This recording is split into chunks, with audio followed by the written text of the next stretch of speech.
Autolite and its 96,000 dealers present Suspense.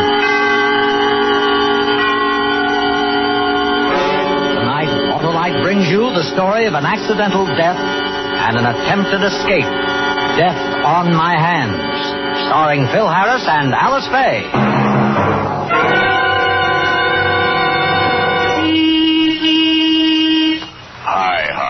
Well, flood my carburetor if it isn't Oscar, the orating Otto. What's up? My hood, Harlow. It's been nearly 5,000 miles since my last spark plug check. And you're set for a session with your Autolite spark plug dealer, eh, Oscar? His exclusive new plug check indicator will quickly show the condition of your spark plugs and whether they're right for your style of driving. I'm not up to par, Harlow. I've lost my usual pep on the hills, and I'm using too much gasoline. Well, if the plug check indicator shows your spark plugs need cleaning or adjustment, your Autolite spark plug dealer has all the equipment to do the job right. And if my plugs are worn out, Harlow? Then he'll replace the worn-out spark plugs with ignition-engineered Autolite, resistor type or standard type spark plugs to give you smoother performance, quick starts, and gas savings. So, friends, have your spark plugs checked regularly. And when you do, see your neighborhood Autolite spark plug dealer. And remember, you're always right with Autolite. And now, with Death on My Hands and the performances of Alice Faye and Phil Harris, Autolite hopes once again to keep you in suspense.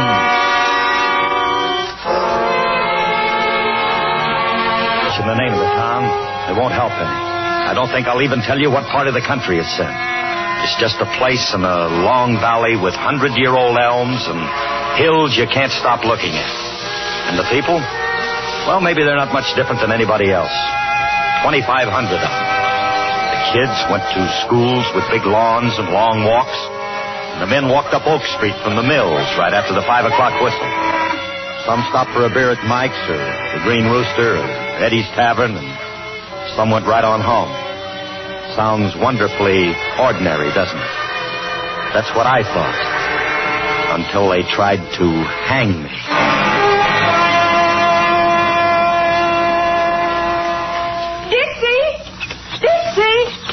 Oh, Dixie. I can't believe it. It's me, all right. I saw you from across the street. Well, what in the world are you doing in this little town, Julia? Oh, just getting a little rest. Don't give me that. Your idea of rest was always to sit in an air-conditioned cocktail lounge. Gee, you look good. Well, what about you? I wish you'd have stayed with the band, Julia. I just felt like drifting, Dixie.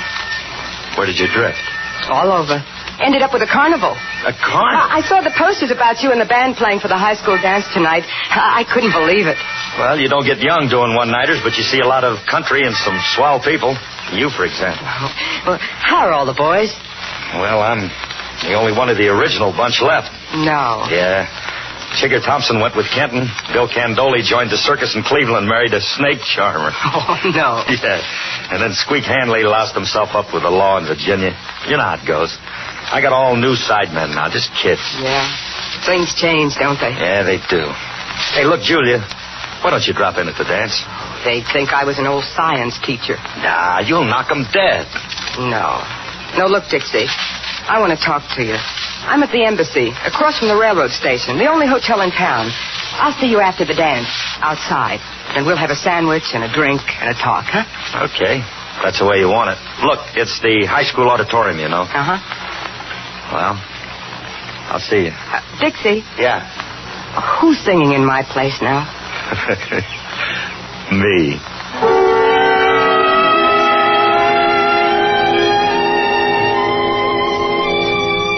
We walked opposite directions and caught each other looking back a couple of times.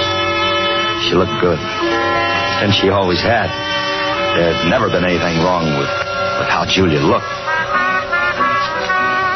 That night at the high school dance, I played like I hadn't played for weeks. Man, that band caught fire. You should have seen the faces of those kids dancing by the bandstand. They looked at me as if I invented music. And me, a third-rate clarinet player. Trouble was as far from my mind as Carnegie Hall is from Bop City. It was backstage after the dance that the bubble blew up in my face. Here's the loot, boss. Look at it. Big, coarse notes. Yeah, what does it come to, Teddy? Well, the cashier says 1,200 round simoleons, but I count it myself. That's not bad for this town. Listen, it's a lot better than standing on Vine Street waiting for a recording date. I'll take this kind of loot any day in a week. Yeah, I better put this in my bag. Hey, that bag must be loaded by now. I got 2 weeks' stake in there, but I'll drop it in the bank when we get to Kansas City. Hey, you still carrying that gun for protection? Yeah, Ted. Right here. I wouldn't know how to use it, though. Loaded? Every chamber. See? Oh, those things give me the creeps. Hey, what else you got in that bag? Just some publicity pictures of me. I'm going to get some new ones, though. Get them while you're young. When they start camouflaging those age lines in your face, the cost goes up by leaps and bounds. Yeah, no. Teddy, tell the boys I'll be at the next stop tomorrow. Oh? Who'd you tie up with? Julia. She here? Well, I'll be darned. Small world, huh? What's she doing now? I'll tell you tomorrow. We got about 6 years talking to do in 8 hours. Now get on out of here, huh? Yeah, right, boss. Come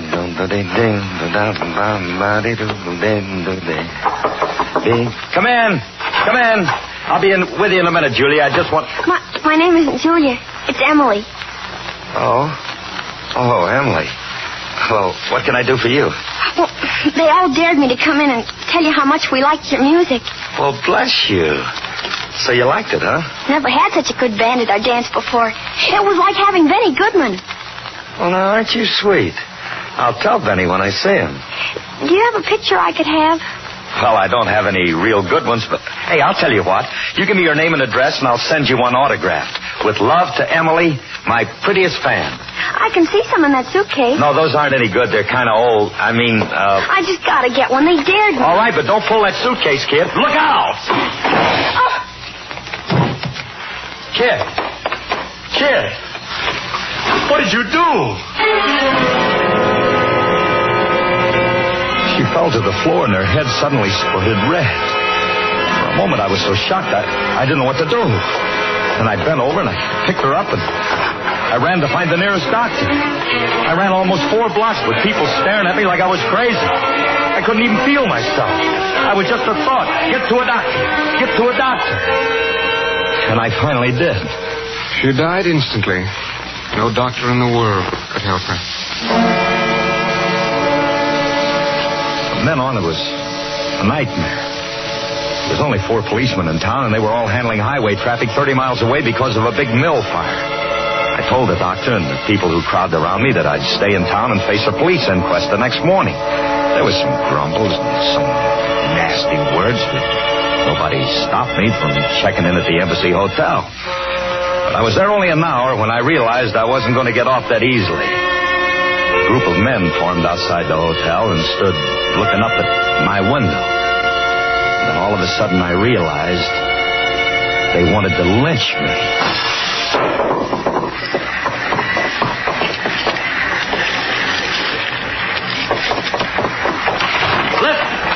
Listen down there. I know you're there. You don't need no rocks through no windows. You don't need any lousy notes. I know why you're there. How long are you waiting, Dixie? How tight the rope's gonna be? You're never going to use a rope on me. Never. Do you understand? Never. Who is it? Who is it? Julia.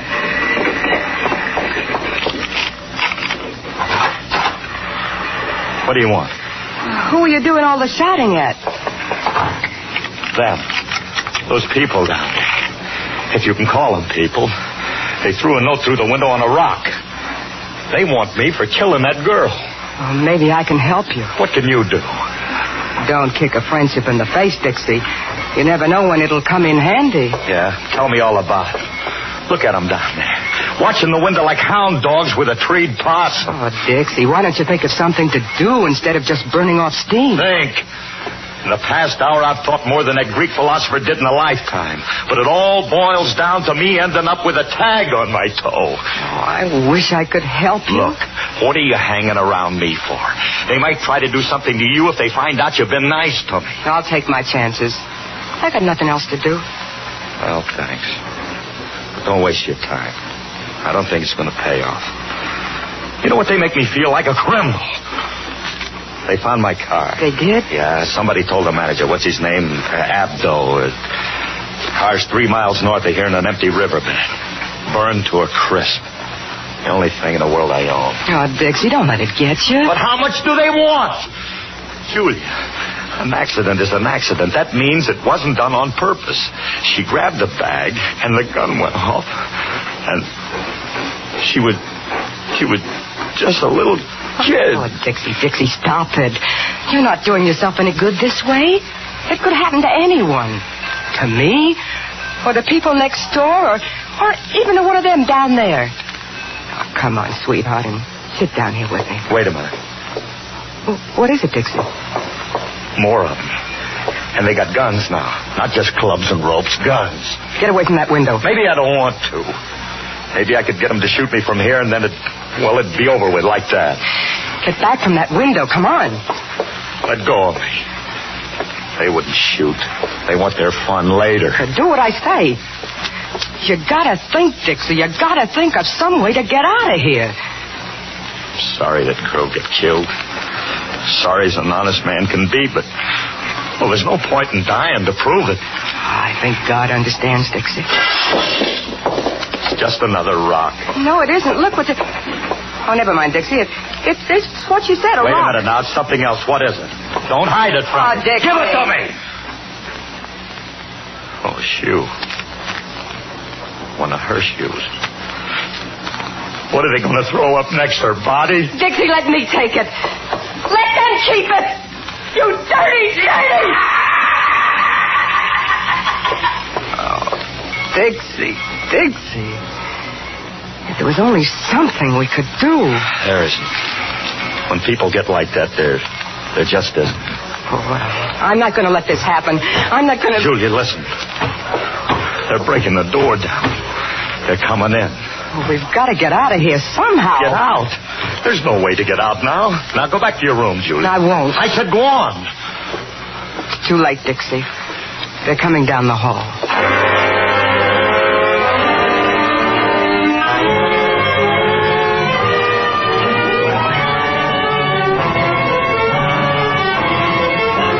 Autolite is bringing you Phil Harris and Alice Faye in Death on My Hands.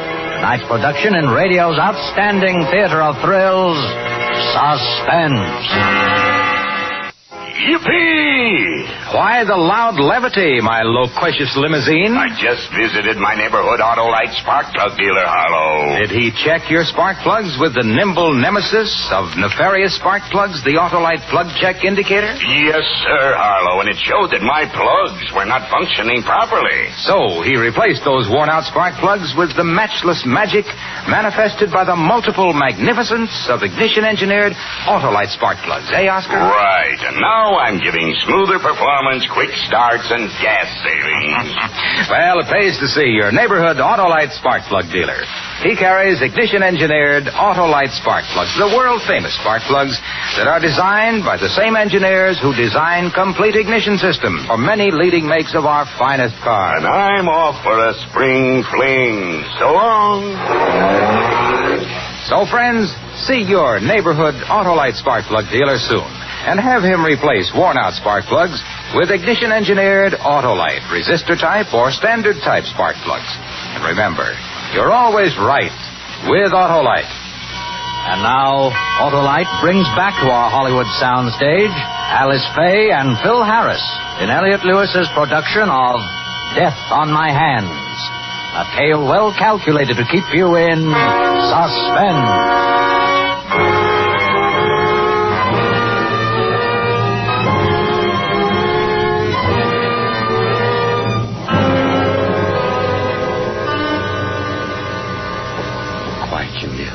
Don't make any noise. It only sounds like one person. One person can carry a gun. Couldn't be them, Dixie. They wouldn't knock. Who is it? At the hotel owner. Let me. All right. What's on your mind? They broke in the door downstairs, but I stopped them in the lobby. They had ropes and guns. Thank you, Abdul. Oh, don't thank me. I told them that they couldn't come in after you, but that you would go out. You don't mean that? I told them within 15 minutes. Abdul, Let me stay a little longer in the name of humanity till I can dope this out. I got enough money. I don't worry about money. Well, what have you got to lose? Listen, I give you a break. They could have come in here and got you and torn you up in little pieces. But I said no. One little word. Now, long after you are gone, I have to live in this town. You've got your troubles, I've got mine. Now, that's the way things work. What's the matter with this town? Why does it act the way it does? After what you did, you expect them to treat you with brotherly love? You got to be born here before they think you're human? There's a lot of world outside this flea-bitten town, and most of it's better. They should be happy that someone brings a little of it in with them once in a while. What you brought in was tragedy. But it was an accident, a statistic. The kind of thing insurance companies make a fortune predicting. Don't blame me. Blame that big wheel of chance. Dixie. I just didn't get the right number on this spin, that's all. Well, you got now 13 minutes to think of another.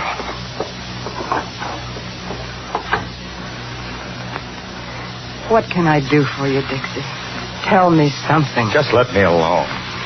Well, I'm going to do something anyway. Did you turn on the radio? I turned on the radio. Turn it off. I'm not going to. Turn it off. I'm not going to. What do you want music for? Because I want to dance. Are you crazy? Oh, come on, Dixie, dance with me. Come on, it used to take your mind off things. Well, I know, but Come on, that's it. Oh, pull me closer, Dixie. Oh, I wish this hadn't happened. So I could enjoy you, Julia. Let's just pretend this is the future. And we're dancing somewhere in love and How can I think like that when all I can see are those guys down there loading buckshot and guns just Dixie. Just dance. But I can still think. Oh, honey. This is wonderful. You know, I've played for a lot of dances. I never realized until now what it does to you inside. What does it do to you, Dixie? Makes me wish I'd have gone to high school. I never got there. That was Early Autumn, done by the Woody Herman Aggregate, a band that plays the blues. Not that you're blue right now. And this is Charlie Schaefer, your early evening platter party host on KNOK. And I want to remind you that if you have any request whatsoever, just dial KNOK. The switchboards are waiting. And now, how about a little bit of Glenn Miller? In the Mood. I like that. I can request any tune in the world, but I can't save my life. What a great place to live. Let's dance some more. Yeah. What should I request? Don't break the news to Mother, or maybe I'm in the mood for life. Oh, huh? Dixie, don't talk like that. Dixie? Give me the railroad station. Freight division. Dixie, what are you doing? Stop talking. Hello?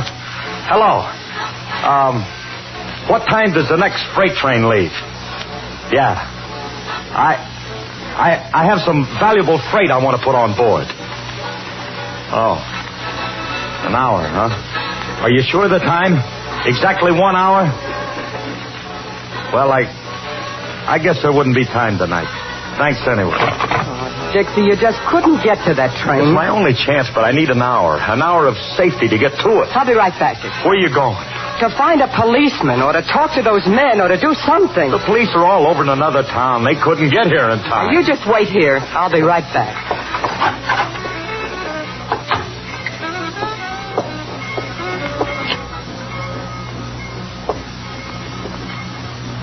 Emily, if anybody caught me on my knees like this talking to you, I suppose they'd think I was crazy. But I'm not. Emily, you know it was an accident. Pure and simple. It wasn't my fault. Only nobody really believes it. They're waiting for me outside. Your people. And they want me in exchange for you. Only it isn't an exchange. It's just blood revenge. An eye for an eye.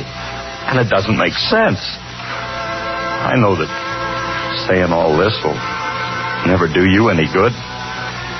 But, Emily, I just wanted you to hear how sorry I am, how deeply and tragically sorry I am.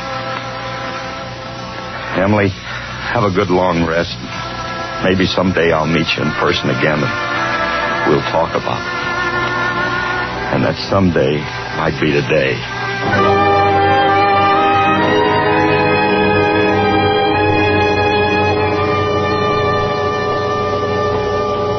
Hey, what are you doing down in the lobby, young lady? Where are you going? Mr. Abdo, we've just got to do something. Get some police or get rid of those men out there. I have long ago sent somebody for the police, but I don't expect them to get here. Why don't you let him stay here longer? Because I can only hold these men a while. After that, they come in. I don't want to see it. Why do these men want him? I don't want to talk anymore. Well, I'm going to find out. Where are you going, lady? I want to ask you why you want Dixie. That ought to be plain. He didn't kill that girl. It wasn't his fault. You must have a better reason. Whose little girl was it? Yours? Or yours? Whose? Is that why you want him? Because it was one of your children? Lady, you'd better go on about your business and leave ours to us. We got our own reasons for getting that skunk.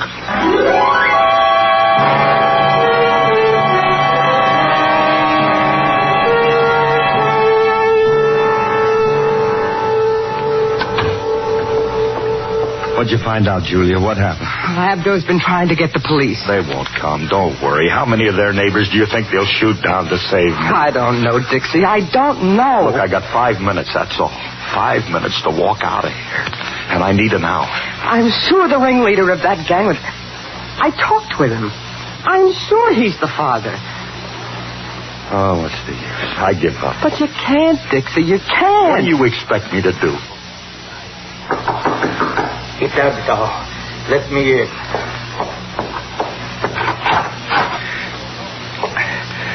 Are you ready to go, son? No, I'm not ready to go. I still got 5 minutes. You must have made a mistake with the time. Your time is up. It is like... Look at this watch. Look at it. Still better than 4 minutes. I'm sorry, but now is the time. Before they come in the hotel after you. I don't get it.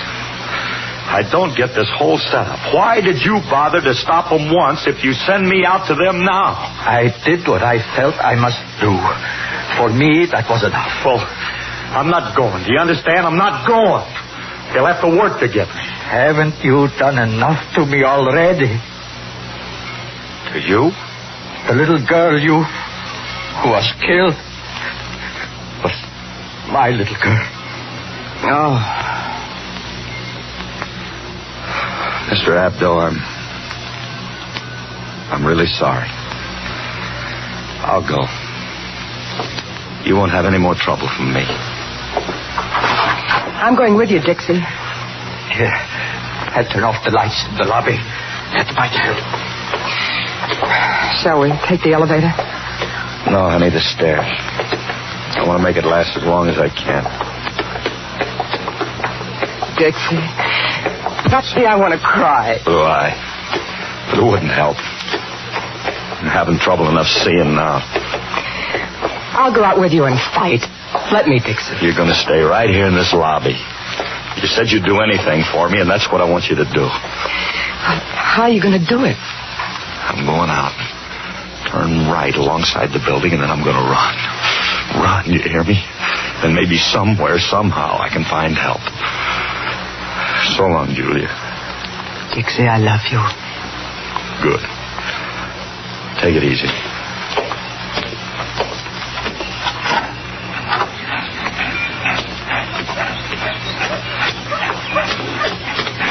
Colin, stay right where you are. Why should I? Shut up. Don't you know what's good for you? Walk over to that car and make it fast. Take that gun out of my face. Do what I tell you. Stop talking. Hey! All right, everyone, stay where you are. Hey, what do you think you're trying to do? I said stay where you are. I'll put a bullet through the face of the first man who moves. Are you going to let a guy get away with a crime like that? Baby killing? Well, we're not. Come on, guys. The next one will go through somebody's head. I want you to notice this badge on my coat. You people pay me to protect you and everybody against lawlessness in this town. And I'm going to earn my money whether you want me to or not. Some more police will be here in 2 minutes, and anybody standing around will be arrested. Now go on home. Break this up. All the fun is over. Can you drive? Thank you, officer. I said, can you drive? Well, I could yesterday, but I don't know now. My knees... Well, try. I got to be ready for anything.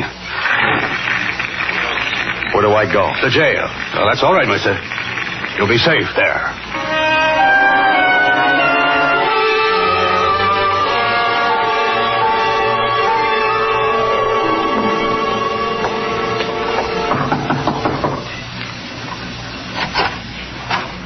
Hello.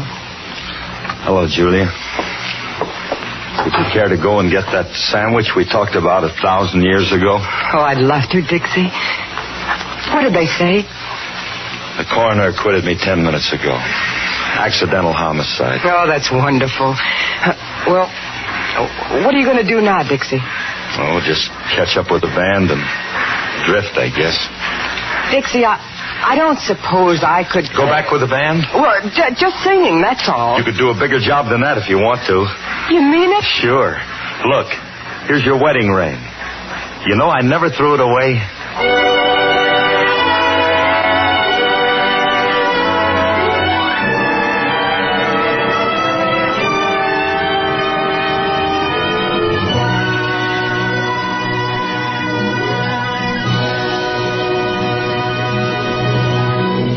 Suspense. Presented by Autolite. Tonight's stars, Phil Harris and Alice Faye. Friends, this is Harlow Wilcox again to remind you that Autolite is the world's largest independent manufacturer of automotive electrical equipment. Autolite makes over 400 products for cars, trucks, tractors, planes, and boats in 28 plants from coast to coast. These products include world-famous ignition-engineered Autolite spark plugs, which are carried by your neighborhood Autolite spark plug dealer. See him soon and have worn-out spark plugs replaced with ignition-engineered Autolite resistor-type or standard-type spark plugs for smoother performance, quick starts, and gas savings. And remember, you're always right with Autolite. Next week on Suspense, our star will be Mr. Charles Boyer in Another Man's Poison. And in weeks to come, you will hear such famous stars as Jeff Chandler and Dick Powell on Suspense. Suspense is produced and directed by Elliott Lewis, with music composed by Lucien Morawek and conducted by Lud Gluskin. Death on My Hands was written for Suspense by John Michael Hayes and E. Jack Newman. Included in tonight's cast were Joseph Kearns, Herb Butterfield, Barbara Whiting, Byron Kane, Franklin Parker, and Gil Stratton, Jr. Alice Faye and Phil Harris may be heard on their own radio program every Sunday over another network. And remember, next week on Suspense, Mr. Charles Boyer in a tale we call Another Man's Poison.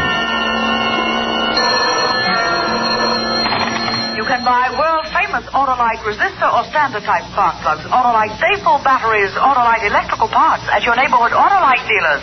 Switch to Autolite. Good night. We want to thank the National Safety Council for choosing Autolite for the Council's Public Interest Award of 1950. This award is presented in recognition of exceptional service to safety. Autolite is proud to have been chosen as one of the leaders in this important field and pledges continued efforts toward accident prevention on the highway. This is CBS, the Columbia Broadcasting System.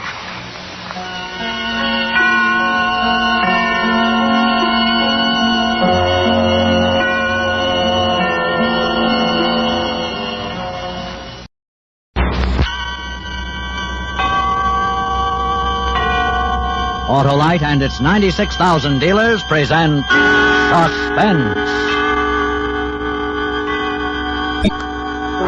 Tonight, Autolite brings you the story of a woman who holds death over her husband's head when the bow breaks, starring Miss Rosalind Russell. Say, Harlow, I just saw one of those old-fashioned electric autos. Old-fashioned? How about your car, Hap? Well, mine uses gasoline. Does gas crank your engine, run your radio, your lights, your heater, your cigarette lighter? Why, no. Electricity does. You bet it does, Hap, and it's all produced and stored right under the hood of your car. And that's where Autolite comes in, Hap.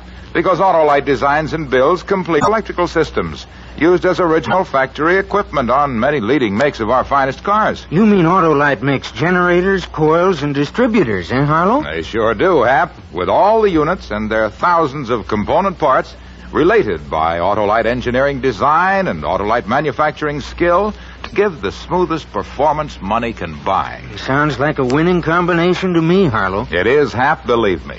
So, friends, take a tip from me and specify Autolite original factory parts when replacements are needed for your Autolite-equipped car.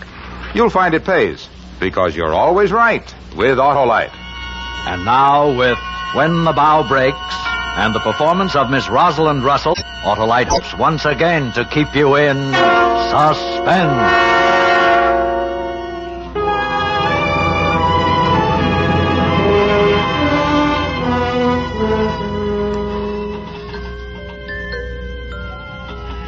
I remember when I was little.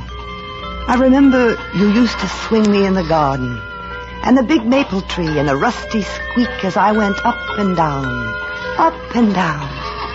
Grandfather, don't let me fall. I want you to hold me like you used to when I was hurt. I'm afraid because I'm dying, just the way you died, Grandfather. And why should I die? How did it all happen?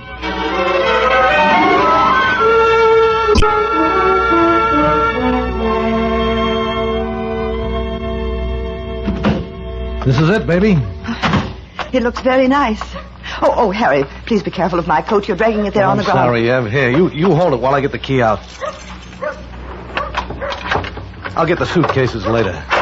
Now, wait a minute, baby. Let's do this right. Oh, Harry, put me down. People are watching. Now, let them watch. We're married. This is the way it's done. Oh, you've got a lot to learn. All right, now. Put me down, Harry. Please. Harry, I asked you to put me down. Will you please put me... I'm sorry. Oh, you're sweet. I'm tired. I didn't mean to be angry. I'm tired, that's all. Yeah, sure. Well, you like it? Oh, it's a very nice house, dear. I'm sure we'll be comfortable. Not bad for a short order deal. Take a look around. Here, open this door. It's a closet. Yeah, it's not bad, eh? They're all like that. Lots of room. Living room, dining room through here, kitchen. Harry, please. Can I sit down for a minute? My head's splitting. Yeah, sure, baby, sure. On the sofa, huh? That's not bad, huh? Come on now. Off with the shoes. Oh. Come on, put your feet up. Oh, thank you, dear. It all looks very nice. You must have spent a lot of money, though. Money nothing. As soon as the probate judge turns the real money loose, we'll get something that'll knock your eye out. I don't want to talk about that, Harry. I don't want to even think about it. Never again. No, of course not, baby. What's the matter with me? Of course you don't.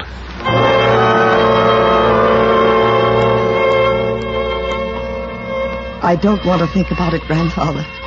But I have to talk about it to you. There'll be the lawyers to pay and the inheritance tax. I never realized how very much you were worth. But you never spoke much about money. It was always there ever since I can remember. Funny. I never thought about it until after you'd gone. Harry did, though. I lied to you about Harry. I'm sorry I didn't meet him the way I said. I picked him up, Grandfather, on the beach. I went looking for a man, and I found him. The man you chose for me was so weak. I wanted someone like you, like Harry. It wasn't respectable of a woman in her late 30s to do that, was it? I'm sorry.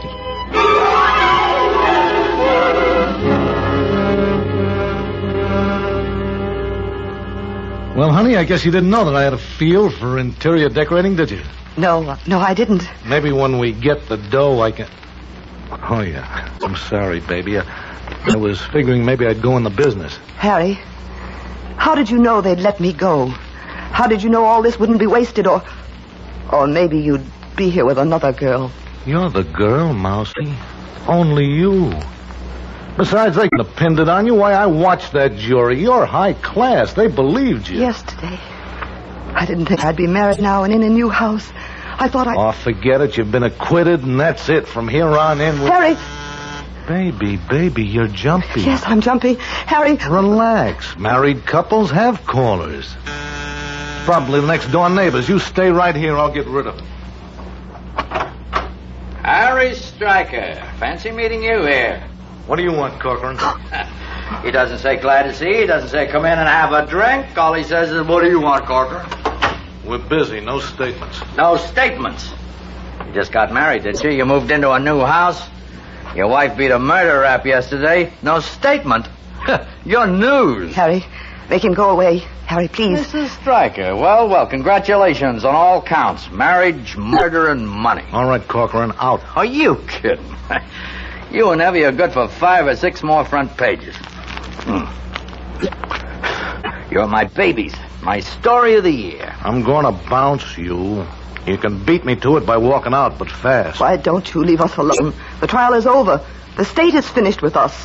Why can't you be? Finished, Evie? You were acquitted, that's what you mean.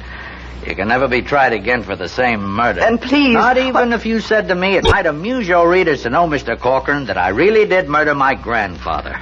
They can't touch you. I'm going to work you over, boy, so that you'll never chew a steak again. I wouldn't. Then get out. Okay. But first I came here to tell you something. Evie, go in the next room. No. What do you want, Mr. Corcoran? Oh, nothing much, Mrs. Stryker. I just wanted to tell you that I'm going to do a Sunday feature on you. I'm going to call it She Has Him in the Palm of Her Hand. No. Forget about us, please. Harry, give him some money. Tell him to stop. You couldn't pay me enough, Evie. The story of why you hold this guy's life in your hands is too good. What do you mean by that crack? I knew your wife would beat the case the minute I laid eyes on her, Harry. That holier-than-thou look, grandfather known by one and all to be a wretched old man, Meyerson as a lawyer. Cinch. You've written about those things, Mr. Corcoran. Don't you think that after all... Wait a minute, I'm leading up to it.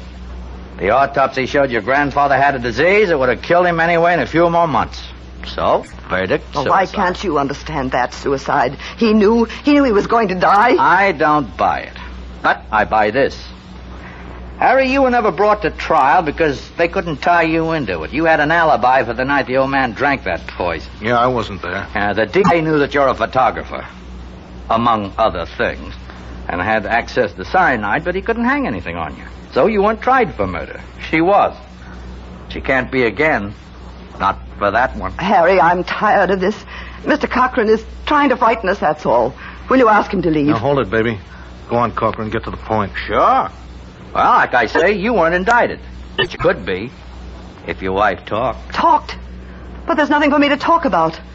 What could I say? You could say that Harry got the cyanide for you, and you worked it out together to get the old man's money. Then they'd try Harry, not you, Evie, because you've been acquitted. I won't listen, I won't. Okay. So long, Corcoran. Sure. Don't get sore. If you didn't do it, you haven't got a thing to worry about, Harry. But if you did, you better be nice to Mrs. Stryker. Because maybe someday she'll get mad. And if she talks, it's bye-bye, Harry. So long, Corcoran. You got him in the palm of your hand, Evie. Remember, they can't touch you for it.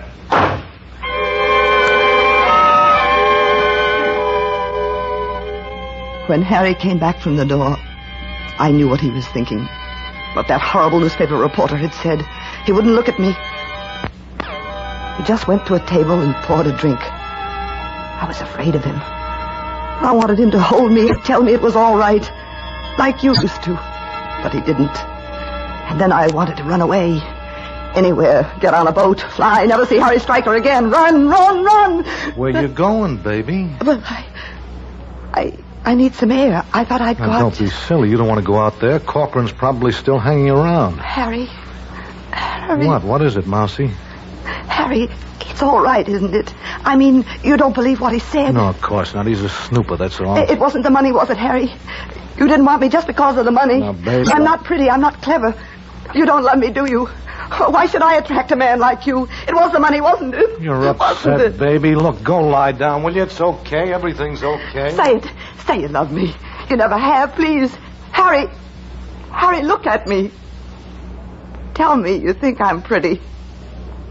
Harry, say nice things to me. Tell me you love me. Harry, Keep please. your voice down. Corcoran's still outside. He's listening. That was it then. All the time. That's all you cared about, the money. It's never been me. All I wanted was to love you and to have you and to be... I'll get you a drink. No. Oh, I wish I were dead. I wish I'd told them the truth. I should have said, I'm guilty. We're both guilty. Harry and I did it. We murdered him. We murdered Grandfather. Baby, don't ever say that again. Not even to yourself. Don't even think it. When he finished what he had to say, he just looked at me. There was death in my new husband's eyes.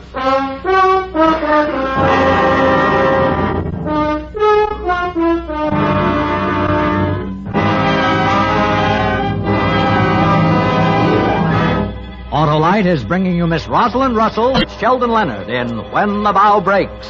Tonight's production in radio's outstanding theater of thrills, Suspense.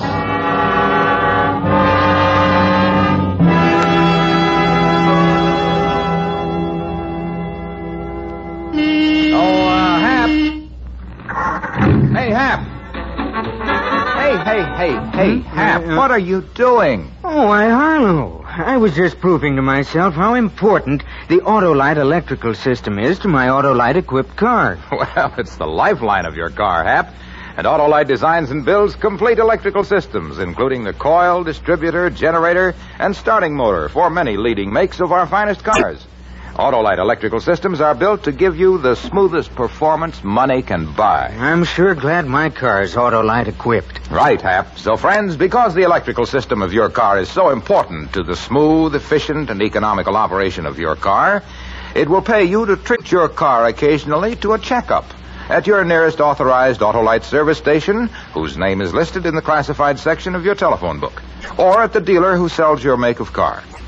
In either place, or at the garage or repair shop displaying the Autolite Original Factory Parts sign, you can be sure of getting Autolite Original Factory Parts in case your Autolite-equipped car needs replacements. And you'll find it pays, because you're always right with Autolite. And now, Autolite brings back to our Hollywood soundstage Miss Rosalind Russell in Elliott Lewis's production of When the Bow Breaks. A tale well calculated to keep you in suspense.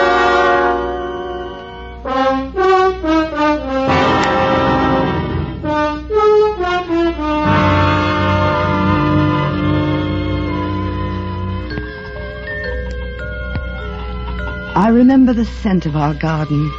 I remember when we used to swing me in the evening before supper, and the honeysuckle, sweet, drifting about us. We were happy, weren't we? Not like the sadness that came afterwards, and the bitter taste that isn't the taste of honeysuckle. Why am I dying, Grandfather?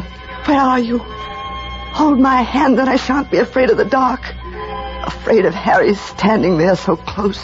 His dark, angry face looking down at me. You've got to get hold of yourself, Evie. Do you hear me? Yes, all right. This is no good. Don't you see what Corcoran wants? If he can get us at each other's throats, he'll have us and his lousy story. But I wouldn't do anything to hurt you. How can you think such a thing? You've got to get straightened out. The way you are now, you'll spill over the first time anyone puts pressure on you. I won't, Harry, honestly. I'll never say a word. I won't.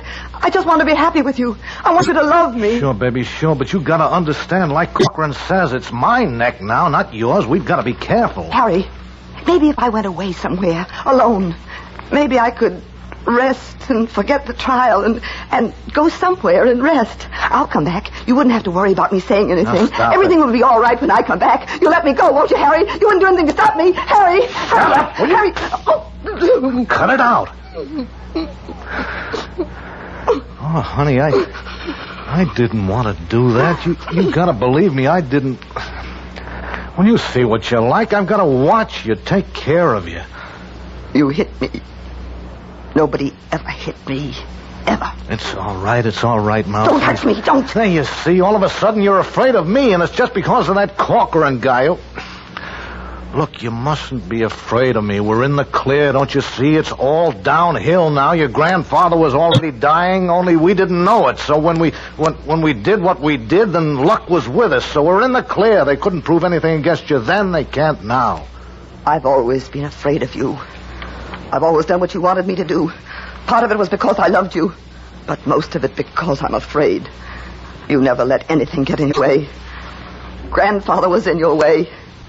Now maybe it's me. Are you saying that this was all my idea? Are you saying that you never asked me to help you get rid of the old man? Oh, I don't know what I'm saying. I'm tired. Yeah, that's it. You're tired. Well, you make me a drink. I'll get the bags out of the car. You got to start getting domestic, Mousy. You're an old married woman now.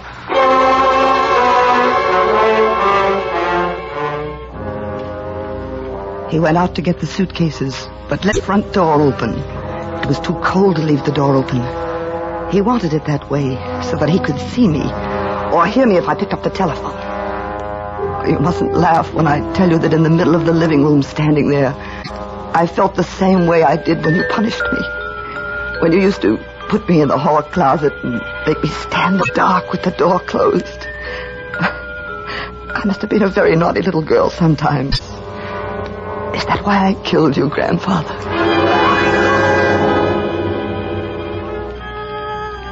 That night I had a dream. It was a funny dream. There was an enormous alarm clock in the middle of a field. The sun was shining, and you and I were dancing in time to the ticking of the clock. Then Harry came along, and he tried to dance too, but he was clumsy and tripped and fell down. He waved his arms, and his mouth went open and shut, but we couldn't hear him because of the ticking. Oh, we laughed so hard.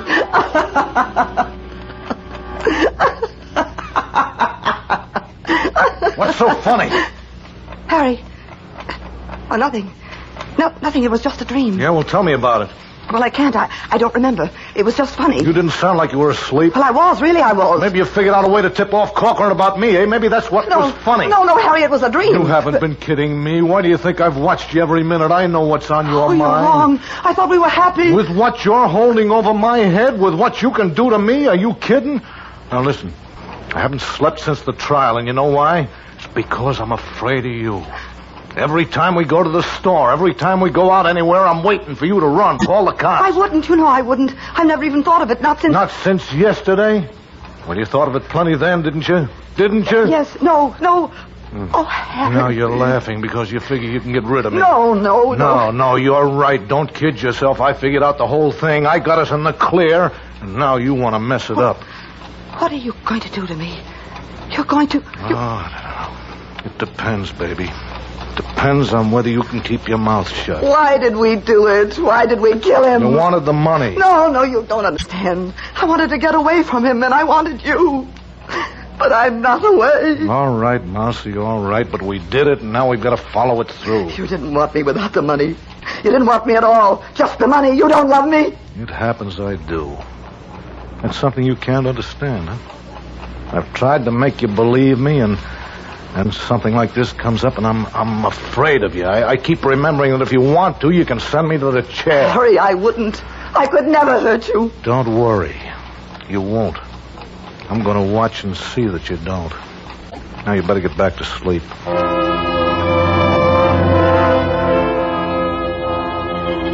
The next day, he didn't talk to me at all. He didn't say a word. We just sat around the house, and I felt ugly. I prayed I'd suddenly be beautiful, because then he'd trust me, and he'd know that I wouldn't hurt him. It was after lunch that he went into the kitchen. I wanted to watch him now just as he was watching me. I couldn't bear to have him out of my sight. Supposing he went out the back door, around the front, and crept up quietly behind me. I got up, stood behind the dining room door, looking through the crack. He was taking down a vial from the closet where he kept his photographic things. I couldn't see a label, but I knew what it was. He put the vial in his jacket pocket and closed the closet. I was going to be murdered with cyanide, the way you were, Grandfather. You stay here and keep quiet. I'll answer the door. I don't want to hear a sound out of you. Good afternoon, sir. I'm your Daily Times delivery boy, and I've come to welcome you into our community. Yeah, sure, okay. Some other time, huh? As a service to you, so that you may keep abreast of world events, your newspaper, the Daily Times... Now, look, buddy, we don't need a paper. Go peddle them somewhere else. Please call someone. Tell the police Sorry, that kid, we're not interested. Shut up.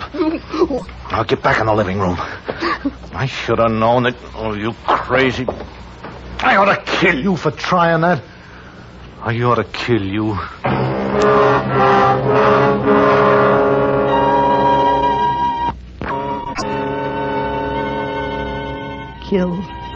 kill me. That's what he's going to do. I had to get away or use the phone. Call the police. I needed you, Grandfather. I needed you to help me. He walked slowly back into the living room and took off his jacket. I thought how funny it was. Just like a man before a fight. Perhaps he thought I'd fight with him to save my life. What is it like to die, Grandfather? I used to ask you that when I was little. When Dad died. It's hot in here. I'm going to have a drink. I fixed the phone so you can forget that. I'll only be in the kitchen so I can hear you. Don't try anything. Now he was going to use it. The cyanide. He hadn't taken it out of his jacket pocket. It was still there. I knew it was. I heard him open the refrigerator and get out some ice. I didn't even have to get up. I could reach his jacket from where I sat. I was very careful. Used my handkerchief to get the vial out. I'd learned about fingerprints during the trial. I knew just how much to put in a drink so that it wouldn't taste. Harry had taught me that. I was reaching for the cork in the whiskey bottle when I heard him coming back.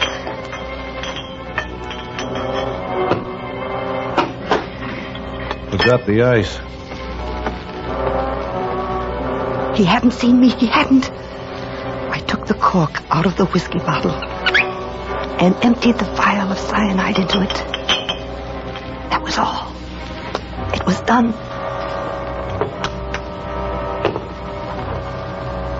I was sitting in my chair when Harry came back with the ice. What's the matter with you? Nothing. You sick?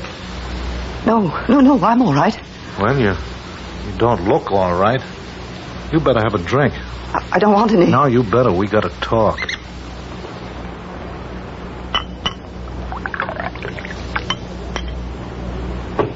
Here you are. This'll fix you up. Drink it straight. Here. No, Harry. I don't want it. I can't stand the taste of it, please. Oh, there you go again. You're getting hysterical. Now, come on. This'll settle you down. No, I won't. I won't. And let go of me. It'll make me sick. Please, Harry, don't make me. Here. Harry, you know I never drink. Harry, I don't want it. It won't kill you. No. Would you rather have me slap you around? Now cut it out. Drink it. No. Come on, Harry, drink Harry, it. No, Harry.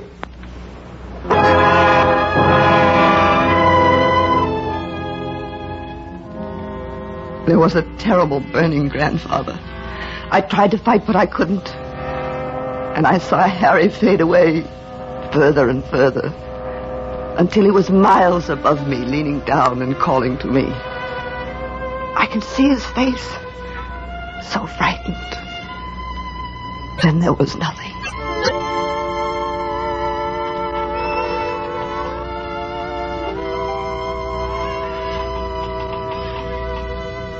It's very quiet, except for the swing. Quiet. You won't let me fall, will you? I can't see you, but you're there. Hold my hand, Grandfather. I don't want to be alone.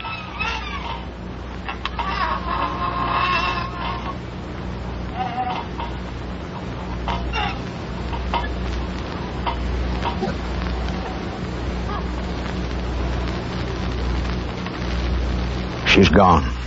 I'm surprised you held on so long. Cyanide cases are usually faster. Cyanide? Hey, wait a minute. No telling. Okay, come on, Stryker. We're going downtown. Well, what are you talking about? Cyanide? What do you mean? Didn't you know? There was an empty bottle in your jacket pocket. Your prints all over it. On the glass she drank from, too. Well, yeah, sure they are. She was having hysterics, so I made a drink from it. Cyanide never cured hysterics, Harry. Oh, look, I didn't do it. Listen, I didn't kill her. Like you didn't have anything to do with her grandfather's murder, I know. What was the matter? She threatened to talk? I didn't do it, I tell you, I didn't. Okay, so you didn't do it. Come on. Now, look, don't you understand? I put that cyanide in my pocket because I was afraid that she'd use it on me. I wasn't going to kill her. I was just trying to quiet her down. Brother, when you quiet them down, they stay quiet. Let's go.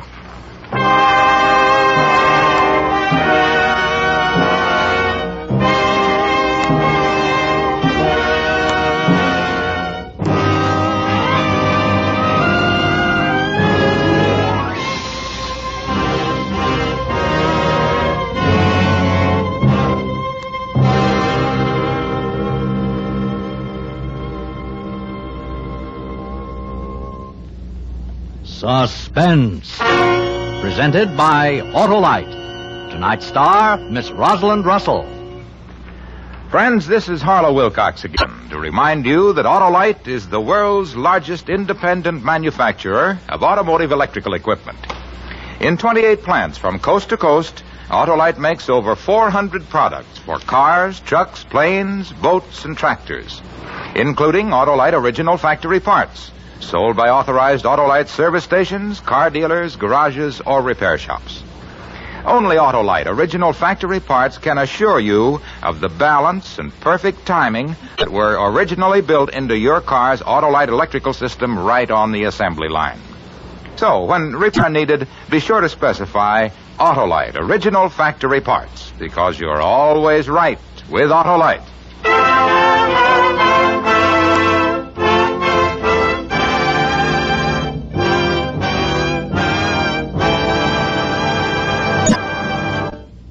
Next week on Suspense, our stars will be Phil Harris and Alice Faye in Death on My Hands. And in weeks to come, you will hear such famous stars as Charles Boyer, Jeff Chandler, and Dick Powell, all on Suspense.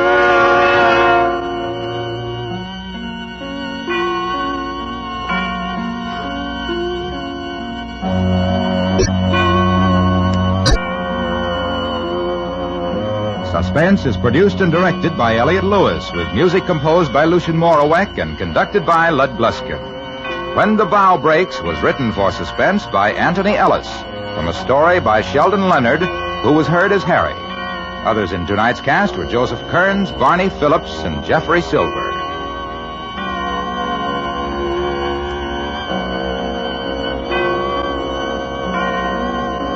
And remember, next week on Suspense, Phil Harris and Alice Faye in a tale we call Death on My Hands.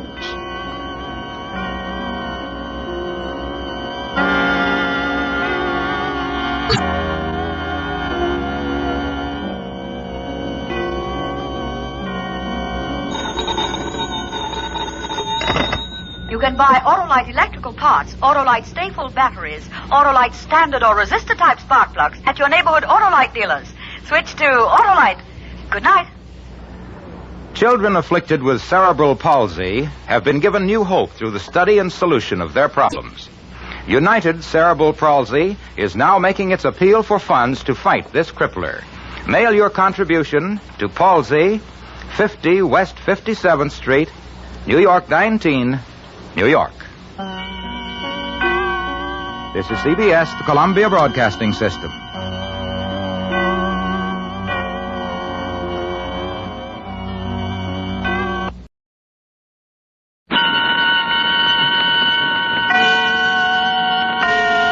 Autolite and its 96,000 dealers presents Suspense. Tonight, Autolite brings you a story of desperation and terror. Another Man's Poison, starring Mr. Charles Boyer.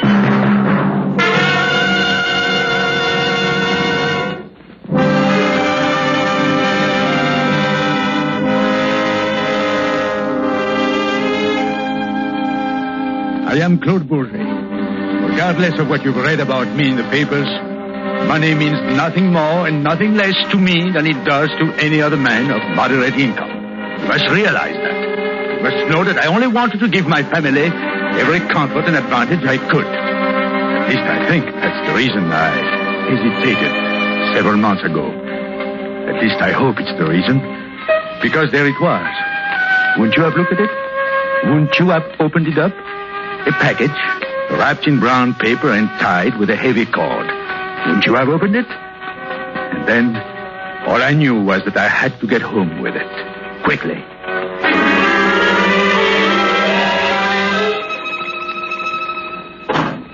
Alice! Claude! Why, Claude! What's the matter? What happened? Look at this. Look at it. Oh. There must be thousands of dollars in this bundle.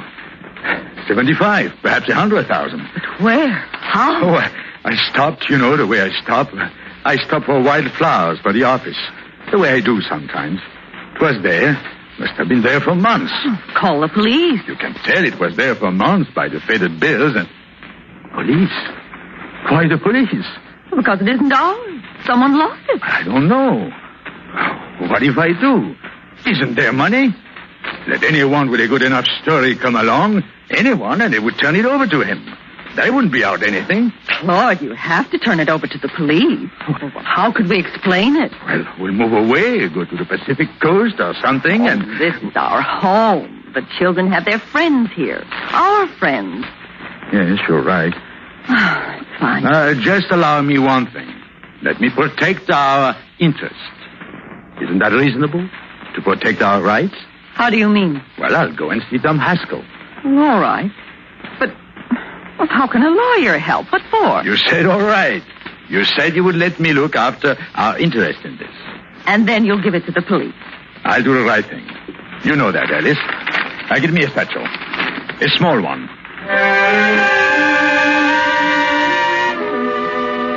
When I found that money, I had looked around quickly, like a fugitive. Like I had done something wrong. Why? I don't know. I just know it was more cash than I had ever seen at one time.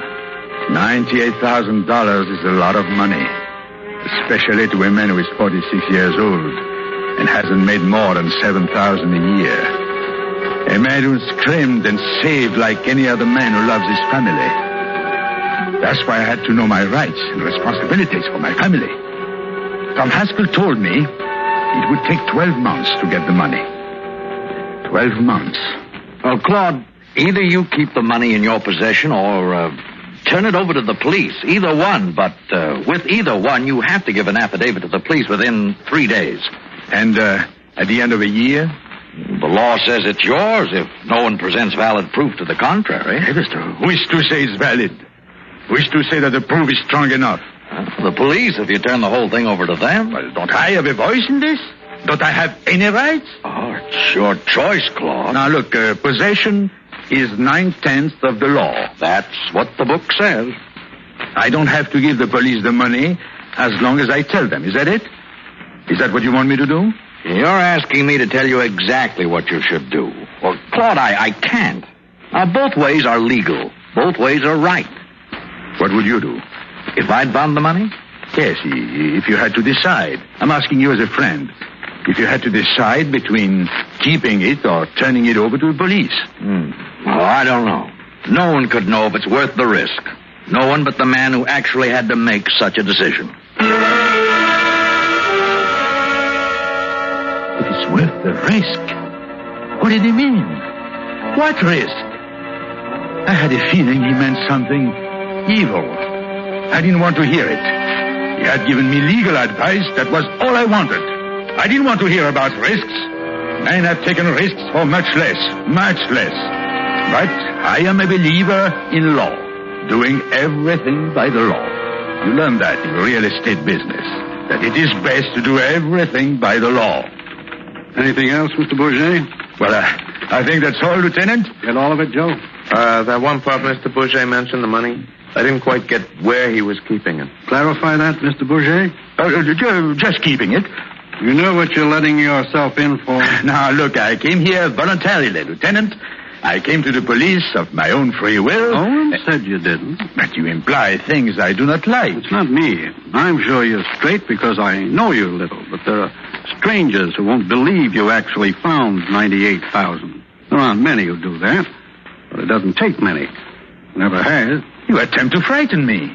Well, I don't know. I don't understand. I'm trying to protect you. From nothing. From nothing at all. This will be in the papers. Every paper in the country. I expect it to. There is no other way the owner can be found. I want everyone to know. And everyone will. Every grifter and fast con man. Every boiler room spiel artist. Now, is there anything illegal in my keeping the money? No. Well, then you have my number, Lieutenant. And I'll refer any legitimate claim to you for investigation. Bourget. Yes? 98,000 will buy a lot of things. But one of them isn't a new neck.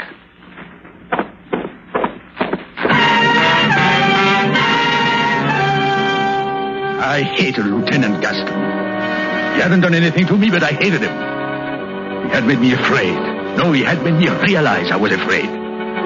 Why do we hate people who make us realize we are afraid? But the months passed and nothing happened. Just torrents of lies and hysterical claims, a few threats. Some I turned over to Gaston. Nothing at all.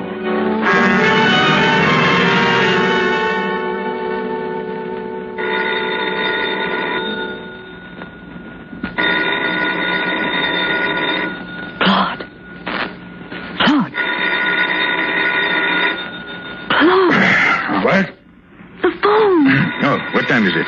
Almost dawn. Claude, don't answer it. Oh, please, Claude. Who's calling? Yes? Mr. Claude Bourget? Yes? Kansas City calling. Here's your party. Kansas City? Bourget? Who is this? That's not important right now. I won't speak unless you identify yourself. You don't have to. I'll do the talking. That's better. Now, if it is about the money, the police investigate all... Shut up and listen. Now, I will not be talked to like that. What was it, dear? Nothing at all. Another one of those fanatics. Oh, come to bed, Claude. Claude, come to bed. I'm sorry, sir. Your party was disconnected. Go ahead, please. I'll make it simple and clear. Until I see you, don't spend any of that money. Don't recognize anybody's claim to it. Don't contact the police. It'll be easier for you. A lot easier if you follow my instructions. No, listen. Hey, come back. What is it? Claude, come to bed. Nothing, Elise. Nothing.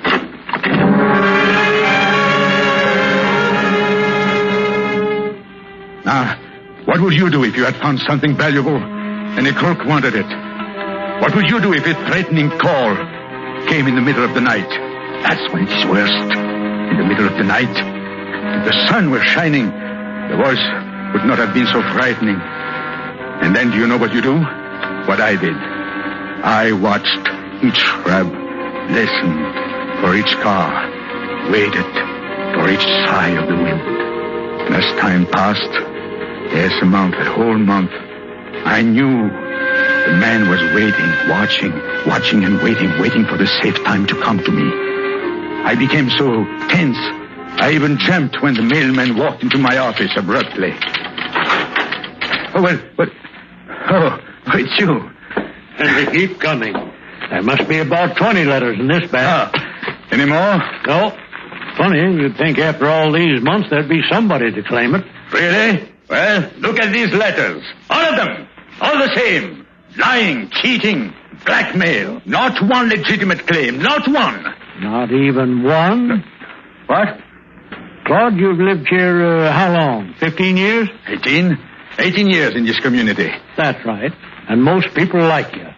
But you know, a few of them get whacked up sometimes.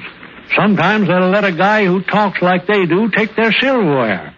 But an honest guy with an accent can't be honest because he has an accent. You know what I mean? Yes. Well, if he has $98,000. Especially if he's got $98,000. They say if you were playing straight, somebody would have come along with a legitimate claim. I have been honest. By the law. Honest by the law. I know. Only say all these letters. Hundreds of letters. And I won't read any more of those. Tell them that. See? Into the wastebasket. Tell them!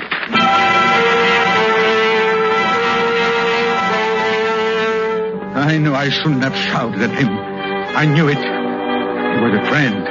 But even friends became a burden while I waited. I lost interest in my work, didn't pay attention to it. I began driving around the town, looking for something, for someone. For the man who phoned. I know it sounds crazy because I didn't even know what he looked like. Yet I thought maybe something somehow would give him away. All the while knowing nothing would. That's why my friends were becoming a burden. That's why it was hard to talk to them. Hard to talk to anybody. Oh, I don't care what the reasons, Claude. You can't treat friends like that. People will just stop inviting us to parties. I was getting on my nerves. Well, the past weeks, everybody does. Everybody. All right. Go inside. I'll get the paper.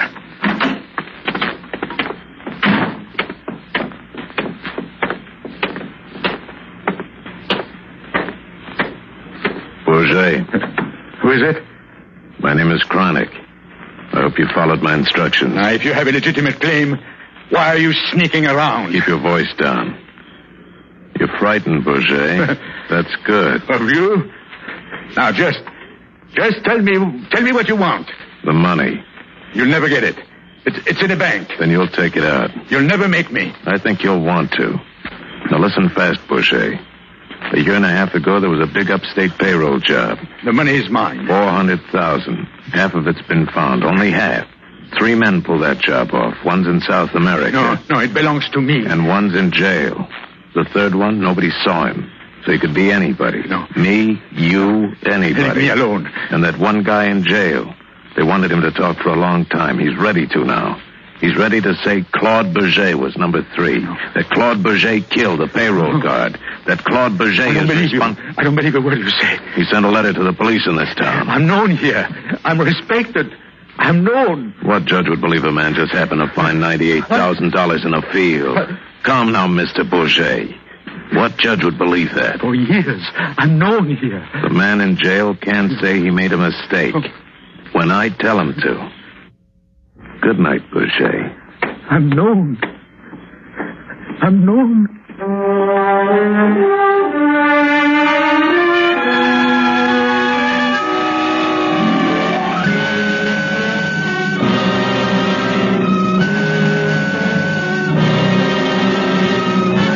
Autolite is bringing you Mr. Charles Boyer with Irene Tedrow in Another Man's Poison. Tonight's production in radio's outstanding theater of thrills, Suspense.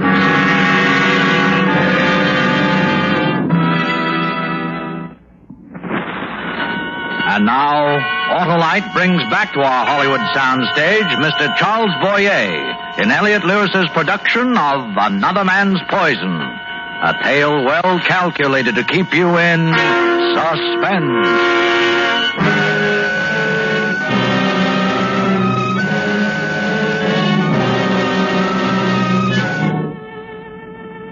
In just a few hours, overnight, everything had gone crazy. Nothing was what it had been. I couldn't make my wife understand why I couldn't go to the police, why it was different now. I couldn't make her realize the terrible predicament we were in. That the money was ours, and Chronic or anyone else had a right to it. But it wasn't time to plan, not a moment. The letter came. I knew it had come. I knew it the moment I saw the squad car pull up in front of my house to take me to police headquarters. I know it'll straighten out, Mr. Bourget, I'm sure. Well, it had better straighten out. I've never heard of anything so preposterous. You must realize this robbery was and is a great embarrassment to the police, Mr. Bourget. Well, why should I be made to suffer for police inefficiency? A criminal, a common thief, a convict writes a letter. Is his word better than mine? I've been a respectable citizen. We choose to believe you. We want to believe you. Well, then goodbye. I have a lot of work to do. You're making it tough for us to go along with you. Are you accusing me? It's a request. I'm asking you. Just bring in the money. We'll check it. Check it? Check the money? Why would you check the money? Some of the serial numbers in that stick-up are registered. You suspect me. That's it. Just bring in the money.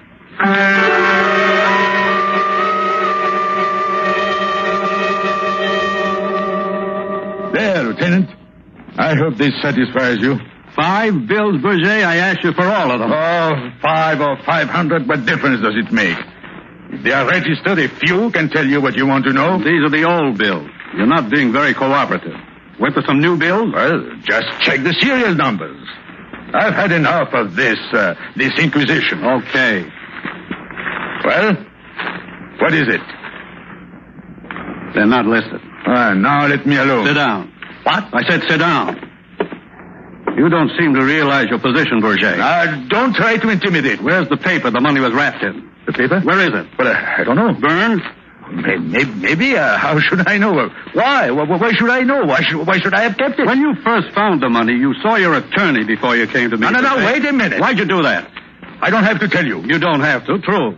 But why don't you want to? It seemed like the right thing to do. The mailman on your office roof was heard to say you threw away several letters unopened. That's a lie. I opened and read everyone. Always, all of them. Think hard. All of them.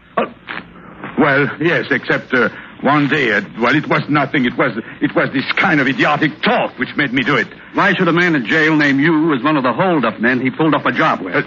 I want to talk to my lawyer. Why? It's my legal right. It is. And you didn't have to answer any of these questions. I just wanted you to understand why it would help if you brought in all the money. Well, all right. Yes. All of it. Because even more than a robbery is involved in this. There's a murder. What? The murder of the payroll guard. You can go now, Mr. Bourget. I said you can go now. Huh? Yes. Yes.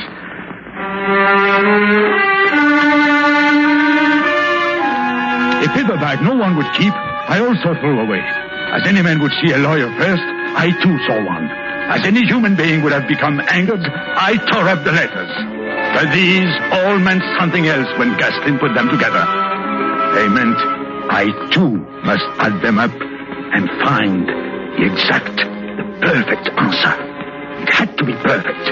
One misstep, one error, and my life, my business, everything would be gone. It had to be perfect. Call Tom Haskell. You need a lawyer, Claude. You must have a lawyer. Oh, I went to him once. Did he anticipate anything? Did he tell me what to do? Well, you need him now. The money. They registered any of the serial numbers of that money. I'm through. I'm finished. Well, maybe it must be. Everything fits together. The robbery north of here, the amount of money, its age, Kranik's story. Give the money to the police. Yes, and if I do, Kranik will not recall the letter. Oh, but Claude, if the money isn't registered, there's nothing to fear if the money is... And if it is, what shall I do? There must be something. There has to be something. But you're innocent, Claude. Oh, yes, except that thousands of innocent men have gone to jail or been executed. All innocent, all of them. Oh, don't, Claude, don't. They're circumstantial. It's all circumstantial. Most cases are. Money, the letter, or rotten paper, and the serial numbers. I don't even know what I was doing on the day of the robbery. It's so long ago. Why do you have to remember? This is crazy. You don't have to remember. But I do, though. That's what it's come to. I must. Well, then let's remember. Let's try to remember. Well, it was July. Yes, that's what I was told. The robbery was July of last year. Well, we went away for the weekend. No, Remember that weekend we went away? Later. Toward the end of the month. The last week in July. The last week? Yes. The last week of July. Yes. I don't remember. Oh, I can't remember, Claude. I can't remember. We have to. Oh, Claude, darling. Get rid of it. We managed before. No.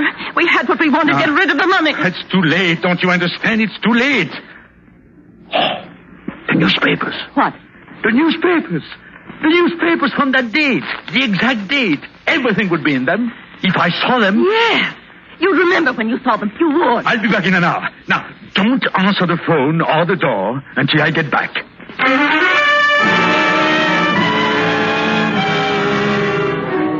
I tell you, you know when you are being hunted. It wasn't Kranik following me. It was another pursuer. A new one. The police. If I didn't know it, why did I glance over my shoulder when I entered the newspaper building? I knew it, and I saw him. I went back to the file room. But as soon as I got there, I wanted to get out. I felt something terrible would happen to me if I stayed. I filled out a request slip, and I saw the girl surreptitiously give it to the officer. I waited like a stone image. And finally, when the papers were given to me, I frantically searched them and found it. Yes, I found the paper and the date of the terrible information. And then I had to get home. Home. I would be safe there. Yes, home was the place to think, to figure things out, to save my life.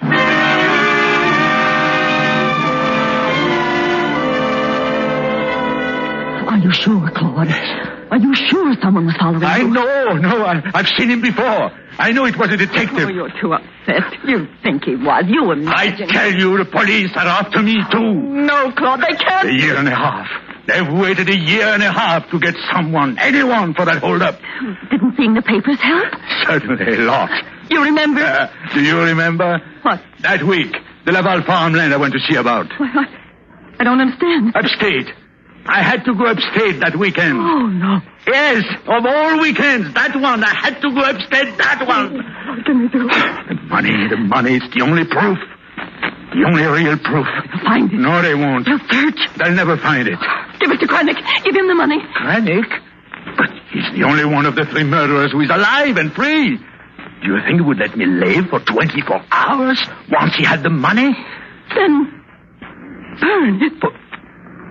Burn it? They'd never find it. The proof, one way or the other, the proof would be gone. The payroll guard was killed. Come. You have to. Yes, I have to. See what it is. I'll get the money. The stranger, Claude. Don't open the door. It's Kranich. He's the killer. Tell him I'm out. Keep him away from the backyard. Just a minute, please. Over.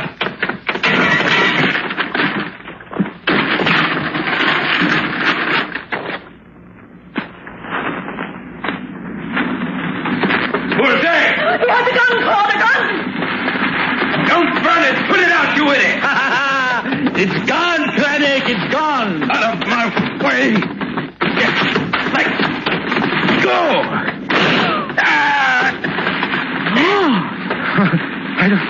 The gun. I got it away from... went off. Berger, what the devil did you... Keep away, Lieutenant. Keep away from me. Put that gun down. Doctor. Give me. Doctor. Mrs. Boucher, call emergency. Stay where you are, Alice. But Claude... He dies, you'll have 2 murders on you, Boucher. Now, Kranich, listen, Kranich. You'll bleed to death, Kranich. Listen to me. There won't be any doctor unless you tell them. Tell them, Kranich. Doctor. Tell them, you idiot. Tell them. The frame. The letter. Frame up. The doctor. Please. Go on. I framed Bourget. The letter. It was a lie. Thank you, Kranich. Now, Alice. Now, call a doctor. Call a doctor.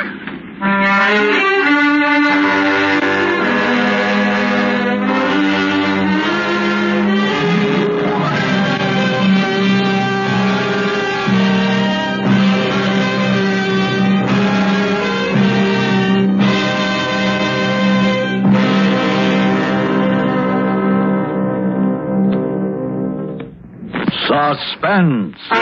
Presented by Autolite. Tonight's star, Mr. Charles Boyer.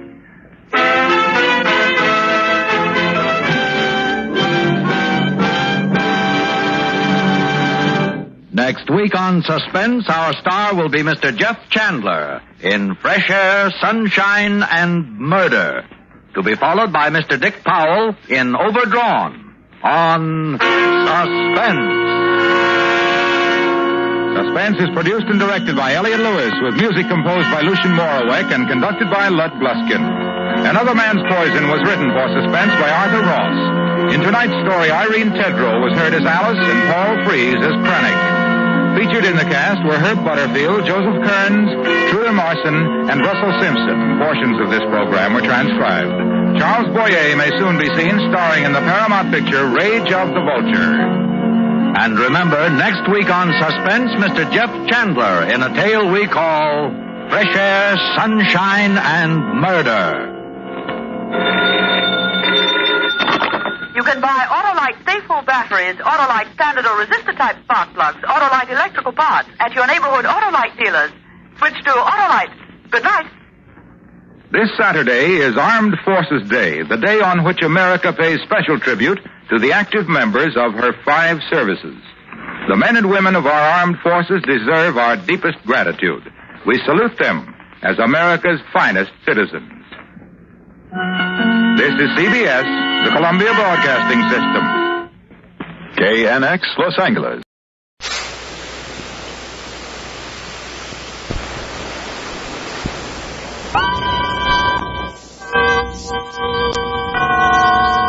Autolite and its 96,000 dealers present Suspense.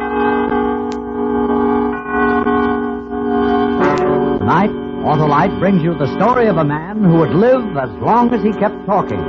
Tell you why I shouldn't die. Starring Mr. Richard Widmark.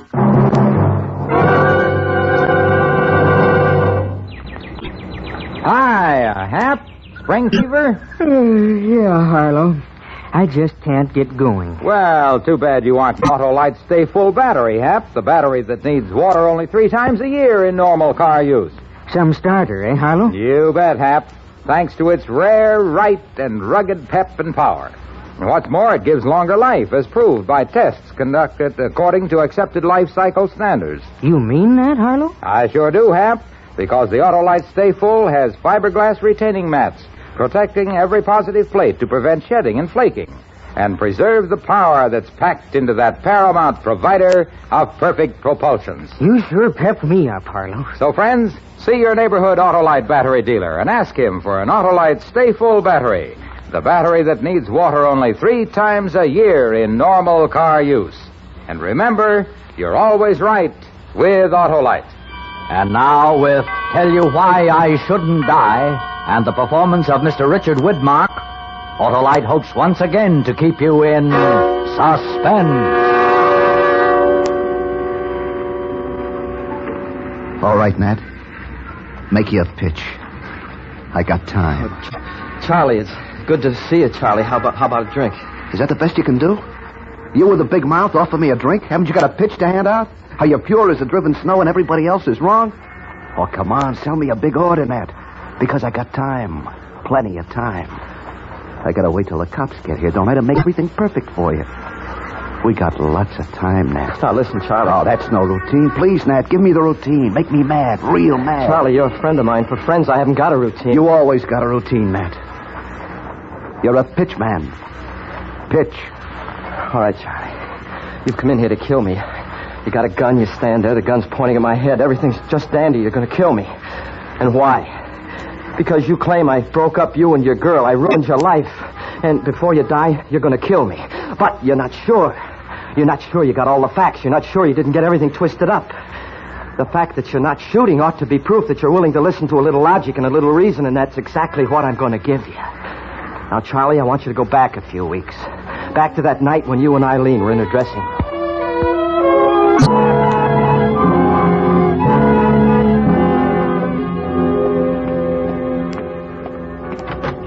Sorry to bust in here, kids, but there's a little thing I'd like to take up with Eileen. You don't mind, do you, Charlie? No, I don't mind. I'll be in the wings, Eileen. Eileen, I just got a couple of tickets to the roulette on 5th. Swell bunch of new acts. Not tonight, Nat. Look, their act leaves in a few nights. You're going to be working. Now, if you don't go tonight, you'll miss it. And show business is your racket. You ought to be up on all the new things that come around. But I promised Charlie we'd maybe go to a movie. Baby, I'm not going to woo you tonight. I'm not out to escort you, man and dame. I'm merely posing a professional problem. Do you or do you not want to catch the greatest new act that ever was put on a stage? Sorry, Nat. Okay, that's the final word. But you know how you wanted to see Elmira Shue and the Four Laughs. Are they playing? Last night, Saturday. All right, Nat. I guess it wouldn't hurt this one night. Atta girl. I'll be ready at 7:30. 6:30, we'll snag a meal. 6:30 then. Swell. See you tonight, honey.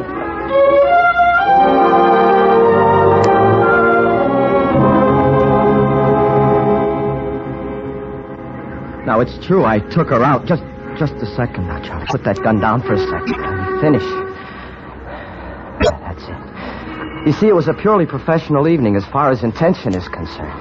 However, that does not alter the fact that something happens between a man and a woman. I'd be a fool to tell you I didn't feel a great deal of affection for that evening. I did, but it is also true, my friend, that it takes 2 to make a romance. Eileen came along very nicely. Now, let me ask you something, Charlie. Would you want a girl as your wife who was as susceptible to romantic pressure as Eileen was? Can you honestly and truthfully and with any sincerity say yes to that question? The answer's obvious. Of course not. To continue. After the show, I took her up to her place.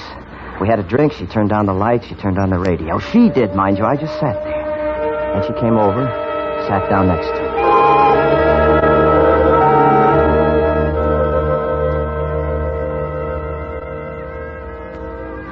I feel guilty, Nat. Guilty as sin. Why did you lie to me about that act being at the roulette? What's the difference? You had a good time. Why feel guilty? Well, you know. Charlie all alone. You love him? I think so. I'm almost sure. I just want a little time, that's all. Eileen, you're kidding yourself. How do you mean? You don't love him. You never could love him. He hasn't got any class. He used to be a fighter. He's got a crease in his schnoz. You're miles above him. He's gentle and he's sweet. He's kind. Look, you talking about a man or a house dog? More than that. I never met anybody like Charlie. He worships me. He'll do anything for me. I mean it, Nat. He actually worships me. Unhealthy. I don't know. Look, would you indulge me for a moment? Strictly for demonstration. Depends what? I'm going to put my arms around you. Like this. Okay, so far so good. Now, if you're the kind of girl I think you are, this is the first time you've had another man's arms around you for a year. Ever since you've been going with Charlie. Don't say anything. Don't want to hear a thing. What now? Kiss me. Nat, you're the greatest pitchman on the island. I beg your pardon. This is strictly demonstration. Kiss me. Fine. Now, I've been frank with you. I want you to be frank with me. Was that A, better? B, worse? C, similar to Charlie? Don't answer right away. It was better. Oh, Nat. Eileen, you don't want Charlie. No. You want me. Yes. You want me more than anything else in the world. Yes. Eileen, I'm nuts about you. Oh, kiss me.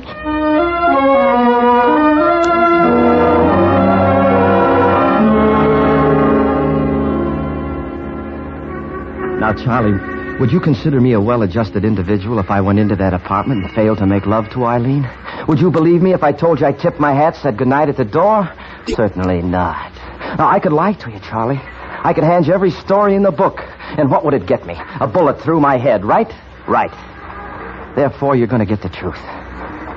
After that evening, after we decided we were going to get married, we went to you and informed you as to our plans. Now, could anything have been more on the level, Charlie? Ask yourself that. And then I sent her out. You remember our conversation at that time.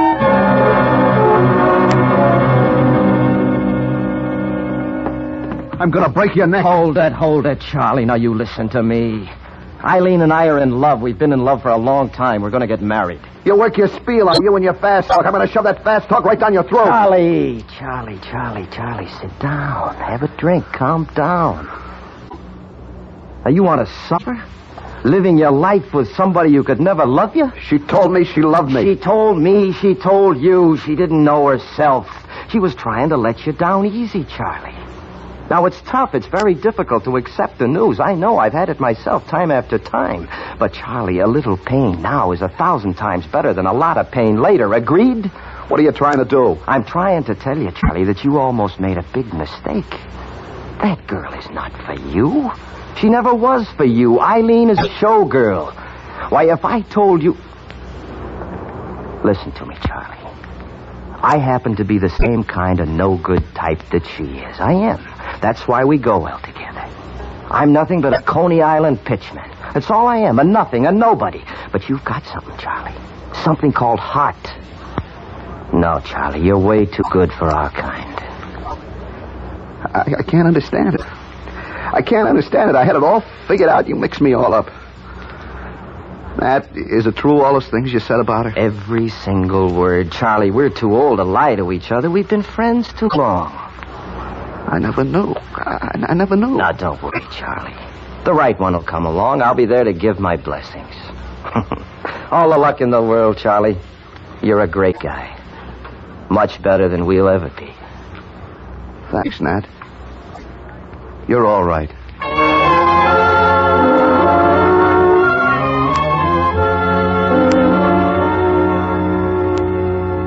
We went went to Reno to get married, as you know. Now, I could tell you she ran away with somebody else. I could tell you she decided not to go through with it, but nothing of the sort was the case. I left her in Reno. And why? Because I suddenly realized I wasn't really in love with her. You see, the night before, I happened to meet this girl at the bar of the Dorwick in Reno. This other girl was your type, Charlie. And all the time I was with her, I said to myself, you ought to bring this girl back for Charlie. This is the girl for him.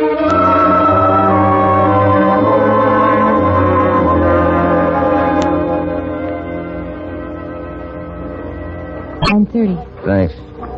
Another drink? No, I'd better get going. At 9:30? I'm supposed to meet somebody. You just got your papers today, right? Yeah. I'm a free woman as of tonight. Then who you running to meet? Another entangling alliance? What's the point? Out of the frying pan into the fire. Oh, this is just friendship. Mm-hmm. That's how it begins. But you'll be worse than the other one. What about you? Me? You don't have to worry about me. Because of that girl you're with? My sister. Oh, sure. That's right. Oh, I really have to get going. Yeah, sure, I understand. Go make a fool of yourself again. Are you busy tomorrow night? What did you have in mind? Nothing spectacular. Just me. 6:30, a ride, dinner, see Nevada. It's a date.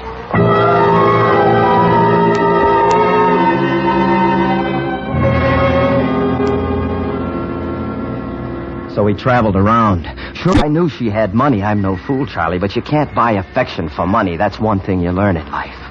She'd have to have more than money as far as I was concerned. And I was as honest as anybody could be with Eileen. I sent her home to you. To you, Charlie. The fact that she didn't go back to you had nothing whatever to do with what I told her. So believe me, Charlie, when I got back to New York, I was the most surprised man in the world when you came up to my place and gave me that piece of information. Nat, you gotta help me, Nat. Yeah, you look terrible. I know. Look, I didn't know what I was doing. I saw her. I was like a madman. What happened? I heard she was coming to town, so I waited for her, and I followed her home, and I did it. Did what? I killed her, Nat. I took my gun, and I killed Eileen.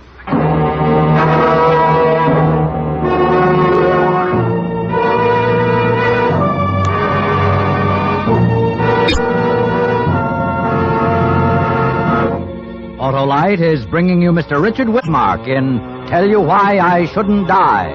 Tonight's production in radio's outstanding theater of thrills, Suspense.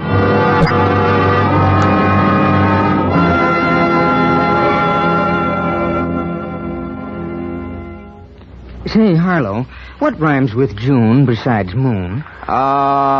Soon, Hap. And that's when you should see your neighborhood Autolite battery dealer for an Autolite Stay Full battery, the battery that needs water only 3 times a year in normal car use. The sooner the better, eh, Harlow? Right, Hap. Because the Autolite Stay Full has over 3 times the liquid protection of batteries without Stay Full features to guard against one of the greatest causes of battery failure. That's why the Autolite Stay Full needs water only 3 times a year in normal car use. And it's got other protection, too, Harlow. It sure has, Hap, because the Autolite Stay Full has fiberglass retaining mats protecting every positive plate to prevent shedding and flaking and give longer life, as proven by tests conducted according to accepted life cycle standards. So get ready for summer starts before summer starts. Yeah, and take a tip from me and visit your friendly Autolite battery dealer. He's equipped to give you the best in battery advice and service.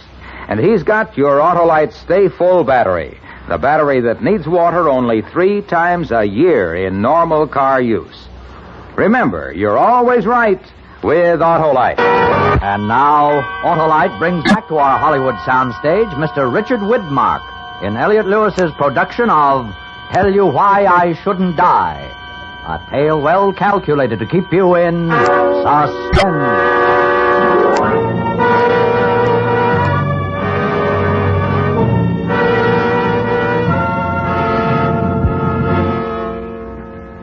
Charlie, when you told me that you killed Eileen, all the anger rose up in me. But then when I saw you as you really were, a poor, scared guy who needed help, I pitied you, Charlie, as I pity you now. And even in your desperation, I still pitied you, even though you said things that hurt. Yes, Charlie, hurt deep down here.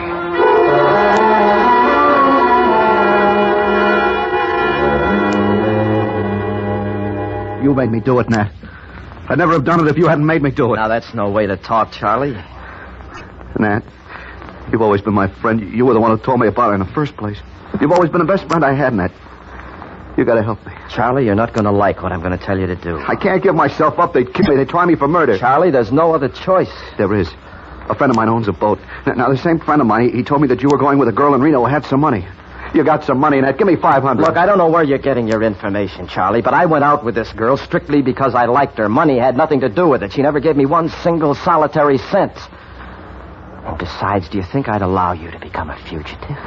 Do you think my conscience would ever let me alone, knowing that I sent you out into a life of hiding? Don't give me a pitch, Nat. All I want is $500. You got a nice apartment. You got a silk dressing gown. Now, don't tell me you ain't got $500. All right, Charlie. Just to show you, I've got nothing but a soft heart. This'll put you on. What ship did you say? The Marianne Frederica. Yeah, that's right. All right, this'll get you on. $500, Charlie. You don't deserve it, you know that. Thanks, Nat. I'm sorry I talked that way. Now get out. You bet, Nat. I'll never forget this.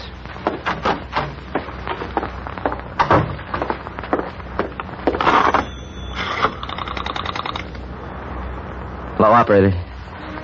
Would you please be so kind as to get me the police department?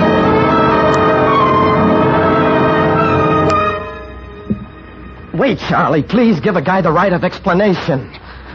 Now, let's look over the facts. Number one, you killed her. I didn't kill her. The man next door didn't kill her. My grandfather didn't kill her. You killed her, so that makes you a murderer. I admit very frankly that I did call the police. And why?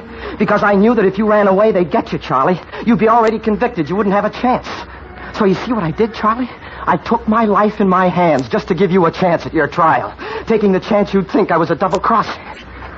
Oh, Charlie, when they sent for me down at the station after you'd been picked up, when I saw you sitting there, those lights on you, your shirt open and the sweat and your hair disheveled, when I saw that, Charlie, I cried.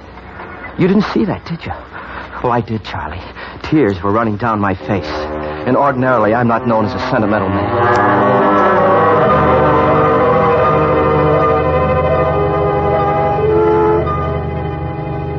Recognize him? Yes. Charlie, it's me. Nat. You turned me in. What'd you turn me in for? Charlie. Does he have an attorney? You'll have to ask him. Lieutenant, can I talk to you alone? Sure. Come on out here.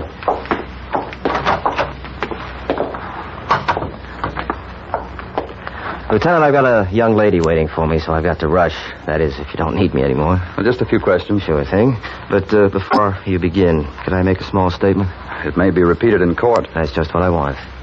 Well, I went with Eileen for a long time. Took her to Reno. We were going to get married.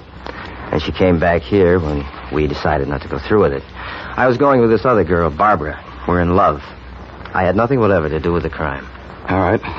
What was Charlie to Eileen? He was in love with her. He came to my apartment tonight, told me he'd killed her. He asked me for money to get aboard a boat.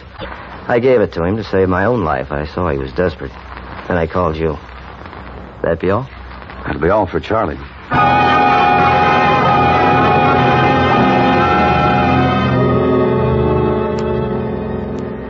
You see, I told him the absolute truth. I'm that kind of a guy, Charlie. Now, if you want to kill a man for telling the truth, that's perfectly all right with me. But before you pull any triggers, try to remember my testimony in court. That was the truth, too. You remember, Charlie, I tried my best for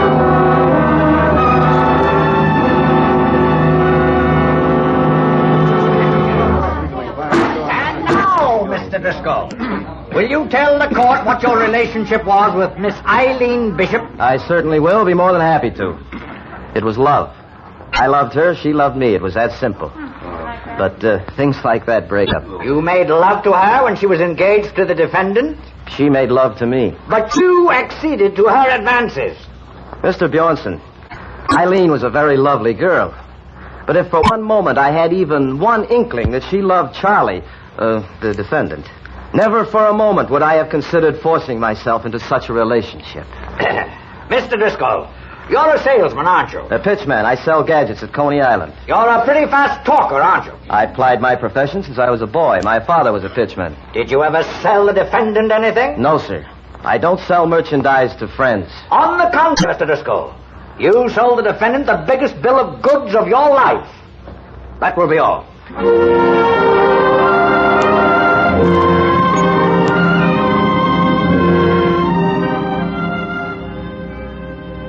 When they sentenced you to life imprisonment, I smiled. Yes, Charlie, I was happy. I was happy because I felt maybe I had something to do with the leniency of the court. Maybe because the jury thought I'd prodded you into a murder, which, of course, was totally untrue, as you know. Maybe by being a villain, I'd made things a little better for you. And then what do? Instead of making things easy for yourself, instead of being thankful for your good luck, you negotiate a break, and boom, you're out of jail. Charlie, when I heard about that jailbreak, my heart hit the bottom of my stomach. I can't tell you how I felt. I thought you'd gone crazy. Well, you had.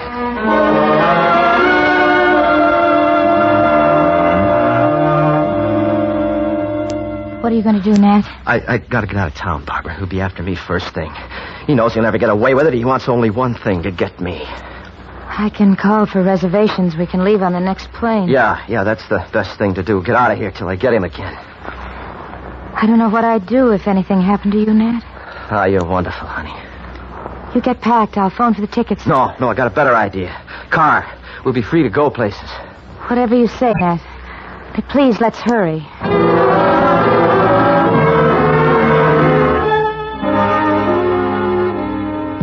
I was hoping so hard for you, Charlie. You'll never know. Because killing me would guarantee your death, Charlie. And I felt bad enough about the whole thing, let alone have my death be the cause of yours. What is revenge? A moment, and then the suffering begins. So Barbara and I left for the South. We got as far as South Carolina, near Charleston, when Barbara told me the news.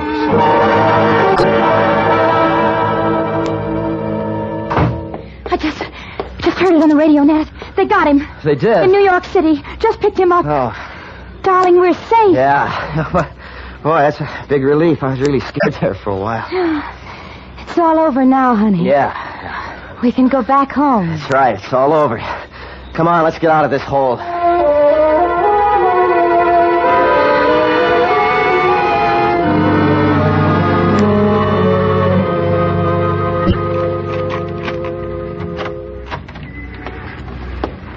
Feels good to be back, huh? Feels wonderful. Come here. Oh, baby, what would I do without you?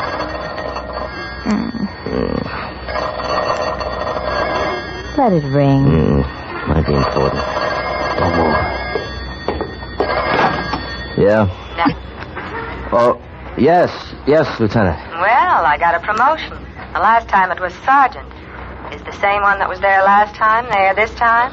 Well, I'm glad you got him, Lieutenant. That's just it, baby. I was just wondering if you were still in town. No, I'm back now that everything's all right again. I don't know what you mean, baby doll, honey, sweetheart. If I was really the lieutenant, I'd tell you that Charlie is still on the loose and liable to show up at your place any minute. What? That's right. Better pack up, or they'll be packing you up. Bye, sweetheart. So long, Lieutenant, and thanks for the information. All right. You're hurting me. What's a big idea? What? He's loose. He's still loose. What's a big idea? No! Stay away from me. You want to get me killed, don't you? Sure he's loose. He's loose and he's going to get you, Nat. Right here. That's a sweet trick, getting me back to town, back to the apartment. How many other lieutenants have you talked to lately? That was Lieutenant Stop it! I could hear her voice cracking all the way over here. For once, you're not going to talk yourself out of anything, Nat. Charlie's going to be here soon. I'm going to call the police. Too late, Nat. You left town. The police didn't have anything to protect you. We're gone. This place was empty, remember? What? Go on, Nat. Talk! Talk loud and fast. You're going to need every word. I'm getting out of here. You're going to wait here till he comes. Get out of my way. I never knew I could hate anybody as much as I hate you. Smooth, fast talk. Shut up. You broke me, Nat. Like you broke Eileen, like you broke Charlie, like you broke everybody you ever met. Get out of my He's way. coming up the stairs. Hear him, Nat? Out of my way. Talk yourself out the back way. Go on, Nat. Talk. Charlie. Get out, lady. Get out of here. You didn't get out of town like I expected, Nat. You just sat up here waiting. All right. Make your pitch.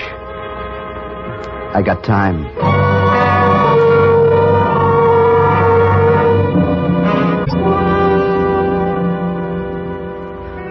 So there are your reasons, Charlie. You see, I've told you the truth to the best of my ability. So you see, that's the case I present to you for your inspection. Listen, they're outside. The police, they're here. Okay, shoot me and get the chair. Or else here's my offer, Charlie. Come with me and I'll help you get away. I've never stopped being your friend, Charlie, despite how you might have felt about me. I've got some money, too. Not much, but some. And I'm sure, Charlie, with my connections, we could get you out of the country. I've never lost faith in you, Charlie. And even now, during your present difficulties, I still haven't lost faith. That's friendship, Charlie. That's what I offer you, not to save my life, but to save yours.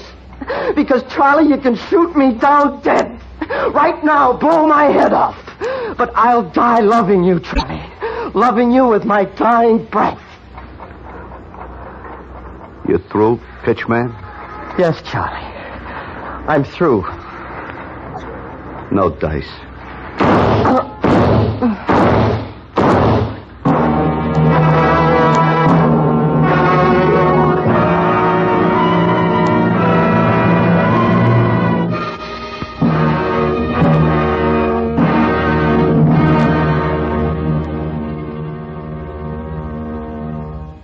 Suspense. Presented by Autolite. Tonight's star, Mr. Richard Widmark.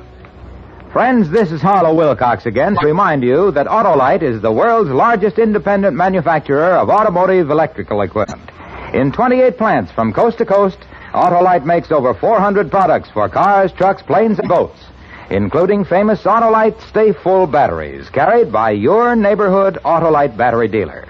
See him soon and ask for an Autolite Stay Full battery, the battery that needs water only 3 times a year in normal car use. And remember, you're always right with Autolite. Next week on Suspense, a story suggested by actual events and starring Mr. Gregory Peck, who will tell you the truth about Jerry Baxter. Presented on Suspense.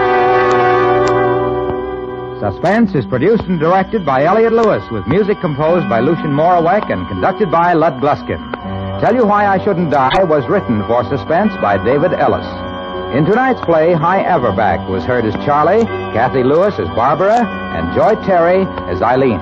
Featured in the cast were Larry Thor, Joseph Kearns, and Mary Shipp. Our thanks to 20th Century Fox Studios, who made possible Richard Widmark's appearance tonight. Watch for Mr. Widmark in that studio's forthcoming production, The Frogmen. And remember, next week on Suspense, Mr. Gregory Peck in a tale we call The Truth About Jerry Baxter. You can buy Autolite Stay Full batteries, Autolite standard or resistor type spark plugs, Autolite electrical parts at your neighborhood Autolite dealers. Switch to Autolite. Good night. Today, many physically handicapped persons are performing important jobs in almost all fields. If you're an employer, why not check with your state employment service? Perhaps your employment problems can be solved by physically handicapped but skilled and capable workers. This is CBS, the Columbia Broadcasting System.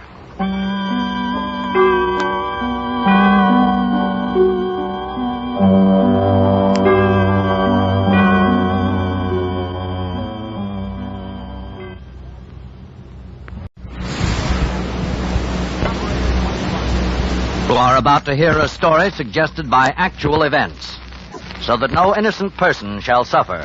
Names and places have been changed.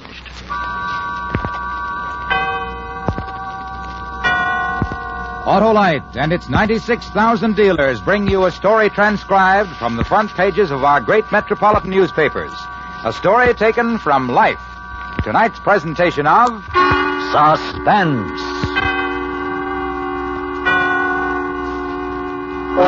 Tonight, Autolite presents Mr. Gregory Peck, who's going to tell you the truth about Jerry Baxter, a story of juvenile use of narcotics in the United States today.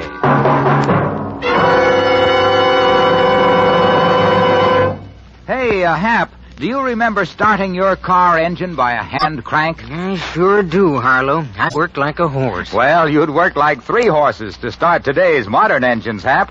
But now electricity does it and other jobs like running your heater, radio, lights, and horn.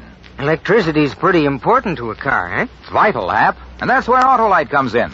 because Autolite designs and builds complete electrical systems used as original factory equipment on many leading makes of our finest cars, trucks, and tractors. Why, my car is Autolite equipped, Harlow. And that means all the Autolite units, including the coil, distributor, generator, starting motor, and their thousands of component parts, are related by Autolite engineering design and manufacturing skill. Sort of a family team, eh, Harlow? Right, Hap. A family team working together to give you the smoothest performance money can buy.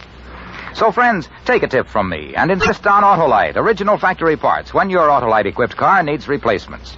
Because only Autolite original factory parts can assure you the balance and perfect timing built into your car's Autolite electrical system right on the assembly line. Remember, you're always right with Autolite. And now, with the truth about Jerry Baxter and the performance of Mr. Gregory Peck, Autolite hopes once again to keep you in suspense.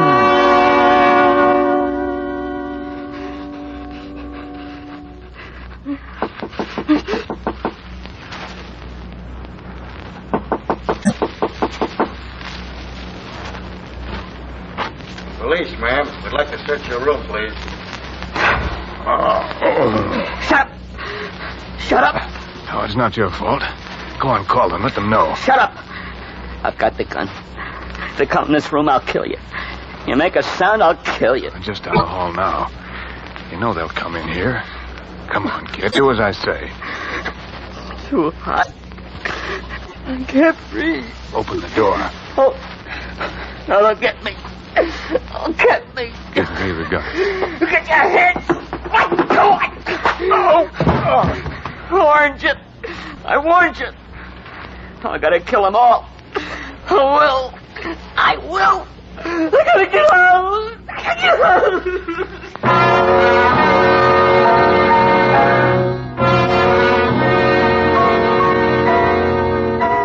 There was a lot of pain and a sick feeling.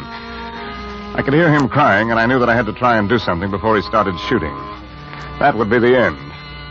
Then sounds faded away, and I remembered everything that happened as if it was a dream, only it wasn't a dream. It happened all right. With Jerry, it started at home. A mother and father who didn't have time, who didn't care. Next, in high school, smoking a smoke that wasn't a cigarette. Then keep up with a gang until it was costing him nearly $50 a day to escape reality for a few hours. It was all in your newspapers a few weeks ago. How they arrested Jerry Baxter and sent him to a correction school for peddling narcotics in the high school yard. That was only the beginning.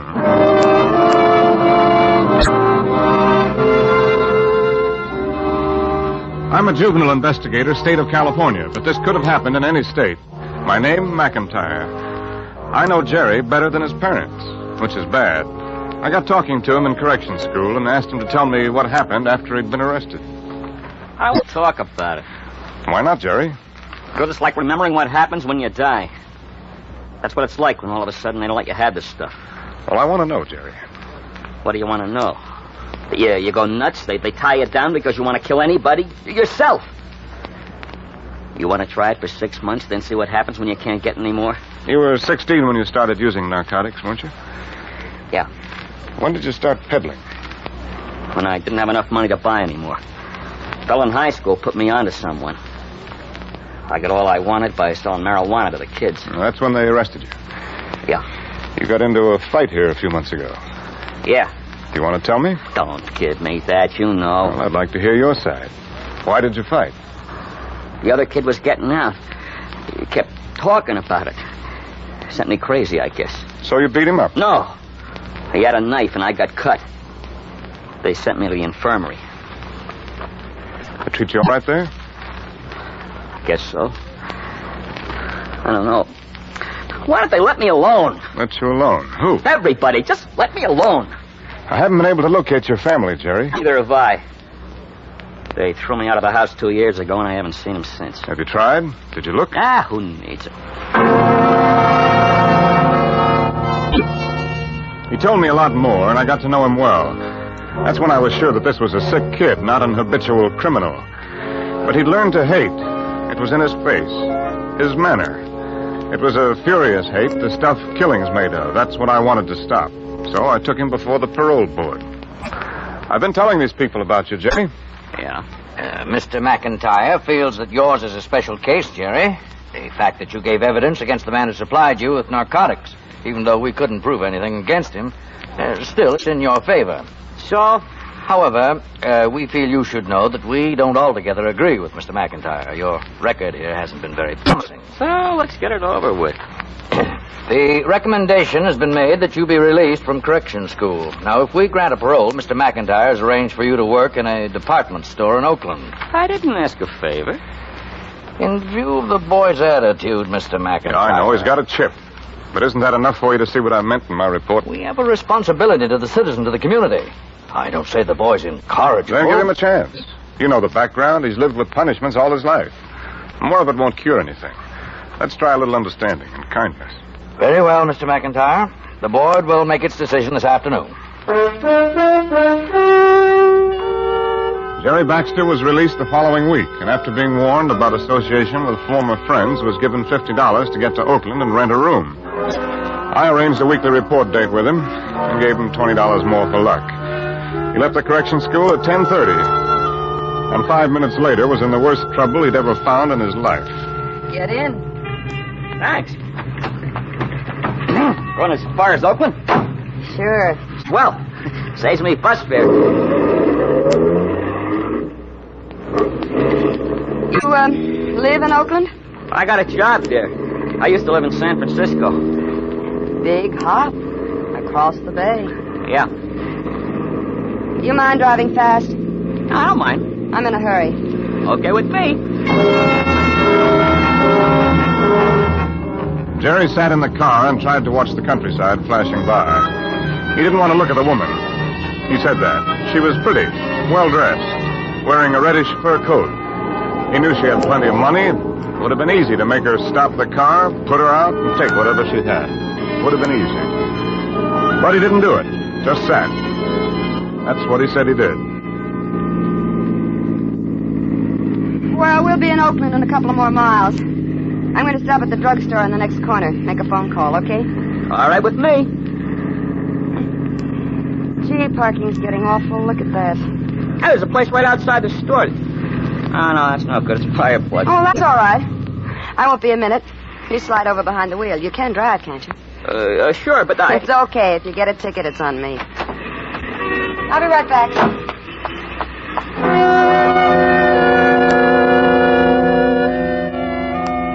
He was alone in the car. The keys were in the ignition. It would have been easy.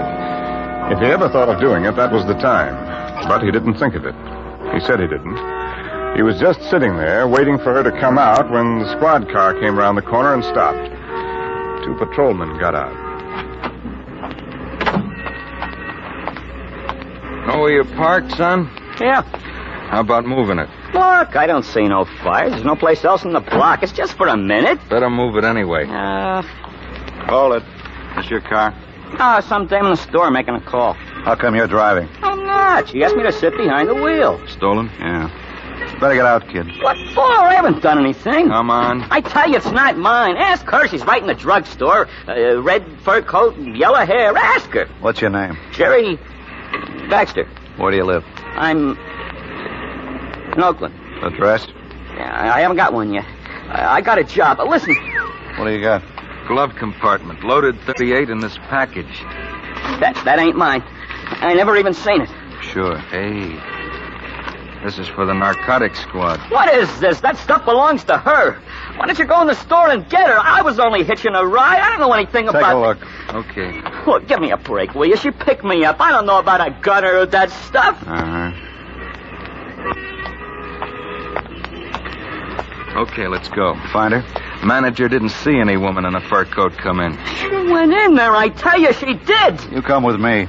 Mel, you drive this car. Right.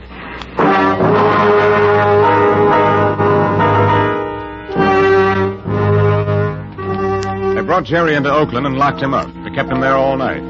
I was notified, and the next morning was in the office with 2 detectives when they brought him in. Mr. McIntyre. How do you feel, Jerry? Sit down. I didn't do it. I didn't. Maybe you didn't. They locked me up. They didn't give me a chance. You'll get a chance. Have you seen this gun before? I guess so. It was in the car. I told you. Narcotics, too? Just in the car? Yeah. What about this woman, Jerry? I don't know. She didn't say her name. I was hitching a ride, and she picked me up on my way to Oakland. Why didn't you take the bus? Oh, maybe because, like you said, I was on my own. I was free. Anyhow, I thought I'd save a couple of bucks. You didn't tell the officers yesterday you were just out of correction school. Okay, I didn't. Look, we know it was a stolen car. We find narcotics and a gun. Didn't take you long to get back to peddling, did it? I'm not. I didn't. It was the woman. She had a red fur coat and blue shoes and yellow hair. Why don't you look for her? Where were you taking it? Who sold it to you? Jerry? I'm not lying, Mr. McIntyre. But I got a record. They won't believe me. You're telling the truth? I'll believe you. Lock him up. We'll check his story. You're going to lock me up? Now, take it easy, Jerry. Easy? You ever been locked up? I got to find that woman. She framed me. You got to let me find her. She'll tell you. I'll try. I'll do what I can. Yeah, and I rot. You got me. That's all you want. No sense talking to him. Come on. You're not locking me up again. No. Jerry! Get back. Put the gun down. Get back, all of you. Listen to me, Jerry. Don't try it. Not even you, Mr. McIntyre. I mean it. You crazy little dope. Get away from that door. I'm going out. You try and stop me, and I'll kill you.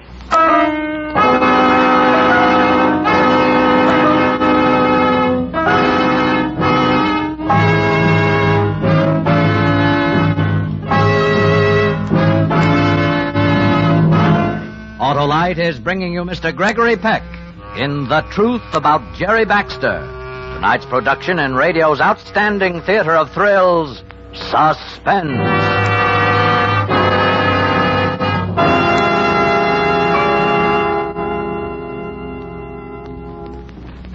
Say, Harlow, what does it cost for all that electricity my car uses? Practically nothing, pal, because it's produced, stored, and supplied right under the hood of your Autolite-equipped car by your car's Autolite electrical system. But all those parts, Harlow. All those parts, including the coil, distributor, generator, and the starting motor, work together like a team, Hap, to give you the smoothest performance money can buy. That's why Autolite electrical systems are used as original factory equipment on many leading makes of our finest cars, trucks, and tractors. You've sold me, Harlow. Fine. And friends, insist on Autolite original factory parts when your Autolite-equipped car needs replacements. You can get them at your nearest authorized Autolite service station, listed in the classified section of your phone book under Automotive Electrical Service, or at the car dealer who sells your make of car, or wherever you see the Autolite original factory parts sign. And remember, you're always right with Autolite. And now, Autolite brings back to our Hollywood soundstage Mr. Gregory Peck in Elliot Lewis's production of The Truth About Jerry Baxter, a tale well calculated to keep you in suspense.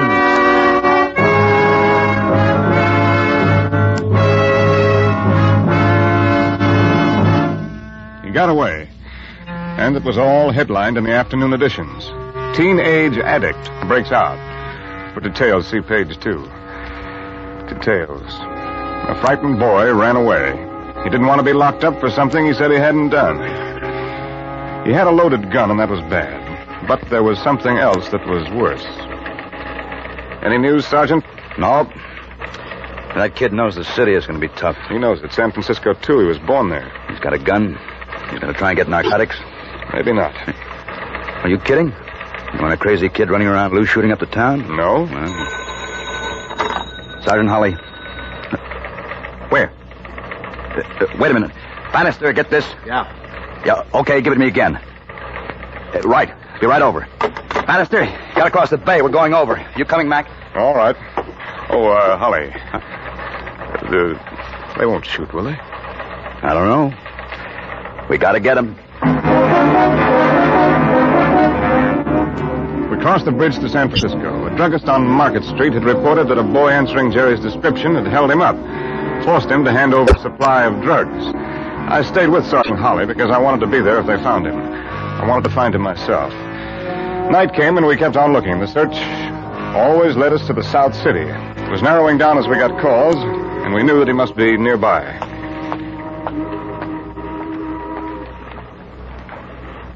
Anything in there, Bannister? No, dead end. Right.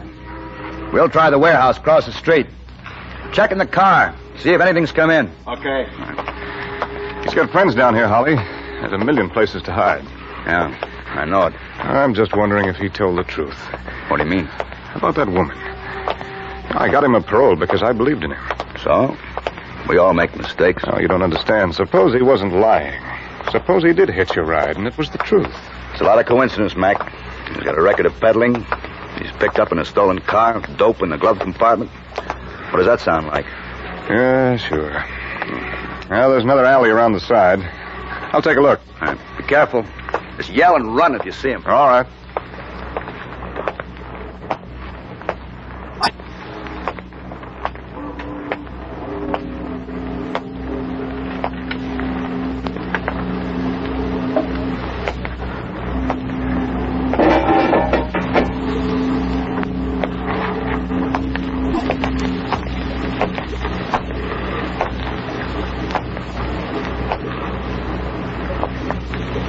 Hi, Mr. Mack. Oh, Jerry. I got a gun. Don't you call those cops out there because I feel bad if I had to kill you. And I don't want to feel bad. Give me the gun, Jerry. You know they'll get you. Nobody can get me. Why did you run away? I told you I'd help. You'd help? Now, give me the gun, Jerry. I'll stand by you. You trust me, don't you? You didn't believe me when I told you about that dame. You didn't believe me. Well, I know who she is now. A friend told me. She's a friend of a friend. Oh? What's her name? Oh, no. I'm too smart. You know something? I think maybe I'm going up to kill myself, a dame. Oh, Jerry, no. Give up. Let the police take care of it. They'll have to believe you now. Never shot one of these. Kind of heavy, huh? Kid. Come on, come with me. I gotta go get her. Can you believe me? Jerry, let me come with you. Don't go out there alone. Sure. Okay. Don't start anything, Mr. Mack. I don't want to hurt you. You know? I was hoping when we got on the street that Holly or Bannister would be there, but they weren't. Only the prowl car across at the corner, empty. I couldn't take a chance, not only for my own skin, but Jerry's. They'd be shooting. So I walked with him. I wasn't able to get near enough to grab the gun. As we passed under a street lamp, I saw his face, pale and tight. But his eyes were clear. I knew he'd taken none of the stolen narcotics. He hadn't taken it yet. We didn't go far. He stopped at a rundown hotel and, signaling me to walk ahead, went up the back stairs. I remember the smell of that place. Old and rotten. 306. How come you want your kind of job, Mr. Mack? You should have been something else than a nice guy like you. Give me the gun, Jerry. Don't do it. Don't be scared.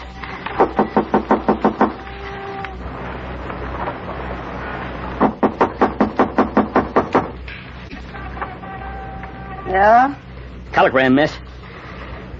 Who are you kidding? Go away. Open up or I'll shoot through the door. Okay. What do you want? You. I'm going to talk to you. Hi, Peggy. Hey, you're the I'm kid the kid. Get inside. Mister, are you a cop? This is the kid that... What a dump. Drop it, Jerry. Drop it. Harry. Move over there. You too, mister. Is the louse peddled the stuff to me, Mr. Mack. Remember? Harry Richards. I told you about him. His wife's a louse, too. Didn't know you were married, Harry. You didn't think you'd get away with it, did you, kid? Business has been bad since you squealed. I had to lay low, and it's cost me plenty. This your wife? Yeah. You sent her out to pick up Jerry and frame him. That's it. Smart little punk to find us. No, dumb. I think I'll kill you too, Harry. Oh, sure you will. I don't know what you're going to do, Richards, but a narcotics rap is better than murder. I'll be safe on both counts. Jerry will be. Hey, Put out, you'll kill him. Him. You, mister. I'm going to shoot you. Stick you both in the closet and put the gun in little Jerry's hand. When he wakes up, he can explain it to all your pals. What about us, Harry? They'll figure something's wrong. You got a better idea? What do I do? Let this guy go and get sent up for life? No, we're going to take a long trip. By the time they figure it out, we can be in Mexico anywhere. Now, go on, get packed. Oh, all right.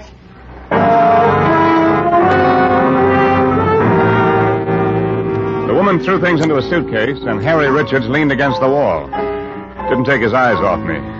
Jerry groaned once, but didn't come out of it. There was a bad cut on his head where the barrel of the gun had hit him. Then they were ready. He dragged the boy to a closet, put him in, turned around to me, and... All right, mister. Turn around. Turn around, I said. No thanks.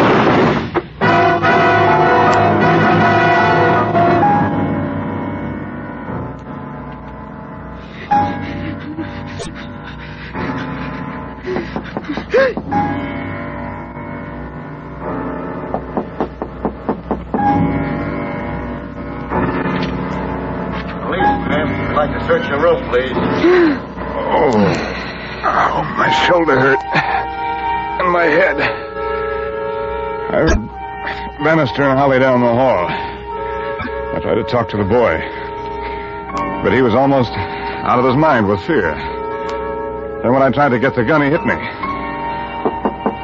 Oh, it was a long way off, that sound.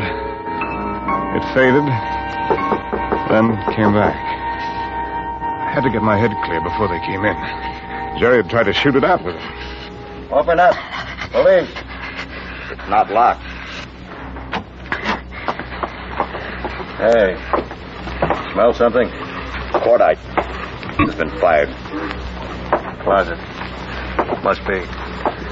What do you think? Wait a minute. Wait. Jerry.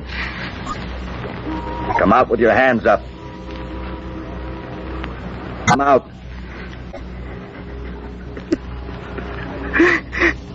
I can't stand it anymore.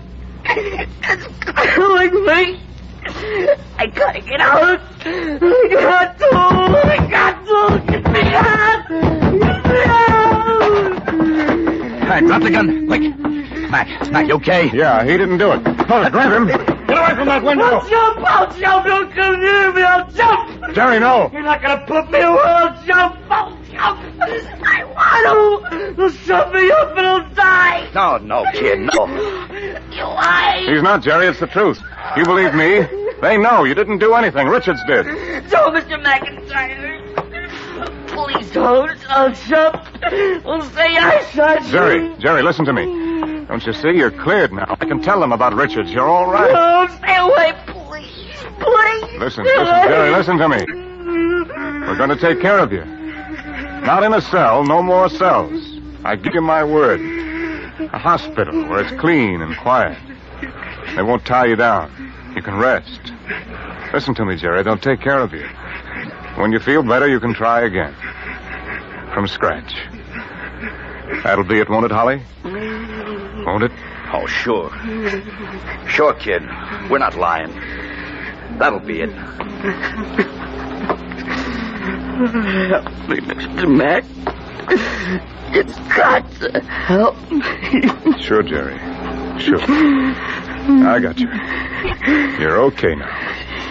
You'll help me. You believe in me. You will. You'll help me. Oh, please.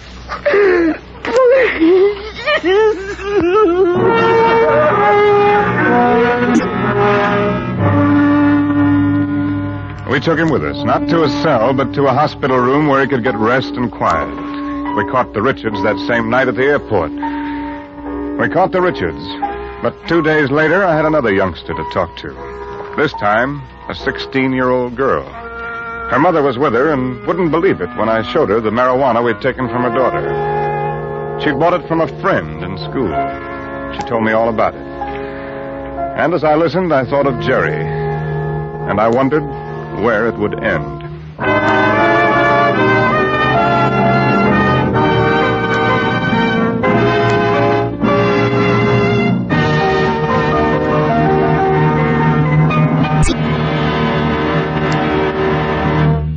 Suspense. Presented by Autolite. Tonight's star, Mr. Gregory Peck. Today, we honor our flag, symbol of American freedom. And on this day, it is appropriate that we also honor an American city, which typifies the heritage of our great country. That city is Detroit, which this year celebrates its 250th anniversary. Since July 24th, 1701, when Antoine de la Mothe Cadillac first set his standard on the shore of Ville de Troyes, Detroit has never ceased to progress. Here was developed our greatest tool, the automobile. And from this arsenal of democracy came many of the sinews of defense, which helped keep our country free through 2 world conflicts. And as surely as Detroit has achieved in material sense, so has it contributed to international understanding and to the cultural and spiritual life of America. Autolite is proud to have known and worked with the people of Detroit, and gladly takes this opportunity to extend to them best wishes on their 250th anniversary of their fine city.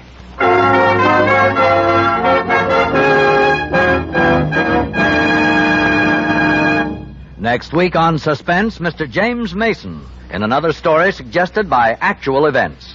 The story of a man whose life was more fantastic than any fiction. A story we call The Greatest Thief in the World. Presented on Suspense. Suspense is transcribed and directed by Elliott Lewis, with music composed by Lucien Morawek and conducted by Lud Gluskin. The Truth About Jerry Baxter was written for Suspense by Anthony Ellis from a story by Forrest Barnes and Roxy Roth. In tonight's play, William Tracy was heard as Jerry and John Denner as Sergeant Holly. Featured in the cast were Clayton Post, Joan Banks, Shep Menken, Hy Averback, and Joseph Kearns. Gregory Peck will soon be seen in the Warner Brothers picture Captain Horatio Hornblower.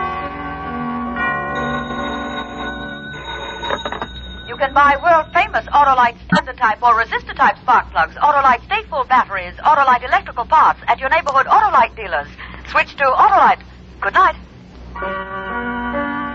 And remember, next week, Mr. James Mason, in a tale we call The Greatest Thief in the World. This is CBS, the Columbia Broadcasting System.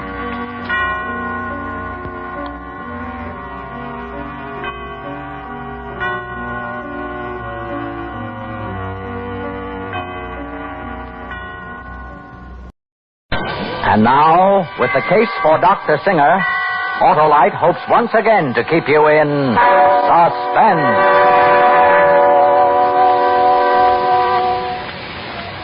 Minus 30.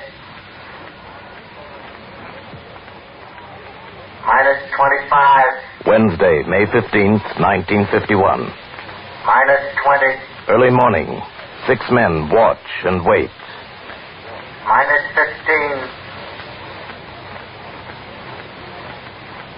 Minus 10. Minus 5. 0.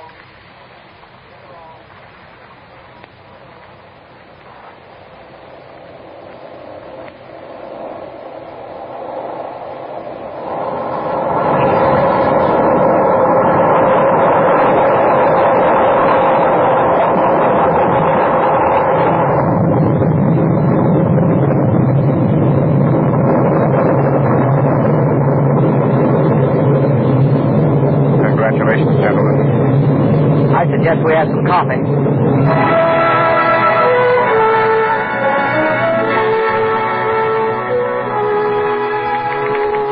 May 16th, 1951. Confidential.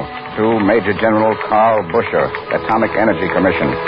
From Professor Leland R. Young regarding thermonuclear H-23. At 6:30 a.m., May the 15th, H-23 was successfully detonated without the use of U-235. Enclosed herewith, technical data compiled after explosion. Complete destruction up to 10 miles.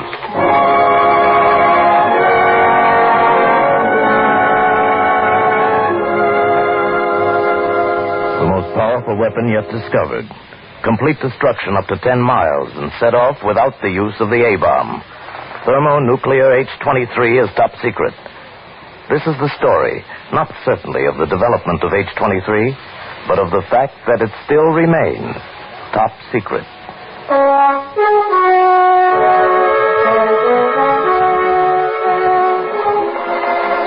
January 3rd, 1951. Confidential.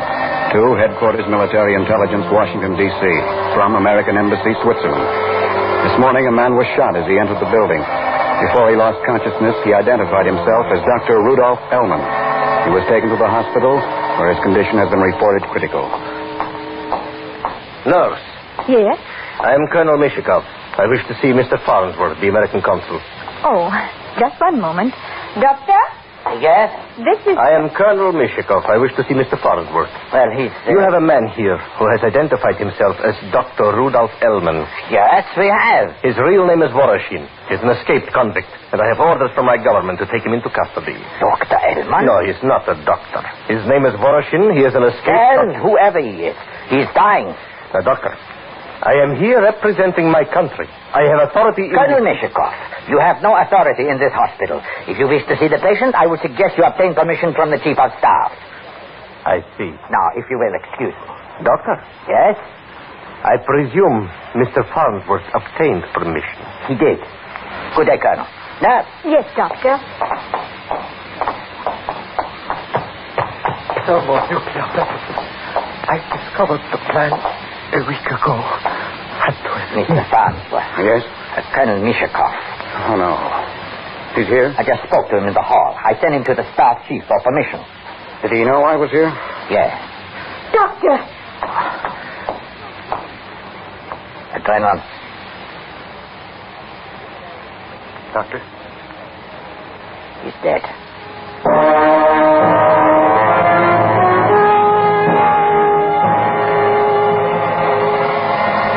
To Headquarters, Military Intelligence, Washington, D.C. From Henry W. Farnsworth, American Embassy, Switzerland. Dr. Rudolph Ellman died here at 5:50 p.m. this day. Obtained statement of great importance if deceased is really Ellman. Soviet government claims he is Alexander Voroshin, escaped convict and citizen of USSR. Please advise.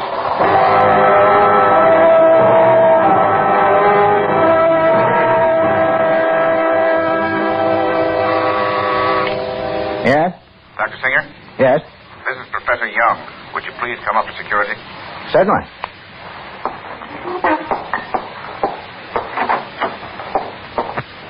Well, George. I've got these rundowns on the pile. Wonderful, wonderful. I got to go up to security. I'll go over them with you as soon as I'm finished. Still going to play poker tonight? Wouldn't miss it. I'll give you a buzz when I'm through. All right. Come in, Doctor. Dr. Singer, this is Mr. Whiteside and General Busher. I know the General. How are you, sir? Just fine, Doctor. And Mr. Whiteside, how do you do? How do you do, Doctor? Sit down, George. Thank you. Mr. Whiteside is from the FBI. Oh? Did you know a Dr. Ellman? Rudolph Ellman? Yes. Well, very well. I studied under him in Germany. Here's a picture.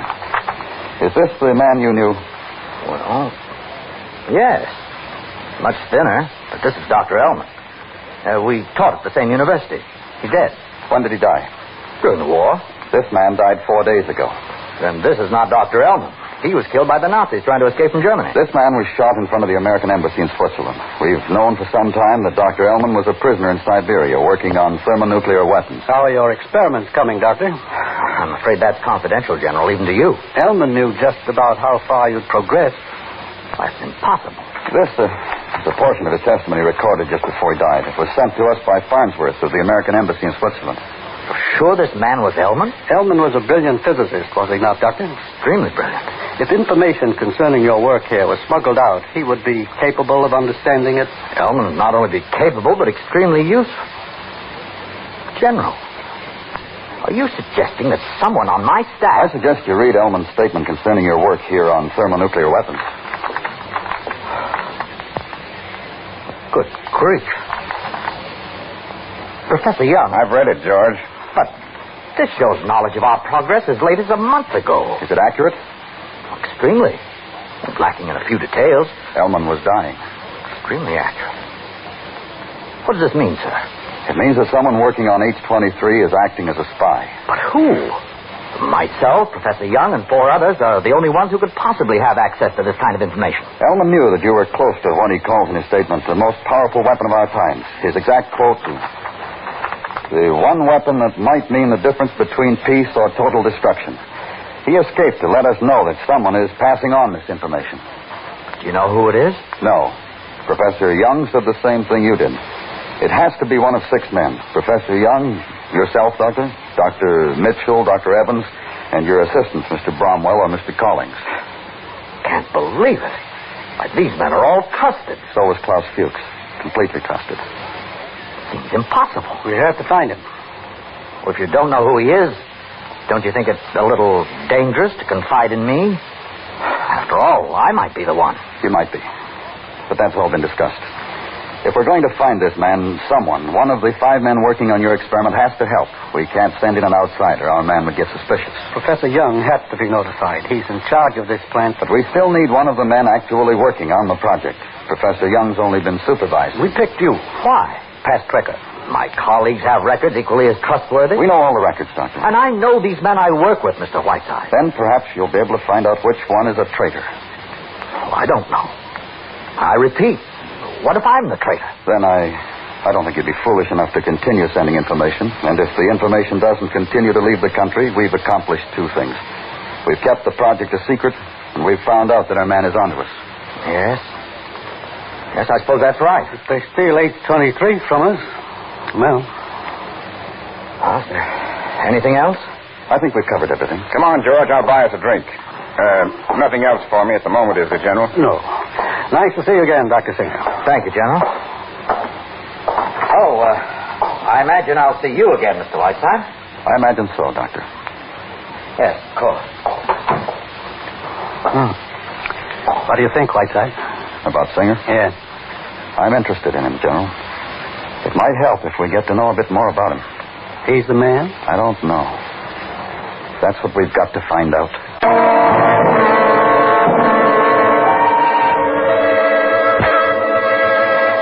Confidential from Special Agent Whiteside to Division 33, Federal Bureau of Investigation, Washington, D.C. Talked with Dr. Singer, and he has agreed to proceed as planned. Advised Charlie. Oh, hi, Charlie. Hey, Benny, sit down. Have a beer. Thanks. Been waiting long? About 5 minutes. How's Margie? Okay. Had the flu. One of the kids got it now. Don't you know I got to get it sooner or later? I had it. It's miserable. How's business? We got us 3 tons of whitefish yesterday with the price. What do you have, boys? Benny? Beer. Just beer. 2 beers. All right. Fish been running just great. The day before yesterday, we rolled in with over 4 tons. How's your business? Fine. I got 2 men on all of them. Apartment's bugged, 24-hour stakeout. What about Singer? So far, nothing. He works right with them. Maybe... I don't know. Checking I've done so far, they all look pretty clean. Sure. Boy, we want smart. If it is Singer, smart as they come. I'll give you a report. Hold it. 2 beers. 50 cents.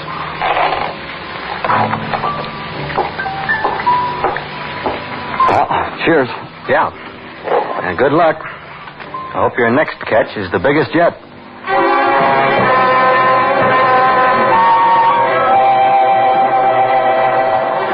Confidential to Major General Carl Busher, Atomic Energy Commission, Washington. From Professor Leland R. Young regarding thermonuclear H-23. Dr. Singer has informed me that H-23 experiments are proceeding on schedule.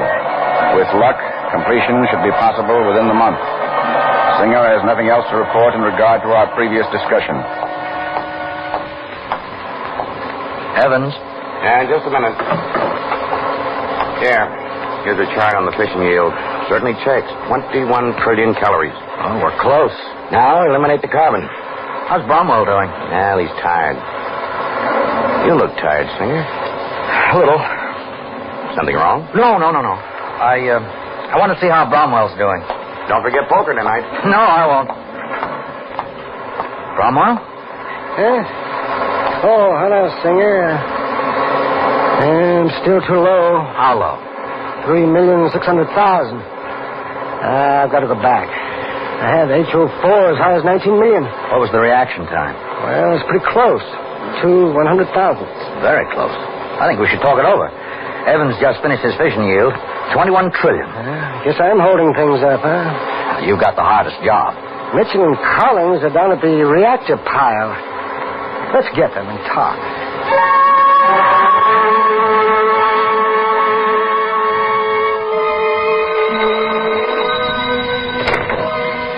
Yeah? Benny? Yeah. Charlie. I got something I'd like you to hear. All right. I'll see you at the office in an hour.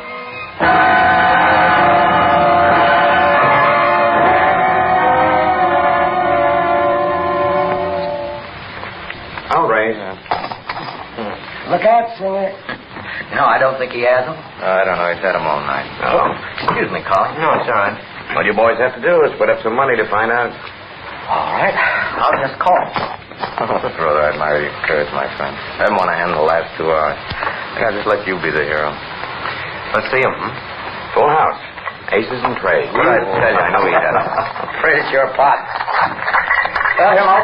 Evans, you are without a doubt the luckiest. Played poker for another hour and went home. Nothing unusual. A cigarette? Yeah. Thanks. Still no lead. Boy, I tell you. If it is Singer, he's real careful. Yeah, something new? Got word from the other side today, counterintelligence. Our boys say the Russians haven't had any message on the progress of the bomb for a couple of weeks now. They're worried.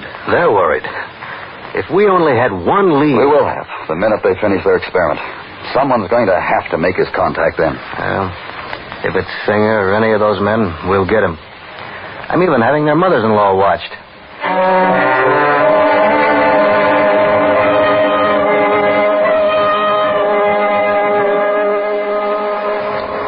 92,238 plus neutron, 92,239 plus gamma radiation, 92,239 decays to 93 neptunium, 239 plus beta electron. 23 minutes. Check. 93 neptunium, 239 decays to 94,239. Evans, come here. Mitchell, Collins. What is it? I've got it. I think I've got it. Carbon is completely isolated. Well, look. Look for yourself. Oh, yes. Yes. Let me see. Yes, here, Collins. Mm-hmm. Well, this is it. Congratulations, Bromwell. Congratulations, Bromwell. Very good. Well, gentlemen, H-23 is no longer theory. We can now begin to assemble the first one.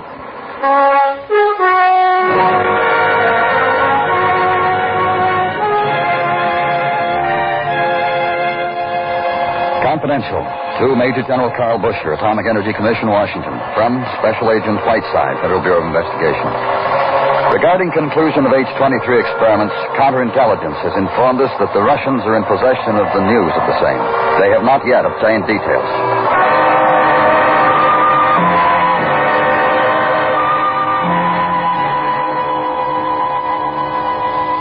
How could it get out? How? I don't know, General. Charlie here's had them watched every second. I don't know. I know what they did better than they do. Every one of them. They're clean. Let's stop kidding ourselves. Somebody's not clean. The experiment was leaked 4 days ago. Professor Young says they're working now to assemble the bomb. Then what do? Send the details by courier to the Russians? We might as well. We still have some time. What about Singer? I don't know. Charlie? Yeah? Got those reports? Yeah.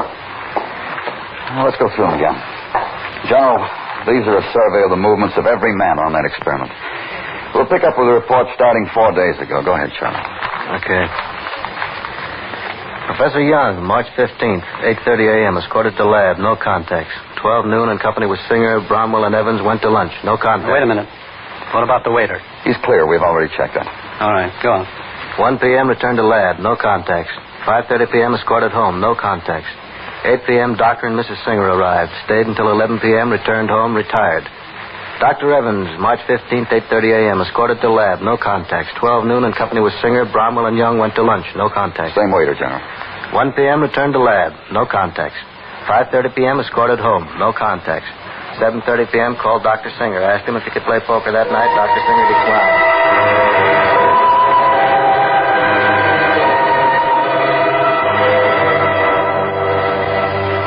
5 p.m., Singer escorted to doctor's office for checkup. Sinus trouble. 5:30 p.m., escorted home. No contacts. Remained in house rest of night. Okay, now this is the 16th. Start with Mr. Collins. 8:30, escorted to lab. No contacts. 12 noon, lunch with Agent Dietrichson. 12:30, half-hour appointments with dentist to schedule. Cavity. 1:15, escorted back to lab. No contacts. Wait a minute. Yeah? Look, it might be nothing, but it's worth a try. I want every man on that experiment examined. What for? A complete medical, General. The works. Professor Young? Young, Singer, Evans, Collings, all of them. And today, no explanations.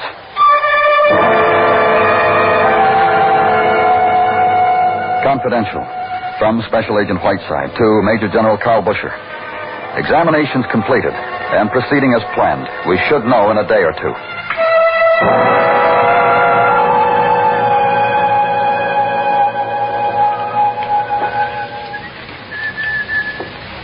Anything yet? Oh, Benny. No, nothing.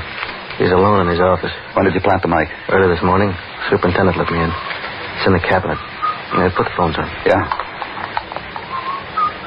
Suppose he doesn't show up? Then we'll try the others. Hold it. Mr. Collins is here, Doctor. Oh. Lucky you caught me, Mr. Collins. I was going out for lunch. Well, I'm certainly glad I could get around. Tooth bothering you? A little. Shouldn't have been neglected. Just get up in the chair. I'll have a look at it. All right. Been giving me a little trouble the last week. And we should have seen to it your last visit. Hey, bad? Bad enough. Certainly have to fill it this time. I'll just get some Novocaine. How's Wick? Tiresome.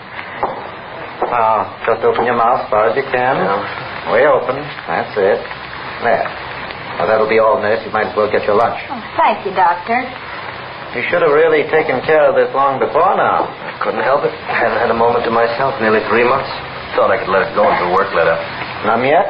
I'm getting them.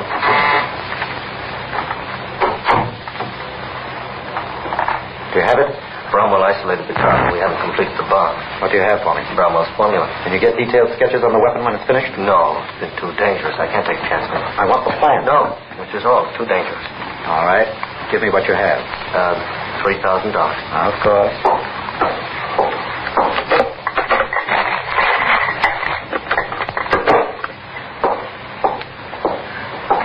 Here you are. And here you are. That's it. That's the man we want. Come on, Charlie.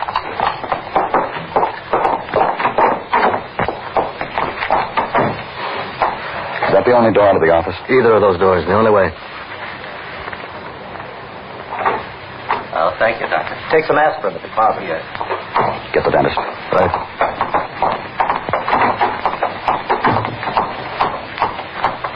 Mr. Collings. Oh, yes? Whiteside, Federal Bureau of Investigation. You're under arrest.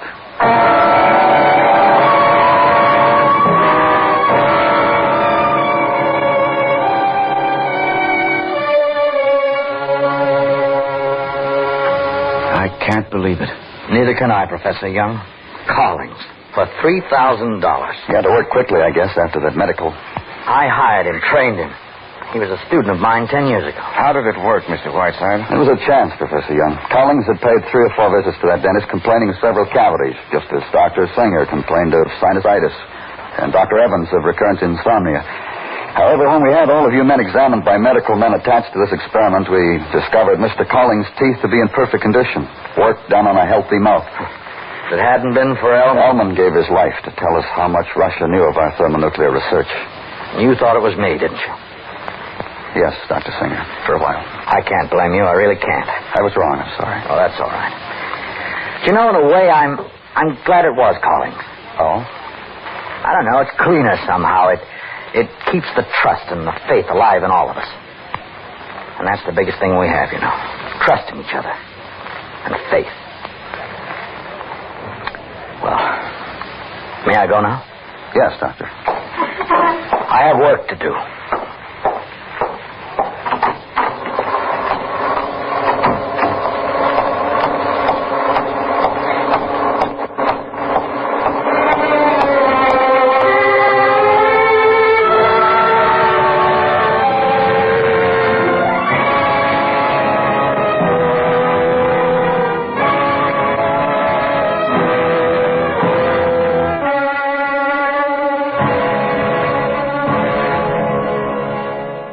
You are about to hear a story based on actual events. To protect the innocent, names and places have been changed.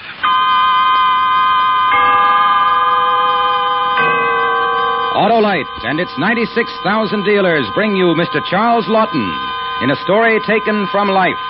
Tonight's presentation of Suspense.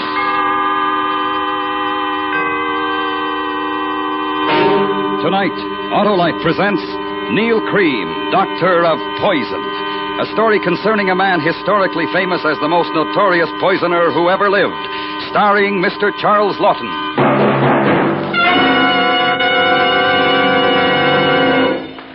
Hello, Harlow. Well, hi, Hap. Boy, you just can't beat the system, can you? What system? Why, the electrical system of your Autolite-equipped car. And it works for you every time you press the starter button, blow your horn, light your lights, or use your radio or heater. Harlow, you mean Autolite makes coils, distributors, and all the other important units that make up the complete electrical system? They sure do, Hap, with all units and their thousands of component parts related like a team by Autolite engineering design and manufacturing skill to give you the smoothest performance money can buy. Harlow, even I couldn't improve on that. Thank you, Hap. So, friends, because the electrical system is so important to the smooth and efficient operation of your car, treat your car to a periodic checkup. See your car dealer or visit your nearest authorized Autolite service station listed in the classified section of your telephone directory. Or call Western Union by number and ask for Operator 25. She will quickly tell you the address of the authorized Autolite service station nearest you. And remember, from bumper to tail light, you're always right with Autolite. And now, with Neil Cream, Doctor of Poison, and the performance of Mr. Charles Lawton, Autolite hopes once again to keep you in suspense.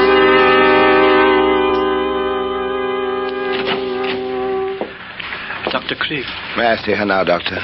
Dr. Cream, there was nothing I could do. I'm sorry, terribly sorry. I tried everything. You tried everything? Sorry. I did what I could. It was too late.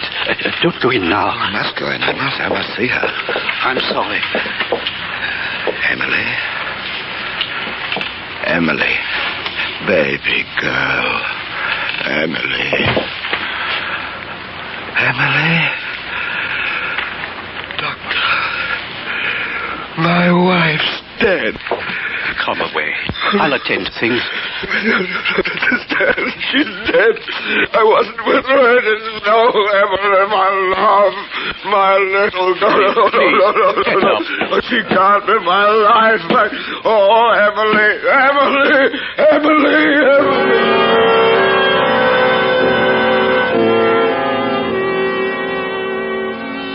Well, that was Emily, my only wife. She left me a widower with an income of £400 a year. It's rather extraordinary how long it took her to die. To look at the girl, you'd never have thought it. She was thin and sickly, but in possession of what must have been the constitution of an ox.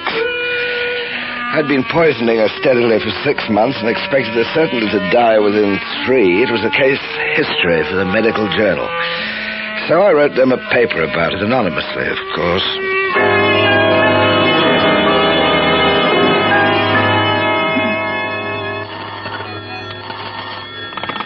Inspector Waring. Sergeant Dean, sir. I've got a letter here from the editor of the medical journal. Why did they forward it to the yard? There's a manuscript that came with the letter. Just a moment, sir. Resistance to physiological action of alkaloid poisoning. Case history C, by Anonymous. Oh, what's the matter with that? The medical journal people seem to feel that the man who wrote it did the job, too. Put it on my desk. I'll be there in half an hour. Right, sir.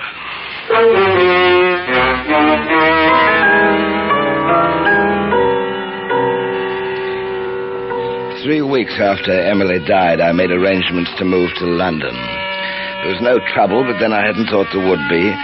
The good doctor had made out a certificate based upon the history which I supplied. I had decided upon a refined intestinal disorder which bore a magnificent Latin name and closely paralleled the symptoms brought about by the poison administered. So much for the late and unlamented Emily Cream.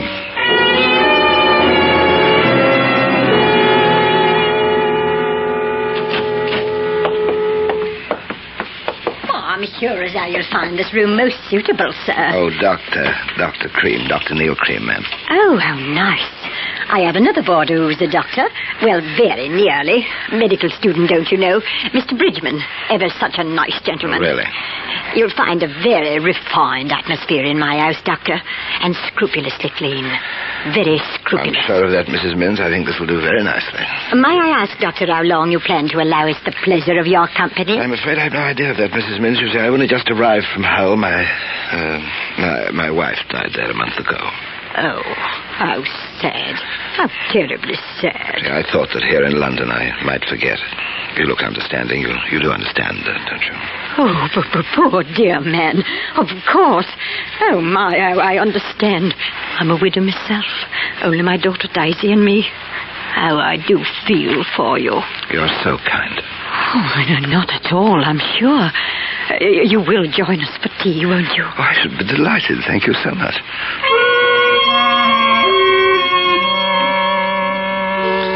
I had found a boarding house in Bloomsbury off the Tottenham Court Road. The proprietress, Mrs. Minns, was a tall, bony sort of woman, a type that I particularly despise, not at all nourishing to a man of my disposition. Now, the daughter she'd mentioned I hoped would be a better prospect, but I knew that I would have to be careful there. After unpacking, I went down to tea.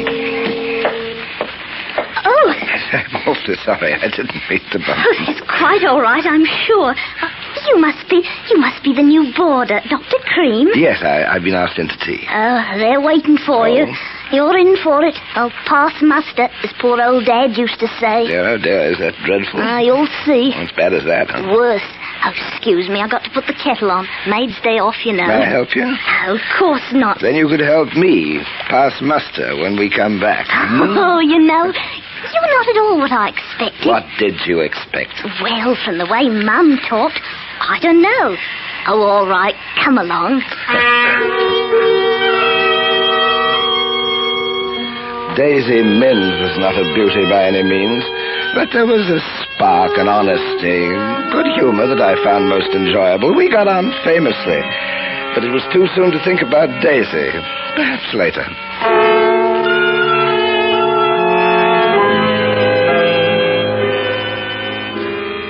It was the evening of the 4th day after my arrival in London that I met Mildred Vickers. It was at a pub in Hammersmith. She was a sweet little thing, large brown eyes, rosy cheeks, perhaps encouraged by a touch of rouge. Altogether delightful. I must say that I flattered her with attentions not usually received, flowers, dinner, the theater. She was very grateful. Oh, tired. You? Yes. Goodbye. Thanks very much. Goodbye? I wanted to tell you earlier tonight. I can't see you anymore. You can't? You're joking. I'm not. You've been a duck. We've had a lovely time, but it's finished.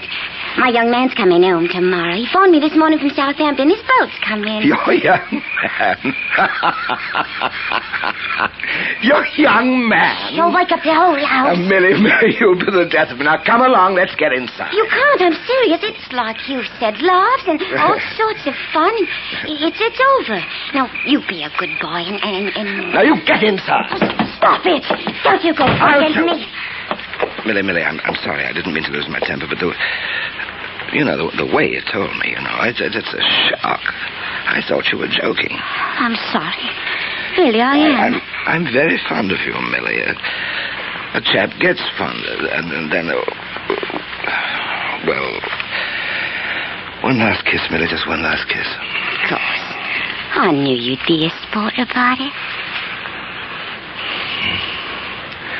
Millie, I can't let you go. I can't. Oh, crikey. Now, Millie, let's talk it over. There's nothing to talk. I'm just going to sit quietly and talk. I promised I'm not going to make any trouble for you. I just want you to understand. Understand what? I'm tired. Please, it's not too much to ask. We'll just have one drink and you listen to me. And if you want me to go, I'll go.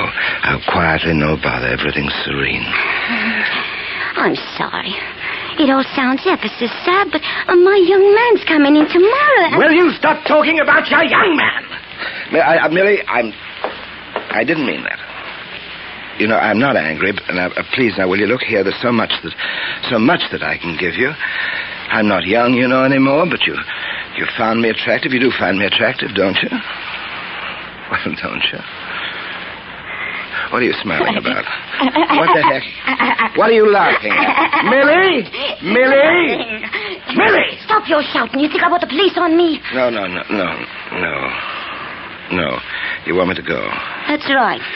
Well, I'll be as good as my word then, Millie. There's no hard feelings. Of course not, silly. Farewell drink? Not for me, thanks. Just a splash. We're going to drink to your young man. Wouldn't he just laugh if he knew? Isn't he just? You ought to find yourself a nice widow.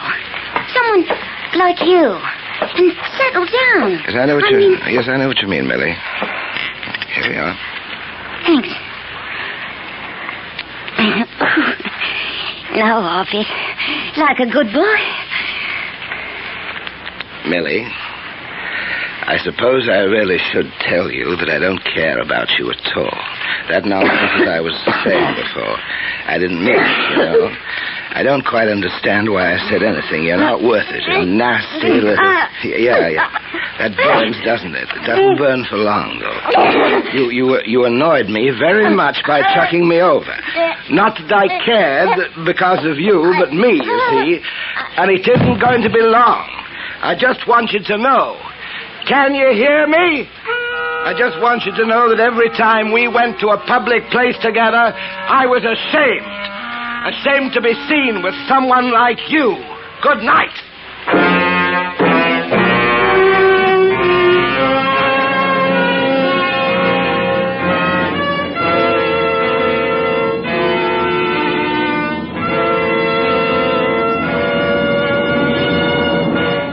Autolite is bringing you Mr. Charles Lawton in Neil Cream, Doctor of Poison. Tonight's production in radio's outstanding theater of thrills, Suspense.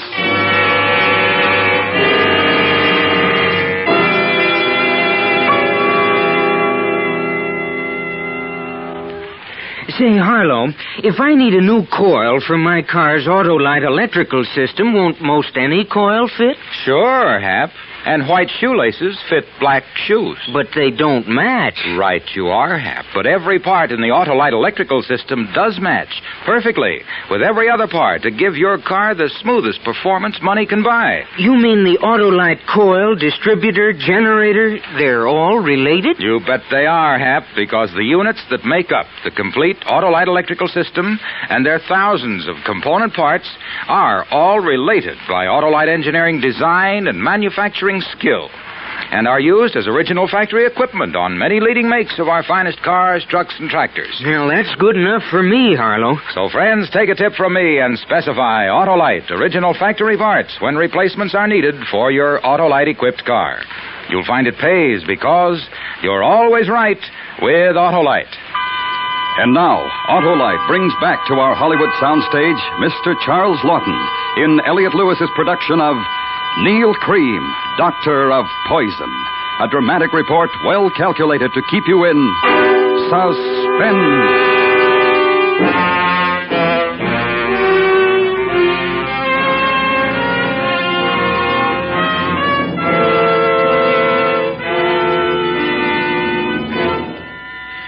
For the next 2 or 3 nights I stayed in at the boarding house, I don't think I felt well. At least I couldn't sleep. My sleep wasn't at all restful. I had dreams. Horrible, frightening dreams. I remember that just before I dropped off to sleep one night, soon after Millie was taken, that I thought to myself that I must speak to Mrs. Minns about the cooking. All that heavy stuff.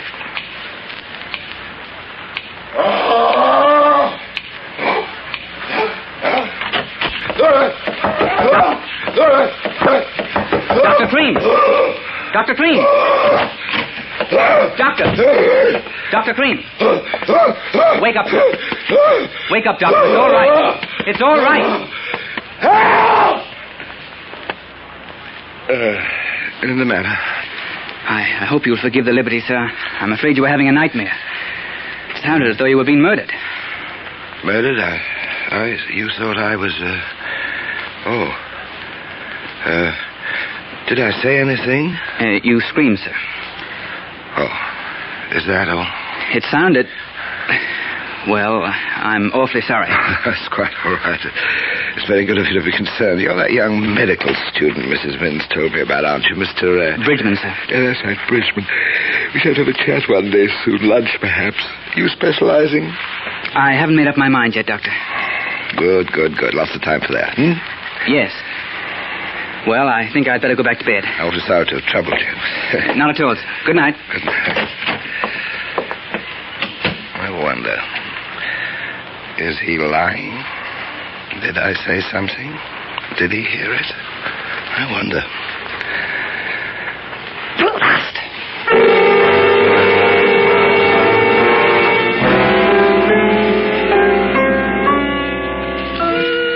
2 weeks passed, and I was safe. Nobody knew, unless Mr. Edward Bridgman, the medical student.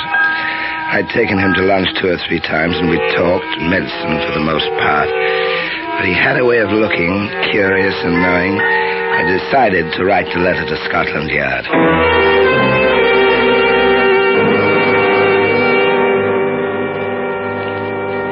Commissioner, Inspector Waring here. I think we've got something more on that poison case in Hull and Millie Vickers. Yes, a letter. It says, to whom it may concern, I have information which can lead to the arrest of the person responsible for the murder of Millie Vickers in Hammersmith. Is it worth £3,000?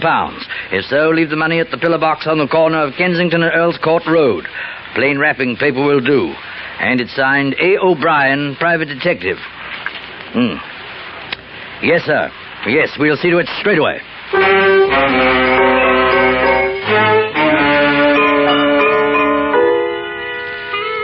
It was aggravating not to be able to learn whether the police had accepted my offer. I could have used the money, but other more important things were occupying my time. Mr. Bridgman. I loathe bright young men, and I had a feeling that he was watching me cleverly and carefully. I had to put a stop to that. He knew that was certain, so I took to following him. As far as I could make out, he didn't voice his suspicions to the police, but there was a girl. He met her from time to time, and one day when they were having tea together, I think he saw me. Because from where I stood outside the tea shop, I saw Mr. Bridgman lean across the table and talk rapidly to his sweetheart, and that would have to be taken care of. It was. A week later. Beg your pardon. Oh, yes? Now, you must think me awfully rude, but aren't you Edward Bridgman's young lady? Why, yes, but I don't believe No, we haven't met. Edward's told me so much about you, though. I saw you together as I went by on the bus last week. You were coming out of a tea shop. That's right, in Oxford Street. Yes. Now, look here. I wanted to meet you for a long time to talk about Edward. Oh? Well, I mean, you're going together, and I saw. I suppose so, in a way. Exactly. I'm very fond of him, you know. As a matter of fact, I've spoken to some colleagues of mine in the profession, you understand. And your Edward has a future, I think. That's sweet of you, Mr. No, it's Dr. Green. Of course, he has spoken of you. You're staying at the same boarding house. Yes, we are. I hope he said nice things. Oh, yes, but you know Edward. He doesn't talk much about anybody, does he? Yes, that is what I wanted to talk to you about. Now, do you think we could go somewhere? Would you like a spot of tea which I could drink? Well, I don't know. You see, I really should please, it's really important to Edward.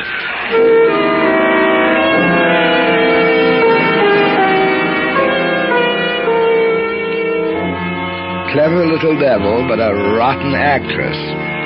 You know Edward, he doesn't talk much about anybody. Does he? Because I could see through her plan perfectly well. Trap me into an admission of guilt and then call the police, but I was ready for that. Well, it was a little sad. I didn't even know her name. She had a pretty face. And a pretty figure. No name. Just Mr. Bridgman's young lady. It was dark when we walked along the quiet road leading to our house. I'd been the perfect gentleman and had escorted her home. She died behind a hedge. Convulsively, but within 3 minutes. I made sure that there was no outcry, nobody heard, nobody saw, and nobody cared except perhaps for a medical student.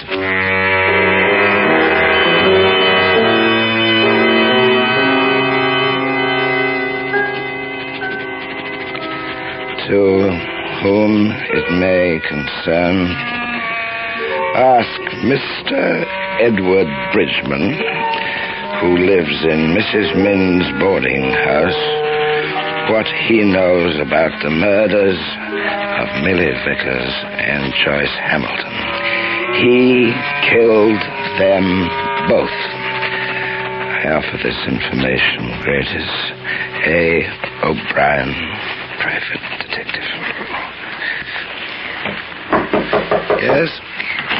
Oh, evening, Dr. Cream. Hello, Daisy. Come in for a chat, or is it a sore throat? Neither. Mum asked me to ask you something. Oh. She wonders how long you'll be staying. Well, I'm perfectly happy. I hadn't thought of moving. Why? I don't know. Mum didn't say. I'll tell her what you said. Daisy, just a minute. Close the door like a good girl. I want to talk to you. Gentlemen lodgers' doors must be kept open when receiving female company. Drat that notice. I've read it, too. Now just close the door and don't be silly. Daisy, come here. Have you read about the murders, the poisoners? Oh, who hasn't? What do you think?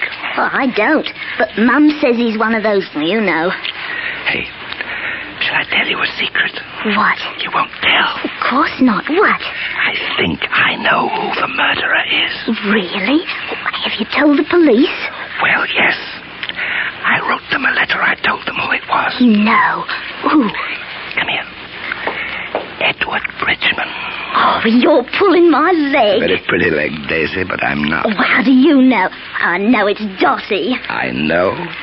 I do. Oh, Dr. Cream, you are the one. Oh, I should know better than to listen to you, always joking.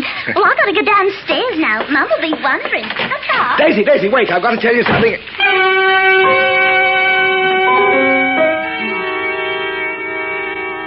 Darn, I could have killed her.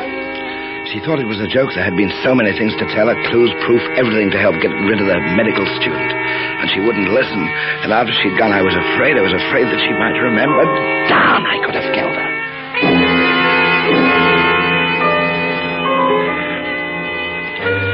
It was Saturday, 2 days after I'd posted the letter to Scotland Yard.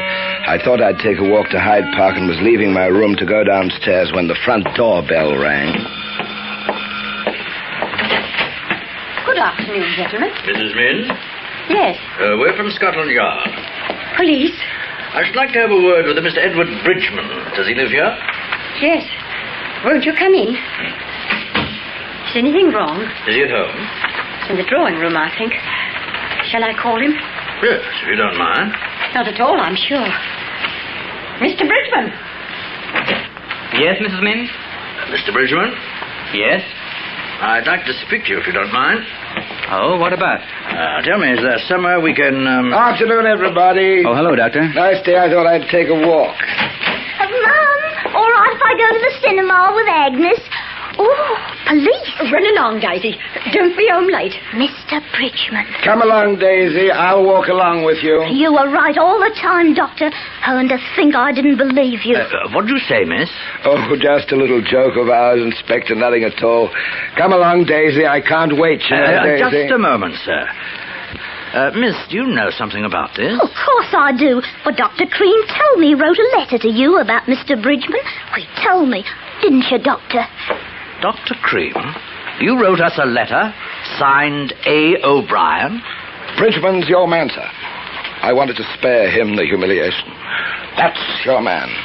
I told Daisy I thought he might try to harm What me. are you saying? I never... It's all right, Mr. Bridgman. I don't think we shall need to trouble you. Come along, Doctor, if you don't mind. There are a few questions we should like to ask you at the Yard. Oh, of course, of course.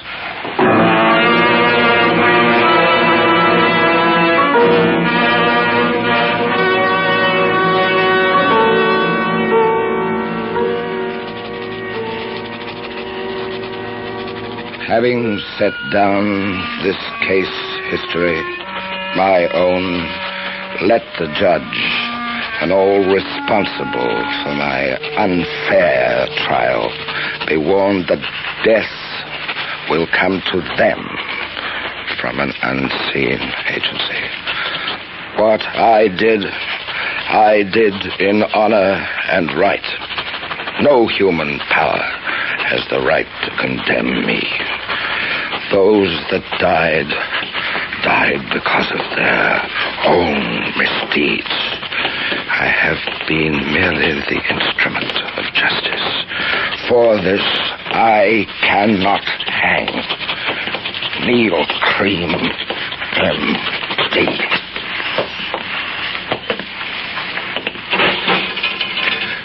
Dr. Neil Cream? It won't hurt, will it? I can't stand pain. It won't hurt, will it?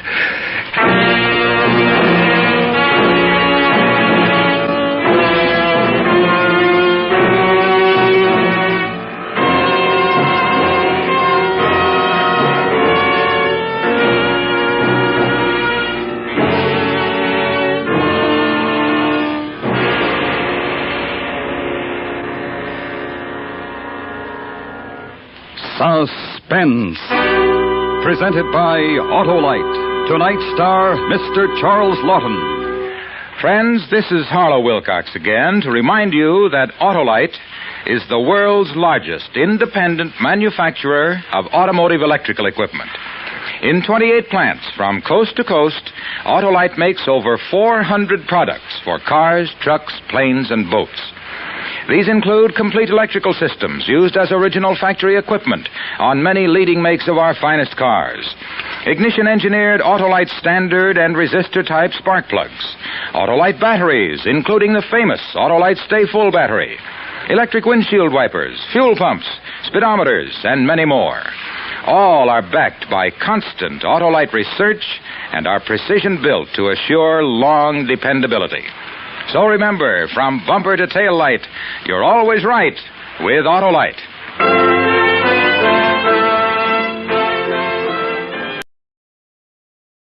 You're about to hear a story based on actual events. To protect the innocent, names and places have been changed.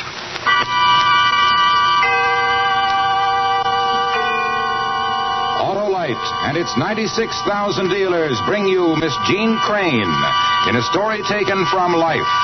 Tonight's presentation of Suspense.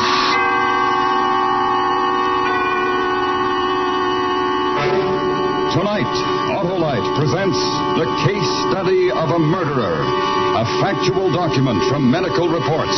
The tragic story of a woman's refusal to believe that within her husband lived the murderer among us.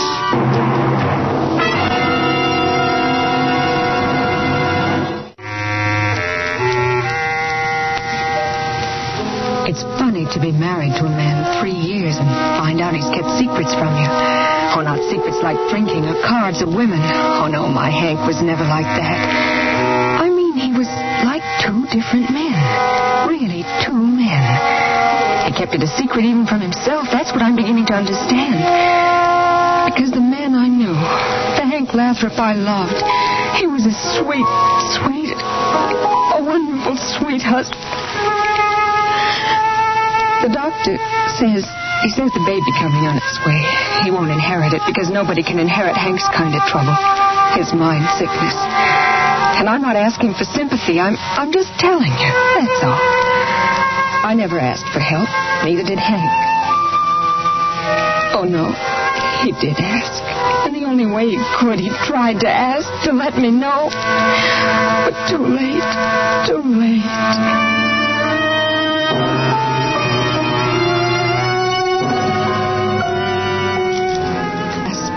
It was that day he came home so upset. Been married 2 years. We lived on the south side. Well, not really the south side. It was too close to downtown, to the factories and warehouses. But with no kids, it wasn't too bad. No kids. Well, anyway, we'd been married over 2 years. Hank, that you? Hi, darling. Hi. Good day at work? Yeah, sure. There's something real good for dinner. What are the headlines? What do you mean? Oh, I mean, what's the headline in the paper? Oh, Hank, what's wrong, honey? Headache or something? A gruesome murder. What? The headlines. Didn't you ask me what the headlines were? Oh, yes, honey, sure. But you don't look well. What is it? What should it be? What's it always? The paper's jammed up to here with murder and killing all the time. Man comes home from work, works hard enough, but a man comes home and sees pictures and columns on a mother and a baby killed. Killed near the lake. Mother and a baby murdered.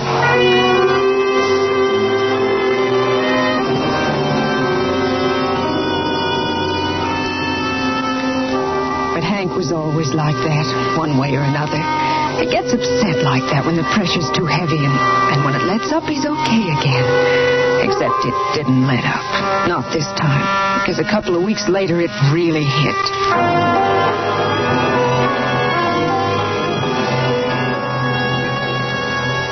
Well, that's the last check the boom dropped, the sack. Oh, no. Yeah, me and about 8 other guys. Oh, Hank. I'm sorry. Makes the guy think he doesn't count for much. Oh, that's not true, darling. You know, you begin to think on a job that maybe they can't get along without you, that you're pretty important, and the whole place would fold if you left. And then, poof. Bye, sonny boy. Maybe they had a good reason. If they could have kept you, they would have. Yeah, sure. You say it, and they say it, and it's right. Only something inside me says it just got kicked, and I don't amount to much at all. Not much at all. Well, I'm plenty, see? Plenty. Yes, darling, you are. You are plenty. You're the most wonderful man in the world. You know I feel that way, don't you? That I really feel that way. But then I figure I'm kind of lucky, too. Kind of. Sure, darling. Sure, honey. Sure you are. Luckier than the poor guy whose wife got killed with a baby. Luckier than him.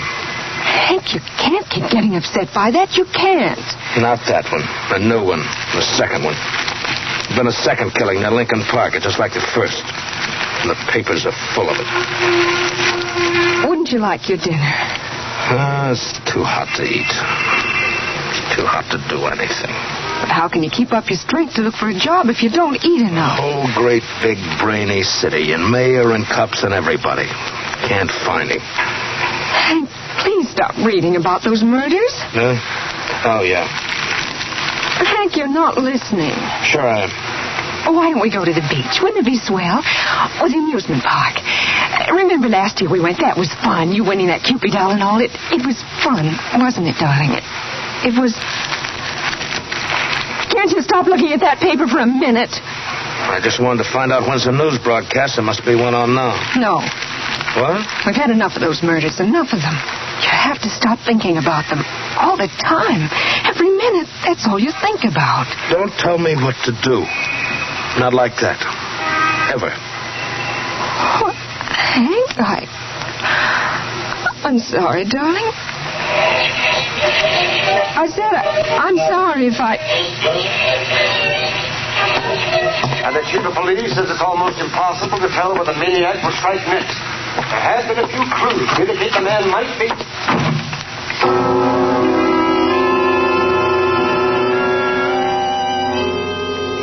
Something was happening to Hank. A man gets kind of dizzy just from being alive sometimes, I guess. It's from being hit too many times by too many things, all kinds of things. Half of them I didn't understand and still don't all the way. Oh, but I should have understood. 3 months later, that summer night, 3 months later. Look at him. Look at all these papers. All the same story of everybody running around getting no place. Hank, couldn't you read the newspapers at Walgreens? No, I couldn't. Bums read papers for free, and I'm no bum. I got a wife, and I'm no bum. I'm somebody. Just understand that, Beth. I'm somebody, and so are you. Oh, sure, honey. But wouldn't one paper be enough? One a day? They all have the same story, mostly, and you spend $1.50 a day on newspapers. Well, what do you want me to do? I'm trying everything I can. What are you accusing me of? That I'm not a good husband? No, Hank, no. Nobody's... I'm not accusing you of anything. You mustn't think that. You act like I did something wrong, that's what. Not just like I wasn't working, but like I was almost a murderer. Like I was that murderer they're all looking for. Oh, it's hot. It's too hot in here.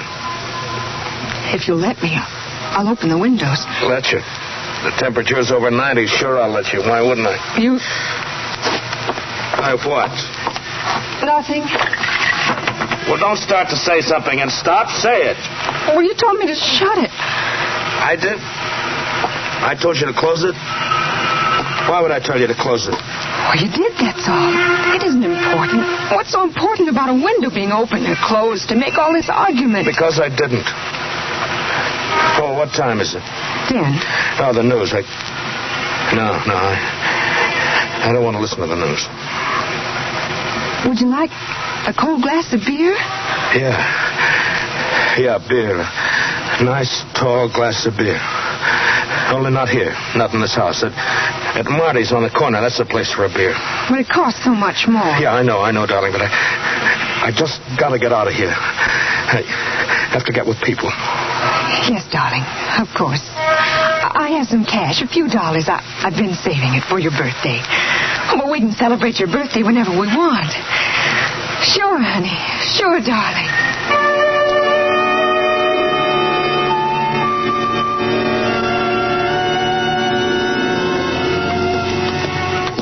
I only had $3.28. Funny to remember it exactly like that. $3.28 that I slipped into his pocket when he wasn't looking. And we had beer with the jukebox banging away and me shaking inside. Shaking. I just kept sipping my one beer and watching Hank. Maybe waiting for him to smile or make a joke, and then I'd know everything was okay. But he never smiled. Didn't even talk. Just drank beer and glared. You know what at? Himself. In the mirror. Just glared at himself until he stood up. Go home. Together? No. You by yourself. Oh, but Hank, you're kind of tight, darling. Kind of. Come on, let me take your arm. Don't pull. Please, Hank. I said don't pull. Now go on. He almost ran out of the place. I knew if I followed him I'd see something terrible. I had to know. I had to know if what I guessed was true.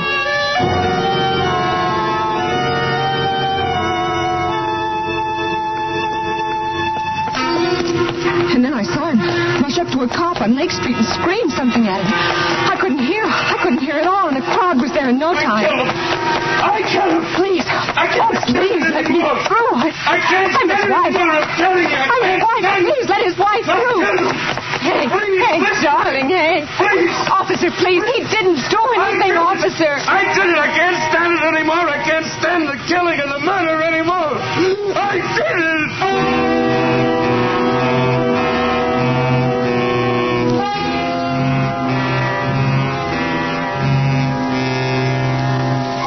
I waited in that police station for hours.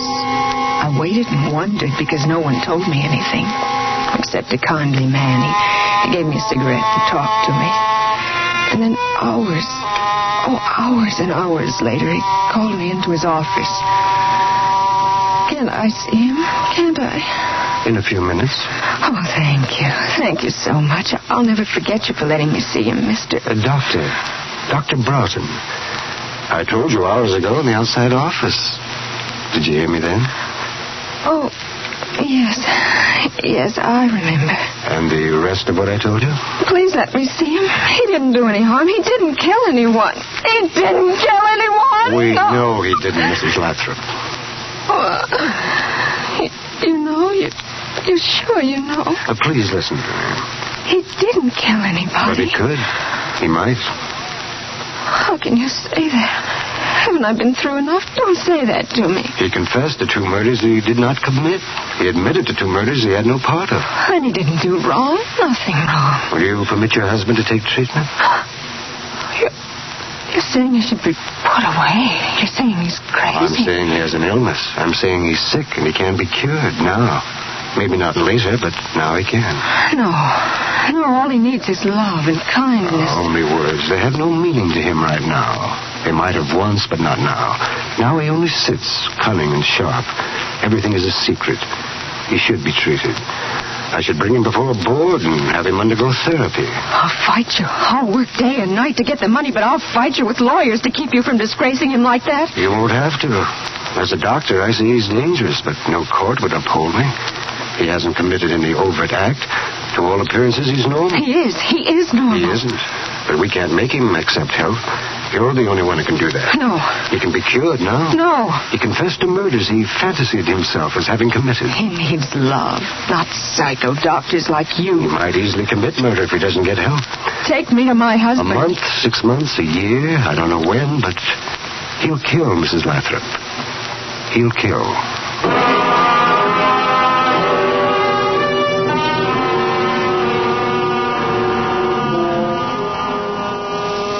I took him right home.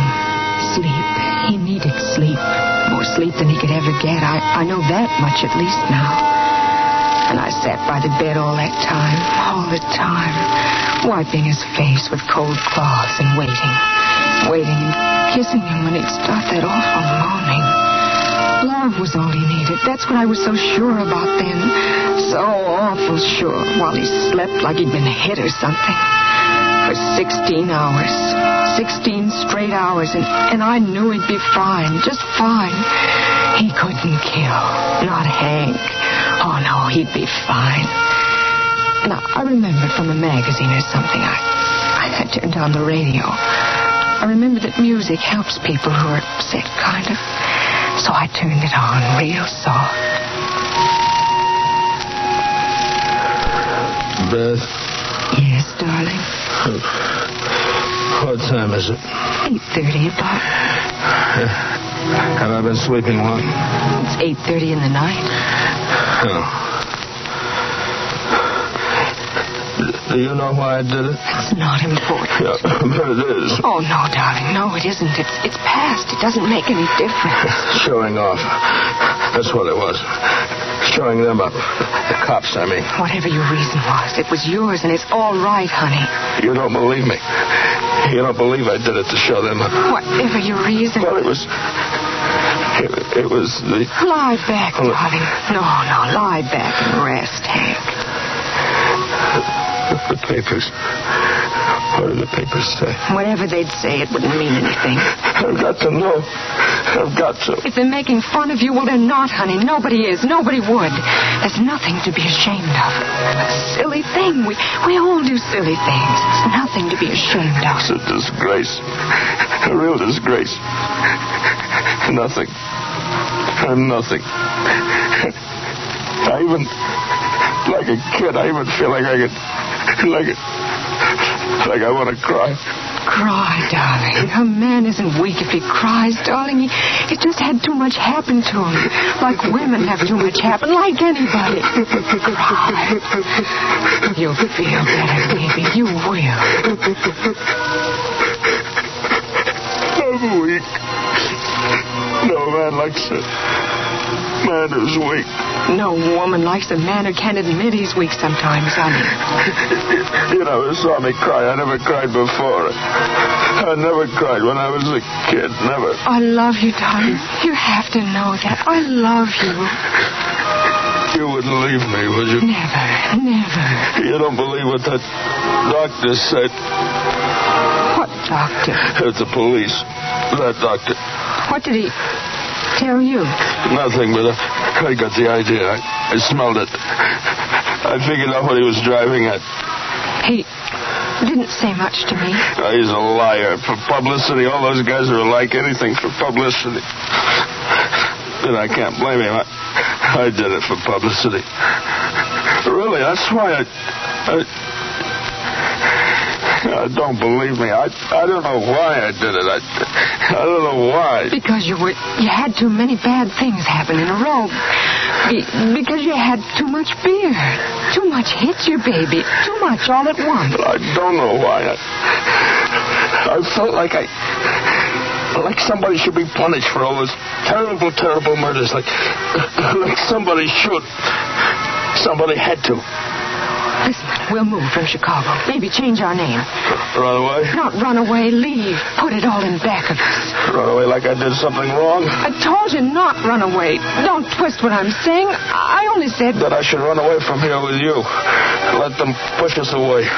Oh, nobody pushes me around. No, Hank, I know that. Nobody does. Nobody leads me places like a kid, either. It was only a suggestion. That doctor tell you to say that to me? No. I told you that the doctor didn't tell me anything. You're lying. You're keeping things from me. He must have told you something. He didn't. Not really.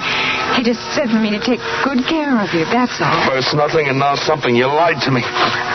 What else did he say? I don't know. Nothing, just... What else? Well, tell me. I don't...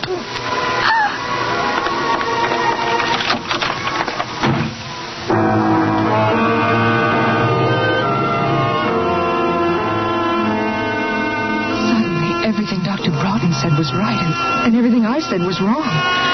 And I felt sick. I was turning against Hank. When he needed me most, I was turning against him. It wasn't as easy as saying I was turning against him. I had to have some advice. I had to be sure. I needed help. I had to go see Dr. Broughton.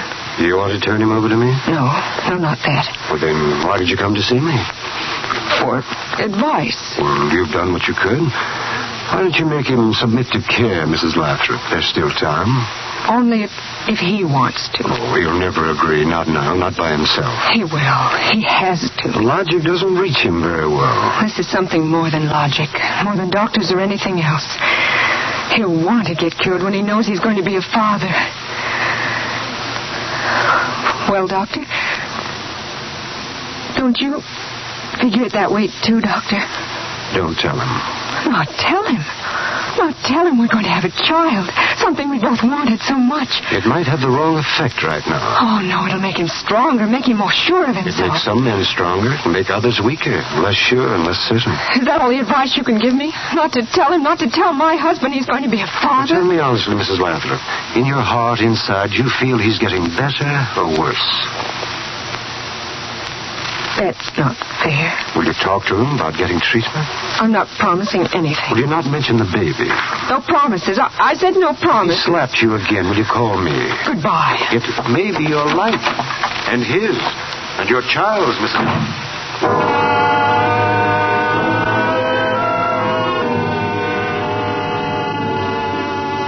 When I came home, he didn't even look up. He just kept staring at his hands.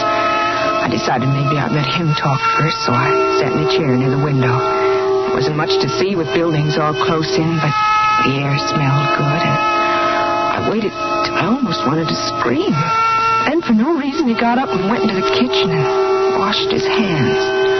When he came back and sat down... A way out. I gotta figure a way out. Listen, honey, listen. Everything's going to work out fine. I'll figure it out. It's a man's job to figure it out. I don't need help. It's a man's job.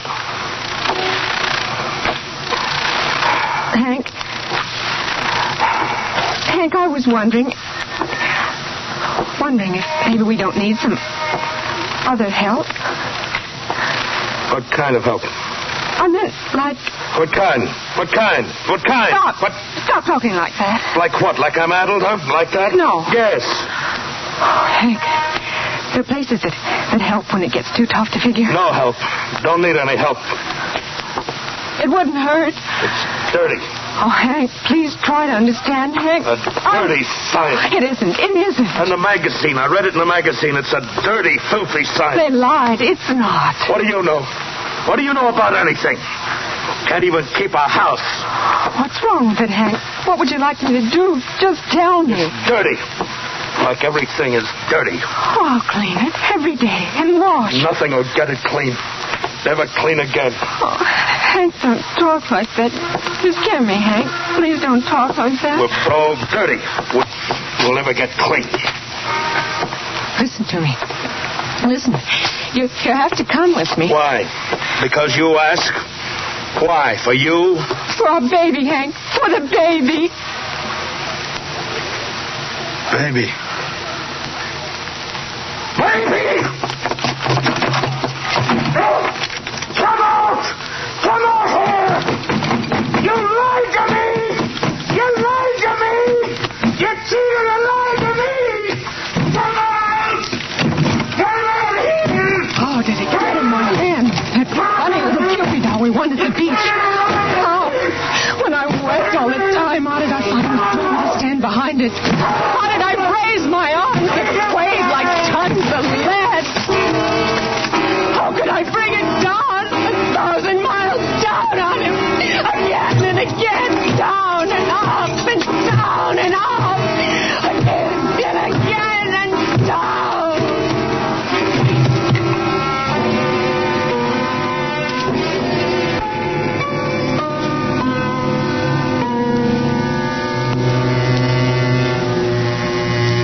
Maybe he'll get over it. Maybe his sickness didn't go on too long.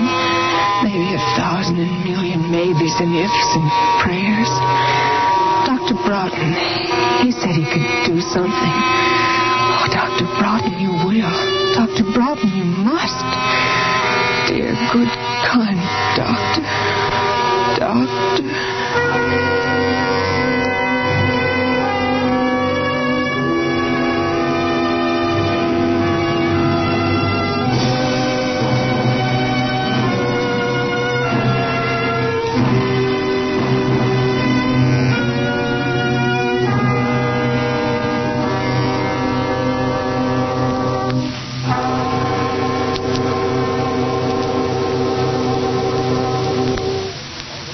Suspense. Presented by Autolite. Tonight's star, Miss Jean Crane.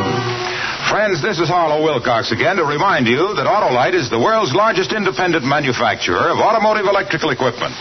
In 28 plants from coast to coast, Autolite makes over 400 products for cars, trucks, tractors, planes, and boats. These include Autolite batteries, including the famous Autolite Stay Full battery, electrical systems used as original factory equipment on many leading makes of our finest cars, a complete line of ignition-engineered Autolite spark plugs, including standard and resistor types. Autolite also makes automotive and industrial wire and cable, bumpers and hubcaps, and many more. And all are backed by constant Autolite research and are precision built to the most exacting standards of quality and performance. So remember, from bumper to tail light, you're always right with Autolite.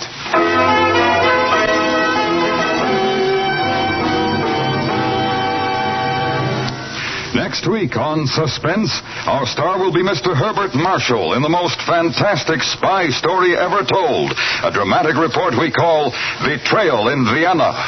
In weeks to come, we shall also present Mr. Cornell Wilde, Mr. Ray Milland, and Mr. Richard Woodmark, all on Suspense. Suspense is transcribed and directed by Elliot Lewis, with music composed by Lucian Warwick and conducted by Lud Gluskin. The Case Study of a Murderer was written for Suspense by Arthur Ross. In tonight's story, William Conrad was heard as Hank and Howard McNear as Dr. Broughton. Jean Crane and Cary Grant can currently be seen in People Will Talk. And remember, next week on Suspense, Mr. Herbert Marshall in another story based on actual events. A dramatic report we call Betrayal in Vienna. For the location of your nearest Autolite battery or spark plug dealer, or your nearest authorized Autolite service station, phone Western Union by number and ask for Operator 25. Switch to Autolite. Good night. Radio Free Europe is one of our most potent weapons against communist lies. Day after day, this voice of freedom tells the truth to those behind the Iron Curtain. You can aid this vital work by joining the Crusade for Freedom through your local committee or sending a contribution to General Clay, Empire State Building, New York. This is the CBS Radio Network.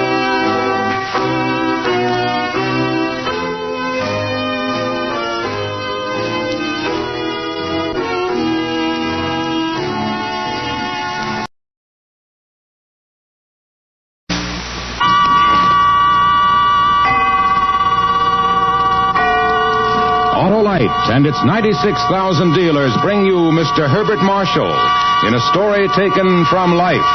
Tonight's presentation of Suspense. Tonight, Autolite presents Betrayal in Vienna, the true story of a man who traitorously destroyed an empire, starring Mr. Herbert Marshall.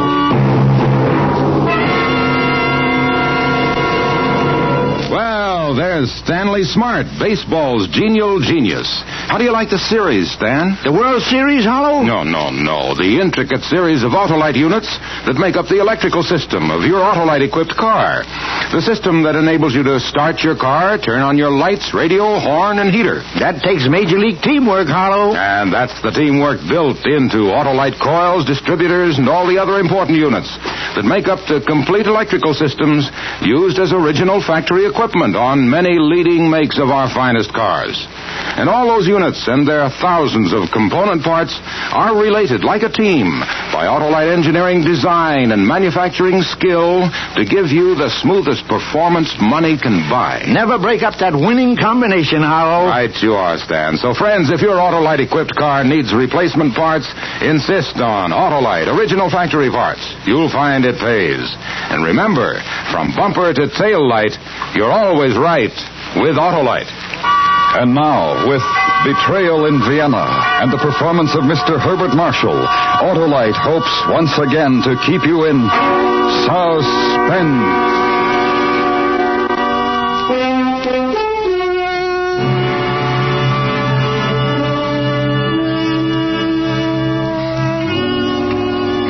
September 15, 1913.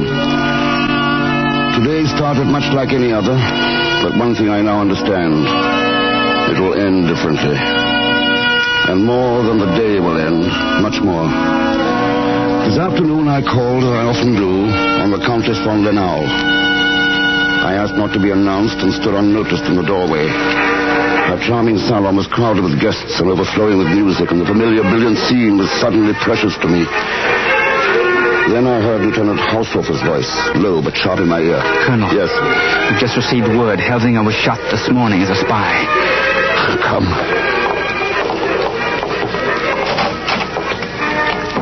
No. What did you hear? 14:26 o'clock. A wireless message from Petersburg to the Russian embassy. May I fetch you something, sir? Water? Here, let me help you to a chair. No, I'll be all right. Sir, I know, everyone knows how much Captain Helsinger meant to you. The report said he died with great courage. Enough? Yes, sir. They've done us the courtesy of sending his body home. Have you any instructions, sir? Talk to General Stryker. Arrange a military funeral with all honors. Of course, sir. That's all. Yes, sir.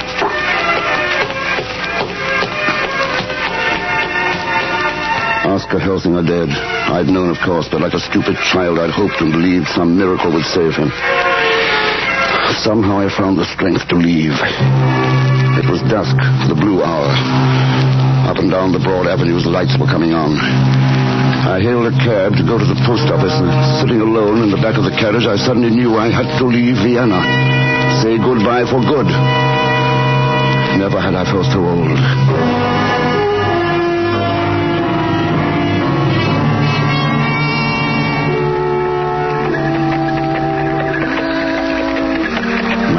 Stopped at the side entrance to the central post office. I told him to wait. Before I went in, I turned the collar of my top coat up and pulled my hat brim down. It was closing time, and the great building was almost deserted. I crossed to the main desk. Yes, sir? Opera box number 13. Well, the letter's addressed to opera box number 13. Yes, of course, sir. I look. 1 moment.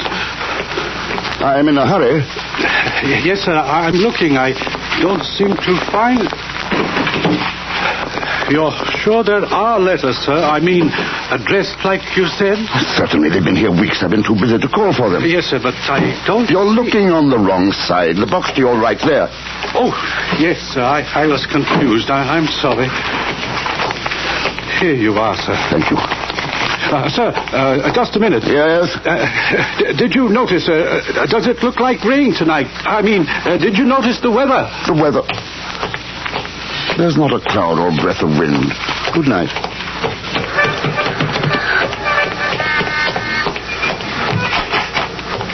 Kaiserhof Cafe. Hurry.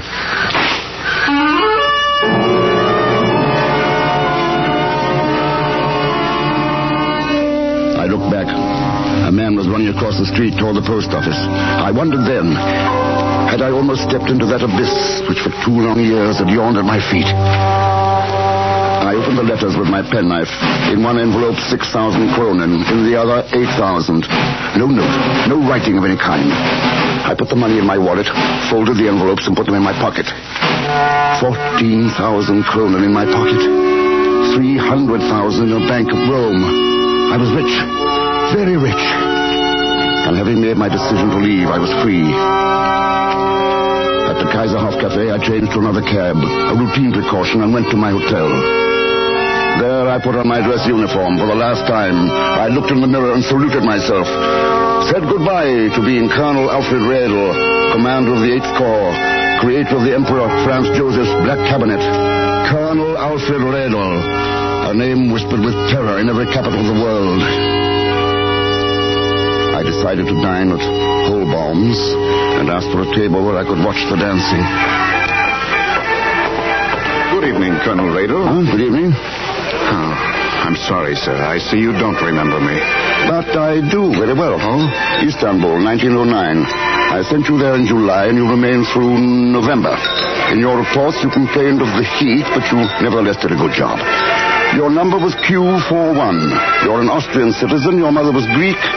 And you speak both Greek and Turkish. Oh, that's enough, sir. I've won my wager. Wager? I told my friend, he's sitting over at that table, that I met you only once, 5 years ago. It was certain you'd remember me. I was right. Your memory's infallible. And what a blessing in your work, Herr Colonel. A mixed blessing, my friend. Oh, I see what you mean, sir. I suppose there are some things in every man's life he'd just as soon forget, eh? Exactly.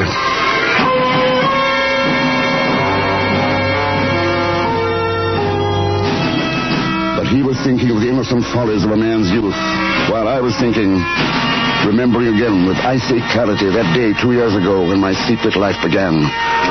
How I wished I could forget that day. For until then, I enjoyed my life, my friends, most of all my work. For I had created a secret service, which I could have matched with Scotland Yard or the Deuxième Bureau. But that day, I remember it was cool and bright, and I drove early as usual to the Abgründen Gesellschaft, that vast beehive of activity which I directed. I hurried through the many self-locking doors, the labyrinth I had created, the web I had built, until at last I reached the center of the web where I, the spider, lived. There were several people in my outer office, among them Oscar Helsinger, my dearest friend, the person I trusted above any man in the world. When I came in, he embraced me. Congratulations, Alfred. For what? I was telling Lieutenant Haushofer, today's an important anniversary. 6 years to the day since you and I were assigned to counter-espionage. It is. And I suppose we can congratulate ourselves. Lieutenant Haushofer, do I have any appointments? There's someone waiting inside. And this man, he's one of the agents you assigned to follow Madame Baudard. Oh, yes. Well, has she been arrested? Well, no, sir, not yet. She's still under surveillance? Well, not exactly, Herr Colonel. Then tell me exactly. We don't know where she is. She gave us the slip. Impossible. Well, first she went into the flower market, through the east door. We stayed right behind her, Fritz and me. Idiots. One of you should have covered the front door. Yes, sir, I know. Inside the market, we lost her in the crowd. And then by luck, I spotted her later near the bridge. Fritz wasn't with me. You lost her twice. Well, she's clever, Madame Baudard. She was walking fast and she dropped something. I leaned down to pick it up, and when I looked up, she was gone. It was just her handkerchief she dropped. I don't care if it was the blueprints of the fortifications on the Marne. On page 31 of my manual, I say that one should never change objectives. Your objective was Madame Baudard, not the contents of her purse. Yes, sir. You and the other agent are relieved of further duties. Dismissed. Yes, sir. You said someone else waiting for me, Lieutenant Haushoff? Yes, sir, in your office. It's Major Rakovsky, sir, the new chargé d'affaires at the Russian embassy. Probably a courtesy call. Oscar, wait for me. Oh, no hurry, Alfred. Good morning, Major Rakovsky. Good morning, Colonel Radel. Sit down, Major. Thank you. Cigar, Major? No. Excuse me, then. Now, then, I'm very busy, Rakovsky. Can we come to the point or save it for another day? To the point. I quite agree. I don't enjoy a chess game when I have my opponent's queen. I have yours, Radel. You're checkmated. You are sure you don't want a cigar? I neither smoke cigars nor opium. Indeed. Yes. Some men smoke both. To the point, Major? That, Herr Radel, is the point. The period. And the sentence preceding this period? You will henceforth deliver to me, as the representative of the Tsar of the Russias, all secret military plans of the Imperial Austro-Hungarian armies. Is that all? For the present? If I for one moment took you seriously, you wouldn't leave this building alive. And what's one life, more or less? But the secret of one Alfred Radel, that he is a dope addict. That secret, plus facts, names, places, dates, is in the files of my embassy. Unless you agree, those facts will be brought first to the attention of General Streicher, then to Franz Josef himself. Now, let me assure you, this is no pipe dream, Herr Radel. This is real. And these 20,000 gold kronen are also real. We'll arrange future payments through the post office. You wonder why we pay when we don't have to, huh? Well, because the money will be some consolation for you, and we are not unfriendly. Oh, come here, Radel. You needn't fear you'll be discovered. Who'd suspect a man in your position? Well, I know this has been sudden, but you realize you have no choice. No choice. 1 week from today, then, at the Este Cafe on Birkenstrasse. He'll be there at 2. Good day, Herr Radel.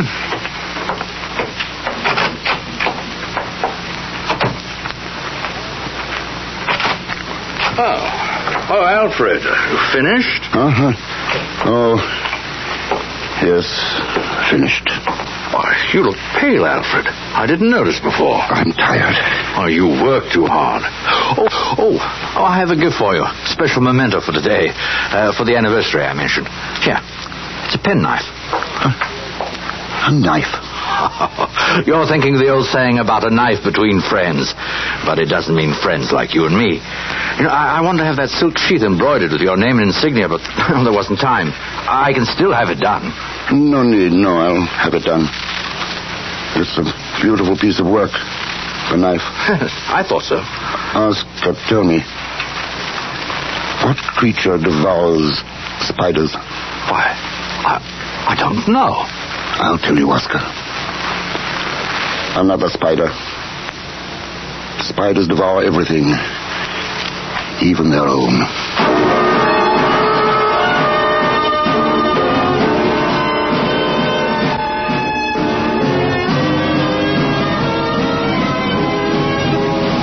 Autolite is bringing you Mr. Herbert Marshall in Betrayal in Vienna. Tonight's production in radio's outstanding theater of thrills, Suspense.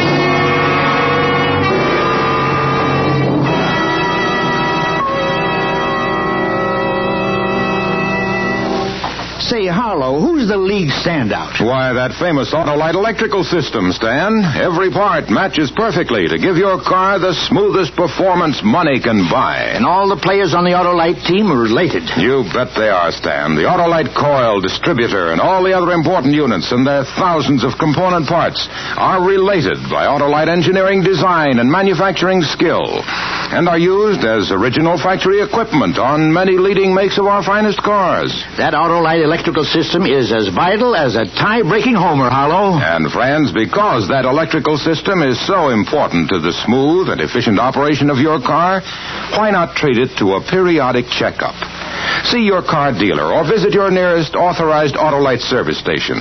You can find the name of your nearest Autolite service station in the classified section of your telephone directory. Or call Western Union by number and ask for operator 25. She'll quickly tell you the address of the authorized Autolite service station nearest you. And remember, from bumper to tail light, you're always right with Autolite. And now, Autolite brings back to our Hollywood soundstage Mr. Herbert Marshall in Elliot Lewis's production of Betrayal in Vienna. A dramatic report well calculated to keep you in suspense.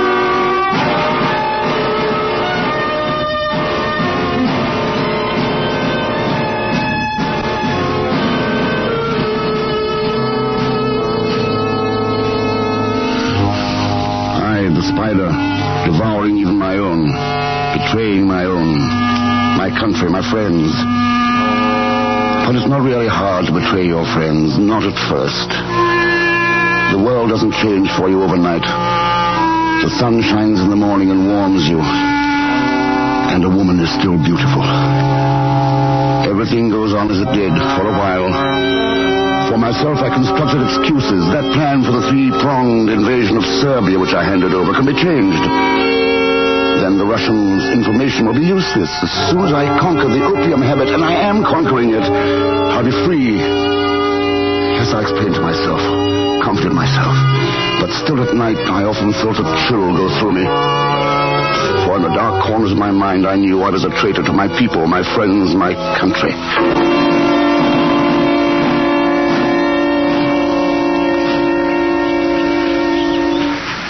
Radel, we've decided on the following plan. You'll arrest one of our spies, a certain Austrian named Zane. You'll put him on trial. You may sentence him to death. Am I permitted to ask why? Zane is expendable, shall we say? But that's not our major purpose.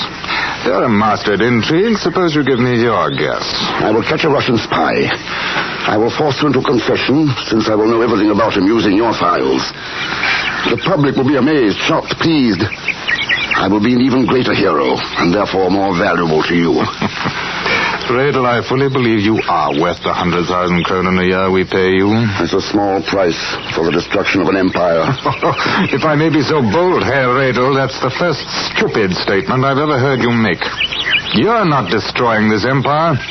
Corruption and decadence are doing that. 1,001 corruptions, not yours alone. Are we more corrupt than you? We are not corrupt, in my opinion. Then you are a fool. Perhaps. But I'm a fool who's calling the tune, whereas you're a wise man who's dancing to it. Am I right, Herr Radel?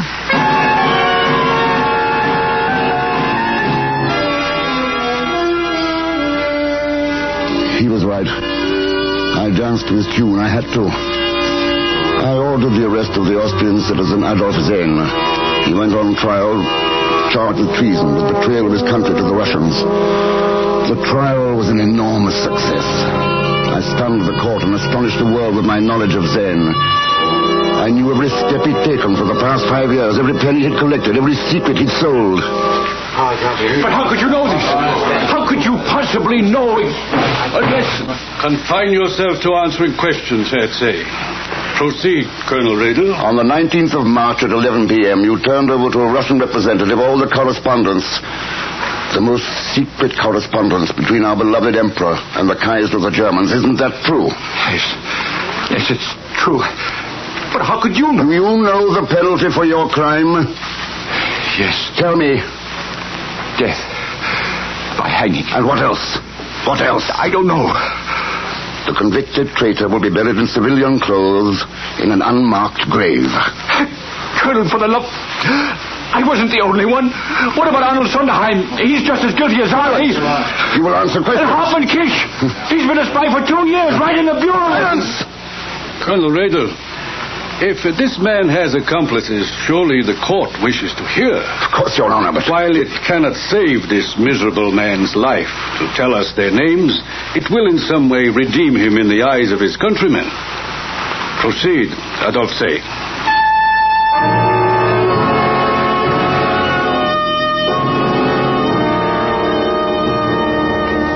It wasn't that I was afraid he would betray me. He didn't know. Nobody knew except Major Rakovsky himself.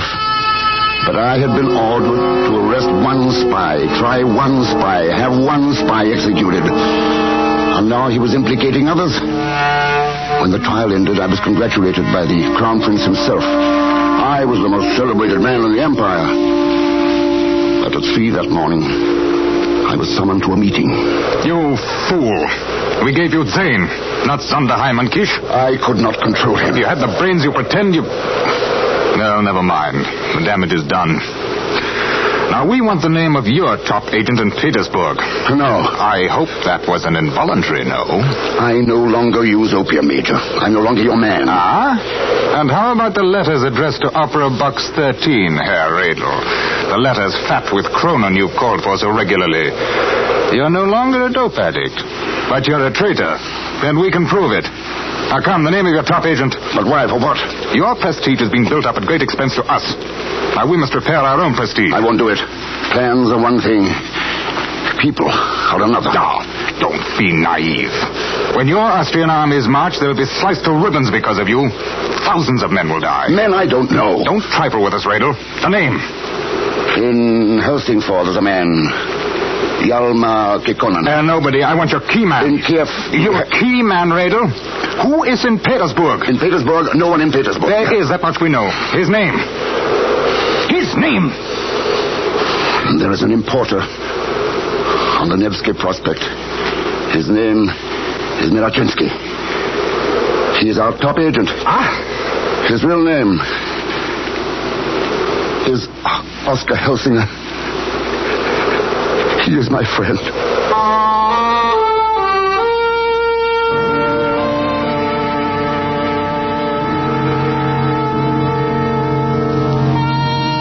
When Oscar was arrested, he smuggled a message out to me. Alfred, someone close to you betrayed me. Find out who. I thought then of suicide, but I waited, hoping for some miracle. Then today, word came that he was dead. And I knew there was nothing left for me in Vienna. But in Italy, in the sun, I didn't finish my dinner. I decided to pack and leave Vienna immediately and catch the train for Rome that leaves short after midnight. At my hotel, I started across the great, bright, nearly deserted lobby. Colonel Radel? Yes? We found this silk thing. Looks like a knife sheath. Is it yours? Where did you find it? I must have dropped it when I left my room. I value it a great deal. You see, it was a gift from a friend.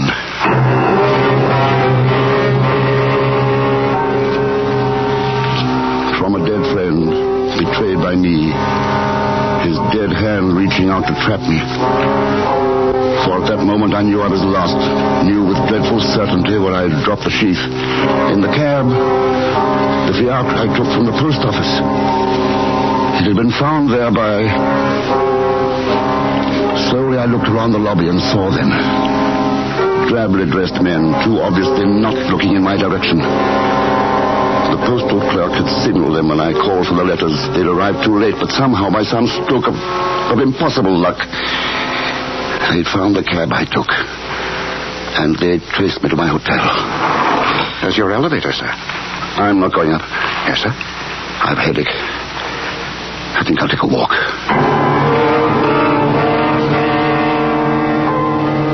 When I went out through the big revolving door, I knew without looking that the two men were behind me. My boots rang on the paving, but when I stopped, their footsteps sounded a moment behind me. I crossed the park. They followed. I knew they wouldn't kill me in the street. The government wouldn't risk the scandal. But with pain and pride, I knew, too, they would surely kill me somewhere. For men from the organization I had created would follow their quarry to the ends of the earth. I ducked into a great coffee house and cut out another door. One was waiting there. The other followed me through. I tried to trick them then by tearing the envelopes to bits. The envelopes marked opera box number 13, screwing the paper in their path. But they were well trained by me. They never faltered. They left the evidence blowing down the dark street in order not to lose their man. Then I knew it was hopeless. I went back to my hotel and sat down in my room to wait.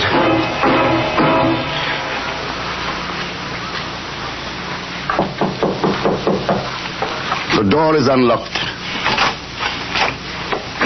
Gentlemen, I've been expecting you. Good evening, Prince Otto. Good evening, General. Good evening, Lieutenant Haushofer.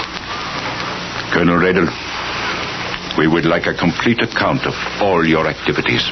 I will write an account, if you'll permit me the time. Of course. Colonel, how could you have done it? It wasn't difficult. Treason takes over a man's heart as the camel invaded the poor Arab's tent. A little at a time. First, a man betrays himself. But how, sir? A man like you. I indulged myself. I was an opium addict. Committed to opium, I was forced to commit myself further. Have you a gun, Colonel? That's the best way, of course. Have you a gun? No, sir. Lieutenant? I have a Luger. General Stryker, I believe, carries a Mauser. I prefer the Luger. Here you are, then, sir. Come, gentlemen. We will wait downstairs.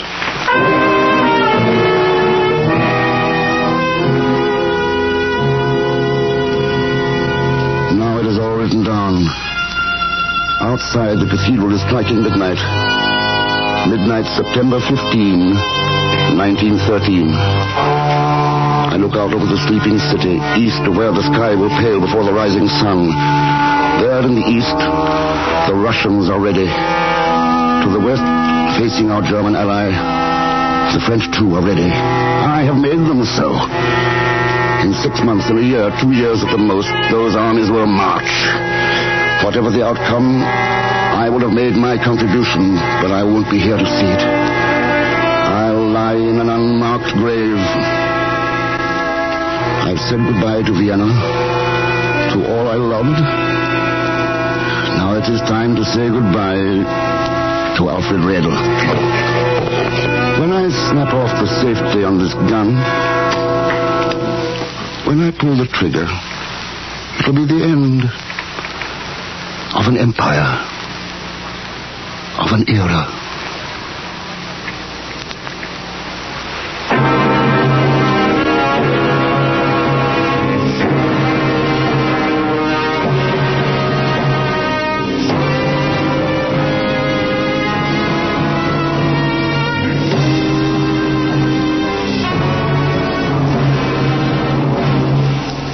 Suspense.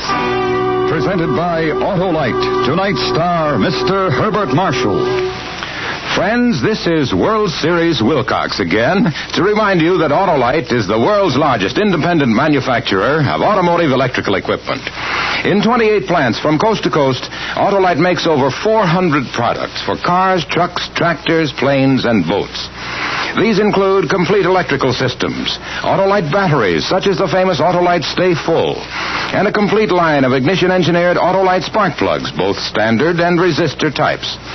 Autolite also makes automotive wire and cable, bumpers and hubcaps, electric windshield wiper motors, and many more. And all are backed by constant Autolite research and precision built to highest standards of quality and performance. So remember, from bumper to tail light, you're always right with Autolite.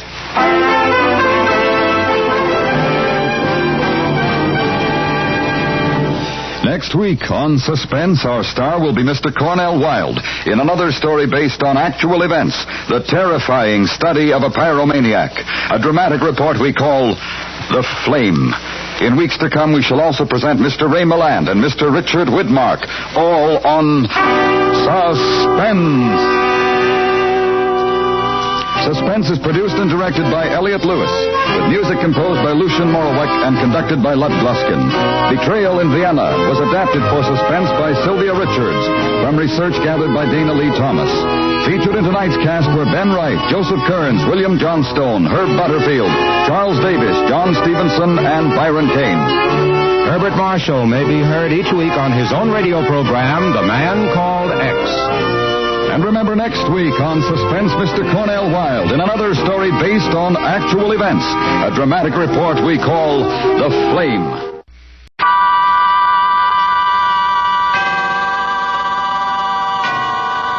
Autolite and its 96,000 dealers bring you Mr. Cornell Wilde in a story taken from life. Tonight's presentation of Suspense. Tonight, Autolite presents The Flame, the terrifying study of a pyromaniac, starring Mr. Cornell Wilde.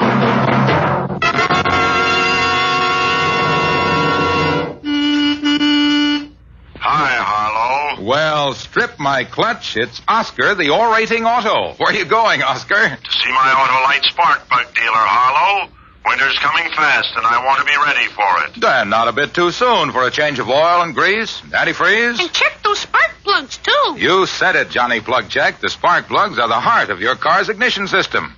If they're right, your chances of starting are better than ever, even in coldest weather. If they're not right, right, Harlow. Well, then, my curious car, your Autolite spark plug dealer will recommend ignition-engineered Autolite spark plugs to give you smoother performance, quick starts, and gas savings. Well, I'm off to visit my Autolite spark plug dealer, Harlow. Right, and friends, you should too. You can quickly find his name by calling Western Union by number and asking for operator 25. She'll tell you the name of your nearest Autolite spark plug dealer who's ready to winterize your car. And remember, from bumper to tail light, you're always right with Autolite.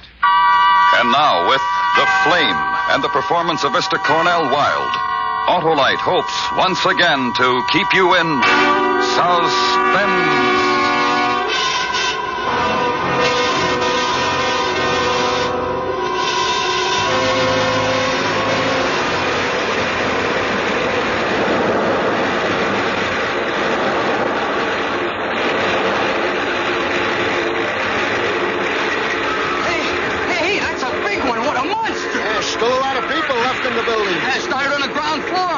I guess so. I don't know. I just got here.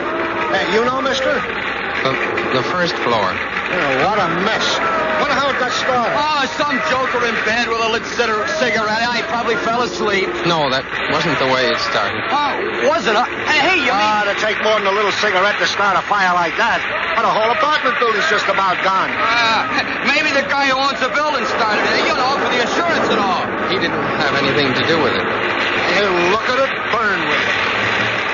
Makes kind of a pretty pattern against the sky, though, doesn't it? Pretty pattern? Hey, are you kidding? And what are you doing? What? I said, what are you doing with that paper?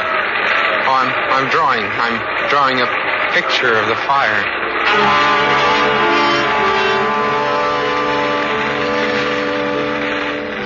The big, heavy man in the turtleneck sweater got flushed in the face. Red, just like the fire across the street. It was burning big now. They went climbing high, way up, so high it was going to touch off the sky, too. And just when it reached its peak, they put it out. Then there were big, black, ugly clouds of smoke. But I had the picture I'd drawn of the fire, just a pencil sketch. I'd color it when I got home, just the way I remembered it, with reds, oranges, and pinks. So I go home. But when I get there, my sister Mary Lee is still up. She's in her robe. She should be in bed. She has to get up and go to work early in the morning. Why is she up at this hour? Andy? Yes, Mary Lee? Where have you been all night? I had supper ready. You promised me you'd be home. What happened? Andy, just don't stand there. I asked you what happened.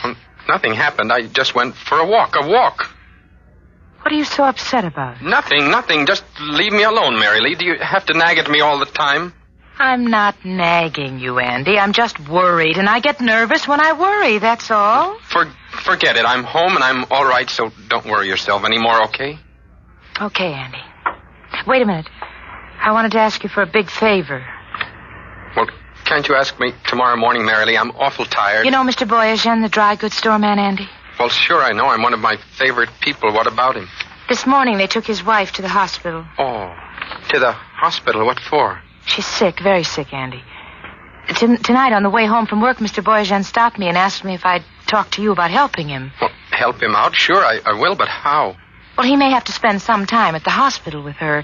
He doesn't have anybody he can leave in the shop to take care of it. He thought maybe you'd help him out, Andy. Well, that'd be all right with me, Mary Lee, but I don't know anything about the dry goods business. It isn't hard, Andy. I told him I thought you wouldn't mind at all. Besides, it'll give you a little something to do to keep you busy. You won't have to... Go ahead, say it. You won't have to roam the streets like a bum, just like Pa used to yell at me. All right, I like Mr. Boyajian, Mary Lee. I'll watch his store for him.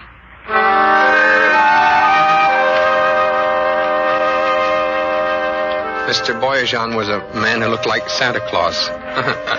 He had small eyes and big red cheeks. He laughed all the time, and when he laughed, his small eyes got big and they twinkled just like the stars.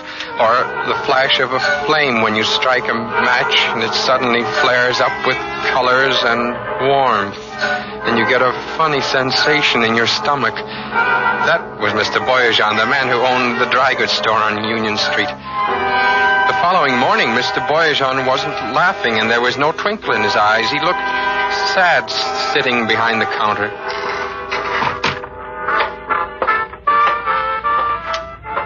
Mr. Boyajan? Oh, Andy, it's you. Hello. Excuse me, Andy. My mind, it's not on what's happening. It's on this music. I'm far away when I listen. The music? Yes. It's the kind of music that the missus and I used to dance to when we was like your age. It's a folks dance, Andy, from the old country. It's pretty. I like it. Mr. Boyajan, about your wife, I'm sorry she's sick. You're sorry? Everybody is sorry, Andy. The whole neighborhood. Everybody tells me how sorry they are. But me, I'm sorry most of all. Is it very serious? Yes, very. Well, don't worry. They'll take good care of her at the hospital, I know. Oh, I'm sure they will. She'll have the best there is to offer. Well, she would if I could afford it. Afford it? Yes. You see, this sickness needs a special kind of doctor. This special doctor costs extra money. Oh. And it's the kind of money that I, as proprietor of this small dry goods store, do not have. I wish there was something I could do. Oh. You're a good boy with a good heart, Andy. I wish I could have had a son like you. Oh. Thank you, Mr. Boyajan. Gee, thanks. I don't make the money I used to make. I can't work as hard. Sometimes I think I would be better off that this place should burn down and I should get the insurance money. Insurance money? From the fire insurance company. I never thought of that. You never thought of what, Andy?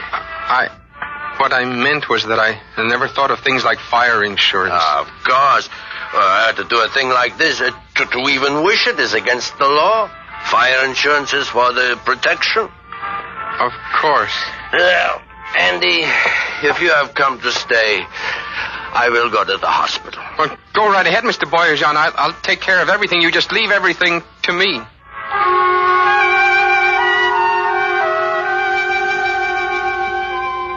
Mr. Boyajan looked so sad and tired as he walked out the door. Why did there have to be terrible things like this in the world? Why couldn't everything be beautiful and good? Beautiful and good like a nice big fire. Clean, warm, burning all the evil and hurt. It was so simple. I had to laugh. I decided I'd use the plumber's candle and the celluloid. That way all of the evidence would be destroyed and there'd be no way of investigating the claim. I started to get excited about it. I bought what I needed and went home. I got out Mary Lee's cake tin, went in my room and started to experiment. Andy, I wonder if you'd run down to... What are you doing? What? What are you doing? Trying to start a fire? Well, nothing, Mary Lee. Nothing at all. Just a little gag. Gag? With my best cake tin. Oh, I'm sorry. Gag for what? Well, Needles and I, we had... Andy, you've been down at that pool room again, haven't you? So? Andy, what's the matter with you? Why aren't you like other men? What do you mean? I mean other fellows your age. They're out getting jobs, doing things. All you do is hang out at that pool room down by the Sound. Take walks at night. Draw pictures. What's wrong with my drawing pictures? Does it offend you? I don't know. I'm so disgusted I don't know anything. You're so right. You don't know anything. You're just like Pa. You look like him and you act like him. You don't know anything. You're just like Pa. Shut up. Get out of my room. Get out before I kill you.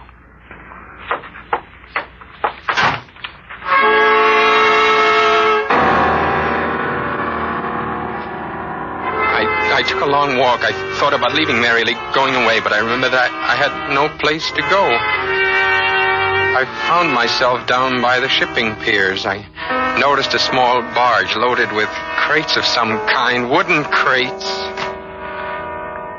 It looked beautiful. The red flames licking against blue sky and blue waters. I felt better now. I started for home. I began to make plans for Mr. Boyajan's store. I had the equipment, but I needed his key.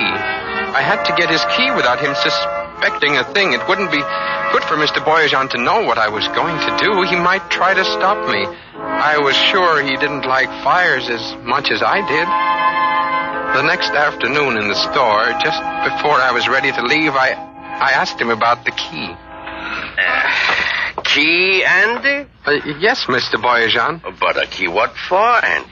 Well, I thought that maybe tomorrow morning you'd like to go over to the hospital earlier. I could open up the store for you. Oh, Andy, already you have done so much for me. It's nice. No trouble at all. Believe me, Mr. Boyajan, no trouble at all. I'd be happy to do it.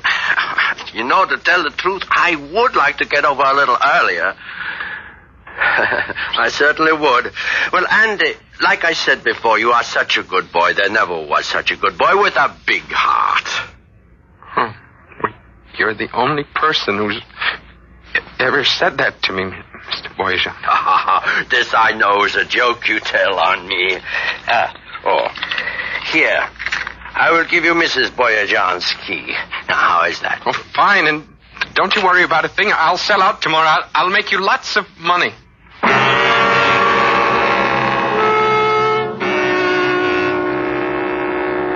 I joked with Mary Lee at dinner that night. It surprised her, but it put her in a good mood. The nice part about the plumber's candle was that I could measure it to burn at any time. An hour would be plenty of time. About 9:30, I told Mary Lee I was going down to the corner drugstore for a few minutes. And down on Union, I waited until the block was almost deserted. Then I let myself into the dry goods store. Mr. Boyajan had a crate of little girls' dresses he just received. It would be perfect tinder. I lined the strips of celluloid up and set the plumber's candle on top of the crate. Then I struck a match and lit the candle. I watched the flame burn for just a moment. Then I went back up to the apartment and waited.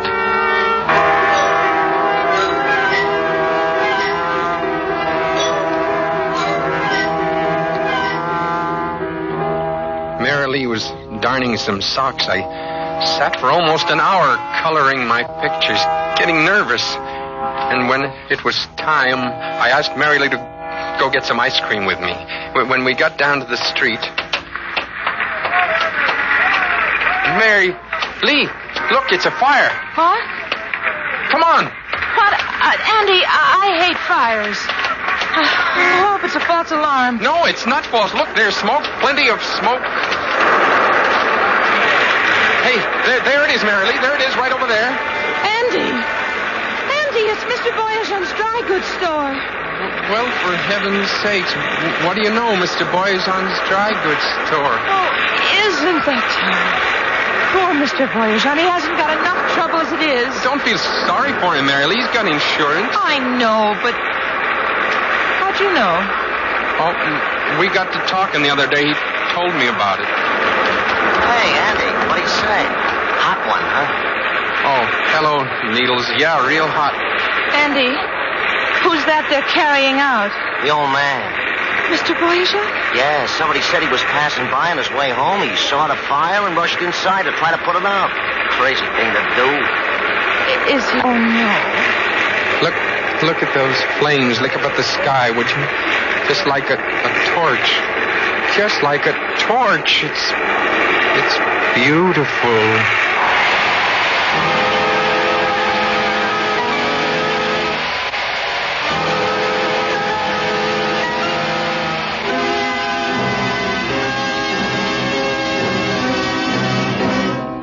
Autolite is bringing you Mr. Cornell Wilde in The Flame, tonight's production in radio's outstanding theater of thrills, Suspense.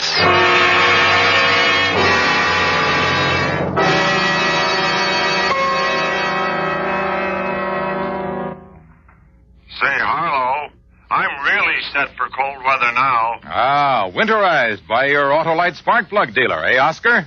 Yep.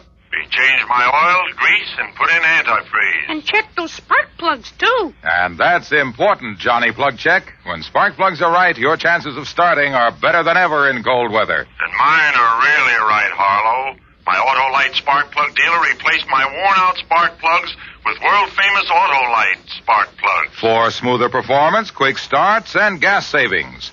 Autolite spark plugs are ignition engineered and used as original factory equipment on many leading makes of our finest cars. So, friends, get your car winterized now. And check those spark plugs, too. Right, Johnny. And your neighborhood Autolite spark plug dealer is the only one with the exclusive Autolite plug check indicator to tell you instantly if your spark plugs are right for your type of driving. And he's the only one who can offer you a choice of standard or resistor type, ignition-engineered Autolite spark plugs. Remember, from bumper to tail light, you're always right with Autolite. And now, Autolite brings back to our Hollywood soundstage Mr. Cornell Wilde in Elliot Lewis's production of The Flame, a dramatic report well calculated to keep you in suspense.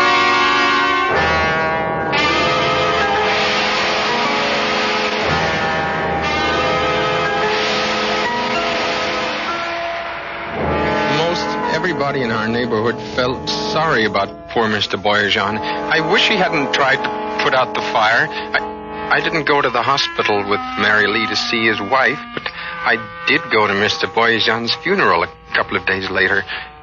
He didn't look worried anymore. Instead, he looked very peaceful lying in his casket. I must admit, I did feel some remorse, but the thing that bothered me most of all was the fact I hadn't been able to draw a picture of the fire. It was the following Friday night that I dropped into the pool room down near the Sound. Needles was all alone. Hi, Hotshot. Hi, Needles. Want to play some pool? Okay. Hey, where you been? Been seeing you around since the funeral. Oh, here and there. Uh-huh. Hey, you shoot first, Andy. Okay.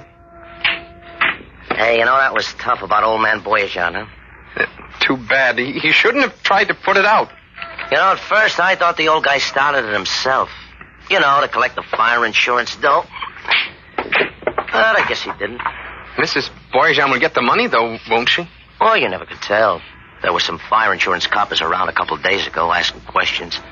They'll investigate before they pay off. Hey, it's your shot. Huh? Oh, yeah. Yeah, they talked to a lot of people in the neighborhood. Did they talk to you, Andy? You were working for him, weren't you? Helping him out so he could go to the hospital. They'll probably find out if it was a cooked-up thing or not. What do you mean, cooked-up thing? Well, you still can't toss out the idea that maybe Boyajian himself started the fire. He didn't. How do you know? He got burned, didn't he?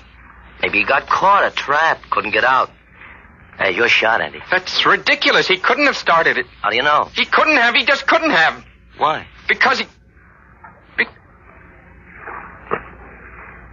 Yeah, Andy? Because? Nothing. Shoot, Needles. Because you started it? Is that maybe why? I said shoot, Needles. What did you want to do, Andy? Help the old guy out? I said shoot. Well, that was right decent of you, Andy. And a mighty fine job, too. How much were you in for? I wasn't in for anything. Shoot. Sure, just for kicks, huh? Listen, Needles, don't get me mad. Hey, put down that cue. I was only kidding. You start fires just for kicks, huh, Andy? that's a laugh. Sure, Andy, don't get sore. I was only kidding.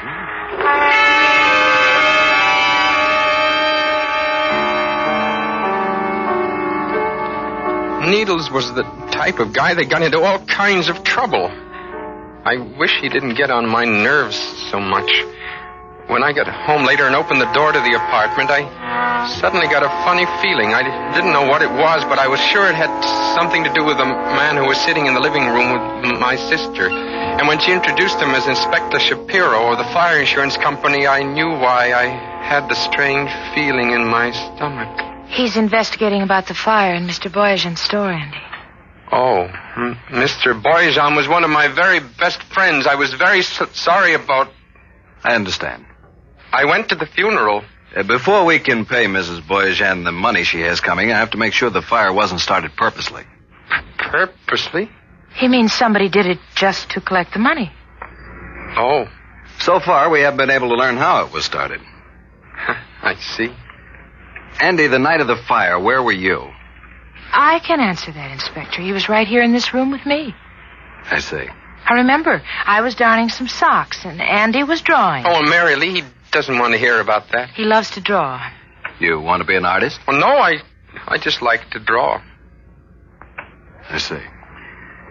You worked for Mr. Boyajian while his wife was in the hospital. At least that's what your sister told me. I did it to help him out, Inspector Shapiro. I didn't do it for the money. Did anyone come in while you were there? Someone who may have talked to him? Inspector Shapiro, if you're trying to prove that Mr. Boyajian started that fire himself, you're wrong. He wasn't that kind of man. I know he didn't start the fire. I guess you're a blind alley for us, too. I'd hoped you'd be able to shed some light on the case. I'm sorry, but believe me, Inspector, when I tell you Mr. Boyajian didn't start that fire, for one thing, would a man burn himself up in a fire he starts? That'd be a crazy thing to do, wouldn't it? Yes, Andy. Definitely a crazy thing to do.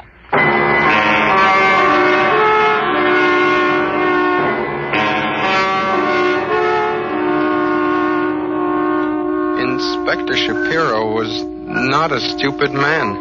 I could see that. I was going to have to be a little more careful for a little while anyway, until the investigation was over. I hoped that nothing would go wrong, that Mrs. Boyajian would get the money. About 2 weeks later, I saw Needles was standing in front of the pool room down near the Sound. He called me over. Said he had something very important to talk to me about. We went in the back room of the pool room. He closed the door and... Cigarette, Andy? You know I don't smoke, Needles. Of course not, pal. Of course not. Well, Hotshot, how's firebugging these days, huh? Is that supposed to be a cute remark, Needles? What's the matter? Can't you take a little kid? Not that kind. What's the idea of striking the matches? Huh? Oh, it's just a nervous habit, I guess. Yeah, it's a nervous habit. Pretty flame, huh, Andy? Say what you have to say. I was thinking about poor Mrs. Boyajian, Andy. What if they hold up the claim, huh? Poor Mrs. Boyajian. Stop speaking in riddles. I got a friend, Andy. He owns a small warehouse a couple of blocks from here. He don't make much money with his small warehouse, and he'd like to get rid of it. One night his place burns down, just like that. He's very, very sad. But then he gets happy because he collects quite a bit of fire insurance. Fire insurance? Yeah, fire insurance. My friend would pay good money if his warehouse burned down. Good money. He would? You could help out poor Mrs. Boyajian, Andy. I don't know. And just think of the fun you'll have. A flame, and you'll make it. I'll make it. That's right, Andy.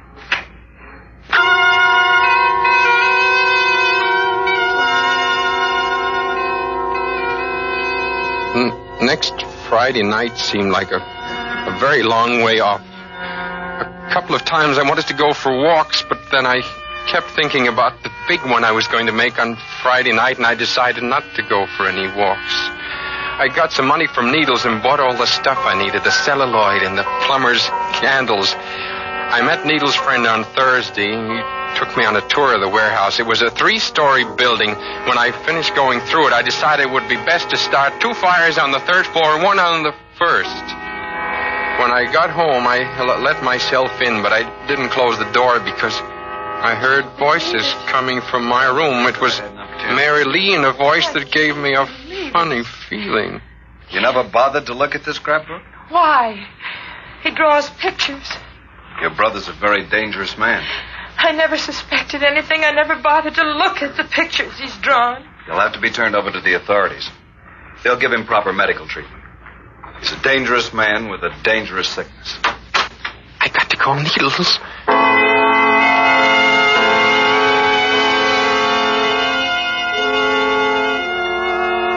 I had to act now and act fast. I called Needles and told him we had to burn his friend's warehouse tonight.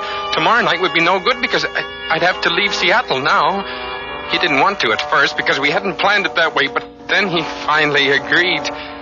He met me in front of the warehouse a little before 9. I set 2 fires up on the 3rd floor, and then we went down to the 1st, and I started another one. Hey, come on. No, wait. Let's watch it for a while. Are you crazy? This place is gonna go up like a tinderbox. We're liable to get caught. I said I want to watch it for a while. I'm going to draw a picture. Oh, you're loony as a nut. Come on, Andy. Let's get out of here. Well, you go ahead, Needles. I'll be along in a little while. Come on, Andy. Come on. Don't be crazy. I'm glad I brought my pencil and pad with me. I think this is going to be a beautiful one.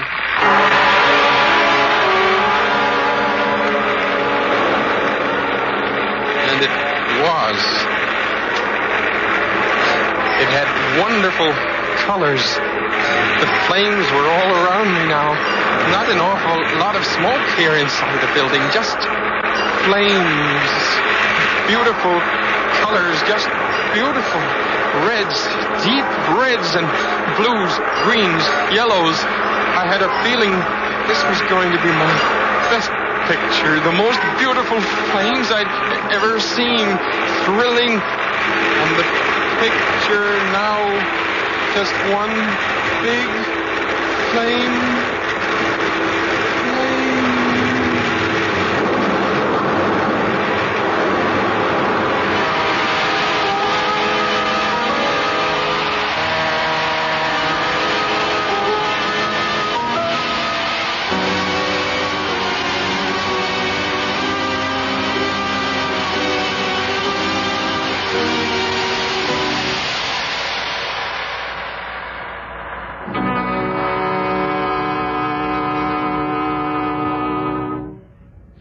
Suspense.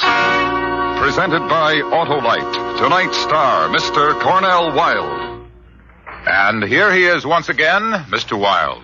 A splendid and convincing performance, Cornell. Oh, thank you, Harlow, and thanks to Autolite. Yes, thanks to Autolite for many things. Smoother performance, quick starts, and gas saving. Harlow, you're wonderful. You always have something to say about Autolite. Well, of course, because Autolite makes over 400 products for cars, trucks, tractors, planes, and boats, including the world-famous Autolite Stay Full battery, automotive wire and cable, and many more.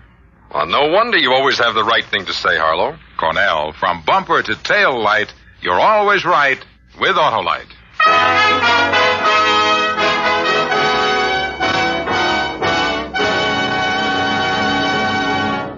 Next week on Suspense, our star will be Mr. Ray Milland in another story based on actual events concerning a British gunboat trapped by communist fire 100 miles from help. A dramatic report we call The Log of the Marne. In weeks to come, we shall also present Mr. Richard Woodmark and Mr. John Lund, all on Suspense. Suspense is produced and directed by Elliot Lewis, with music composed by Lucian Morowick and conducted by Lud Gluskin. The Flame was written for Suspense by Richard George Pedicini. In tonight's story, Kathy Lewis was heard as Mary Lee, Sidney Miller as Needles, and Joseph Kearns as Boyajian. Featured in the cast were Harry Bartell, Bert Holland, and Charles Calvert. Cornell Wilde will soon be seen starring in the Cecil B. DeMille production, The Greatest Show on Earth. And remember, next week on Suspense, Mr. Ray Milland in another story based on actual events. A dramatic report we call The Log of the Marne. For the location of your nearest Autolite battery or spark plug dealer or your nearest authorized Autolite service station, phone Western Union by number and ask for operator 25. Switch to Autolite. Good night. This is the CBS Radio Network.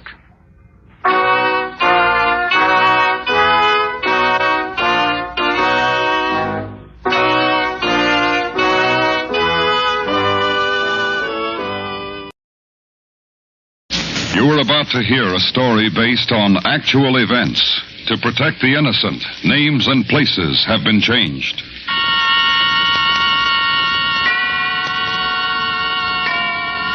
Autolite and its 96,000 dealers bring you Mr. Ray Milland in a story taken from life. Tonight's presentation of Suspense. Tonight, Autolite presents The Log of the Marne, a true story concerning a British gunboat trapped by communist fire 140 miles from help, starring Mr. Ray Milland.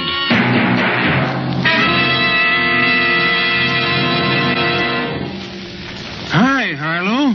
What's that? Why, Hap, that's my Autolite Stay Full battery, the battery that needs water only 3 times a year in normal car use. Looks like a sure starter, Harlow. Dependable as a die, Hap. And what's more, it's famous among car owners everywhere, because the Autolite Stay Full needs water only 3 times a year in normal car use. And it gives longer life, too, as proved by tests conducted according to accepted life cycle standards. Sounds like a winning combination to me, Harlow. Right you are, Hap, and you can get one at your nearest Autolite battery dealer. He services all makes of batteries. To quickly find his name, just call Western Union by number and ask for operator 25. That's me, and I'll gladly tell you the location of your nearest Autolite battery dealer where you can have your battery checked this week. And remember, from bumper to tail light, you're always right with Autolite. And now, with The Log of the Marne and the performance of Mr. Ray Milland, Autolite hopes once again to keep you in suspense.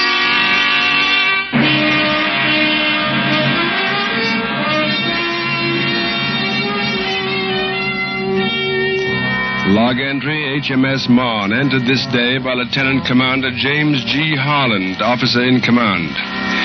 According to statements by surviving officers and men, the situation of the vessel during the morning, 20th of June, 1949, was as follows.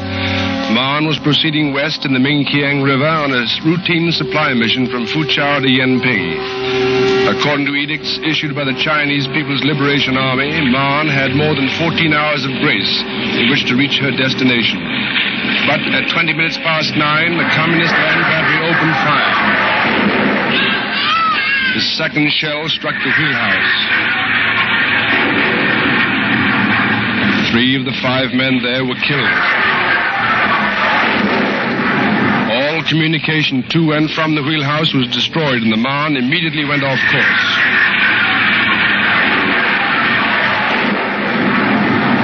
Meanwhile, 2 consecutive direct hits were suffered by the bridge. All personnel there, including the captain, were either killed or wounded.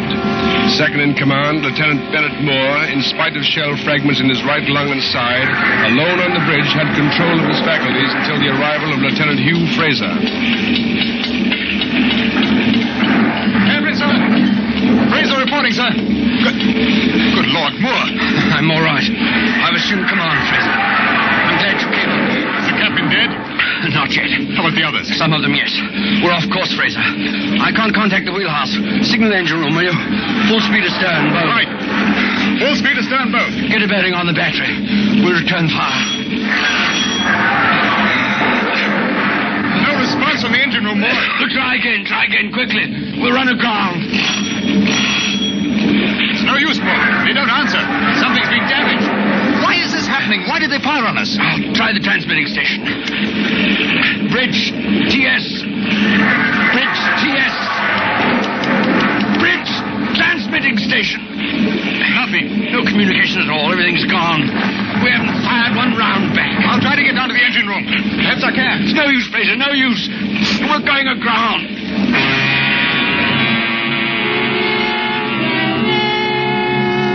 15 minutes after the attack was opened, Marne was aground.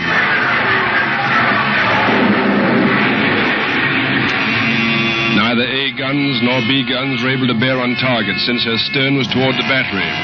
Consequently, X gun was ordered into local control. There was no care for the wounded.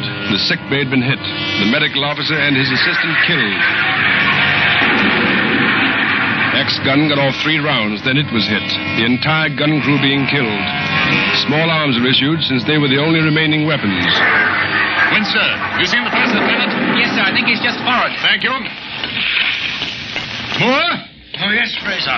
Over here. Right. How are you feeling? I'm all right. Oh, it's 50 caliber. I wish they would send boarders, then they'd stop firing. I don't expect them now. They would have sent them. They seem to have decided to reduce us to wreckage. Think we can abandon ship with the wounded? Get to the national side of the river. No, there aren't enough lifeboats left. They've seen to that, the rotten... I said they've stopped. Why shouldn't they? Look what they've done to us.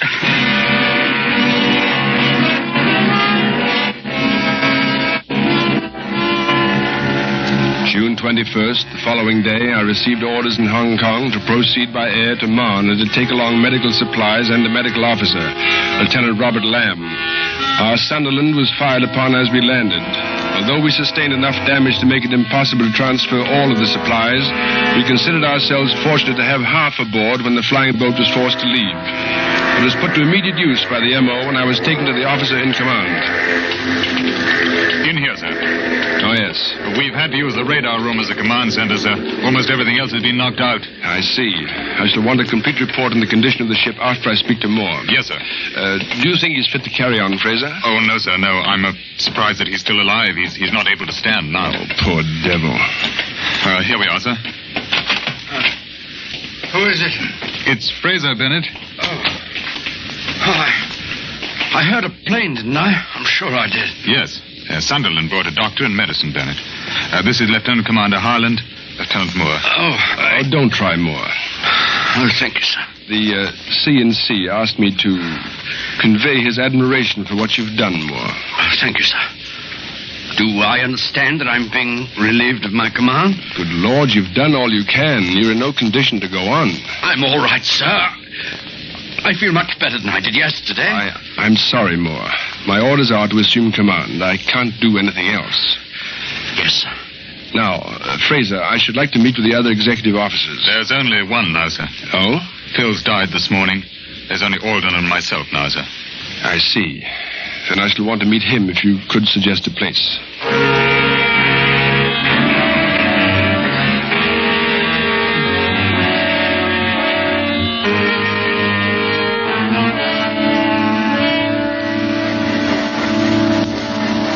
This is Lieutenant Alden, sir. How do you do, sir? Oh, how do you do? Sit down, won't you? Thank you, sir. You've had quite a go. Yes, sir. And I don't think any of us would mind if we knew the reason behind it. We were told that the communists had promised us 14 hours to reach Yenping. They had. So we were entirely within our right, but they fired on us. There's been no explanation. Dispatches were sent to their headquarters immediately we received your message. When were you shelled last? This morning. And we were sending some of the wounded ashore to the nationalists. Oh, I didn't know that. Yes, sir. They sent a junk out last night, and we asked them to come back at dawn with some more boats. They told us they'd see them safely to Foochow, but the men who really need help couldn't go. They were too torn up to live through the journey. How many did you send? 42, sir. How many seriously wounded are there? 35, sir. And how many dead? 31, sir. Your original complement was 149. Yes, sir. There are 41 of us left. I see. But we still have power. Oh, yes, sir. They fared quite well below decks. But the communication between the bridge and the engine room was knocked out. Is there anyone aboard who can repair it? I'm not sure. Oh, yes, Fraser. Lillis has left. Oh, I wasn't sure, sir. He can do it. Are you going to try to refloat her, sir? And make a run for it? Refloat her, if possible, yes. I'd like to be ready to make a run for it if we're ordered to. What about the guns? They're all gone, sir. What about fuel?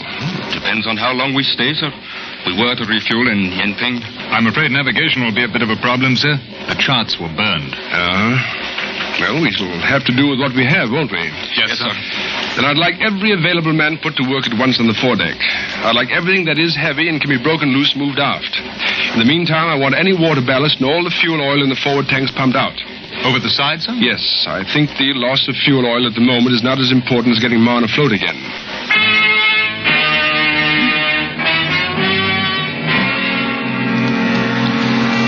June 22nd, 3rd, 4th, and 5th were required to repair communications and lighten the bow.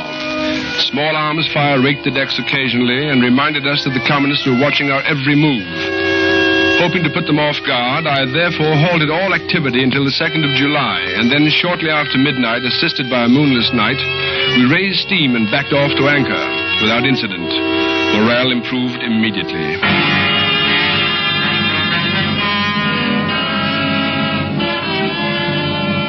July 15th. An attempt to shift our berth was answered by a 30-minute barrage. It was obvious that the communists would destroy us if we tried to leave.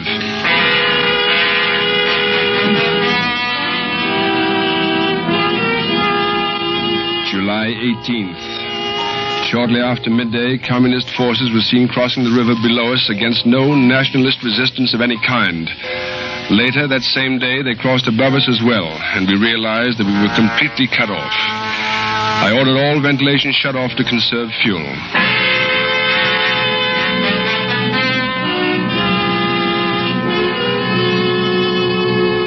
July 20th.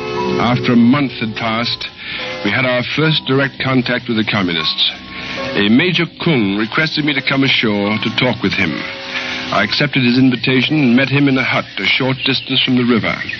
I wish to make it clear that your ship will not be molested if she does not move, and that there is no more trouble from your ship. Trouble? You realize that this would not have happened if you had not fired first. I think you're mistaken. You fired first, and I would appreciate safe passage down the river. I cannot grant you a safe passage.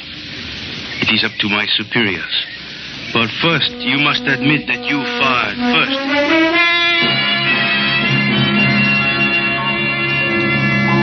July 26th. To conserve our already meager food stores, officers and men were put on half rations. One refrigerator was put out of service to save more fuel.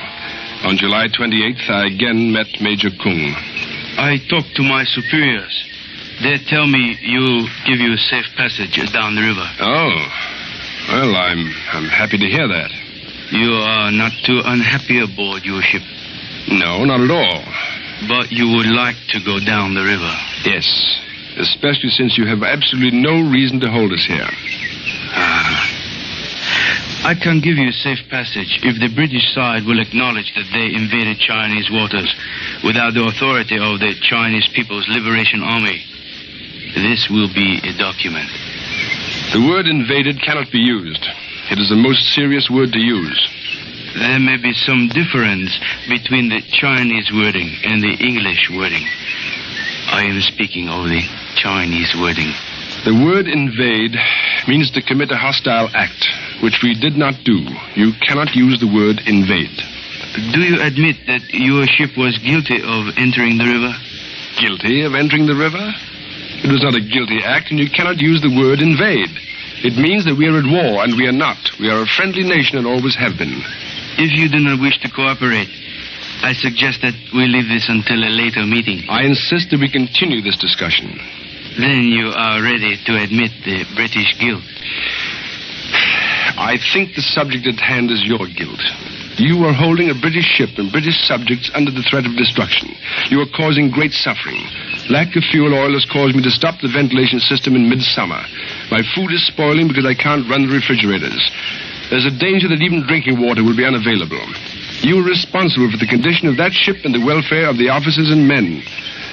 Then you do admit the British guilt? I do not. Then I suggest that we leave this for a later meeting. I warn you, too. If you move the ship, every effort will be made to destroy it.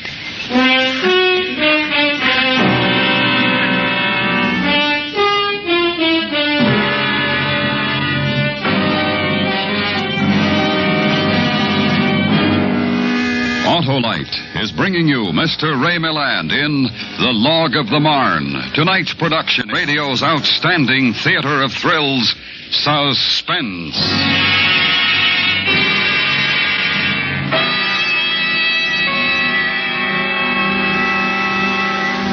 Say, Hap, what's the surest thing in the world? You got me, Harlow. Why, starting your car if you've got an Autolite Stay Full battery.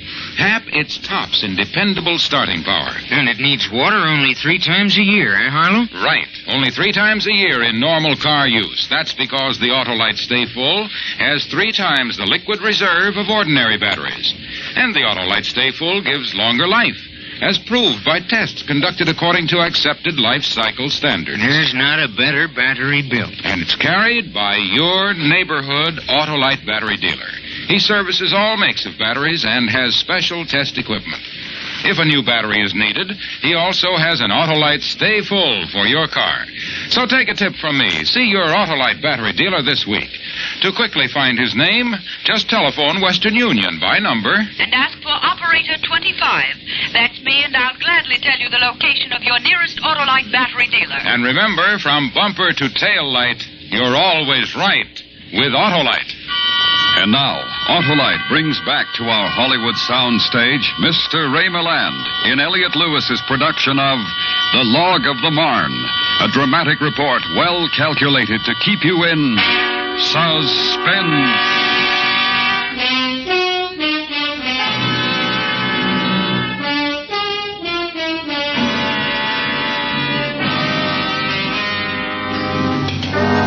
The entire months of July and August were taken up with trying to maintain life in an all-but-dead ship and in pointless, decisionless meetings with the communists. I, over and over again, repeated my demands for oil. They repeated their demands that I admit British guilt. By September 9th, conditions aboard were quite serious. Officers and men were without any of the conveniences afforded by a modern ship, and they were almost without food. Morale was at its lowest ebb when I heard a shout from the deck. Junks coming down the river. Junks. I think they're carrying oil. Captain Harlan, I think they're giving us our oil.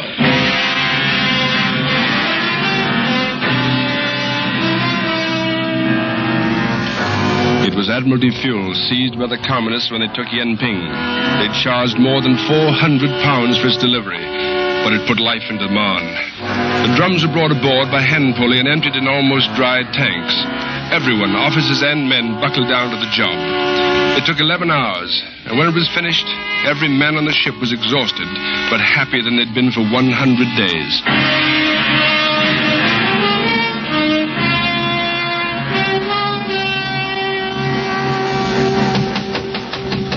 Good morning, sir. You sent for me? Yes, come in, Fraser. Yes, sir. How much fuel oil did we take aboard last night? 296 drums, sir. That's approximately 56 tons. Yes, well, that should do us nicely. Oh, yes, sir, it already has. Ventilation's running again. It reached 136 degrees in the engine room yesterday. Yes, I know it's uncomfortable. Fraser, I'd like to have you arrange a working party. Yes, sir? I want the anchor cable lashed with bedding. But first, I want the bedding to be soaked thoroughly in soft soap and grease. The anchor cables? Yes. Every time the ship swings at her moorings, the cable screeches and scrapes. It's rather getting on my nerves. After more than 3 months, it's getting on your nerves, sir? That's what I want you to tell the men. Fraser, look, old boy, I'm going to break out tonight. Yes, sir. When you've put your men to work, bring Alden, Lillis, Lamb, and Nisbet. I'll explain the reasons for my decision.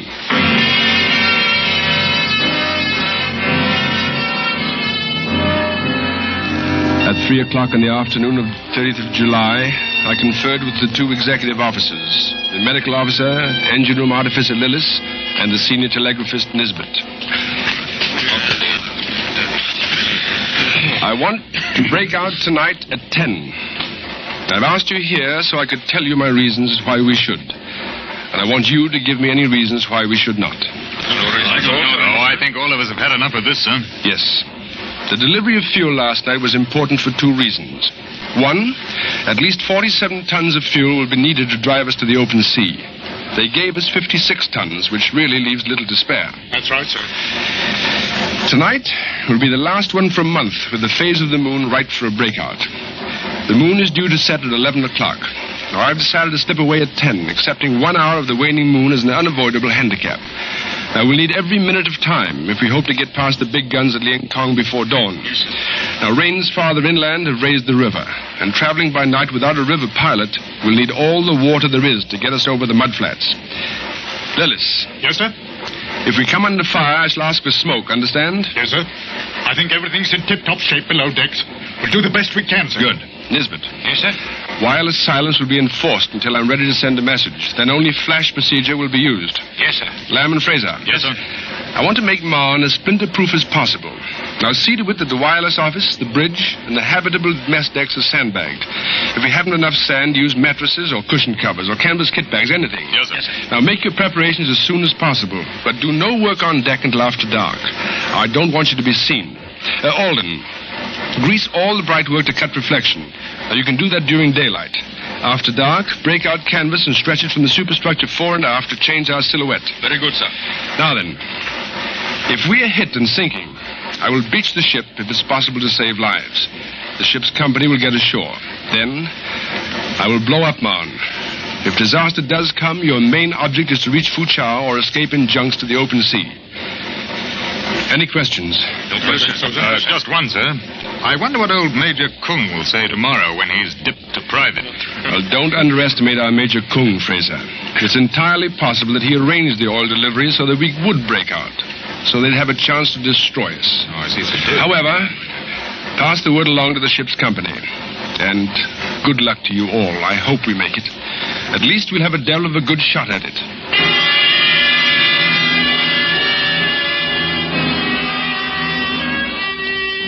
At 7, I ordered steel helmets to be issued to the men who would be stationed on the upper deck. At 9, I climbed to the bridge to accustom my eyes to the darkness. At 3 minutes past 10, we prepared to leave. Engine room reports they're ready, sir. Good. Order them to obey telegraphs. Yes, sir. Engine room, obey telegraphs. Rudder amidships, Winster. Amidships, sir. Half ahead port. Half ahead port, sir.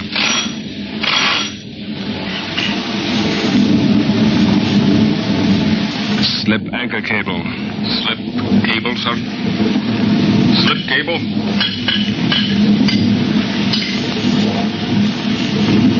Not a sound, sir. Not a splash. Half astern starboard. Half astern starboard, sir.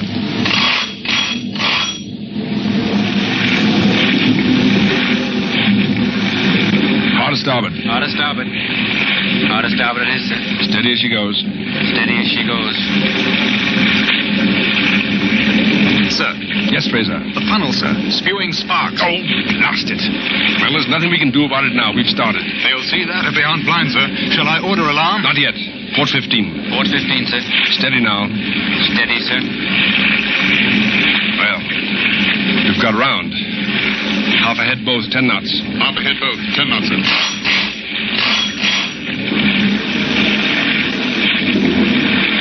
I don't think they see us, sir. I don't think they do.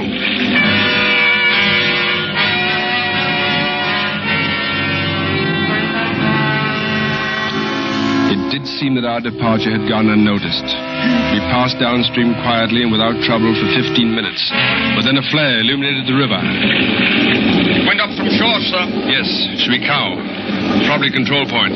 Now the battery, too. There, sir. Off the port bow. Is that a vessel? Yes. Yes, it's a patrol craft. Keep it 15 port, Winster. Yes, sir. Read the depth reports, Alden. We're closing the beach. Yes, sir.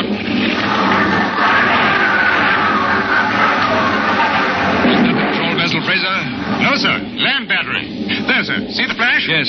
Full ahead both. Full ahead both, sir. What's the depth, Alden? Give me the readings. 6 fathoms. 6 fathoms. 5.5 fathoms. 5.5 fathoms. What's the patrol vessel going to do? Set a crash course in that ship and steer into her. Into what, sir? I want to pass the coast as possible. We'll smother her guns. One thing, Fraser. Our trip is no longer secret. No, sir. The gap's blown, all right. I wish 140 miles lay behind us instead of ahead. But it's better than sitting still, sir. 4.5 fathoms.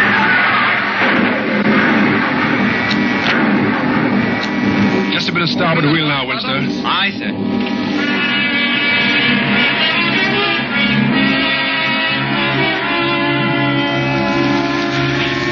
We passed Shui Cow without sustaining damage. Shortly before 1 in the morning, still at full speed, we passed Kaining under much the same conditions. At 3 o'clock, Langsha. But from the outset, I had dreaded the final problem of passing under the 9-inch guns at Liankong. Searchlights probing the darkness told us before we reached it that they knew we were coming and were waiting. Our only advantage was the breadth of the river at its mouth, and we used it, hugging the north bank and chancing 3 fathom water. I remember that the cool air of the open sea seemed almost tantalizing and unreal. We reached a point directly across from the fort, and one of their searchlights found us.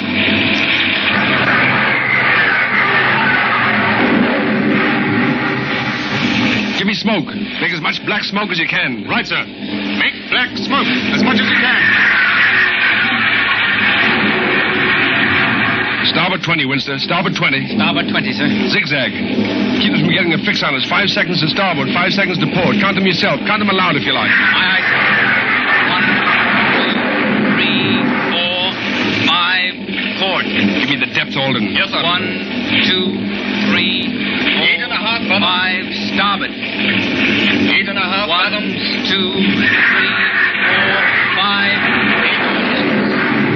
1, Another 30 seconds, sir. 3, give us that and I think we'll be safe. 5, make more smoke. Starboard. Make more smoke. 1, 2, 3, 4, 5, 7 fathoms. 1, 2, 3,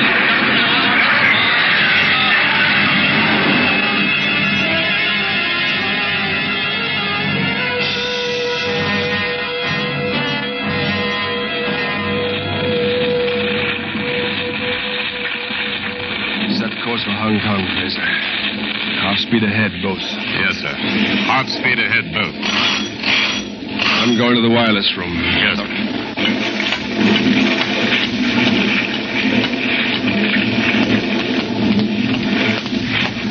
Hello, Nisbet. Hello, sir. And congratulations, sir. Thank you. It is good to feel her roll to the sea again. Nisbet, I want to send a signal to Commander-in-Chief. Yes, sir. Have rejoined the fleet. Yes, sir. God save the King. I think that's all, Nisbet.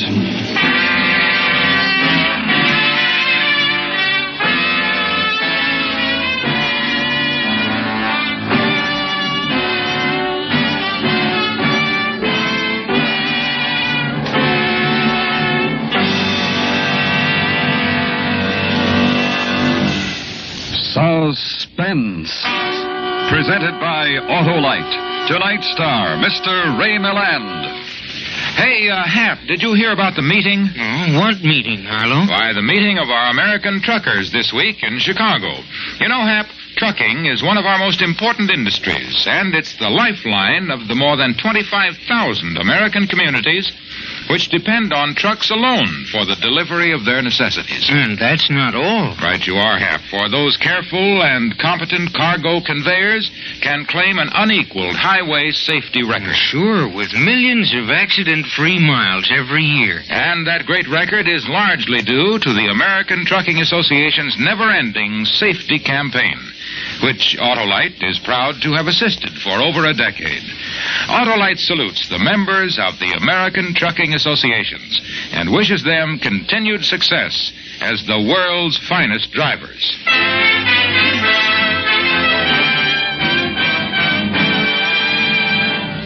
Next week on Suspense, our star will be Mr. Richard Widmark in a dramatization of the most famous of all Texas feuds. A dramatic report we call The Hunting of Bob Lee. In weeks to come, we shall also present Mr. John Hodiak, Mr. Joseph Cotton, and Mr. John Lund. All on Suspense. Suspense is produced and directed by Elliot Lewis, with music composed by Lucian Morowek and conducted by Lud Gluskin. The Log of the Marne was based on the book by Lawrence Earl and was adapted for Suspense by Gil Dow.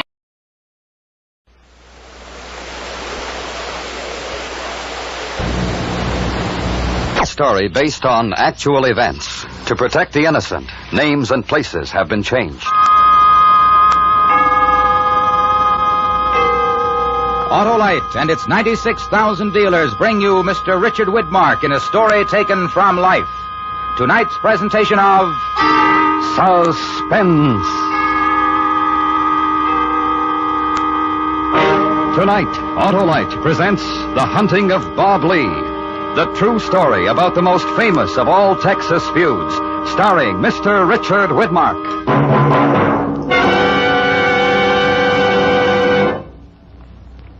Here it comes, folks. Here it comes. You're so right, Johnny Plugneck. Cold weather is on its way. And now's the time to take your car to your neighborhood Autolite spark plug dealer for a change of oil, grease, some antifreeze. And check those spark plugs, too. Right, Johnny, because the spark plugs are the very heart of your car's ignition system.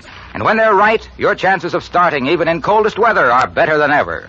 If your spark plugs are worn out, then your Autolite spark plug dealer will install ignition-engineered, resistor-type, or standard-type Autolite spark plugs for smoother performance, quick starts, and gas savings.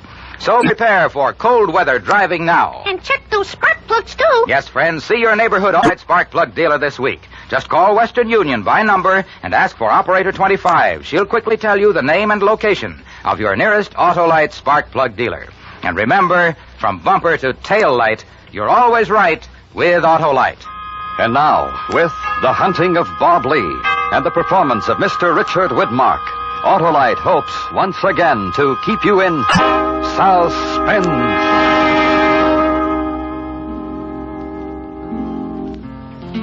Wake up, darling Corey, and go get me my gun. I ain't no hand for trouble, but I'll die before I run. Lee Ranch, Fannin County, June 26, 1868. Editors, Texas News, Bonham, Texas.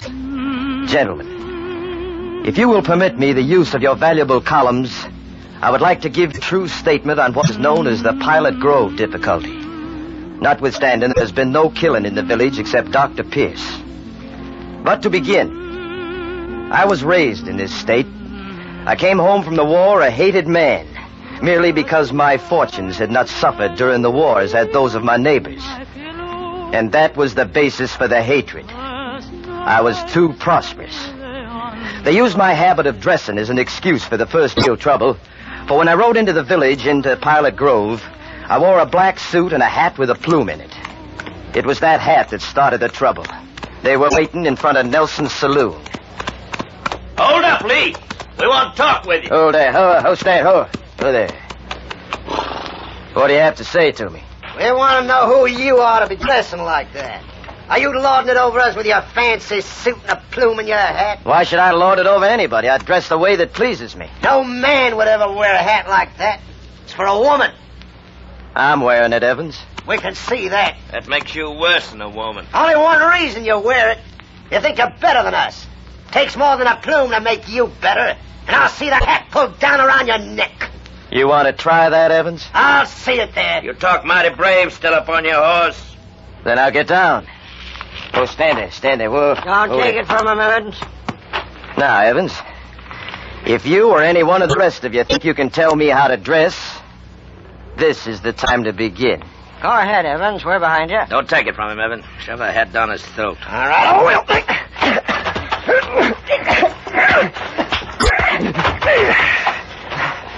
Good boy, Evans. Get him now. You got some dirt on you, Lee. Get him now, Evans. Evans, pull him out from under that horse. Pull him out. Come on, he got stepped on. Move that horse. Come on. Hold it. Pull him out. Pull him out. Come on. Whatever. Stand there. The devil. Look at him. He's dead, boys. Look at the back of his head. Did you hear that, Lee? I heard. Evans is dead. And you killed him, Lee. He fell under my horse. You knocked him there. Sure you did. It was a fair fight, and I knocked him down. Your saw it was that way. You killed him, Lee. And we'll get you for it. He's not the only one who'll die in Pilot Grove. You can remember that, Lee. You pay for this. Isn't that right, boys? That's right. Yeah, there's no sense in my talking to you. You all know it was a fair fight, but you built up a hate. And you'll think what you want to think. So do what you want to do. I'll be waiting. You won't wait long. You, Madison. You can give me back my hat.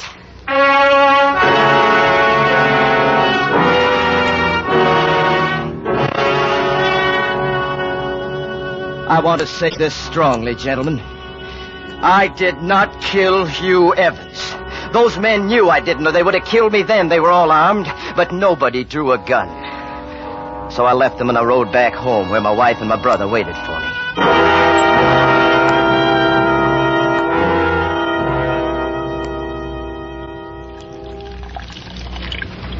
Why did you fight, Bob?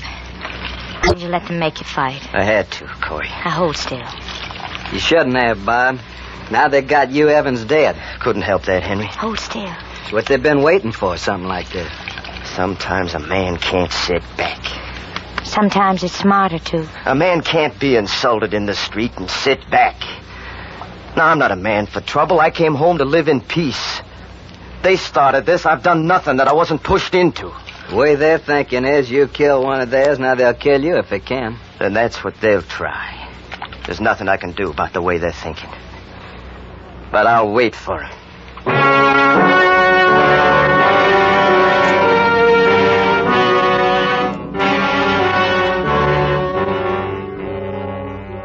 As this group of men had been known before to raid ranches for profit, I thought they might ride to mine if they were planning retaliation, however groundless. So I prepared accordingly. I sent my 3 ranch hands to take all the horses, saving 2, into hiding a few miles away. And then at nightfall, with lamps unlighted, and with my wife afforded such protection as possible, my brother and I sat down with our rifles at open windows and waited. Now, these might seem to you, gentlemen, unnecessary precautions, but they would not seem so if you knew this band of cutthroats. However, we were relieved sometime after when we heard 2 horses approach the house, saw 2 men dismount in honesty near the front door. The Union soldiers. What do they want? I don't know. But put your rifle aside. Who is it, Bob? Union soldiers. Why'd they come here? You'll find out. Light another lamp, Corey.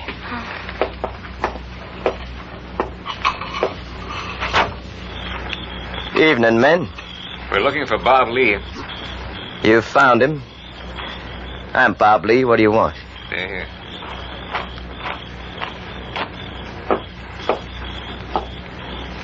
I've come to take you to Sherman. I have orders to put you under arrest. Put me under arrest? For the murder of Hugh Evans. That was no murder. It was a fair fight, and I knocked him down, but he died by accident. You'll have a chance to say all that to my officers at Sherman. You'll come peaceably, won't you, Lee?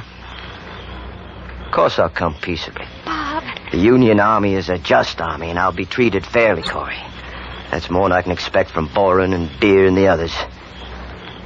Of course I'll come peaceably.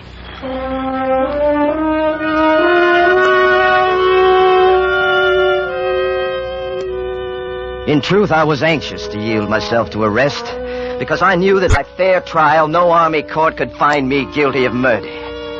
So I surrendered in good faith, believing in right. But I was soon to learn that those 2 men who took me weaponless from my house were not Union troops at all. They were imposters with forged orders, shaming the uniform. And they turned me over to Boren and 10 or a dozen others in Choctaw Bottom, where I was summarily tied to a tree before a fire. You can say what you want, Lee, but you'll be thanking us before we're done here. I'll thank the day that sees the end of you, Boren. And you, Sam Beer and Wilson and Maddox, Lewis Peacock, all of you. You might have seen your last one. Did you ever think of that? Are you trying to scare me, Maddox? Because you don't. None of you do. You want to get yourself killed, Lee? Never mind, Maddox. Don't listen to him. We brought you here to give you a chance to live. You give me a chance to live? That's what I said. Ask the rest of the boys. Well, what kind of talk is that? To give me a chance to live? You mean you think you hold the right to give anybody a chance to live? You're nothing but filth, all of you. Filth, is it? I say kill him and be done with it. Filth! This isn't the time for talk like that, Lee. Some of the boys would just as soon knock your brains out right now. You don't hear me begging them not to. Give it to him, boys. No, wait. Wait. We brought him here to give him a chance. Well, then get it over with. Now listen to me, Lee. You want to live, don't you? You got a wife to live for. You're young. Man comes back from a war, he doesn't want to die. Say what you have to say. Blair there has a paper we're asking you to sign. If you don't sign it, we'll kill you here and now. Get in the firelight, Beer, and read it to him.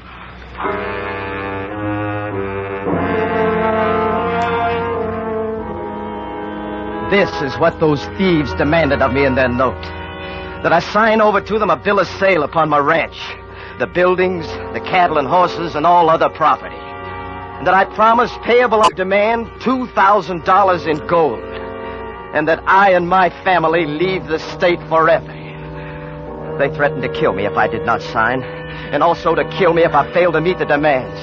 So balancing certain death against probable death in the future, I decided to give them my signature.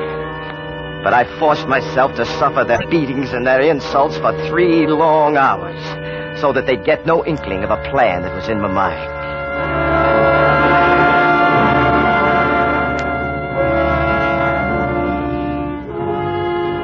Now, after being released, I thought to set about proving the illegality of the note they held and turn the civil law upon the scoundrels.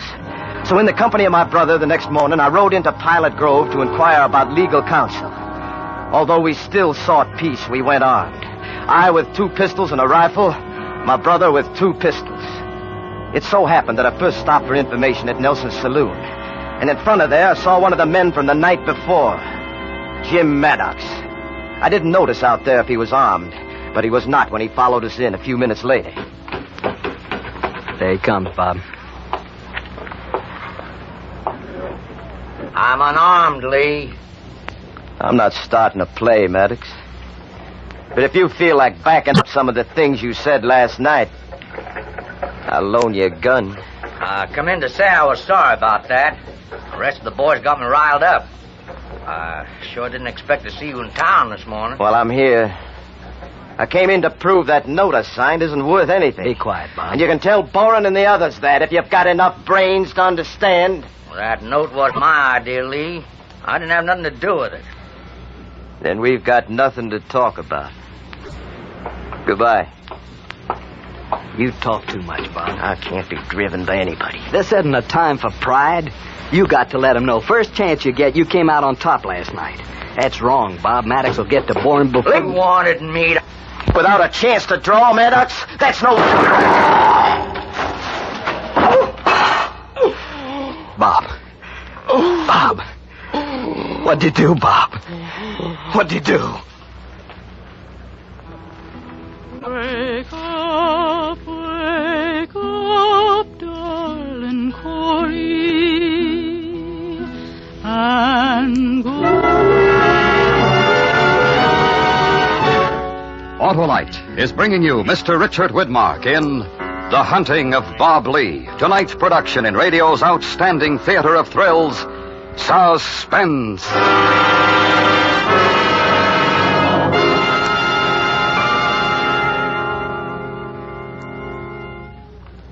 Folks, winterize right now. Please do.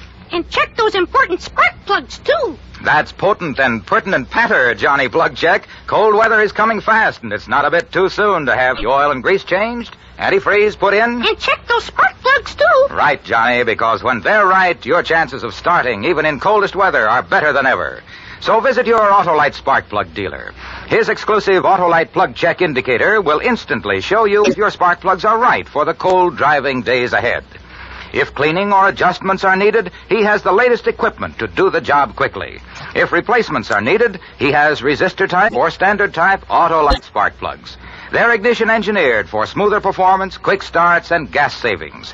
And used as original factory equipment on many leading makes of our finest cars, trucks, and tractors. So plan now to have your car winterized this week.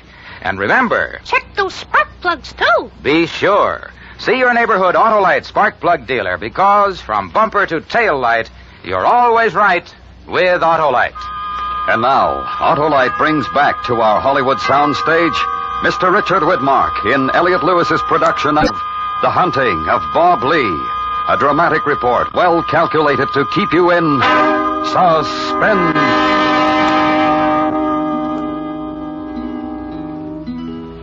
Wake up, darling Corey, and What I am writing you, gentlemen, is the truth. It was a cold-blooded shooting. The bullet entered one side of my face, tearing my cheek and breaking my jawbone. Came out on the other side of my head, just in front of my ear. Maddox left me for dead.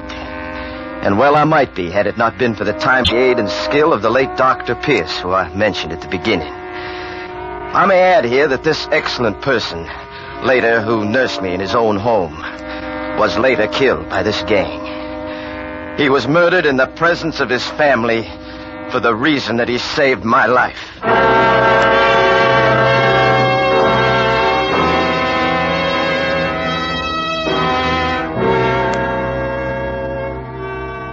In time, I was well enough to return to my ranch. But my face will always be twisted by scars. My cattle had been stolen. One of my hands had been killed. And the other two, frightened, had sought work elsewhere. The difficulty had become a true feud. My wife had been removed to safety in Hunt County, and I was forced to take up arms myself. I'll stand with you, whatever you say, Bob. We can't be hounded anymore. I don't see how it can get any worse. Except for one thing, Henry. Once we start out, we can't come back here. There's nothing to stay for anyway. All right, then. We'll pack some food and blankets, ride out late this afternoon. It's sure the ranch is being watched, so we'll ride north, as though we're leaving. Then tonight, when we're clear, we'll cross over the Blackjack, come back the other way. Where to, Bob? I made a list, Henry. And I put Jim Maddox at the top. Under him, there's Sam Beer, and William Dixon, and Israel Boren, and Louis Peacock.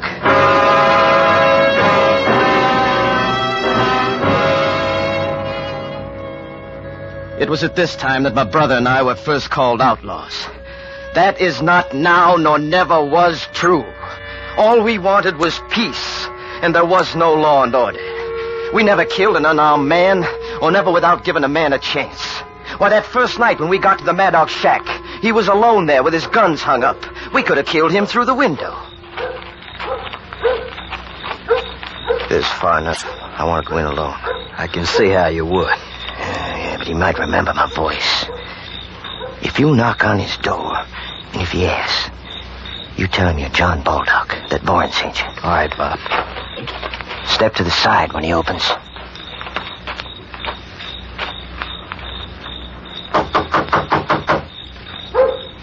Who's there? John Baldock. Boren sent me. All right.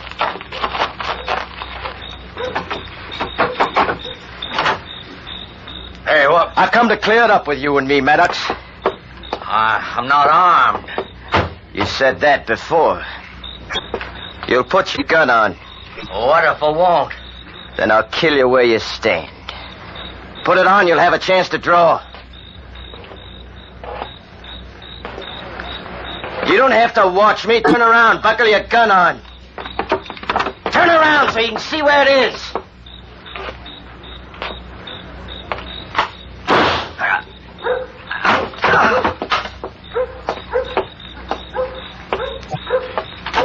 Bob? It's all right.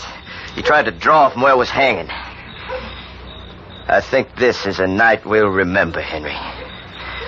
Sam Beer's next on the list.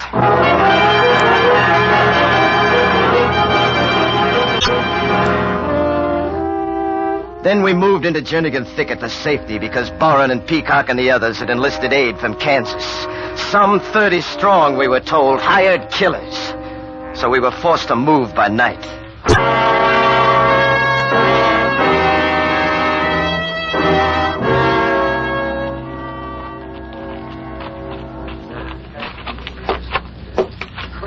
All right, Henry? I'm all right. I look for him on the right side, you on the left. We'll go in then. Bob, there. Move farther down while we can. They see us now. Sam Beer, William Dixon. The Lee brothers have come to clear it up with you and us. What do you want, Lee? We want you to stand up from your table and start a play so we won't have to kill you sitting there. They're going to dump the table. What are you going to do? Back to the door. You've heard what the Lees have had from these men. If they have any friends here, this is the time to speak up.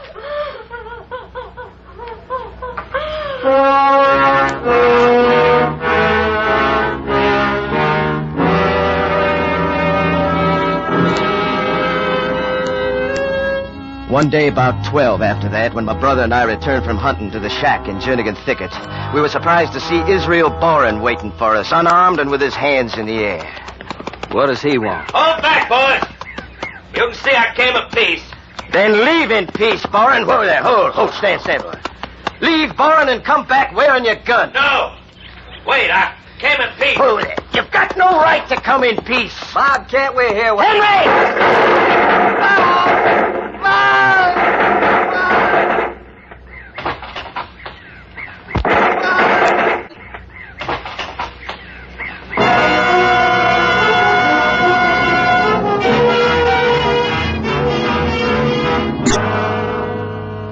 My brother was killed there in the thicket by rifles hidden in the brush. Boren and his hired gunmen took advantage of the fact that we always gave our enemies a chance and lured us in with an unarmed man. I killed Israel Boren after that, and I looked for Peacock, but I couldn't find him. And then I learned he put $1,000 on my head. And more gunmen came to hunt me from Kansas. I moved to Gibson Thicket, then to Thatcher. And there were so many men I could hardly move at all.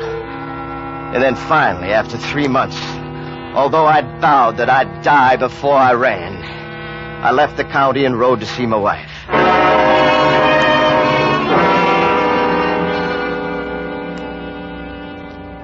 Oh, Bob, what have they done? What have they done so that we can't be man and wife and live the way we want to live? It's finished now. I've seen my brother killed, and I've avenged him. I've done what I can. I can't do any more. There are things to do. There are places we can go. We started in Fannin County. We can start someplace else. Yes, we can. But I've one more thing I have to do, Carrie. I'll write a letter about this trouble we've had to the newspaper in Bonham. When the people read it, they'll know the truth. That I'm not a criminal.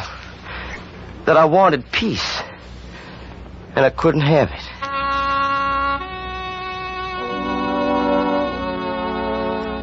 And so I say in conclusion that I have done what I can to procure peace. I have been driven farther than most men, I think. And any violence I have done has been justified. And finally, I am still willing to surrender myself to any impartial civil authority at any time, since I know I am right. I'm sorry to take so much of your valuable time in your newspaper space, but a great many people have no idea of the true origin of all this trouble. I remain yours, Robert Lee.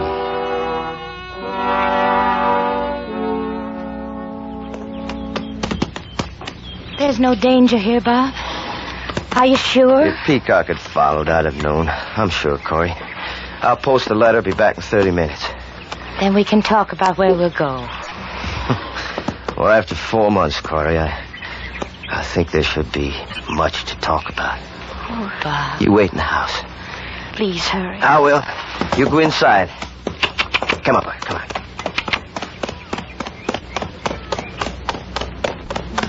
Wake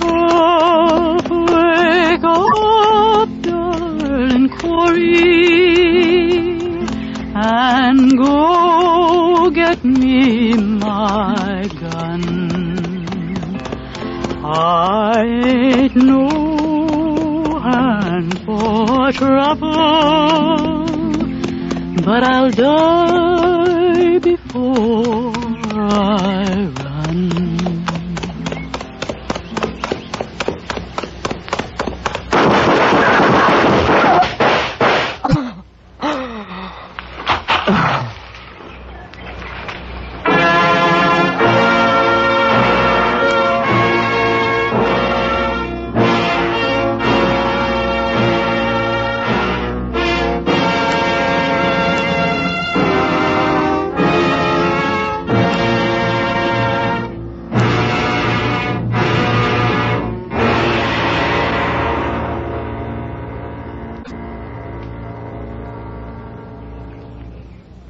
Suspense. A true story of the Old West. Presented by Autolite. Tonight's star, Mr. Richard Widmark. That was a powerful story, Richard Widmark. A Western drama we'll remember for a long time. Thanks, Harlow. I really enjoyed playing Bob Lee. And may I thank the other members of the cast for their wonderful support. They were a great team. Reminds me of the Autolite team, Dick, working together for better performance. Yes, I see what you mean. Yes, Autolite makes over 400 products for cars, trucks, tractors, planes, and boats. And they're engineered to work together perfectly. Autolite makes a complete line of ignition-engineered spark plugs, both standard and resistor types. Autolite batteries, including the famous Autolite Stay Full. In fact, Autolite makes complete electrical systems. No wonder, from bumper to tail light, you're always right with Autolite.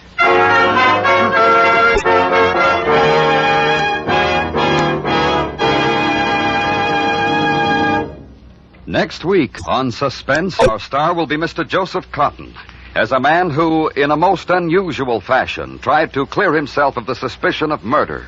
A dramatic report we call The Trials of Thomas Shaw. In weeks to come, we shall also present Mr. John Hodiak, Mr. John Lund, and Mr. Flint Lovejoy, all on Suspense. Suspense is produced and directed by Elliot Lewis, with music composed by Lucian Morwick and conducted by Lud Gluskin. Miss Terry Lee was the ballad singer. The Hunting of Bob Lee was based on the book by C.L. Sonicson and was adapted for Suspense by Gil Dowd. Featured in tonight's cast were Kathy Lewis, Lou Krugman, Junius Matthews, William Conrad, Harry Bartell, Byron Kane, and Joseph Kearns. Tonight's appearance of Mr. Widmark was made possible through the kind permission of 20th Century Fox Studios, whose current release is The Desert Fox, starring James Mason. And remember, next week on Suspense, Mr. Joseph Cotton, in another story based on actual events, a dramatic report we call The Trials of Thomas Shaw. For the location of your nearest Autolite spark plug or battery dealer, or your nearest authorized Autolite service station, phone Western Union by number and ask for operator 25. Switch to Autolite. Good night. This is the CBS Radio Network.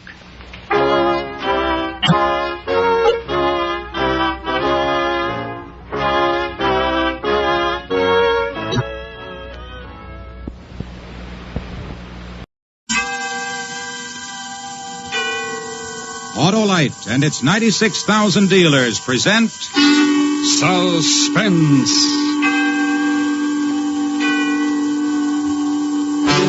Tonight, Autolite presents transcribed A Murderous Revision, the story about a man who made a recording of a violent death.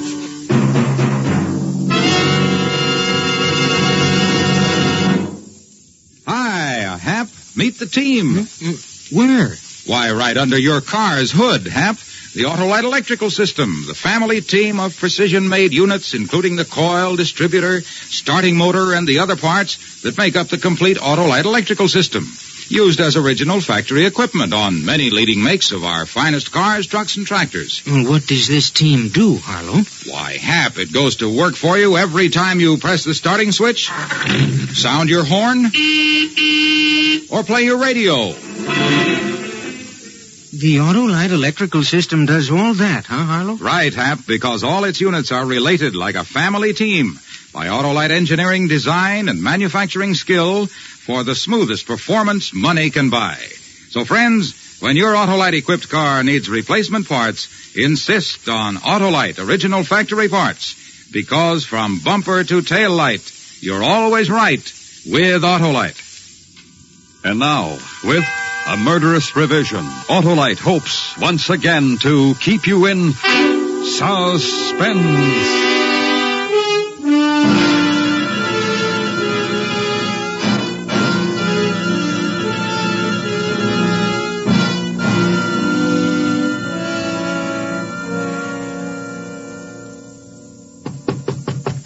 Yeah? What'd you want to see me for? Chris, come in. Sit down. You got to hear the show Sunday? I don't like to listen to the show. Why not? Because I don't, that's all. Oh, you missed a good one. I put some zip in that closing scene. I want you to hear it. Got the playback ready. Hand me that record marked part 2, will you? Sure. Thanks. I don't know, Chris. I don't make you come to rehearsals. You don't have to sit in the control room all day. The least you could do is listen to the show at home. Well, listen to this now. George, Honest, I didn't mean it, George. Get this, Chris. Do you mean to say that you didn't really mean it when you told my brother you didn't love him? You forget, Doris, that I heard you every word while I was hiding behind the Davenport the night my mother was here. George, I beg you, don't do this thing. Put down the gun, George. Oh, this is only what you deserve. You tricked me for the last time, Doris. You tricked me for the last time. I'll just shut this off. What did you change it for? What was wrong with the ending the way it was? Why did you change it? Just take it easy, Chris. I'll tell you why I changed it. Because it was wordy and repetitious. It didn't tell the story. The boys upstairs said that The boys upstairs, yeah, that's just what I thought. The boys upstairs. They do everything but breathe for you. Did it ever occur to you that maybe people are wordy and repetitious? Chris, I'm trying to tell you the scene, the way you wrote it, just didn't play. Just didn't play, that's right. All the trade cliches. Drag them out. It didn't live. It didn't play. It didn't make the right goosebumps come out in your left elbow. How did you ever get into this business? Who ever let you into a radio station anyway? I'll tell you what's wrong with you. What you need is a good psychiatrist. Don't you tell me I need a psychiatrist. Don't you tell me. Let go of me. I said let go.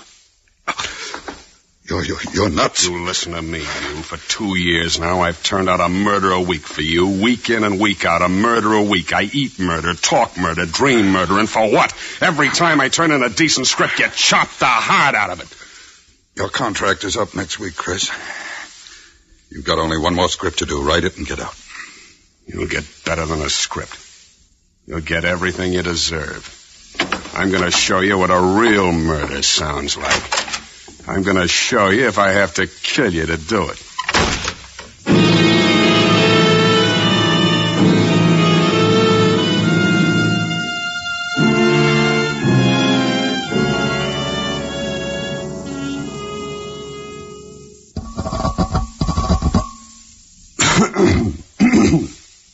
Good evening. This is a recording of an actual murder. The first, as far as I know. Not written, not rehearsed, but well planned. It is respectfully dedicated to Mr. Ken Avery, editor and producer of the radio program Murder, Please. This is my last show, Mr. Avery. I'm delivering it to you in its entirety. Cast, music, everything. The events and persons are absolutely real. It's going to be a great show, Mr. Avery. You will hear everything but the climax. I'm speaking into a microphone concealed in my desk, concealed with the other recording equipment I've rented for the occasion. A special microphone is attached to my telephone to enable the listener to hear both ends of any conversation. The music you hear is coming from a high-fidelity phonograph at my side.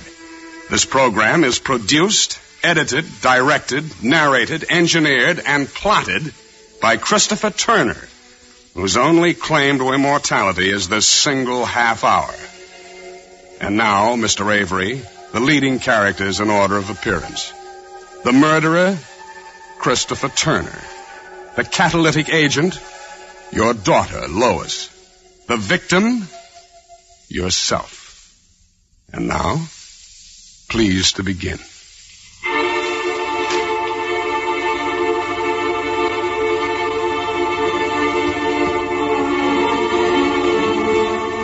Murder, Please.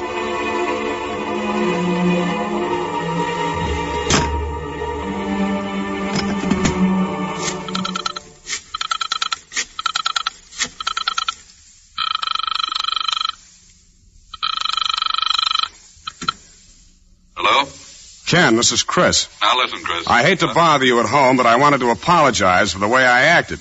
Why don't you drop over to my office right away? Sorry, Chris, no go. I put up with your little insanities for 2 years now. Temper tantrums, insults, coming in stowed to the gills. 2 years of that was plenty. I see. You won't change your mind? Not a chance. Maybe you can find somebody more patient than I am. Good luck. Thanks, Ken. Thanks a lot. Lovely opening scene, Mr. Avery. Thank you. You did exactly what I wanted you to do. You just threw away your last chance to save your life. Good work. An excellent performance. I kill you in the name of the parasitical breed you represent. The stupid, arrogant men of high places who milk the talent of others and claim it as their own. To you, Mr. Avery. If you won't come up to my office by invitation, which I suspected you wouldn't, there's still another way. The telephone book. Listen, Mr. Avery, the sound of the flipping of the pages. Your daughter's phone number. Here we are. 2, 4, 8.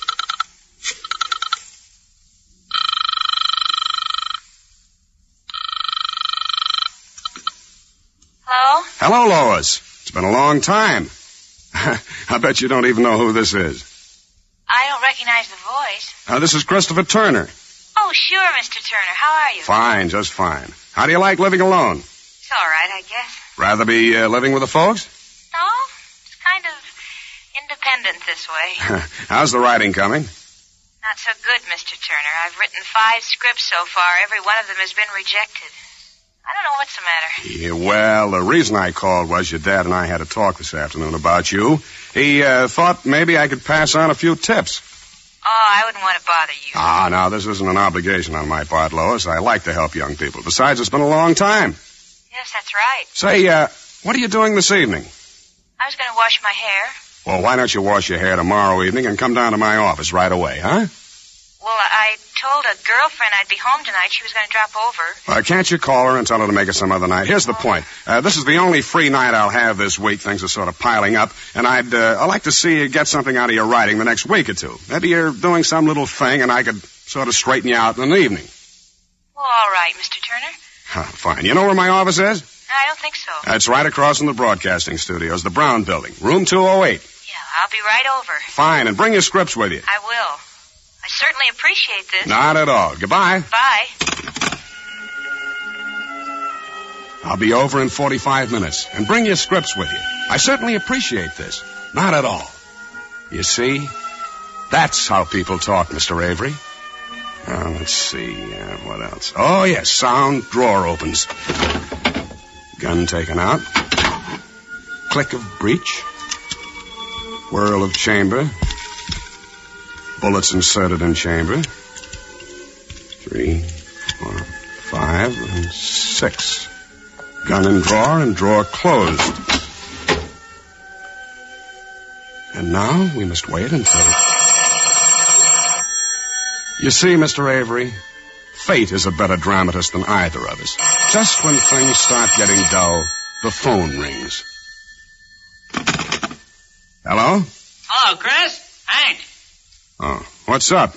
I tried your place all night. I tried your sister's place. Finally, I called your office. I wouldn't let myself believe it, but here you are, slaving away for old man Avery again. Hey, when are you going to tell him to go take a flying leap? I did just that today. No kidding? Well, congratulations. From here on in, nothing but bigger and better things. Yeah. Say, there's a rip-roaring poker game going on over here. Just room for one more sucker. What do you say? Can't tonight. I'm doing my last show. Oh, forget it for one night. Why don't you? Live a little. Thanks, Hank, but I can't. I'm coming over there and get you away from that typewriter if I have to use force. I can't, Hank. The show's Sunday. I've got a script due tomorrow. You don't see me knocking myself out. Let 'em wait. Listen, Hank, you can't come over here. Don't you get it?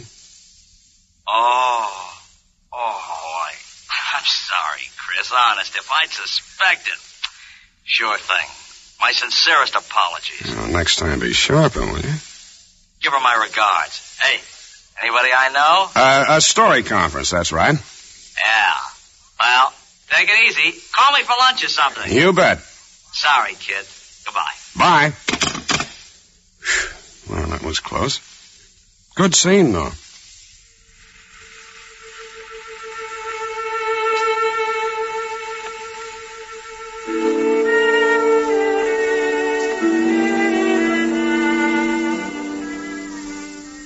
Lois Avery has just driven up in front of the building. She's getting out of the car, carrying her scripts. She wears a cardigan sweater, tweed skirt, flat shoes. She's young and very pretty, a girl with everything to live for.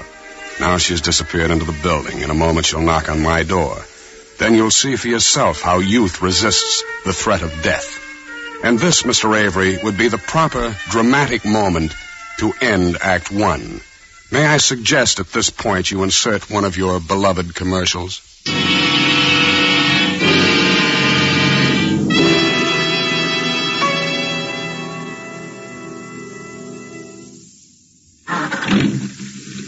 Hey, Hap, better turn on your lights. Press down, they're on. Thank you. And thank Autolite.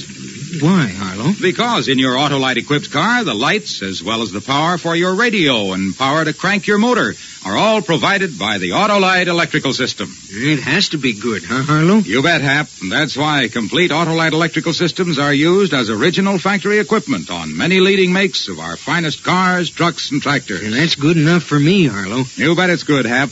And that's why it pays to treat your car's electrical system to a periodic checkup at your authorized Autolite service station or the dealer who services your make of car. You can quickly locate your nearest authorized Autolite service station in the classified section of your telephone directory, or by calling Western Union by number and asking for Operator 25. And remember, from bumper to tail light, you're always right with Autolite. And now, Autolite brings back to our Hollywood soundstage a murderous revision, a tale well calculated to keep you in suspense. You're listening to Same Time, Same Station, the best of old-time radio. And I'm your host, Jerry Hendigas.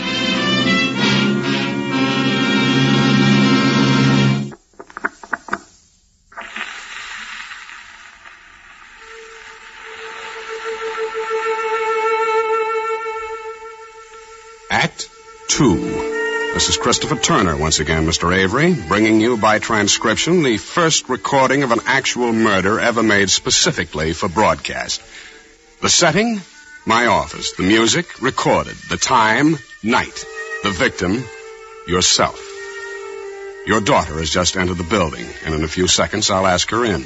I'm sorry I have to go to such lengths to get you into my office. I'd gladly have killed you in the street, but it's so much more difficult to make a recording there.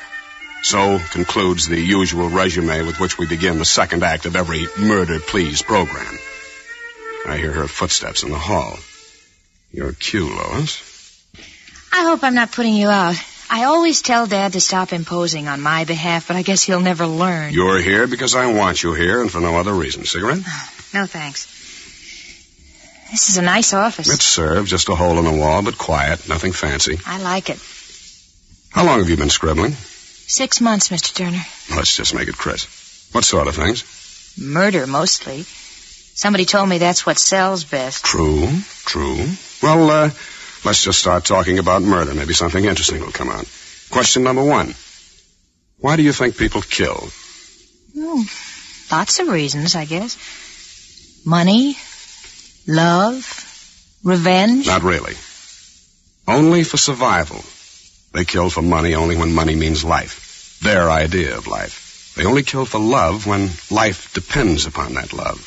They only kill for revenge when life is intolerable without it, you see? That's very interesting. Could you kill?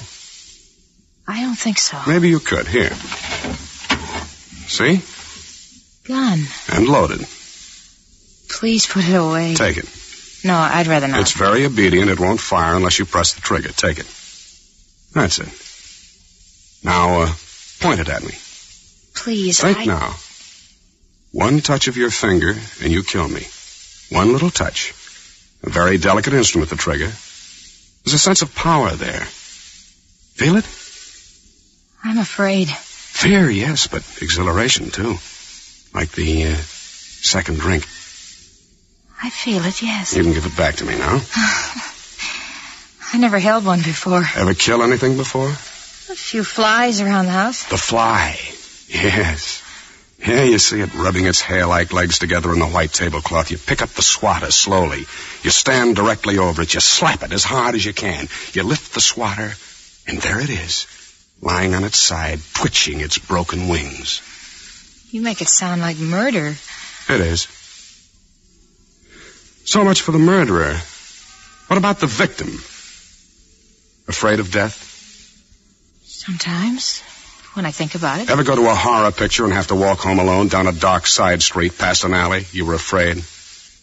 Yes. That's merely the terror you imagine.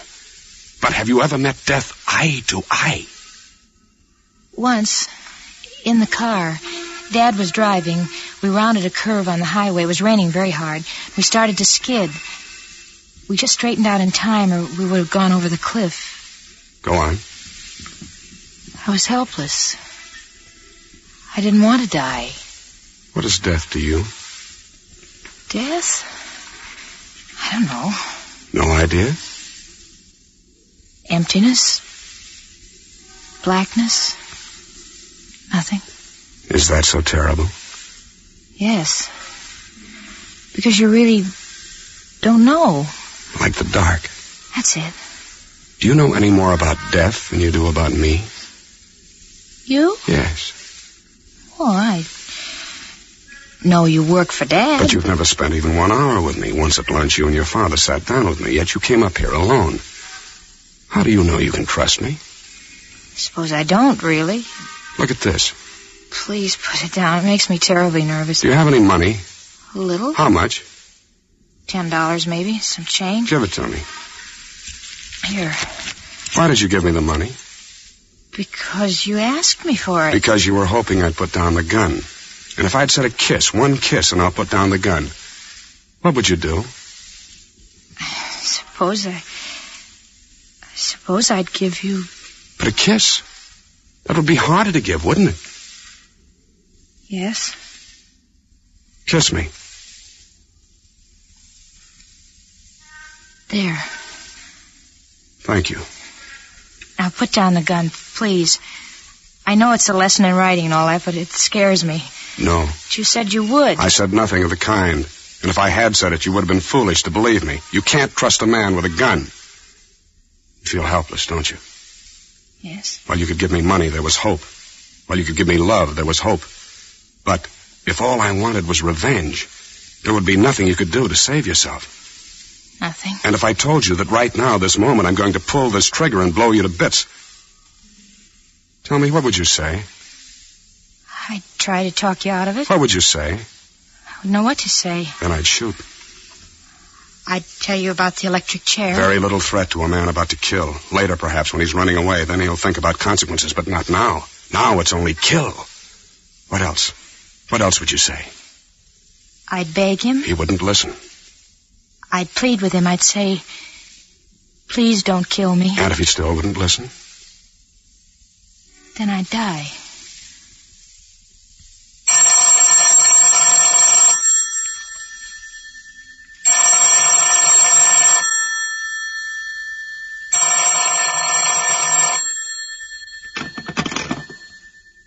Hello? Bet you don't know who this is. I can't place the voice. Try. I haven't the slightest idea.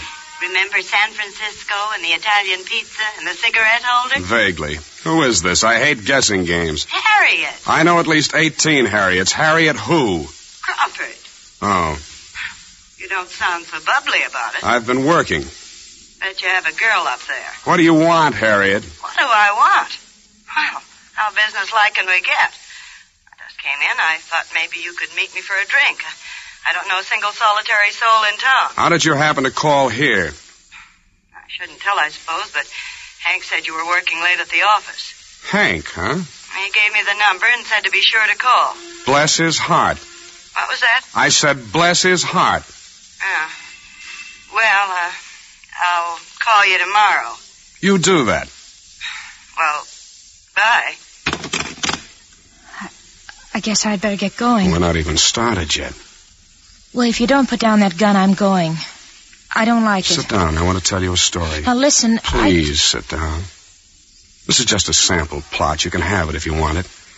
It's about a writer who had great novels in him, great plays, but he was broke. And for the sake of a place to stay and a meal to eat, he started turning out radio mysteries. He turned them out until every drop of originality was squeezed out of him. And all the greatness he might have been ate into him because he would leave nothing to the world, nothing but scripts to be swept up by studio janitors after the broadcast. Well, the writer made his decision one day. He would do a last radio play, a radio play with an actual murder, the only chance he had for permanent survival. And he selected as his victim the man who had ground him into the dust. He selected his editor and producer, Ken Avery. Please. I like you. I like you very much. I wish this could be happening to almost anyone but you. Get to the phone. What? The telephone. What for? You're going to call your father. No. No, I won't do You'll it. call your father and you'll tell him to come up to my office. Now pick up the receiver. No, wait. I'll do it.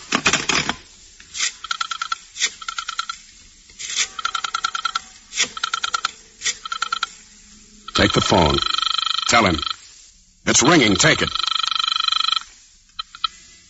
Hello? Hello? Dad? Lois? Lois, what are you calling this time of night for? Is something the matter? No, nothing. You want him to take you home. You don't feel well. Lois, something's the matter. Where are you? Home? No, I'm at Mr. Turner's. Turner's? Is it poppin'? His office. I don't feel very well. Come and take me home. Come and take me home. I don't feel well. Give me the phone. Hello, Ken. Yes? Chris? Yes. Lois came up tonight to discuss some script she wrote, but she doesn't feel very well. You better come and get her. I'll be right over.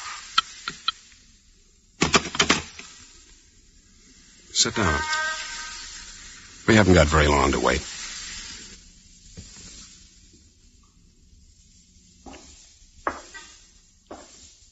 "20 minutes have gone by. Lois sits with folded hands in a straight-back chair. Her face is white. Her eyes stare at me as if I were the devil himself. Well, perhaps I am. I hear the steps in the hall, the sure, plodding steps of her father, Mr. Ken Avery. The climax, ladies and gentlemen of the listening audience, I address to you.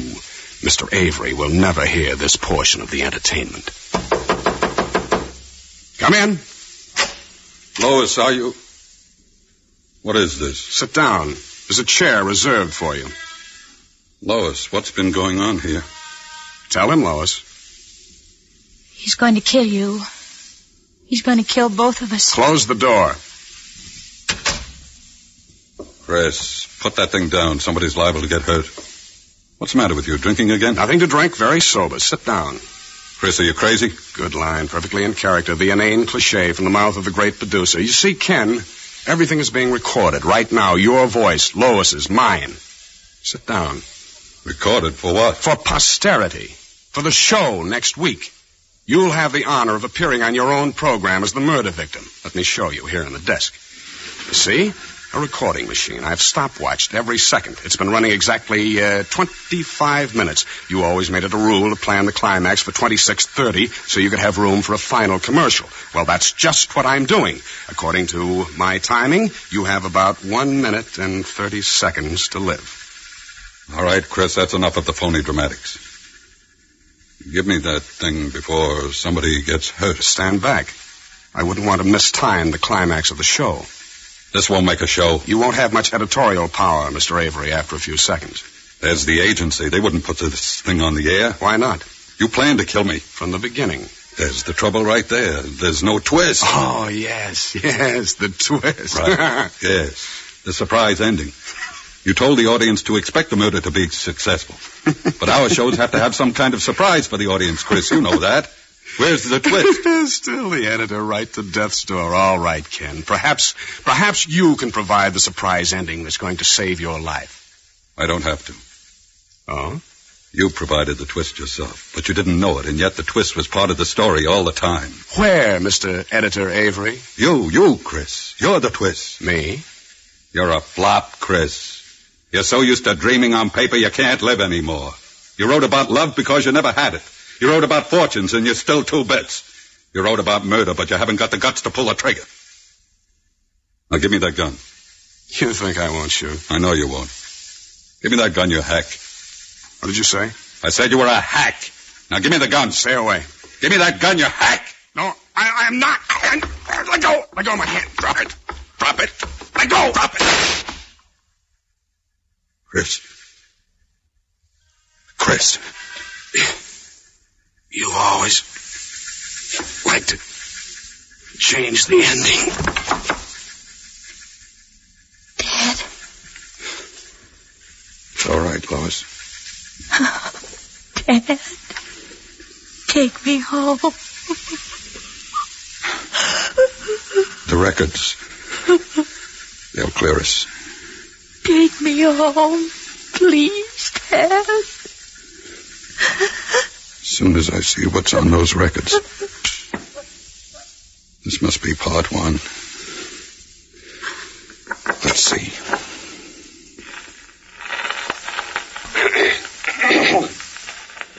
Good evening. This is a recording of an actual murder. The first, as far as I know. Not written, not rehearsed.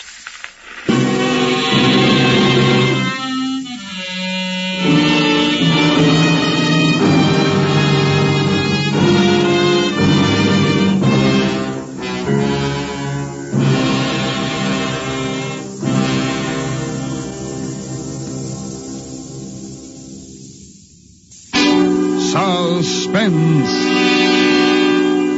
Suspense is produced and transcribed by Elliot Lewis, with music composed by Lucian Morowick and conducted by Lud Gluskin. A Murderous Revision was adapted for Suspense by David Ellis from a story of S. Lee Pagostin. For the location of your nearest Autolite service station or your nearest Autolite spark plug or battery dealer, phone Western Union by number and ask for operator 25. Switch to Autolite. Good night. This is the CBS Radio Network.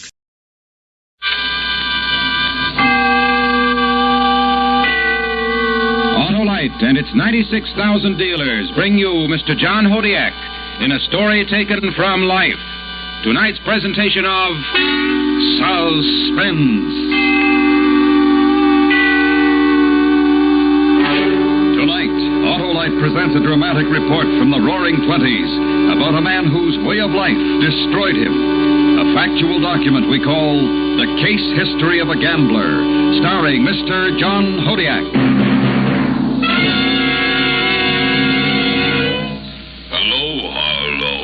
Well, it's Oscar, the loquacious limousine. Why so down in the dumps, Oscar? My battery went dry and I can't get started. Well, you ought to have an Autolite Stay Full battery, the famous battery that needs water only 3 times a year in normal car use. Only 3 times, Harlow? Right, my querulous car. The Autolite Stay Full has over 3 times the liquid reserve of batteries without Stay Full features. And it gives longer life, too, as proved by tests conducted according to accepted life cycle standards. So, friends, visit your nearest Autolite battery dealer. He's equipped to service all makes of batteries, and if a replacement is needed, he has an Autolite Stay Full. To quickly learn his location, just call Western Union by number and ask for me, operator 25. I'll gladly tell you the location of your nearest Autolite battery dealer. And remember, from bumper to tail light, you're always right with Autolite. And now, with The Case History of a Gambler and the performance of Mr. John Hodiak, Autolite hopes once again to keep you in suspense.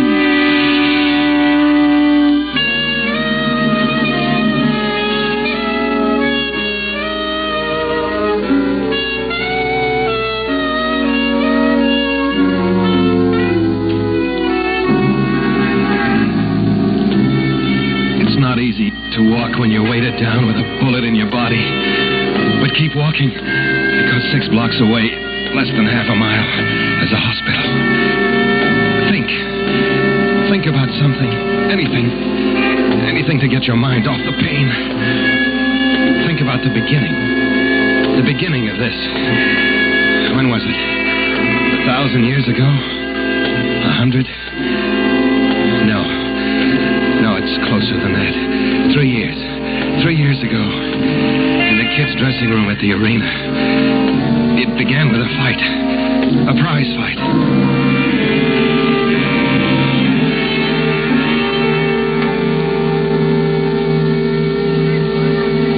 Look, Matt, when you called me and asked for 10,000, I sent it over and didn't ask any questions. Then why start now? I think I got a right to know why you wanted the dough. I'll tell you when the fight's over. Fight? You mean you put my 10 grand on a fighter? Yes. Give me back my dough. Now, wait a minute. Give it back. But you don't know I don't want to know. I want my money. Relax for a couple of minutes, Frank. Don't get cute with me, Angle boy. Tell me the score or give me $10,000 now. You won't wait, huh? Now. You should know me better than to think I'm going to throw away your 10 grand. I thought I did. I've been booking bets long enough to know that you can't beat the fights. Well, then what? But I know you can beat one fight. How do you figure? Because the boy I bet on is my fighter. I planned this match a year ago, and when I win, I'm through with prize fighting. There's got to be an angle. There is. I bought a fighter last year, a kid. So? I saw this boy in some amateur bouts, and I bought him and trained him and booked fights for him. What's he done since? Lost 12 fights, 4 by knockouts, 3 by TKOs, and 5 by unanimous decisions. And how do you know he can win tonight? Up to now, I've had him fighting pretty good. Not the way he can. I've had him training in a little private camp up in the mountains, going 5, 6 rounds with the best boys I could find. He's knocked them all out. That's all? You mean you took my 10 grand and put it on this wonder boy just because he's been knocking out bums in training camps? You're kidding me, man. You got the other boy to take a fall. You think I'd stick my neck out and try to fix a fight? You would if you thought you could do it. Well, even if I could, there'd be too many people taking a cut of the pie. My pie. Better to take a piece than try for it all and get none. Not me, Frank. I'll roll for the bundle. When you loaned me $10,000, it made an even $100 grand I've spread all over the country. Why the big deal all of a sudden? I want money, real money. I'm tired of nickel and dime operations. What are you going to do if you win? When I win, I'm going to open up the biggest, safest gambling casino this side of the Mississippi. Oh, we did it. We did it. Shut the door, Lou. Oh, but Shut the door. Okay. What round? Knock out the fifth. At 20 to 1. That's right. $2 million. Matt, you just won $2 million. Get in touch with the boys, Lou. I want Al to pick up the dough in Frisco, Seattle, Los Angeles, and San Diego. Tell Willie to cover Phoenix, Tucson, Albuquerque, and El Paso. Then go to see you guys.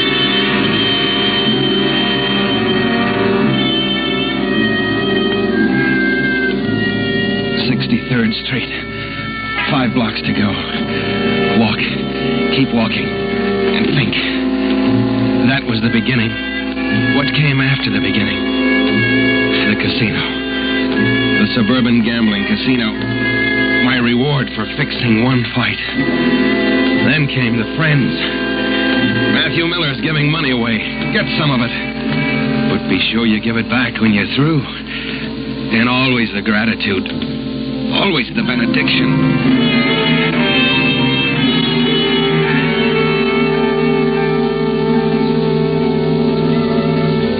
Much obliged, Matt. I was real short on operating capital. That's all right, Charlie. Glad I could help. I'll see you on the 15th of next month to get my IOU back. See that you do, Charlie. You know how I feel about Welshers. Yeah, I know. Well, good night, Matt. Thanks again. Good night, Charlie. Well, maybe you know what you're doing, Matt, but sometimes I think you're too loose with your dough. You mean Charlie? Oh, him for one, and other guys I've seen you lend money to. What's wrong with lending now and then? Oh, nothing. Only any grifter or hood that runs out of money in this town knows they can get to you for a touch. All right, bookkeeper. How much money have I lost since I started helping the less fortunate of my fraternity? Well, there was Richie Farlow from Detroit. He nicked you for 80 grand. Where's he now? And incidentally, where's anyone who ever welched on a loan or a gambling debt? So they're not around anymore. Cancels out, doesn't it? Just because a guy knows better than to try to welch on you is no excuse to be Mr. Soft Touch. Why not? It's not businesslike. I'm not in the lending business. Well, the amount of dough you got spread around, you might just as well be. And supposing Charlie goes out of here and gets knocked off, where's your dough then? That's a chance I have to take. You shouldn't have to take chances. Charlie's wife isn't taking a chance. If Charlie gets knocked off tonight, she's rich tomorrow. He's got enough insurance to... Say that again about Charlie's wife. Why? What did I say? What happens if Charlie gets knocked off tonight? I said she'd be rich tomorrow. Why?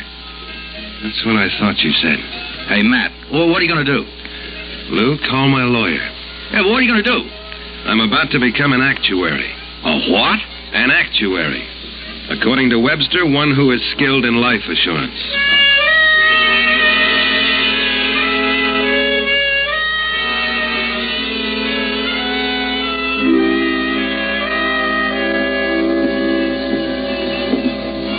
Matt, you're out of your mind. You'll never get away with it. The state would be on your neck so fast, the stock issue would never clear the broker's office. Sit down, Counselor. You're wearing the nap off my carpeting. Oh, all right. First of all, is it possible to form a dummy corporation for the purpose of floating a stock issue? Well, yes, it is. Answer with a yes or no. Don't embellish your sentences. Oh, sorry. Now go on.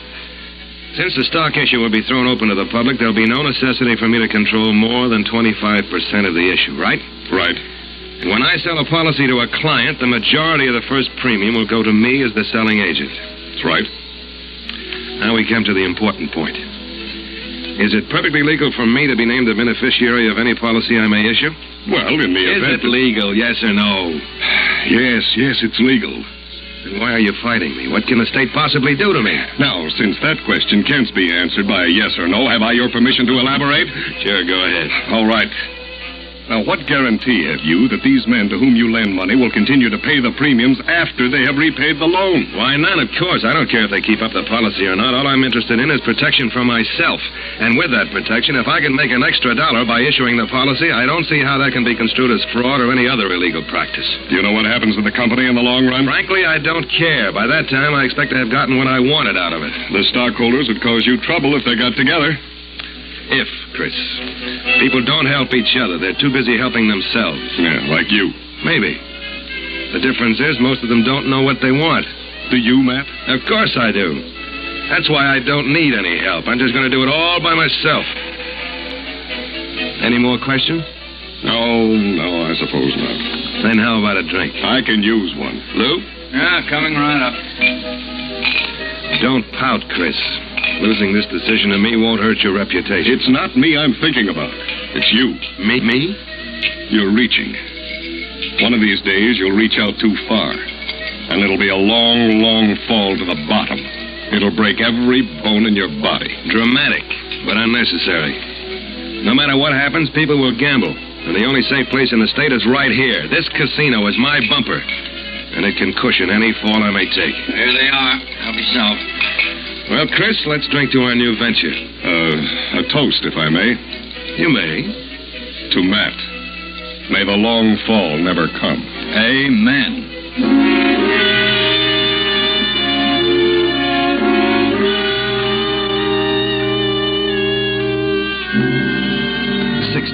Street, 4 blocks from the hospital. Why am I trying? Why do I want to live? There must be a reason. A reason. Ellen. I want to live for Ellen. I want to kiss her and be kissed. I want to give her all the things I promised her. So I'll keep walking. Keep walking. Walking.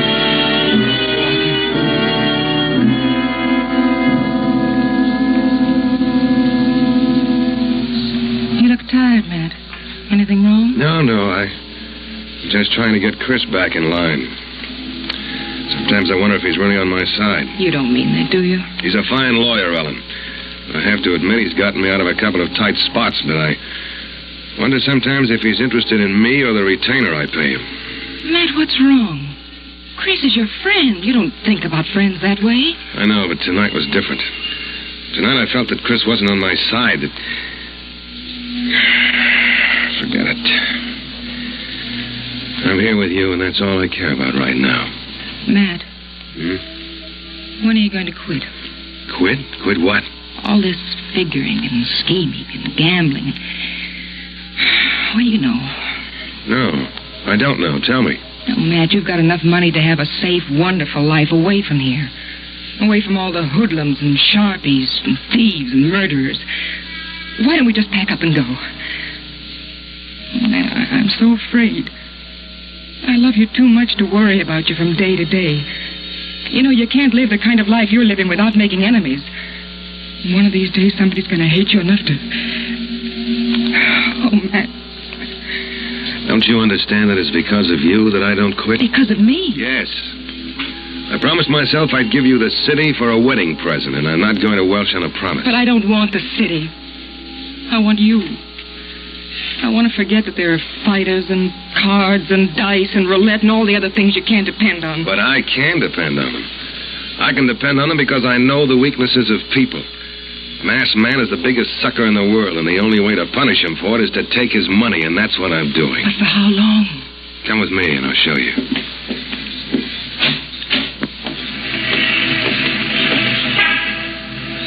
What do you see? The city? That's right, the city. I'm going to take suckers' money until I have enough to buy it.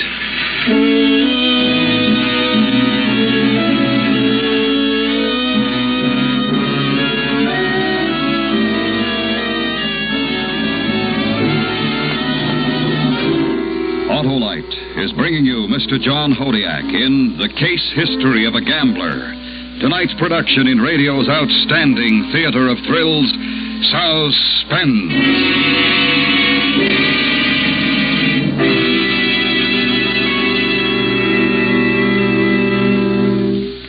Friends, now my starts are quick and sure. I get going right with my Stay Full battery made by Autolite. Well said by Orating Auto. Starting is a real fast pleasure with an Autolite Stay Full, the power-packed battery that needs water only 3 times a year in normal car use. And what's more, the Autolite Stay Full gives longer life, as proved by tests conducted according to accepted life cycle standards. So visit your nearest Autolite battery dealer soon. To quickly learn his location, call Western Union by number And ask for me, Operator 25.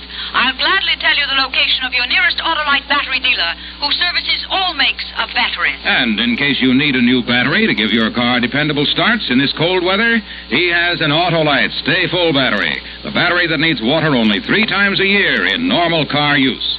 Remember, from bumper to tail light, you're always right with Autolite. And now, Autolite brings back to our Hollywood soundstage Mr. John Hodiak in Elliot Lewis's production of The Case History of a Gambler, a story of the roaring 20s, well calculated to keep you in suspense.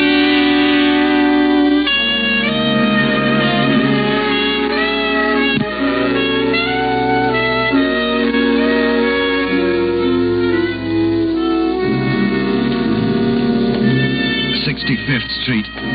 How long can it take a man to walk 6 blocks? How heavy can an ounce of lead be? 2 more blocks to the hospital. And when I get there, what then? Is all this worth the gamble? The gamble. Matthew Miller, the gambler. The man who lived for the gamble. The good loser. The gracious winner. The man who hated a Welsher. A good gambler. A gambler. Gambler.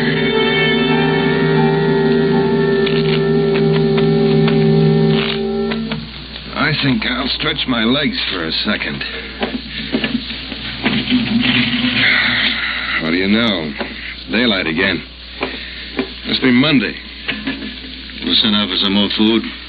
Not for me. How about you guys? I've had it. 2 days of poker is just about my limit. Let's make this the last hand, huh? Right by me. Okay. Ante up. Jacks are better to open. Any limit on this last hand, Matt? No, why? You've been hit pretty hard this session. Afraid of your money? I know you're better than Matt. We think the same about bad losers, don't we, Matt? So I've noticed. Open for 5,000. Huh? As my mother would say, a stranger from every village. I'm a... Matt? 5 and up 10. Me? I'm out. Call you, Matt. Cards? 2. Never keep a kicker. I'll take 1. Check. And up 25. Call. King's full. No kicker. I guess my flush isn't good enough. Guess not. What's the damage? Including the 66,000 on this hand, it comes to 483,000. That's a little more than you lost to me last month, isn't it? Uh-huh. I'll have Lou drop the dough off tomorrow, okay? Fine. How do you want it, check or cash? Cash. Checks don't feel like money. All right, I'll send Lou over with cash. It'll be on your desk at exactly noon tomorrow. In bills of small denomination. I like the bulge it makes in my tailored suit. Huh? Anybody else know about this game? Of course, I don't think so. Chris, Lou, what are you... Matt, we're in. Oh, I didn't know you had company. Just a friendly little game. I think you know most of the boys. Oh, Matt, we gotta talk private. What's the matter? Get rid of the boys so we can talk. Sure. Sure, we just finished anyway. So long, fellas. Thanks for the game. So long, Matt. Remember, small bills. See you, Matt. Yeah, see you. Okay, what's on your mind? The casino was raided Saturday night. Saturday? This is Monday. Where have you guys been? I got picked up when the joint was raided. Well, I was out of town for the weekend. I got Lou out on a habeas corpus as soon as I returned this morning. How did the cops find out about the location? What happened to the alarm system? The grapevine has it that somebody in the organization tipped off the police. There's more than one man in this town that doesn't like you, Matt. What about the books? The cops got them, too. They were in the joint so fast I didn't have a chance to dump them. Well, guess they got me nailed. Okay, I'm getting out. Chris, dump my insurance stock on the market. I can get enough out. No, Matt. What do you mean, no? I'm telling you to get rid of my stock. Matt, there is no insurance company. Are you crazy? The company is in receivership, and the state is conducting an investigation. But how? Why? Well, one of the stockholders thought enough of his investment to go around gathering up enough proxies to vote you out of control and to have the books checked. So what? So this. Every dime in the company is frozen, and I doubt that you'll ever get to see any of it again. What about the courts? Well, intent to defraud is pretty tough to prove in a court. I think I can beat the rap on that count. But that's all I can promise you. Oh, I'm sorry, Matt, but... If you say I told you so, I'll kill you right now. No, Matt, no. That's not what I was going to say at all. I'm your friend. Even though I haven't very much to give, I don't want your money, Chris. I don't need it. You see, I half expected this to happen, I guess. So I planned for it. I have a key ring in my office. On this key ring, I have 10 keys. And these keys open 10 safety deposit boxes with about $100,000 in each. Lou? What are you looking at me like that for? Come on, speak up. Matt, Well, yeah, they got the key ring, too. Well, Chris, you once told me I'd reach out too far. Well, I did. It looks as if the fall broke every bone in my body.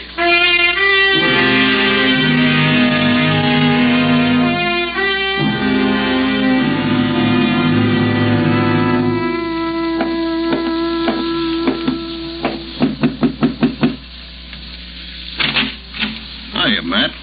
Decided to come yourself instead of sending Lou, huh? Come on in. You can lay the dough right here. This is a pretty big desk. I don't have the dough, Gus. Don't play games with me. I don't have any sense of humor when somebody owes me money. This isn't a game. I'm broke. How broke? I'm not going to be able to pay you what I owe you right now. You're going to have to wait a little while. What do you mean I'm going to have to wait? Just what I said. I haven't got the money right now. Better get it. Where? That's your problem. All I know is you're half an hour overdue, and I don't like to be kept waiting. I've got to have a little time. All right. I'll give you until midnight tonight. If I don't have it by then, I'll send one of my boys to see you. What are you trying to do, frighten me? No. Just letting you know where I stand. Like you once told me, if you can't pay, don't play. Well, I'm telling you that now. You shouldn't play without dough to back you up. But this is different. I had the money when I started to play. And I won it off on you. I don't think you like to lose, Matt. Well, you two-bit pitch penny. Hold it. I don't like to see blood on my carpet. You're going to be sorry you pulled that gun on me. By the time I get through with you, you'll be back peddling punch boards for a nickel a crack. As long as you don't forget you got till midnight to pay me the $483,000. After that, you can start breaking me. But I got a hunch you're not going to do very much breaking in this town. You stepped on too many hands on your way up. And there are a lot of guys real eager to give you a push on the way down. Now get out of here.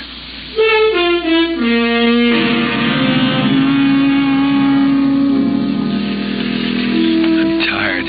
So tired. 66th Street. One more block. I know I'm going to make it because of Ellen. Ellen would want me to. Ellen would help me.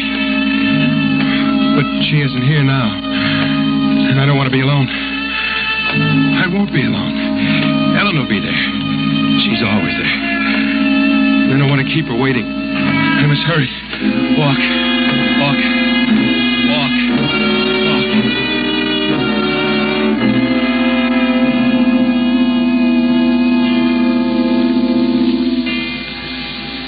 It's midnight. Yes, I know. What are you going to do? What is there to do? Wait for Gus, I suppose. I'm afraid I have to welch on another promise. What promise? The one I made to myself to give you the city. Oh, Matt, darling, I don't care.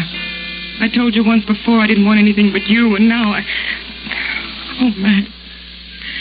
I wish there was some way of starting all over again. Do you really mean that, Matt?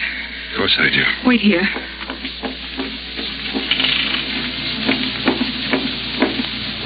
Here. What's this? I had them appraised today. They're worth almost $175,000. With these, we can go to Mexico, South America, where they never even heard of you or Gus or any of the whole rotten mess in this town. You mean you want me to run away? To class myself with all the cheap Welshers I hate? Do you know what you're asking? Yes, I know what I'm asking. Matt, I love you. I want you alive with me. I've been afraid all this time, and I'm tired of being afraid. Oh, please, Matt, before it's too late. Ellen. Where do we go? Mexico or South America? South America, it's further. South America it is. I'll go down and get your car. But they might... Don't worry. I'll be safe. Nobody knows where I am. And I want you to wait here for about 8 minutes. Then leave and meet me in the garage. Then we're off for the West Coast and South America. Oh, Matt, I'm so happy. Yes. I think I'm going to like South America.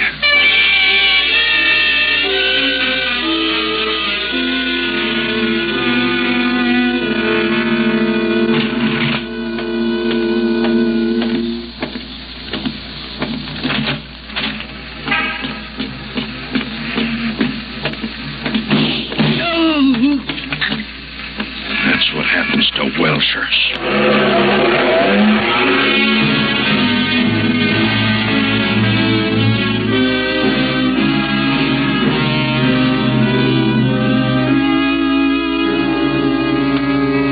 68th Street Hospital. I've made it. It's cold now. So cold. A few more steps. Got to hurry. Ellen has been waiting so long for me. Don't want to keep her waiting. When I get there, she'll take me in her arms. And I'll feel the strength of her love. Chris will be there, too. And Lou. I want to tell him that I didn't break every bone in my body.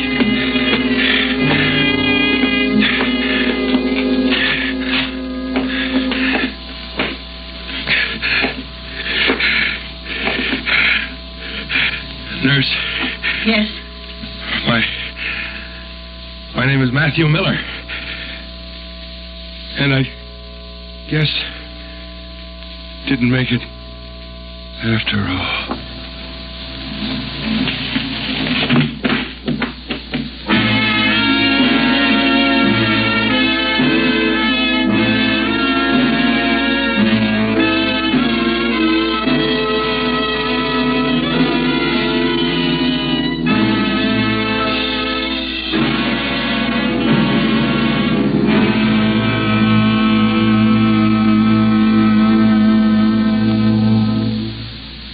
Suspense. Presented by Autolite. Tonight's star, Mr. John Hodiak. And here once again is our personable young star, John Hodiak. Thanks, Harlow. John, it's always a treat having you on Suspense, and tonight was no exception. We all enjoyed your performance as Matt very much. That's very nice, Harlow. And if I may, I'd like to urge everybody in our audience to be sure and hear next week's unusual show, The Night Before Christmas. A great suspense story starring Miss Greer Garson. That's my good advice for tonight. And I'll join you, John, with good advice for motorists everywhere. I know, Harlow. You're always right with Autolite. Correct. You're always right because Autolite is the world's largest independent manufacturer of automotive electrical equipment. Autolite makes over 400 products for cars, trucks, tractors, planes, and boats. These include Autolite batteries, such as the famous Autolite Stay Full, electrical systems used as original factory equipment on many leading makes of cars, a complete line of ignition-engineered Autolite spark plugs, both standard and resistor types. All are backed by constant Autolite research and are precision-built to highest standards of quality and performance. No wonder, from bumper to tail light, you're always right with Autolite.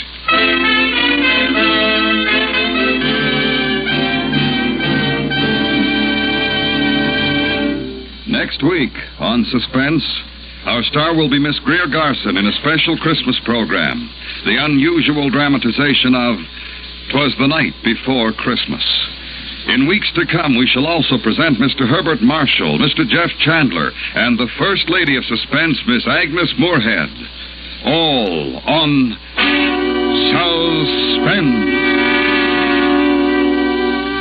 Suspense is produced and directed by Elliott Lewis, with music composed by Lucian Lorwick from a New York theme by Fred Steiner, and conducted by Lud Gluskin. The Case History of a Gambler was written for Suspense by Ross Murray.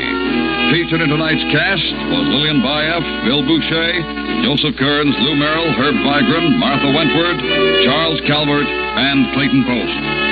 John Hodiak can be seen in the soon-to-be-released The Sellout. And remember, next week on Suspense, Miss Greer Garson in a special Christmas broadcast, 'Twas the Night Before Christmas. For the location of your nearest Autolite battery or spark plug dealer, or your nearest authorized Autolite service station, phone Western Union by number and ask for operator 25. Switch to Autolite. Good night.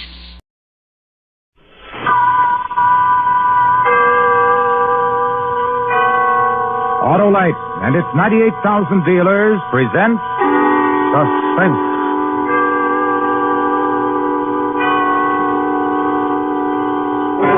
Tonight, Autolite presents a special program for this holiday season.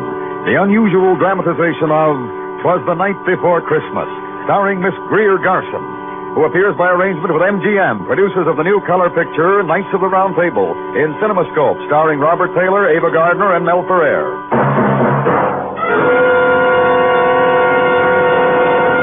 Good evening. This is Harlow Wilcox speaking for Autolite. Tonight, as a special Christmas presentation from the worldwide Autolite family, we bring you Miss Greer Garson in a story about a certain little girl on a certain Christmas Eve. And now, Autolite presents transcribed 'Twas the Night Before Christmas, hoping once again to keep you in suspense.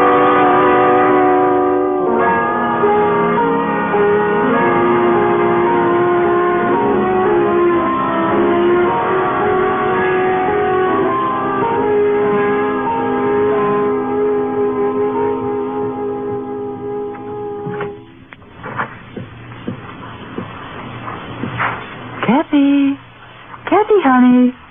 Come on, wake up. Wake up, Kathy. It's the day before Christmas. Oh, and there's so much Miss Brock, it's light out already. You said you were going to wake me really early today so we could go to the airport and meet them. Come on, up you get. Let's get you dressed. Buffy, they're going to be waiting for me and you didn't wake me. I know what, they're home already. Kathy. Mommy! Daddy, where are you? Daddy! Mommy? Buffy, they're not in their bedroom. Where are they? Kathy. I know. I'll bet they're in the kitchen already having the coffee. Mom.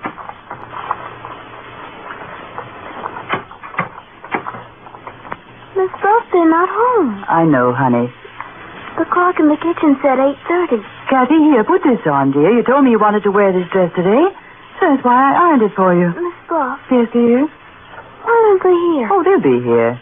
But when I talked to Mommy on the telephone yesterday, she said she would be here at 6 this morning. And I promised her I'd meet her at the airport, her and Daddy. I know. And Daddy said he had a surprise he was bringing for me all the way from Paris. It's 8:30, Buffy. Let's go out to the airport now. Oh, but there's so many things to do. First, you've got to get your breakfast, and we have to finish decorating the tree. And, there's so many things I want you to help me with. Everything can wait, Buffy. Hurry, I promised to meet them. No, dear. Why not, Buff? Well, I think we'll wait for them here. Kathy? Yes? You remember what you promised your Mommy and Dad? That you'd do everything I asked you while they were away. Yes. Then, we'll wait for them here. Hmm? All right, Buffy. Yes, okay.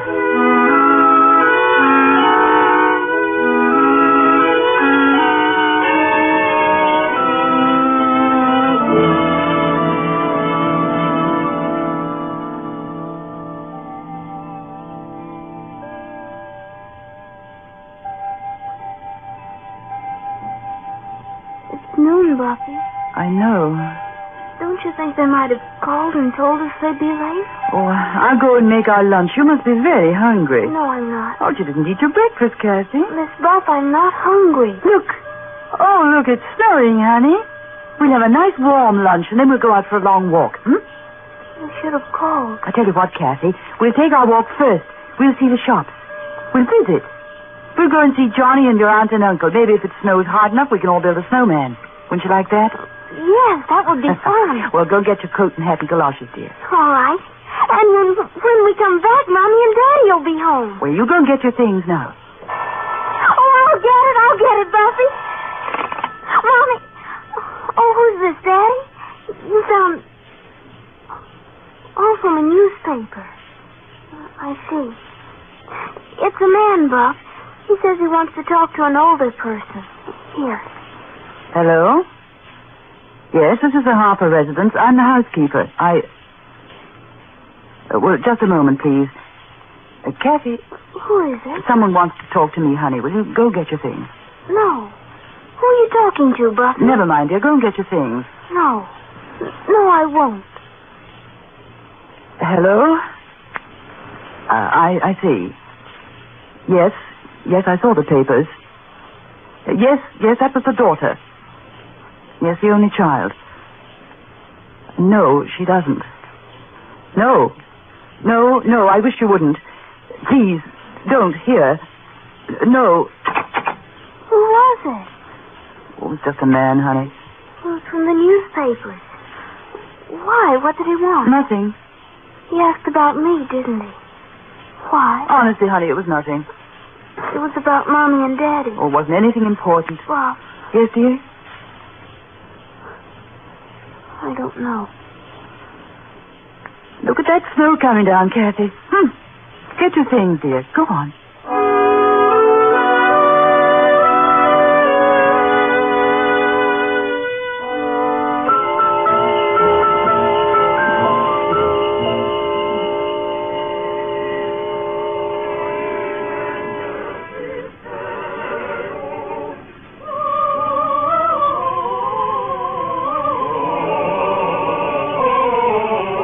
They sing beautifully, Kathy. Very lovely.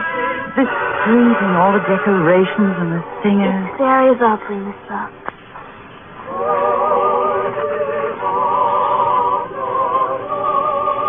Honey, here, give this to the man. Oh, thank you. Thank you, Missy. Merry Christmas. Merry Christmas. Let's go home now. In a little while, don't you remember? We were going visiting, too. Mommy and Daddy are probably home right now waiting for me, wondering where I am. And we'll build a snowman together, like I said. Come on, honey.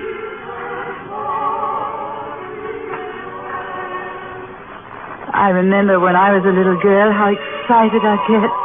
All the wonderful things to see, the sights and the smells and the sounds.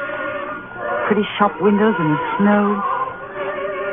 To be a little girl at Christmas time.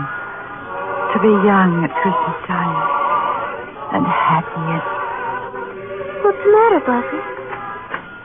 Oh, Kathy. Buffy. Let me hold you. Oh, Kathy, darling. Buffy, you're crying. I'm just silly, I guess. Why, look, there's Santa Claus watching us. Let's say hello to him. You were crying. Hello, Santa. Merry Christmas. Oh, Merry Christmas, little girl. Merry Christmas. Ah, you're a pretty little girl. What's your name? Kathy. Oh, that's a nice name for a nice little girl like you. Thank you. And I can tell you've been a good little girl. I saw the way your mommy was holding you. She's Miss Buff. My mommy's away. Daddy, too. We're taking a walk to make them come home. Oh, and where are they? I don't know. I don't know. I don't know.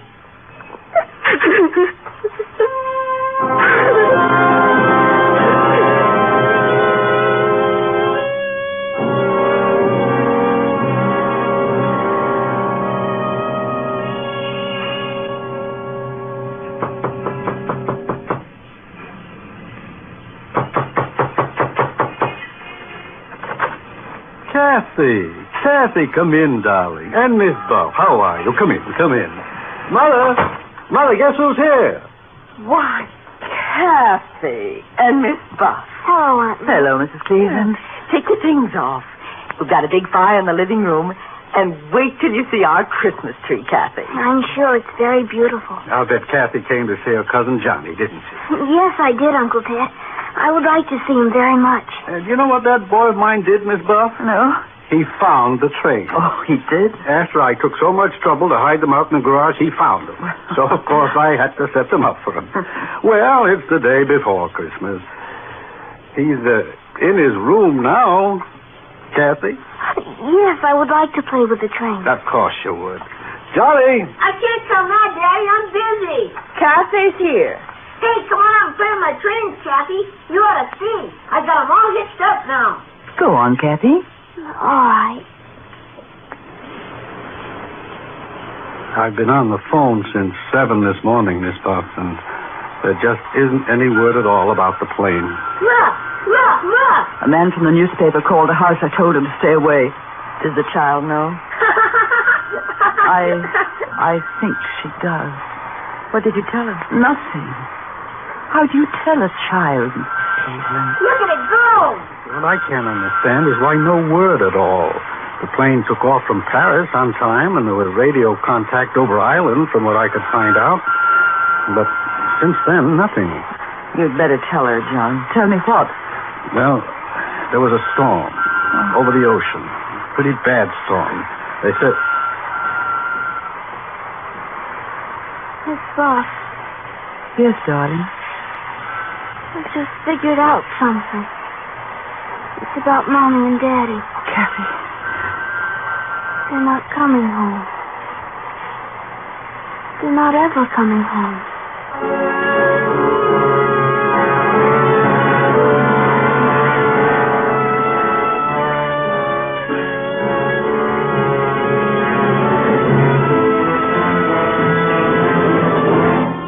Autolite is bringing you Miss Greer Garson with Anne Whitfield as Kathy in 'Twas the Night Before Christmas. Tonight's production in radio's outstanding theater of thrills, Suspense.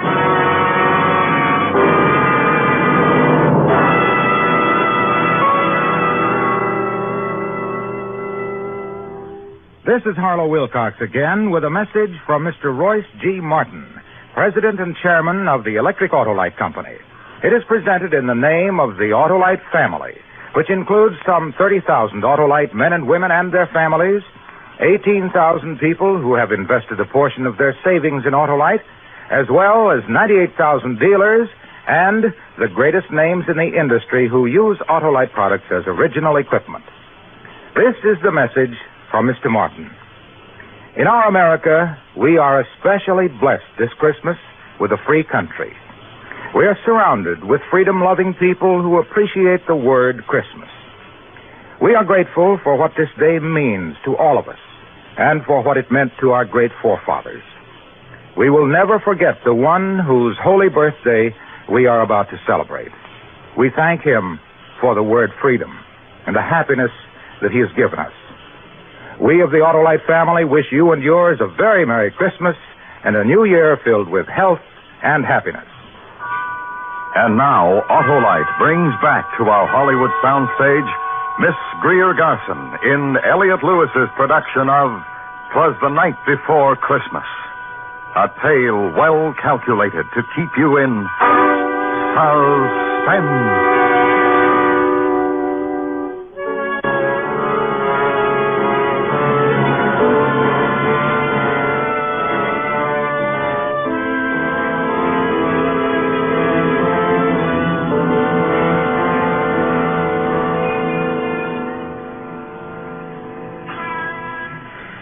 It's going to be good to get inside of the house, Kathy. Oh, look at you. You look almost like the snowman you and Johnny built. Yes, let me brush you off a bit before we go inside. There's a man there. What'd you say, darling? Right there, standing by the door. A man. Hello. Good evening, miss. Hello, little girl. Is this your house? Yes, I live here. Who are you? What do you want? Oh, then you'd be the Harper's little girl, wouldn't you? Yes. I asked you, who are you? Now, don't worry about it, ma'am. I just want to take a picture of the little girl. You want your picture taken, little girl? Buffy. You're the reporter I talked to this morning, aren't you? And we'll want one of you, too, ma'am. Here, get in the house, Kathy. Don't stand there, dear. Get in the house. I'll be in a moment. It's Christmas Eve, Mr. Reporter. Did you know that? Oh, now, look, ma'am, It's Christmas Eve. Where's your heart? Oh, look, you've got to understand. I talked to you on the phone. It was almost 10 hours ago, before noon. It's nighttime already. There still isn't any word about the plane. I represent a newspaper, ma'am. We've got to assume... Well, you know, I don't want to say it any more than you do. Oh, just go away. Oh, now, really, I've got to...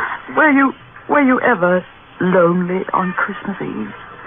Alone in a house that's empty? While outside other people were singing. When there was warmth and love and joy. But outside... I'm just trying to do my... Christmas Eve. And the snow is falling. Christmas Eve. And the child is grieving. Yeah. I'm sorry. Good night.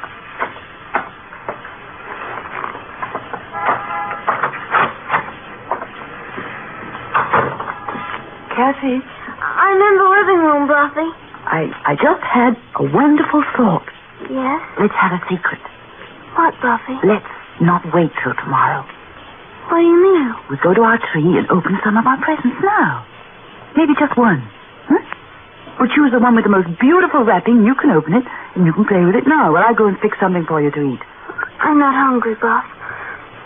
Honestly, I'm not. Oh, just some milk and cookies, honey. You haven't eaten. All right. Well, let's choose. Go ahead, pick one. All right. That one. Mm-hmm. It's from Mr. and Mrs. Anderson next door. Open it. You open it, Buffy. Very well. Oh, look. Very nice. A carousel. Well, I'll wind it for you. And we'll put it down here. Now. Oh, you watch it. When it runs down, you can wind it up again. I'm going into the kitchen.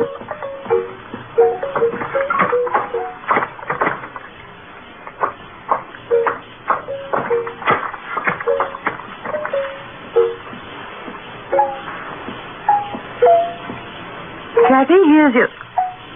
Kathy? Kathy, honey, where are you? Kathy? The milk and cookies are on the table. Kathy?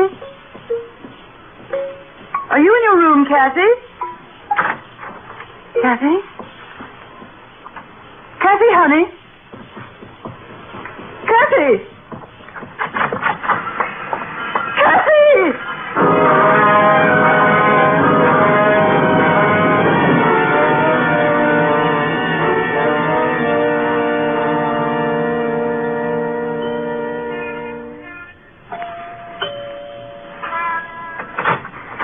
Why, Miss Bell. Mr. Anderson, is Kathy here? Well, I know. Would you mind asking Mrs. Anderson if Kathy's here? Maybe she came in through the back way. Well, Mrs. Anderson and I have been sitting in the living room for the last hour. Well, what's the matter, Miss Buff? Kathy ran out of the house. Oh, poor child. I can imagine how she must feel. I thought she might have come over here next door. She just ran out of the house. I don't know where she is. Oh, a child like that, and what happened to her today?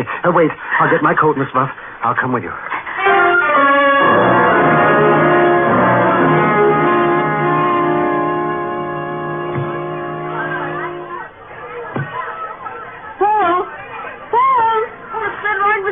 Paul, listen. Hi, Mr. Anderson. Want a ride? You can go all the way down the hill for $3. They've got it roped off. Paul, have you seen Kathy? Sure. Well, where is she? I don't know. Where is she, Paul? Where did she go? How am I supposed to know where she went? But you saw her, didn't you? Sure. She was running down the block. I yelled at her to come on over, but she kept running. Which way, Paul?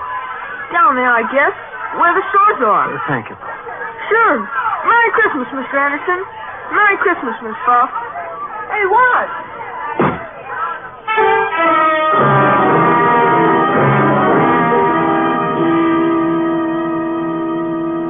She hasn't been in my store, Miss Buff, and I'm the only one on the block who's open. Last-minute Christmas rush, you know. Thank you, Mr. Robinson.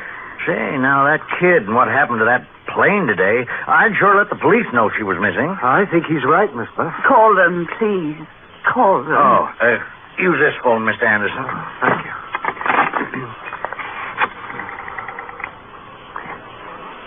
Hello, operator. Give me the police. Hello, police. I want to report a little girl who's missing. Kathy Harper. Well, she's got blonde hair and blue eyes. Wait a second. I'll find out.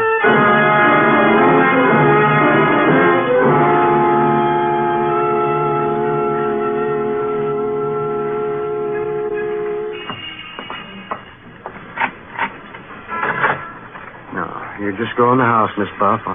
I'm sure they'll find her. It's 10 o'clock. They've been looking for 3 hours. Oh, they have ways. They'll find her. We waited in that station house. All the policemen who phoned in. None of them. Well, you just go in the house. Now, I'll send Mrs. Anderson over. No, really. I'd rather you wouldn't. Well. Good night, Mr. Anderson. Thank you.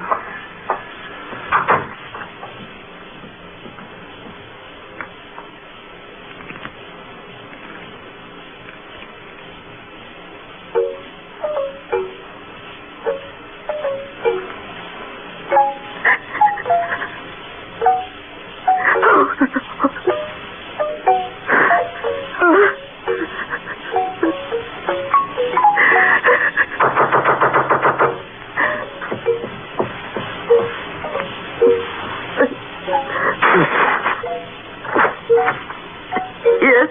I'm Patrolman Reed, ma'am. You found Kathy? Yes, ma'am. Where is she? You better come with me, ma'am.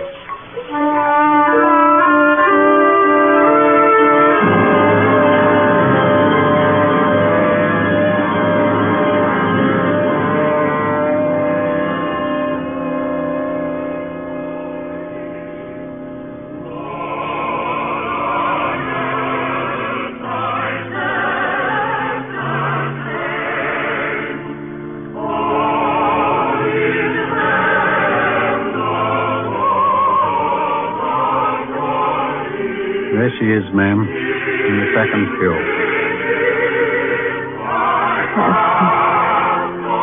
Oh, Kathy, child.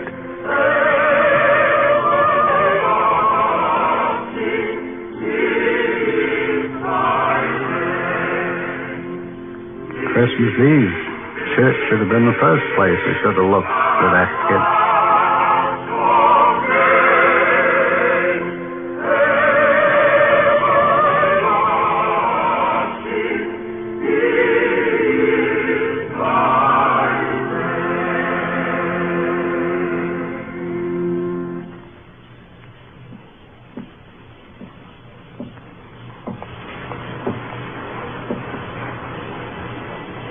Kathy, let's go home now, darling. All right.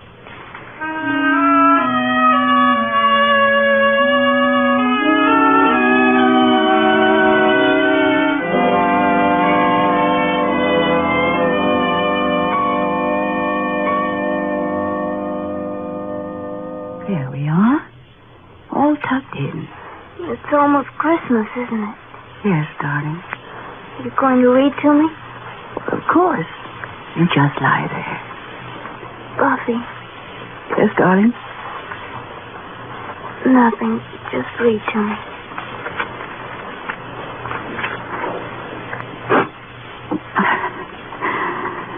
It was the night before Christmas when all through the house not a creature was stirring.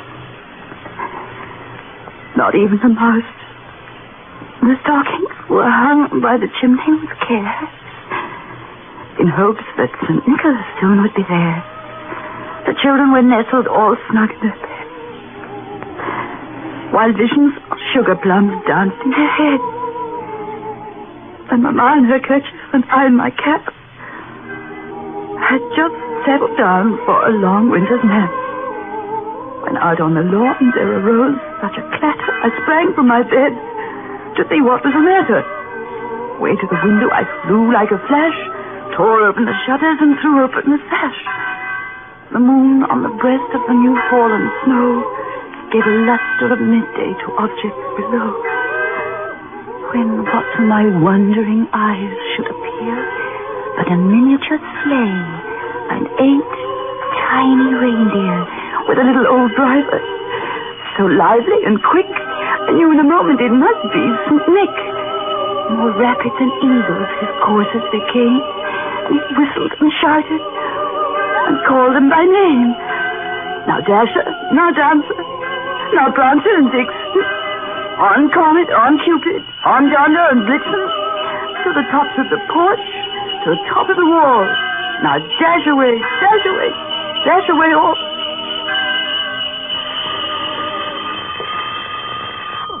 Buffy!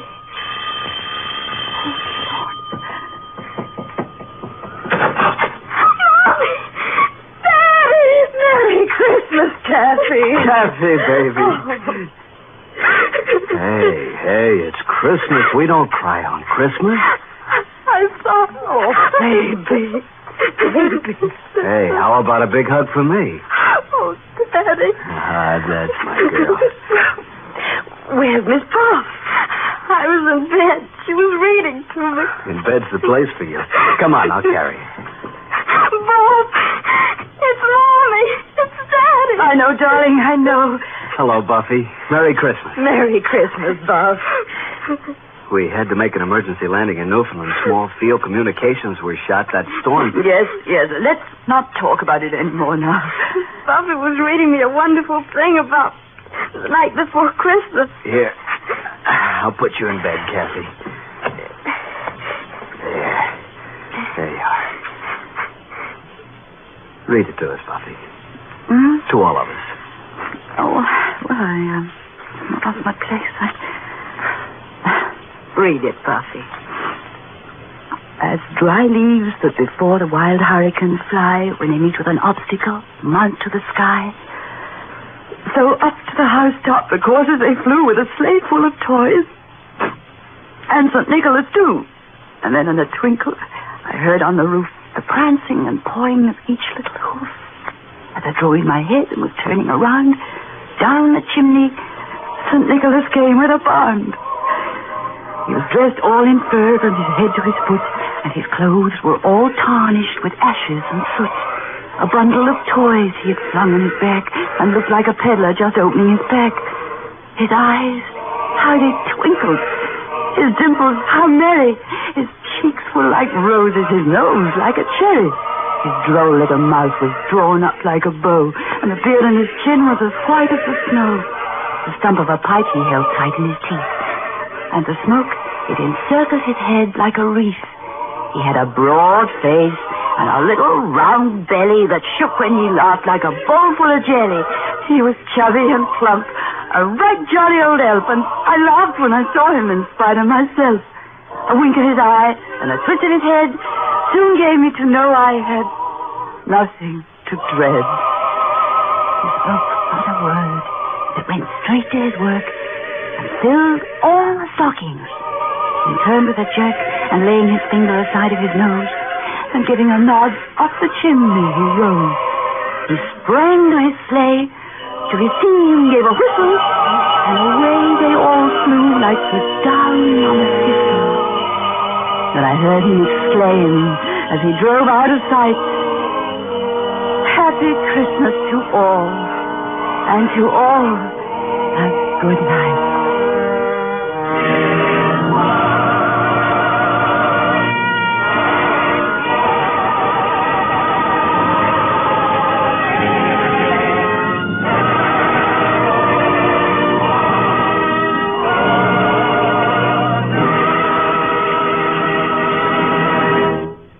Ladies and gentlemen, you have just heard Miss Greer Garson in a dramatization of 'Twas the Night Before Christmas. Tonight's production in Autolite's Suspense. Miss Garson will return in just a moment. Next week on Suspense, our star will be Mr. James Mason, who, as Lord Essex, plots to capture Elizabeth's throne. It's called The Queen's Ring. Suspense is transcribed and directed by Elliot Lewis. The music composed by Lucien Morawick and conducted by Lud Gluskin. Chorus was under the direction of Roger Wagner. 'Twas the Night Before Christmas was written for Suspense by Morton Fine and David Friedkin. In tonight's story, Ann Whitfield was heard as Kathy. Featured in the cast were Harry Bartell, Irene Tedrow, Mary Lansing, Charles Calvert, Howard McNear, Herb Butterfield, Johnny McGovern, Sidney Miller, Joseph Kearns, and John Ramsey Hill. And here once again is our lovely star, Miss Garson. Carlo, thank you very much. And thank you, Ann Whitfield. While I have these few moments, may I join the Autolite family in sending holiday greetings to our friends everywhere. Merry Christmas, Harlow. Merry Christmas, Greer. Merry Christmas to all. And to all, a good night. This is the CBS Radio Network.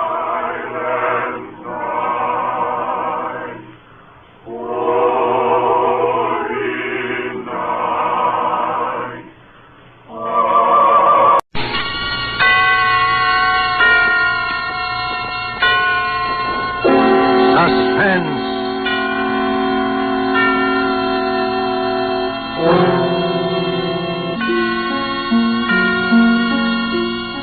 This is the Man in Black, here to introduce this half hour of Suspense.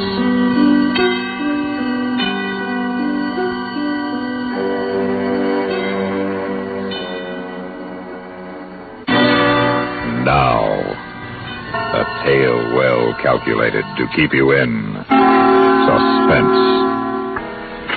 I had him in my sights. The biggest game on earth. There was no mistaking him with his Chaplin moustache and his mincing strut. I spent a day checking all points commanding the terrace, and I had timed the guards on their beats. Then I'd chosen my spot on a grassy slope at the edge of a cliff. I estimated the range at 550 yards. When the great man appeared, I got the 3 pointers of my sights ready on the V of his waistcoat. He was facing me, winding up his watch. He would never have known what shadowed him. That is, if I'd meant to fire. Just then, I felt a slight breeze on my cheek. I'd have to allow for wind. Stop! Stop! That's a hair trigger adjustment. Dirty dog! You don't understand. It was only a sporting stalk. Assassin, you dirty dog! Who fired? All morning I felt his eyes watching me. I felt strange, so I turned back 7 minutes early when I reached the birches. He was going to kill our Führer. Correct, sir. Who helped you? Nobody. I was alone. Were you acting for your government? Of course not. We're at peace. So far, yes. I'm a sportsman, a big game hunter. It was what we call a sporting stalk. You expect us to believe that? Believe what you wish. It's true. Corporal, take him inside. We'll break him. There are ways.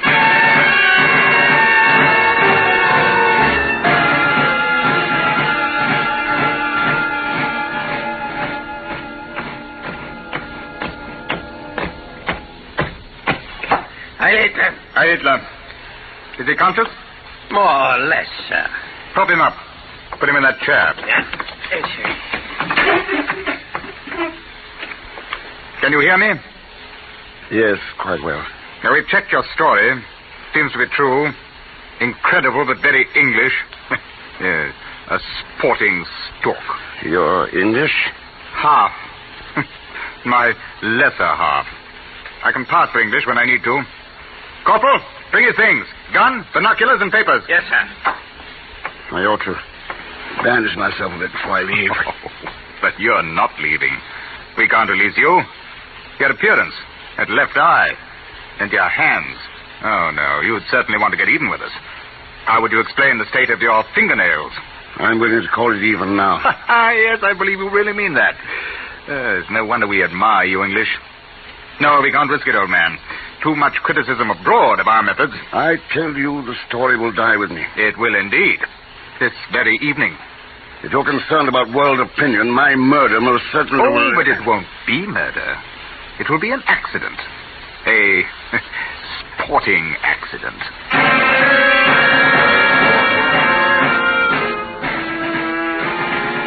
They drove me north 50 miles, took me to the edge of a cliff and put me over. All but my hands. That was cunning. Scrabbling at the rough rock would account for the state of my fingers when I was found. I did hang on, of course, until I had to drop. But they'd bungled the job. There was a terrifying instant of pain, then I plucked into something soft. I'd crashed into a patch of swamp, small and deep. When I moved, I found I was wrapped in mud. It was dark, and I was quite numb. I couldn't stand. So I traveled on my belly, using my elbows for legs, leaving a track like a wounded crocodile. I had only one thought, to hide myself. 1 mile, 2 miles. I came to a river, and crawling into the shallows, I made my trail look as if I had taken to the stream. Then I crawled back over my own track to a tree. I caught at a low branch. The muscles of my hands were still intact, and went up the first 10 feet in a single burst. I couldn't rest my legs on the lower branches without leaving a smear of blood. I pulled myself higher. When I reached the thick branches of the upper tree, I wedged myself in. Then I fainted.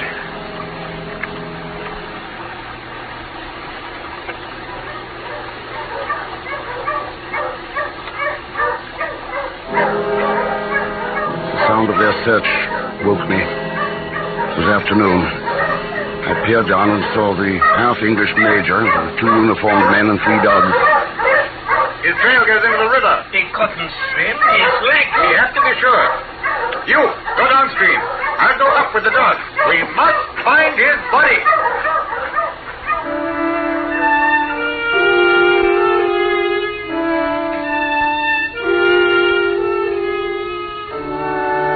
I stayed in the tree all night.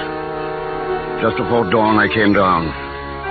I could walk after a fashion, but I had to have different clothes, a razor, many things, so I might as well turn myself in. Then a tall, stooping man with a fishing rod came through the woods to the riverbank. I crept closer to study him. His face was melancholy, but there was courage in it. I had to take that one chance. Good morning. Any luck? I know. Who are you? Don't be afraid. I need help. Look at my hands. Do you know how that was done? Yes. I mean, I've heard... no, I don't know anything. I have money, if you'll help me. I don't want money. I'm English. It's better for you not to know my name or what I've done, but I need clothes, food, gloves to hide these hands, a razor to shave. Things that can't be traced back. Wait, don't go. Where are you going? You need something to hide that eye, too. A patch, I think. Yes, an eye patch would be best. I'll put the things under that tree.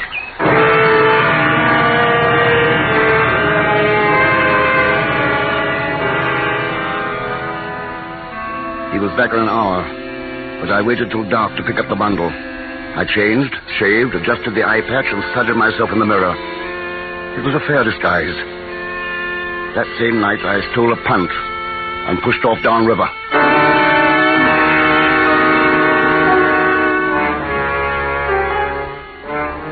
It took me a week to reach the sea. There was a large harbor there, and walking along the wharves, I saw several English ships. From 2 English sailors I met in a bar, I learned that one freighter was sailing this morning for London. Her first mate was named Mr. Vayner. Yes, who is it? Mr. Vayner? Who's it? Oh, the police didn't catch you. Didn't you know? They've searched every ship in the harbor. Found that punt you abandoned. How did they trace it to me? They had reports of a man wearing a black eye patch seen on the river. That's how I know who you are. Can you help me? Well, I could hide you in the storeroom. No, too risky. No place in the hold. I've got it. Come on. Anyone see you come aboard? I don't think so. Everybody's ashore except me and the cook. There's time to hide you. It's all clear. Come on, run. Keep your head down. Police might come back, spot you from the wharf. What's this manhole cover for? Empty freshwater tank. There. Hop in fast. I'll bring you food and blankets. Would you like some whiskey? Very much. Thanks. And Mr. Vayner, when we dock in the Thames, will you keep a sharp lookout?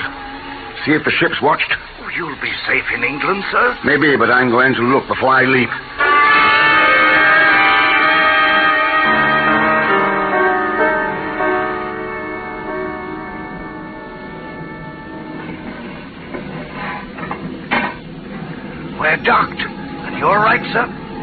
funny-looking chap watching the gates. Could I row ashore? I have the dinghy ready, under the starboard quarter. Fine. I'll leave it at the Hurlingham east wall so you can pick it up. Have you friends, sir, who'll hide you? I can't let them be involved. I'll see my lawyer first thing in the morning, then I'll disappear.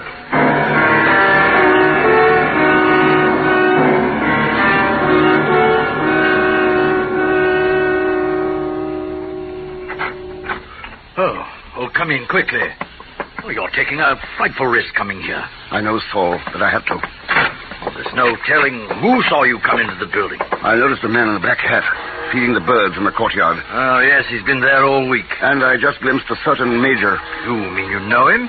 When he called on me and asked all those pointed questions about you, I thought he was lying.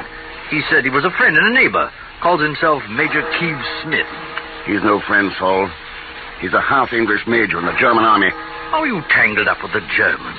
Why, their ambassador's been asking about you, too. I can't tell you, Saul. I'm in a mess. I can't go to the police or involve the government in any way. I have to disappear, and I need 5,000 pounds in cash. And I'll send Sims out to cash a check.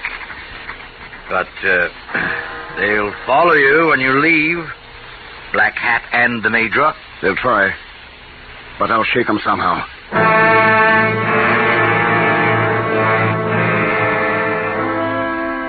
When I started for the Holborn Underground Station, the man in the black hat was close behind me. Then I saw, before I dived into the station, that he stopped at the newsstand. That puzzled me. Until I looked further back and spotted the Major moving toward me fast through the crowd. Our eyes met and flashed in recognition, and suddenly I saw their plan. Black Hat would stay behind to guard the exit. The Major would keep on my heels. I ran to the escalator and went down to the third level. And I raced across the platform to a southbound train. I jumped aboard and worked my way forward, peering out. The Major was delayed on the jammed platform, but he fairly hurled himself through the same door I'd entered, while I stepped off the train through another door. The door said shut. The train hauled the Major off toward Piccadilly. I started back toward the escalator, then stopped in panic. Black Hat was there on the platform. He'd been there all along, not at the newsstand. I plunged into that trap like a frightened rabbit. Black Hat and I were alone. He moved toward me. His hand poised over a pocket I was sure held a gun. I jumped off the platform and ran, keeping well away from the third rail. His footsteps pounded behind me. The tunnel curved into blackness. Just beyond the curve, I flattened myself against the tunnel wall.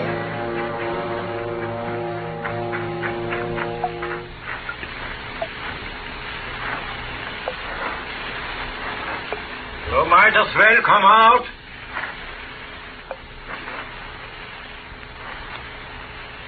The Major wants to talk to you. Just come along. Talk. You need a gun in your hand to talk?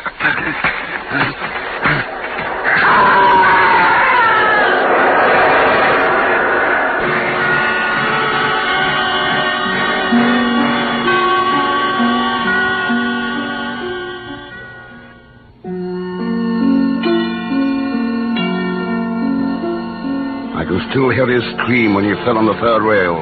It echoed along the tunnel. A queer place for a soul to find itself adrift.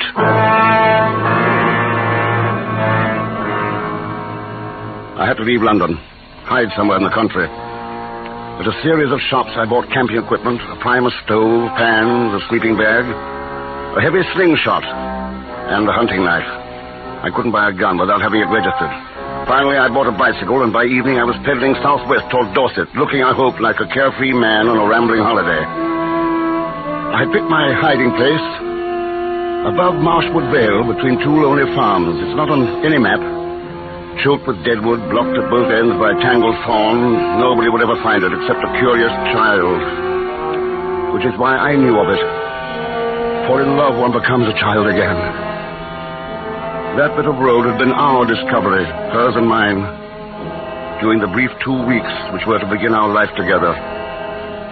2 weeks which were instead our last, our only time.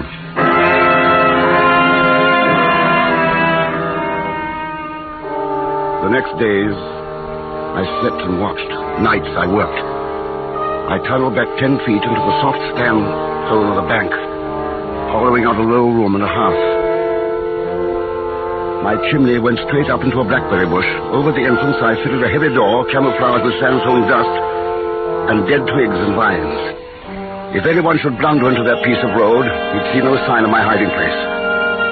I would be warm, dry, reasonably well fed, troubled only by my memories and my loneliness. Then one morning, down my chimney, came a thin, black, powerful tomcat who seemed to think me the trespasser. Hello there. Here. Share a biscuit? Not very civil, old man. Would you rather have some bully beef? Yeah. Here you are. I bet that's the first cooked meat you've eaten. What do you live on mostly? Mice? Pheasants? From the look of your ribs, you haven't had good hunting of late. Ha! The bully beef brings out your better nature. Maybe you'll let me scratch your ear. Huh? Why, you're a veritable Asmodeus. Asmodeus, demon of hatred and malignity. Now, easy, I'm not going to hurt you. That's right. I won't tell anyone. Stick around and keep me from being lonely. I won't tell a soul that old Asmodeus is a sentimental fool.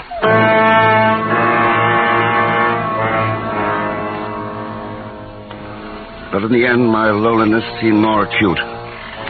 In the long nights on that silent hillside, I was haunted by a memory of her violet eyes, by a futile wish that I'd followed my premonition, forced her to stay with me in England. Strange, when I first heard that she was dead, I suffered very little. But at night, in that cave, remembering, I felt such pain.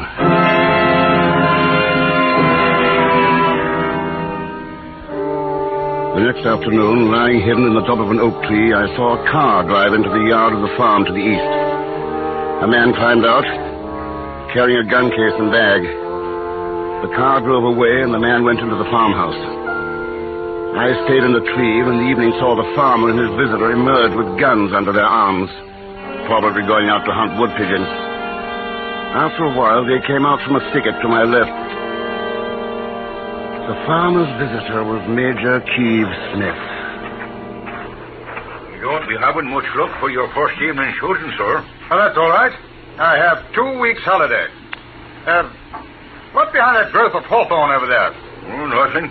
But dead wood and more hawthorn. I ought to find pigeons nesting in there. Not likely. Because of the cat. What cat? Oh, perishing black cat. Can't shoot him, can't tame him neither.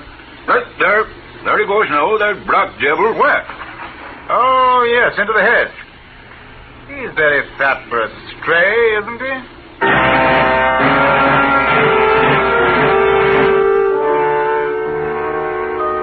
I was underground 9 days, watching daylight and starlight through my chimney. Then Asmodeus disappeared. And that night I heard noises. There were 2 men. They were moving something heavy. Then I heard a thud against the door, and I knew with terror that my door was barred. I was trapped underground. Can you hear me? Yes. Wonder how I found you? It was the cat. I was sure that somebody was feeding him. How sentimental you English are about animals.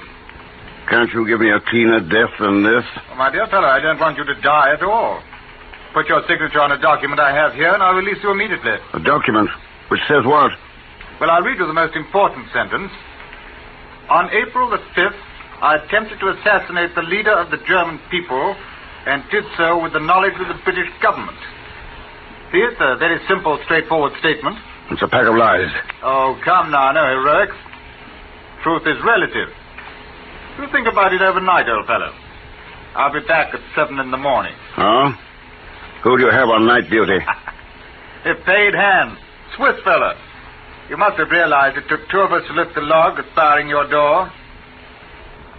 But by the way, why did you try to assassinate our leader? I told you.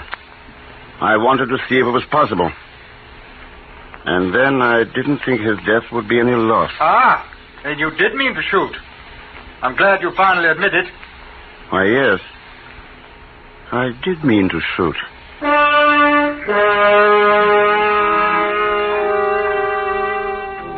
I'd given myself away, not to him, to myself. It had not been a game. I had really meant to kill the head of a state. I must have been mad, and indeed I was, driven mad by rage and grief so great I didn't let myself know what I was thinking.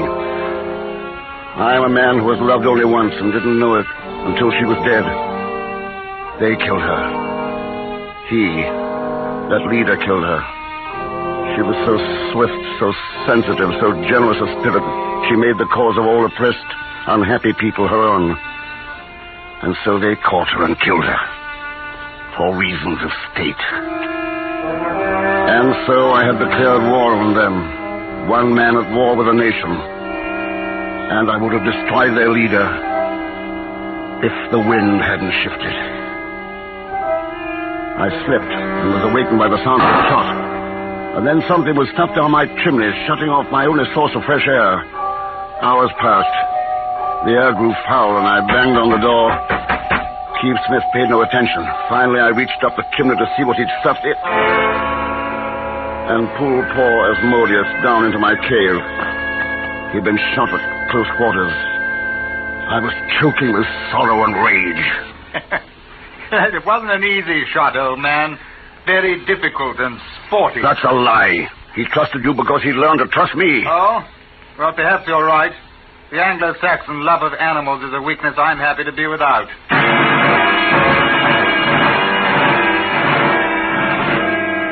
And so, with the death of Asmodeus, the Major condemned himself to death. All my plans were directed to that end. I had no gun, no access to my victim except through the chimney hole, no weapon but the slingshot.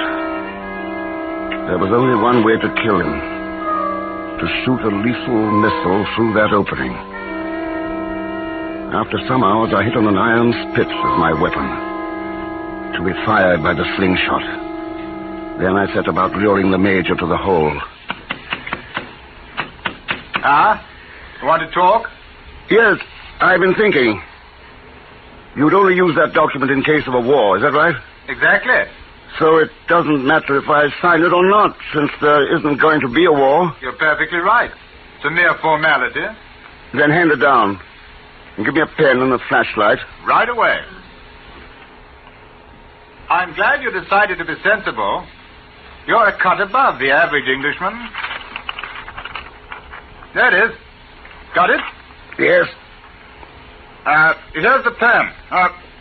Where are you? I can't see it.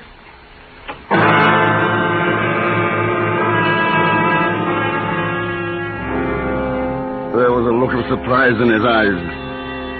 But he was already dead. The iron spit took him square by the nose, then he toppled backward. Immediately, I hacked away at my end of the chimney until it was large enough to receive my body. Then I burst out into the blackberry bush. The Major was lying on his back with the spit projecting through the back of his skull. I searched him, took his revolver, burned that scandalous document he'd meant me to sign, and sat down to wait. It was dark when I heard the Swiss agent coming. When he was a few paces away, I flashed the light on him. Put your hands up. Now walk over here slowly. What do you want? Your gun. Turn around. Oh, you killed the Major. Oh, please, sir. Don't turn me in. They will hang me. They will hang me for treason. Now we are at war. At war? Oh, yes, sir. It came over the wireless. Germany has marched into Poland. England has declared war.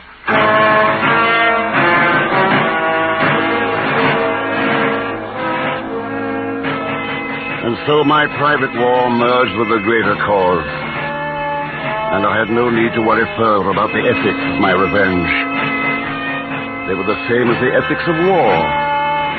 True. It had not been, as I had claimed, a sporting stalk. But you can't call me unsporting. After all, if I'd pulled the trigger, I would have achieved one of the 2 or 3 most difficult shots in the world.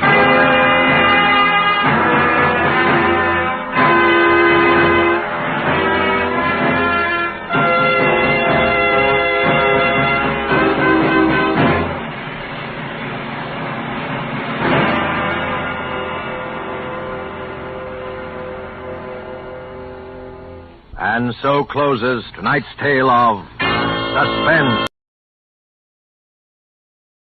Autolite and its 96,000 dealers bring you Mr. Jeff Chandler in a story taken from life. Tonight's presentation of Suspense. Tonight, Autolite presents The Case Against Lou Doc, a factual document concerning the San Francisco Tong Wars, starring Mr. Jeff Chandler.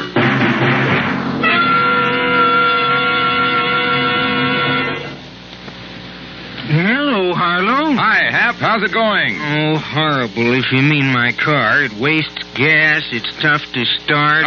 Yeah. Well, why don't you go straight, Hap? Straight, Harlow? Sure. Straight to your nearest Autolite spark plug dealer for a spark plug checkup.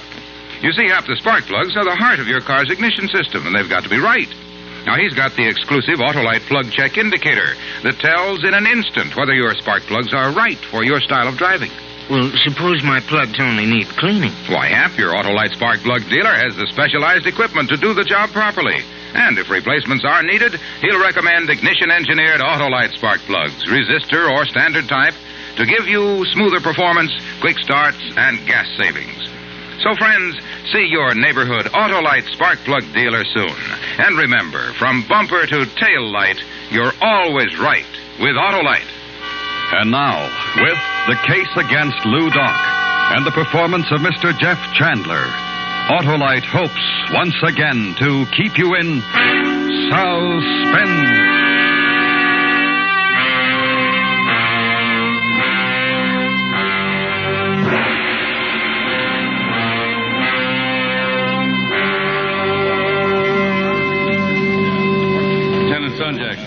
Take your men, go up to the other end of the alleyway.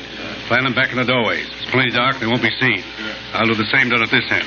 The signal to move will be a sharp blast of the whistle. You got that? Right. All right, man, you heard the captain. Where's the VA? Over there. Oh, yeah. Thompson, let's get this thing back. Looks like I'm right on time. Oh, Glasgow, I'm glad you got here. This must be an important one. Looks like the whole San Francisco police force is here. It's a big one, believe me. Oh, you know Captain of Detectives Wilburn? Yeah, we've met. And this Lieutenant Sonjak. I'm glad to meet you. Glasgow, the men all have their instructions, DA. Good. Then take your positions. Okay, men, let's go. All right, Thompson. Yeah. You want to come along with me, Glasgow?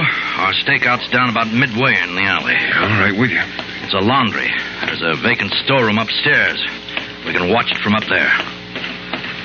The message you left for me back at the newspaper office wasn't too explicit, Mr. D.A.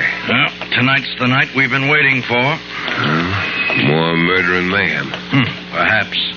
Look, you've arrested hundreds of Chinese before, all members of some Tong. What good did it do? Well, none. Just arresting the hatchet man isn't the answer. No, sir. Well, this is it.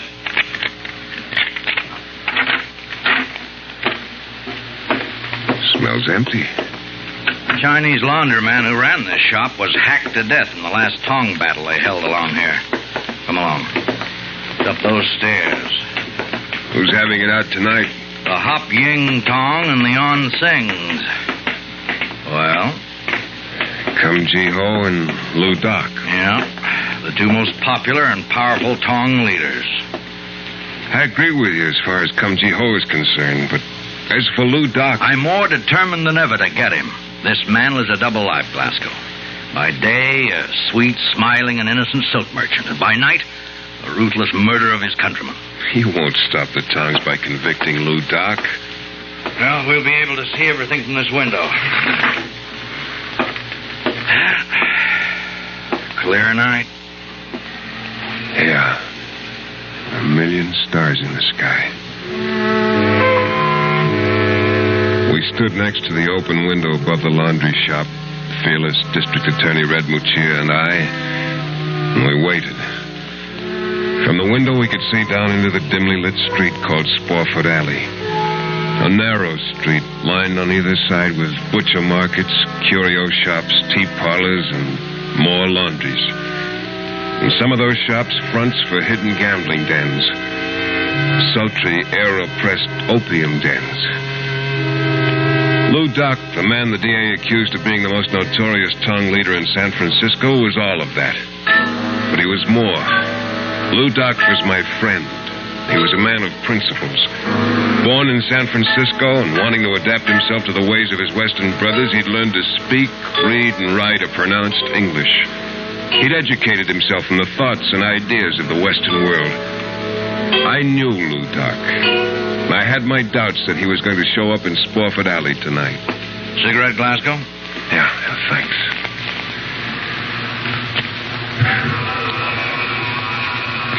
What makes you so sure Lou Doc and Kum Ji Ho are going to show tonight? They're bitter enemies.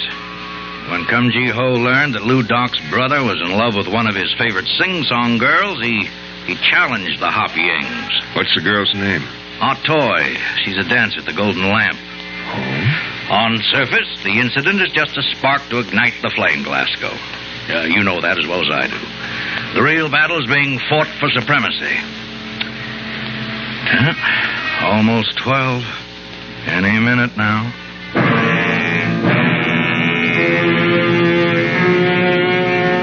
We didn't have long to wait. Because at exactly 12 o'clock, a loud, shrill cry rang out at one end of Spofford Alley. And at the other end of the alleyway, the reply. And another full-scale tongue war began.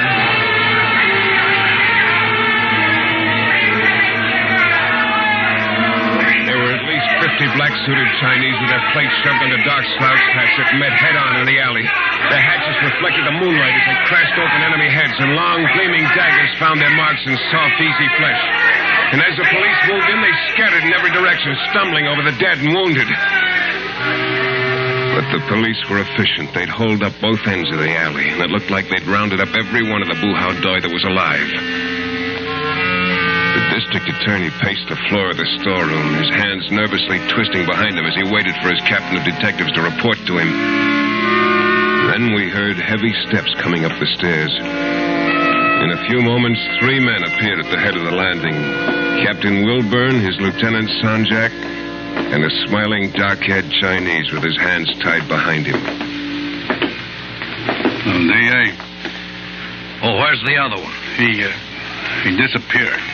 What do you mean he disappeared? I don't know, D.A.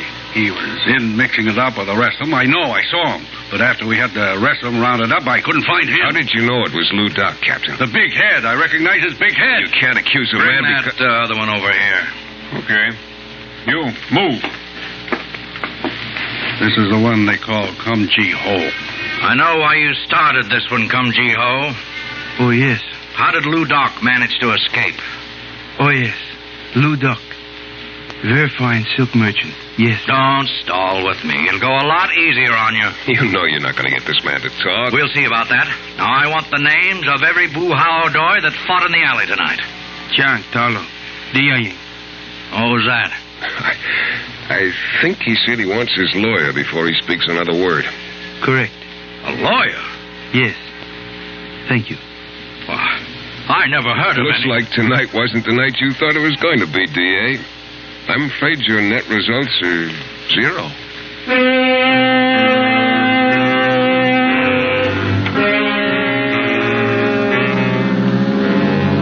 District Attorney Muccia wasn't going to get Kum Ji Ho to inform on Lou Doc, no matter how hard he tried. For a Tong member to testify or inform on another, even your most hated enemy, which was a rival Tong, was certain death. And in most cases, members of your own Tong would carry out the death sentence.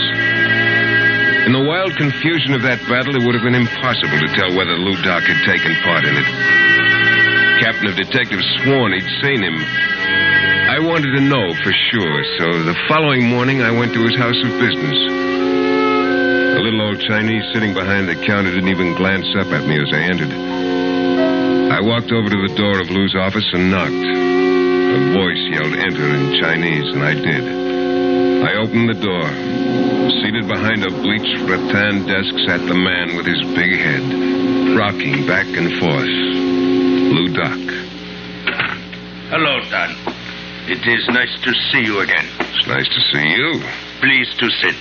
I was just about to serve tea. Thanks. Oh, I beg your pardon. This Dan is my beloved brother, Tommy. Mr. Dan Glasgow of San Francisco Tribune. How do you do, Mr. Glasgow? Hello, Tommy. You take tea with lemon, I believe. Right. I'm most happy of this surprise visit, then. Here you are. Thanks.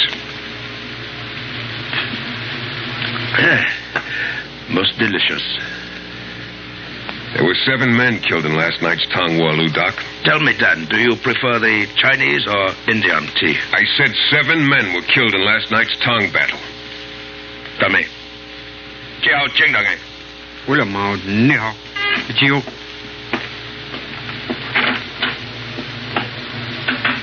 What's the matter? My words too strong for your brother's sensitive ears? Dan, if you were not a true friend, I would easily kill you with my own hand for such a remark.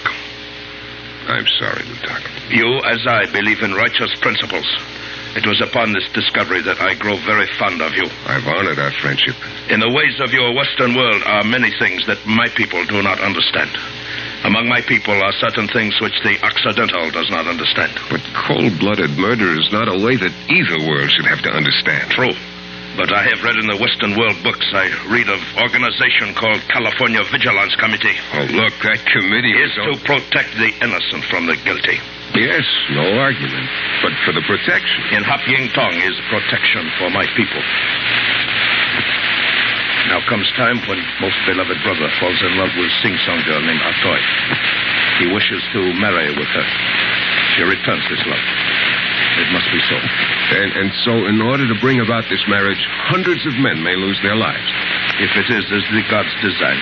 Yes. There's nothing that I can say that can convince you to settle the whole thing peaceably? In China, perhaps by tribunal, but in San Francisco, then, is not probable. We must settle this difference by other means. Oh, and I'm sorry, Lou Doc. I'm sorry for your people. There is no one upon whose heart this sorrow hangs heavier than mine. And with that, Lou Doc rose up from his chair. Stood staring at me for a moment through tear-filled eyes. Then he turned and strode majestically out of the room, his large head bent as if in prayer.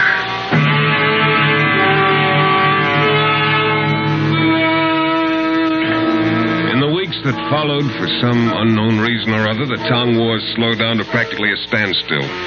There'd been only a couple of hatchet murders in 2 months. Oh, it seemed almost too good to be true. And then on January 4th, I received a phone call from the DA's office about 4 in the afternoon. His voice had a smile in it. Well, it took someone else to do it, Glasgow, but it was done. What was done? About an hour ago in Ross Alley, 2 Tong men shot a man and then hacked his face to ribbons with their hatchets. When Captain Wilburn got down there, he identified the man. Who was it? The man we've been after. Your good friend, Lou Doc.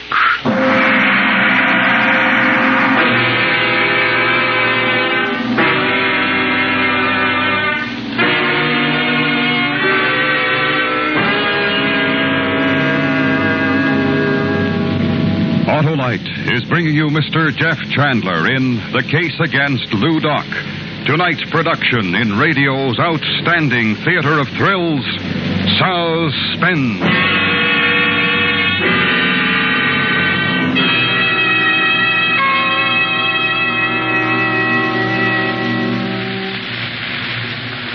Say, Harlow, just what does ignition engineered mean? Well, Hap, it means that Autolite spark plugs are tops in quality and performance.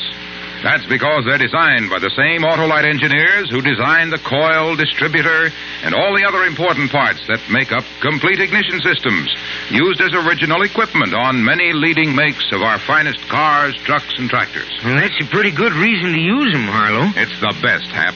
So have your Autolite spark plug dealer replace worn-out spark plugs with either standard or resistor-type Autolite spark plugs for smoother performance, quick starts, and gas savings. They just don't come any better than Autolite. Autolite spark plug dealers offer the best spark plug service money can buy, too, Harlow. Right you are, Hap. So, friends, to quickly learn his address, call Western Union by number and ask for Operator 25. She'll gladly tell you the location of your nearest Autolite spark plug dealer. And remember, from bumper to tail light, you're always right with Autolite. And now, Autolite brings back to our Hollywood soundstage Mr. Jeff Chandler in Elliot Lewis's production of The Case Against Lou Doc, a dramatic report well calculated to keep you in suspense.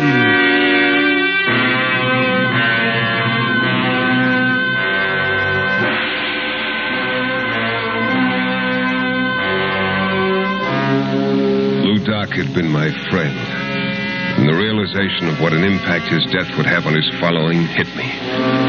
It was to be a great loss for them. I hung up the phone and decided to go down to the police station. When I got there, the desk sergeant lifted a tired finger and told me that Captain Wilburn was back in the morgue with Lieutenant Sonjak.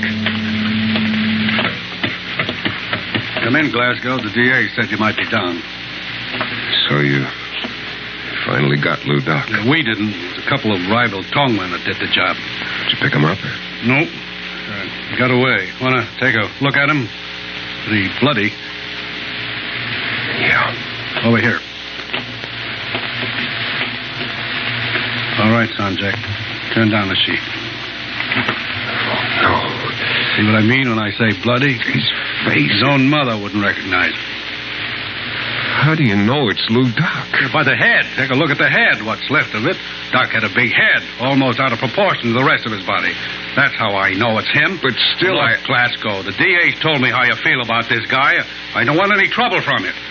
This man is Lou Doc. I positively identify him as the notorious tongue leader of the Hop Yings. Do you care to challenge that statement? No. No, of course not. Then you will admit this is Lou Doc. Sure, Captain, I admit it. That's Lou Doc.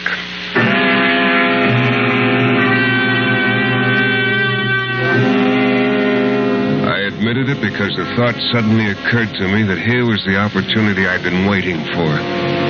The dead man lying on the slab in the police morgue was not Lou Doc. The police had no positive identification as to who the man was, but it looked like a perfect way to ease the pressure that was being brought to bear on them. Captain Wilburn knew that faceless man was not Lou Doc as well as I did.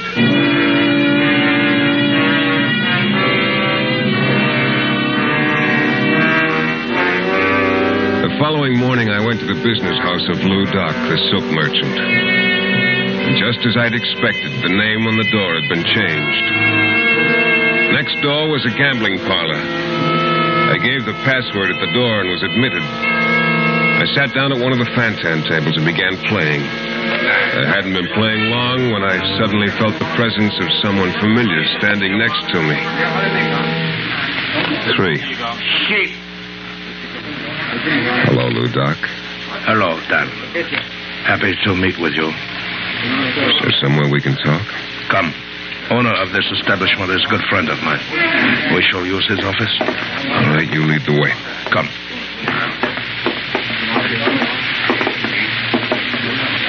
In here. Now, we are alone. You're still hale and hearty, even though you're dead. That is not good joke. Take it you read the morning papers. Oh, yes. In time to change the name on your place of business. You were pleased to see elimination of Lou Doc, weren't you, my friend? You want the truth? Our most precious bond, Dan. Yes, Lou Doc, I was, because now it's no longer necessary for you to work with any tongue. It surprises me that you, of all persons I respect, should think that way. There's great work yet to be done among my people. Forget the work, Lou. It's a battle that won't be won until every tongue is disbanded. And if I leave, what then? Kumjiho and his tongue take over leadership in San Francisco? The terror that exists now will seem, my friend, a mere particle? Well, what about the police? The police are satisfied, you know that. The notoriety and publicity that have gone before will no longer continue to follow me. The Hop Yings will continue to exist and you still behind them. Yes, my friend, to make decisions. I will set up puppet leader, but their rival Kumjiho will always know that still sitting on the throne of the Hop Yings is Lou Doc, the man he fears. I'm a newspaper man. I have to print the truth. You know that. Yes, my friend, I know. I also know something else. Yeah? I also know, Dan Glasgow, You are a true friend of Ludoc.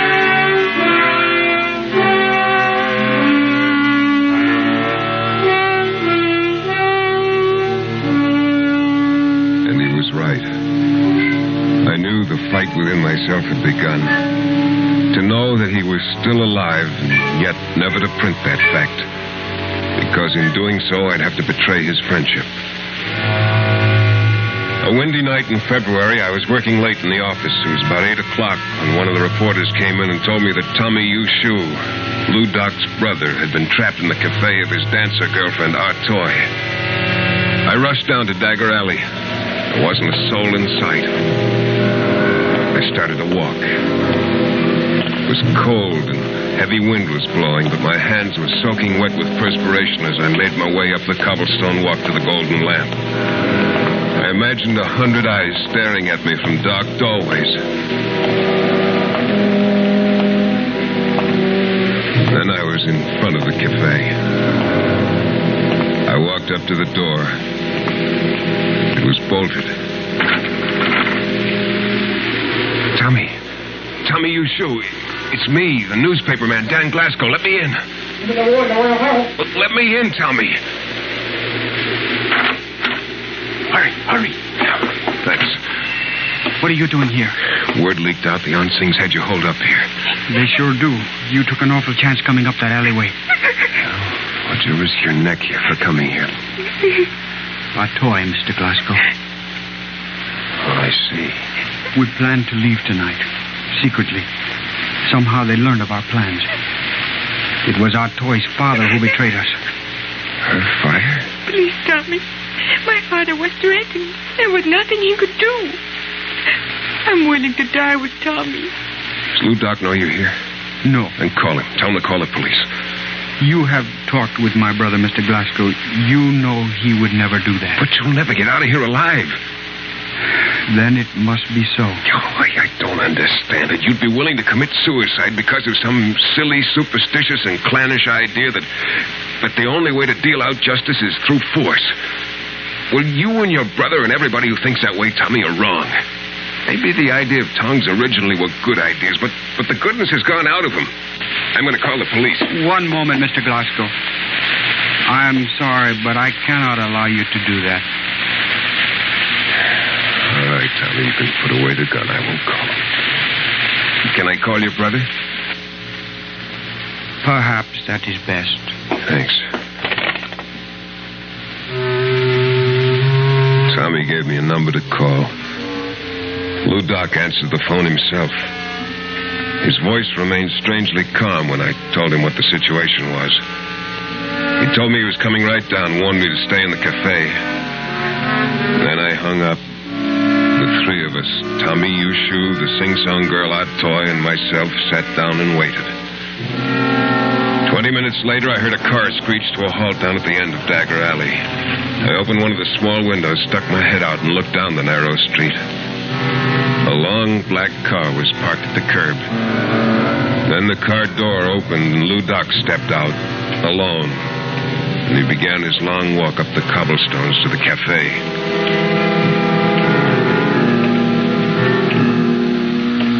He walked slowly, staring straight ahead. His body firm, rigid, in one position. It was just the movement of his legs. Wearing a long black coat, he looked like a giant as he took long strides, holding his oversized head high. Lou! Hello, Star. You better get inside. There must be at least 25 of them out there. I'm all right. Tell Tommy to come out. But, Lou, you don't have a chance. They won't attack me. They haven't the nerve. Tell Tommy to come out. Tommy, he wants you to go with him. Tommy! I've got to go, Toy, but I'll be back. Do not fear, my beloved Tell him to woman. hurry, Tom. Tommy! I'm going. Hello, my brother. And good you. to see you. Goodbye, Dad. I see you soon again. Soon, Ludoc.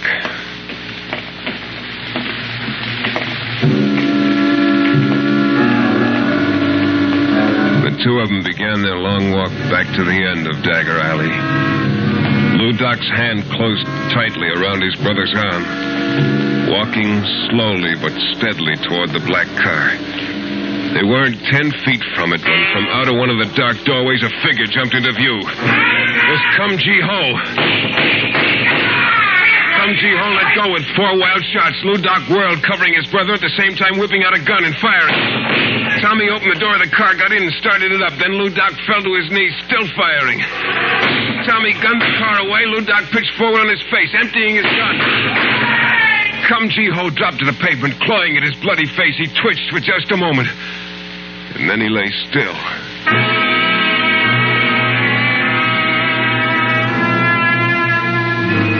When I got to Lou Doc, he was still alive, but bleeding badly. He looked up at me. Much pain, my friend. Much pain. There'll be an ambulance any minute now, Lou. Just hold on. This is not death I prayed my ancestors to give me then. I die lying on wet pavement in dark alley at night. My wounds bleed freely. Lou, you're not gonna die, Lou. Our most precious bond, truth in our friendship. Promise me. Promise as you hold me in your arms, my friend, that in stories that will be written, in one of them, someone will write. Someone will write that beneath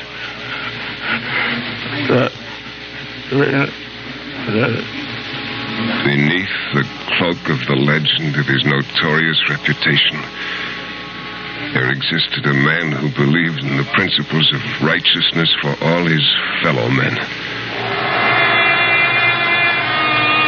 Who is there who can sit in judgment and proclaim that there was any case but goodness against the man named Lou Doc?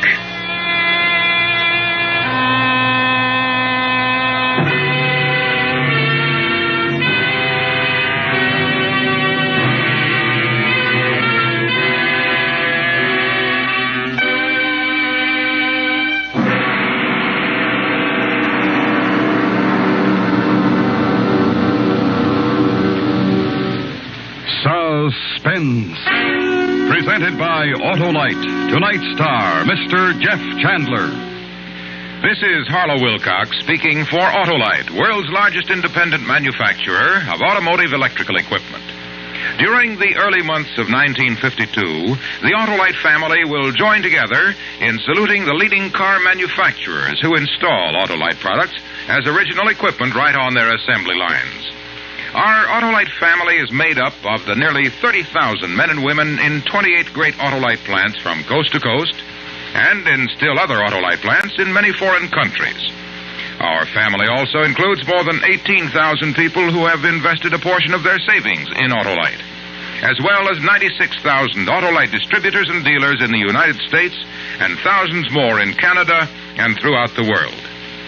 The Autolite family will have the privilege of saluting the Plymouth division of Chrysler Corporation on the next Suspense television program. If you live in a television area, check the day and time of Suspense on television so that you won't miss this program. And remember, from bumper to tail light, you're always right with Autolite.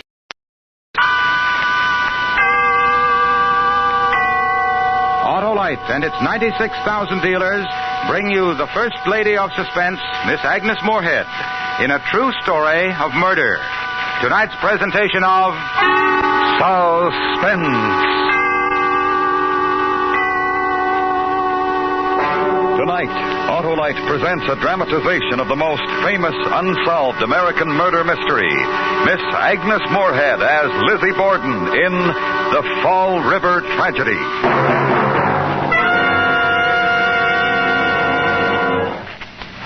Hey, Hap, Why the downcast look? My battery is dry, Harlow, and my car won't start. Well, Hap, that's one of the big reasons you should have an Autolite Stay Full battery. The famous battery that needs water only 3 times a year in normal car use. You mean? Why, the Autolite Stay Full has over 3 times the liquid reserve of batteries without Stay Full features. And this helps prevent one of the major causes of battery failure. The Autolite Stay Full gives longer life, as proved by tests conducted according to accepted life cycle standards. That's the battery for me, Harlow. Well, then, see your neighborhood Autolite battery dealer. He's equipped to give you the best service money can buy on all makes of batteries. To quickly learn his location, just call Western Union by number. And as for me, Operator 25, I'll gladly tell you the address of your nearest Autolite battery dealer. And remember, from bumper to tail light, you're always right with Autolite. And now, with the Fall River tragedy and the performance of Miss Agnes Moorehead, Autolite hopes once again to keep you in suspense.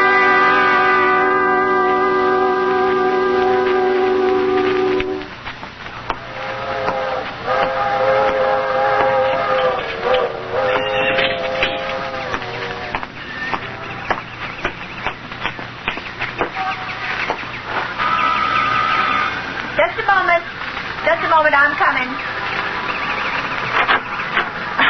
I was just bringing some tea from the pantry. You're Mr. Lippett from the magazine? Yes, I'm Elizabeth Borden. Won't you come in? Come on in. I thought we might sit in the morning room. I have all the things in there, the newspaper clippings and pictures about the trial. You may sit there, if you will. Lizzie Borden took an axe and gave her mother 40 whacks. Then she took another one and gave her father 41. That child followed you here. They follow anybody who comes and shout their words. That has been part of my punishment. My whole life since the trial has been a punishment, the worst punishment that anyone innocent or guilty could ever face.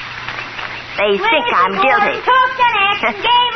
Everyone does. They always did, but I'm not. Jury said I wasn't. You must forgive me. I'll pour your tea and tell you all about it.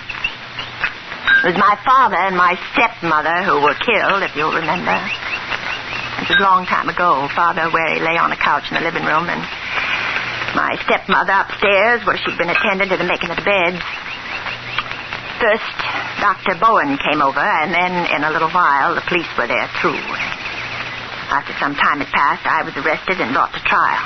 And all my friends were witnesses against me.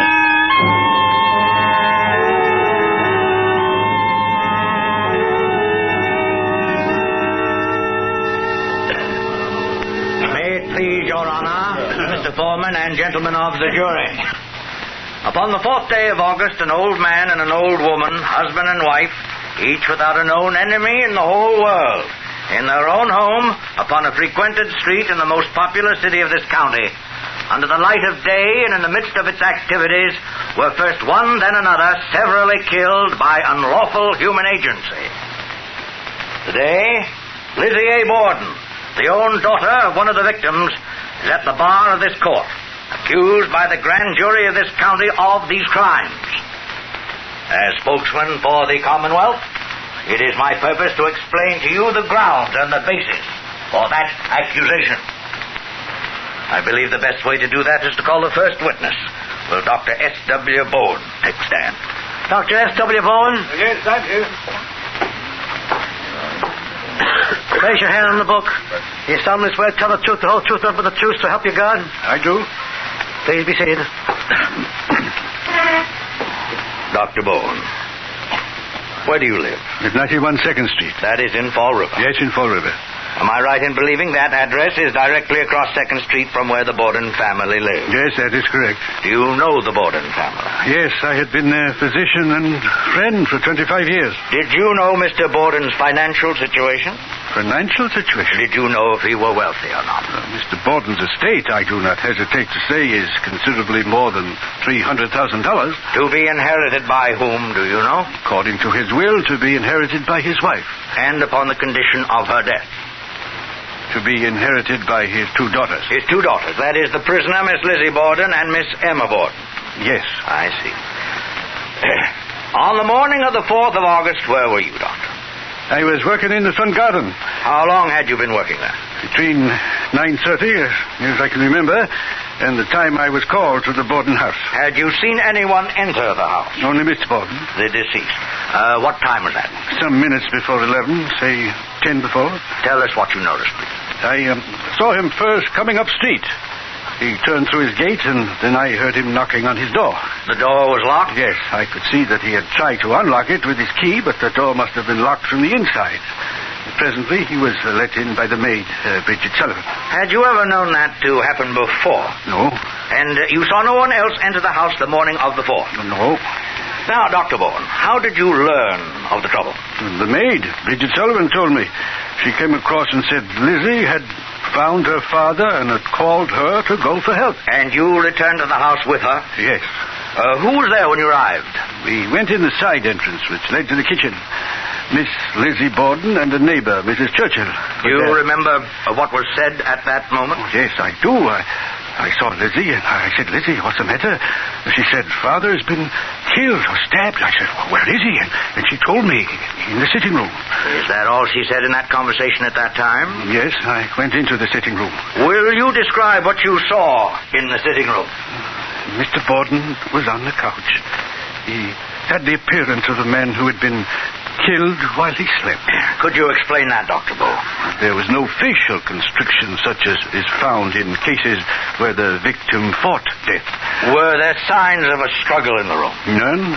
And when you went out, did you speak to Miss Lizzie Borden again? Yes. Do you remember what you said? Yes, I asked her if she had seen anyone, and she said no. And then I said, where were you? And she said, in the barn, to get some lead. Dr. Bowen, who discovered the body of Mrs. Borden? I did. When?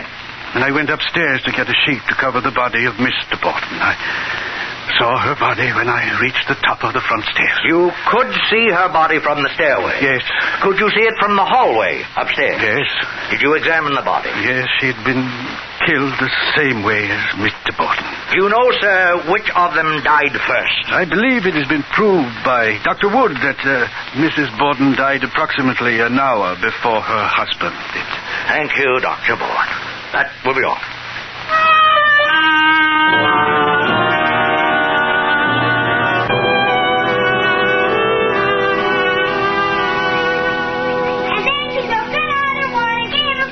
This lawyer's name was Mr. Moody.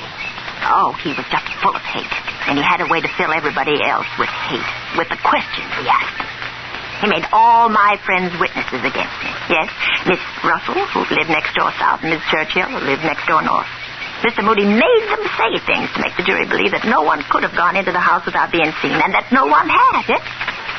So the murders were committed by someone who was there. And Bridget Sullivan was the only other one there. But there wasn't anybody who suspected her. She was just a witness against me, like the rest of them.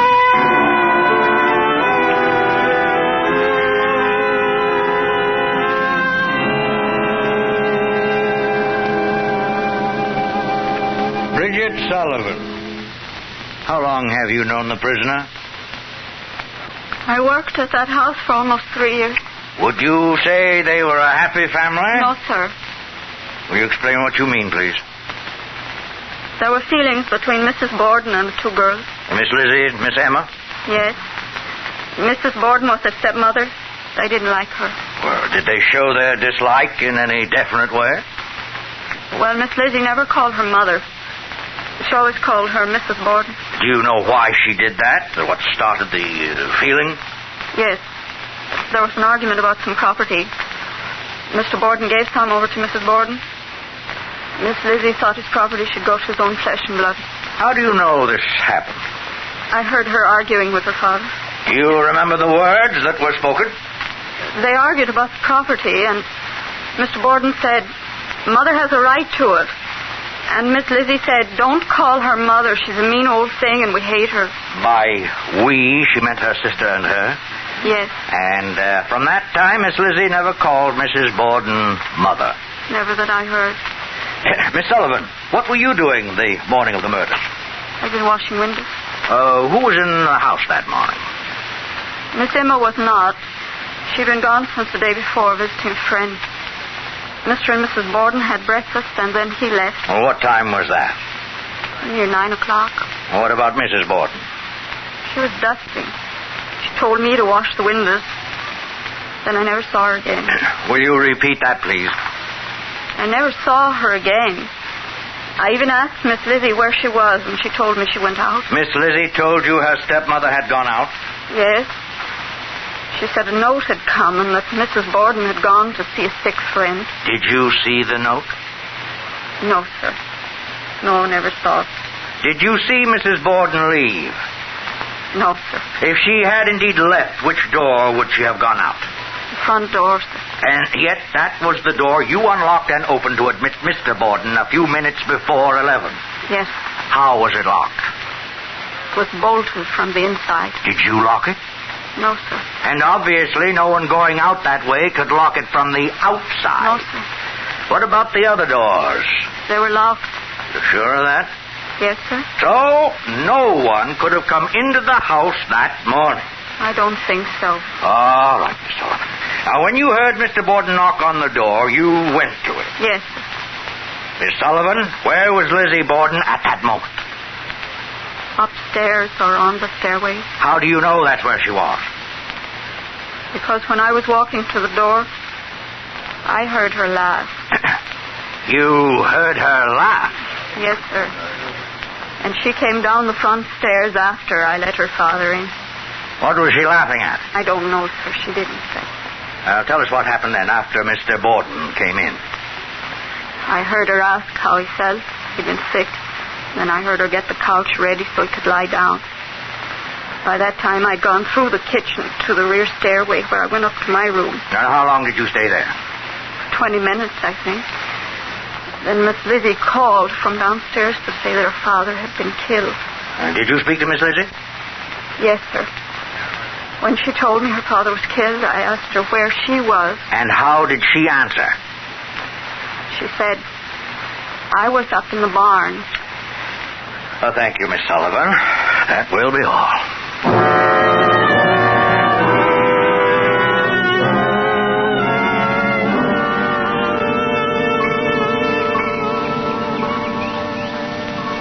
This lawyer, this Mr. Mooney, was awfully clever.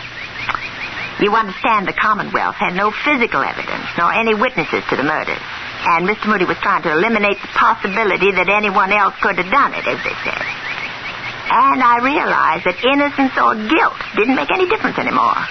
Mr. Moody would have tried to do the same thing no matter what. To turn my friends against me, my doctor and my servant.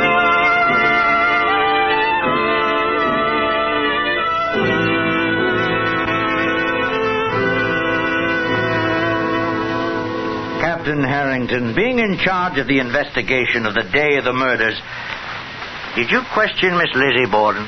I did. When I got there, I asked her if she knew anything about it. She said she did not, that she'd found him when she came into the house. I asked her where she'd been, and she said she'd been in the loft, in the barn. I asked her how long, and she said she thought it had been 20 minutes. And did you investigate that statement? I did. I went to the loft in the barn. The floor was thick with dust. When I walked across it, I left footprints. But there were no other footprints up there. There was no evidence that anyone else had been there? No evidence at all. That will be all, Captain Harrington. Thank you. I would like to ask the jury to pause for a moment and weigh the testimony heard thus far. I should like to remind you that it was given by persons who would rather not speak against the prisoner and who spoke only the truth under oath. Now, I should like to ask the prisoner, Miss Lizzie Borden, to take the stand.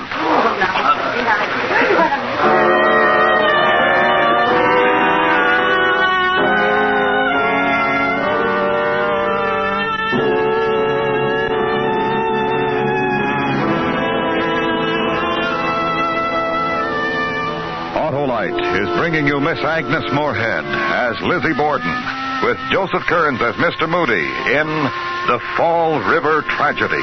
Tonight's production in radio's outstanding theater of thrills, Suspense.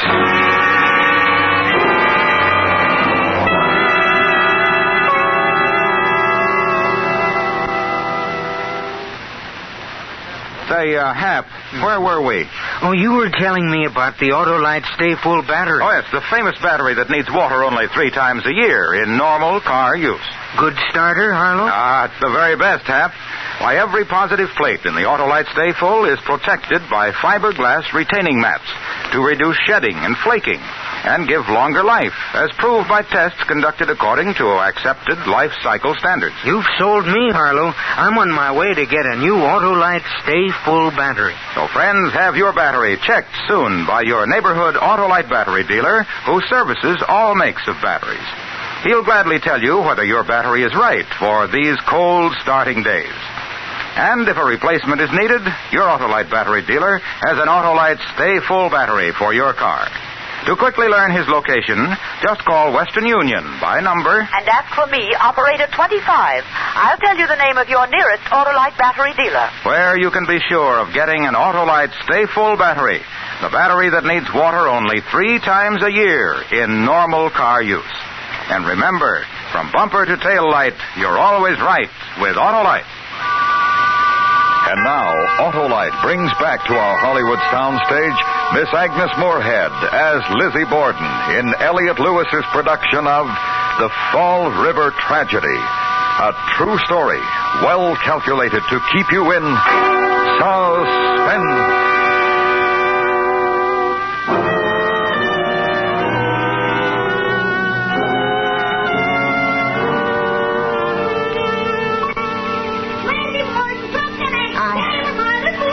I remember the day so clearly when I was called to the stand. None of my friends would look at me, nor my sister. And then I realized that my father and my stepmother were more fortunate than I would ever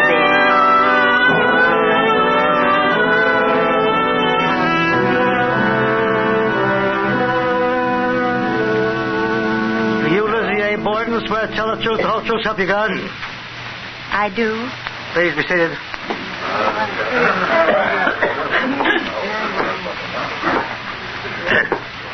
Miss Borden, did you ever have any trouble with your stepmother?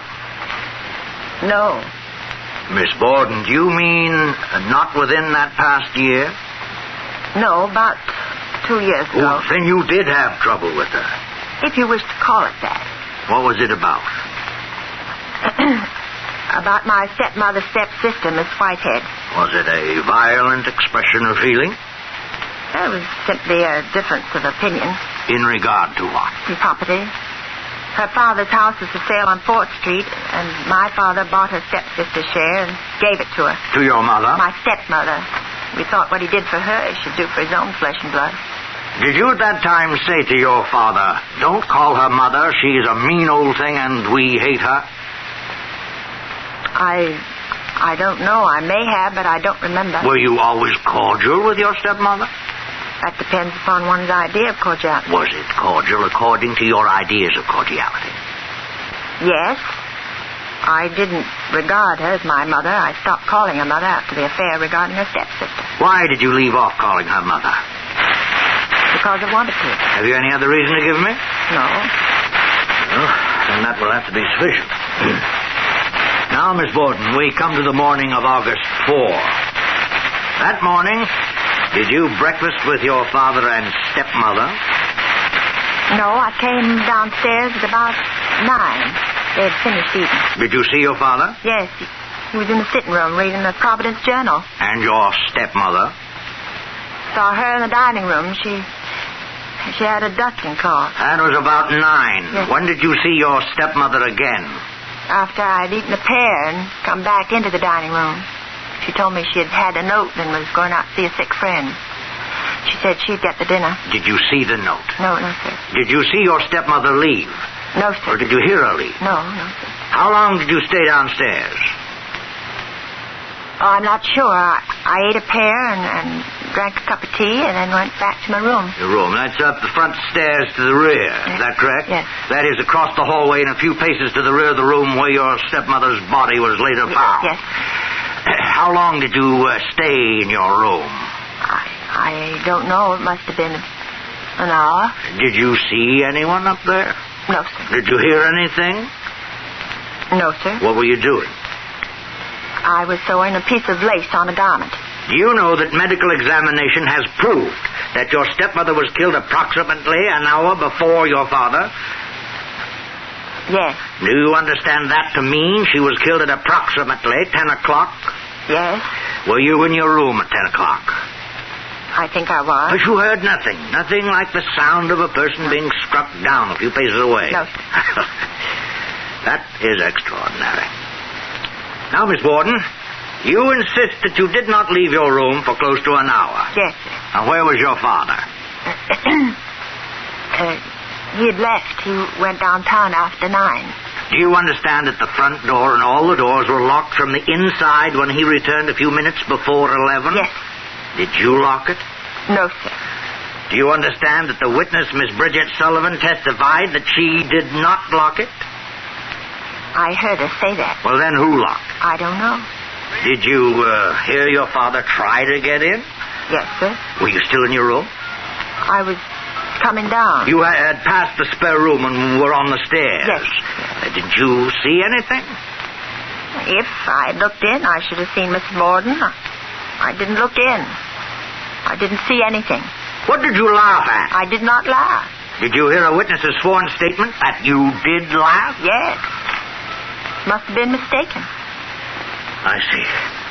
Now, when your father came in through the door Bridget Sullivan had unlocked, you came downstairs. Yes. Did you speak with your father? I asked him how he was feeling, and he said he thought he would lie down. And that is when he went to the couch in the sitting room. Did you help him? Yes. Yes, I went with him and covered him with a shawl. And then what did you do? I went up in the barn to get some lead. What kind of lead? For fishing sinkers. I was going to our farm in Marion, and I was going to fish while I was there. When were you going fishing? Monday.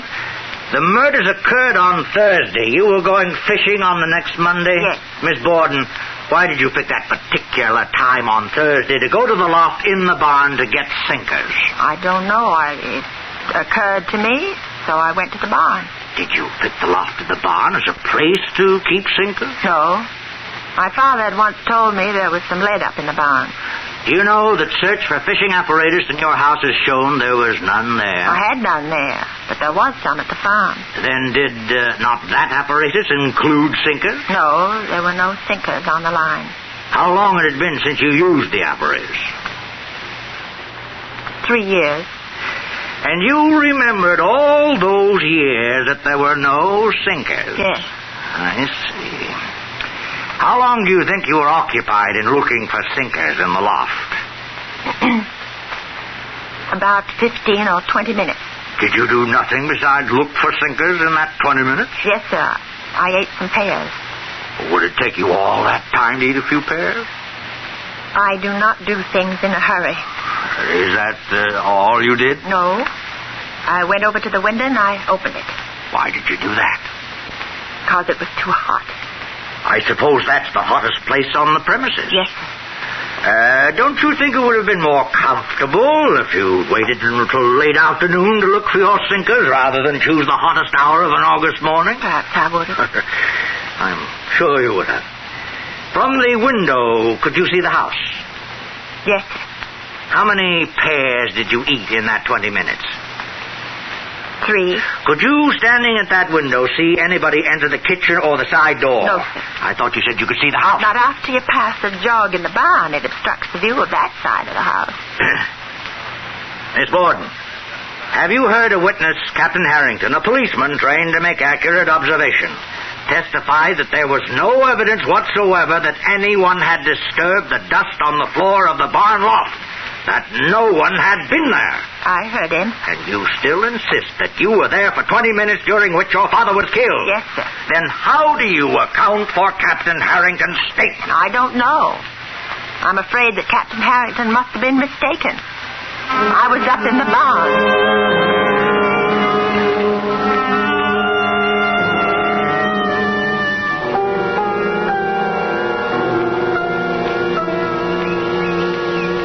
Mr. Moody was terribly clever. He suggested a motive, 2 motives. The hate for my stepmother and the inheritance.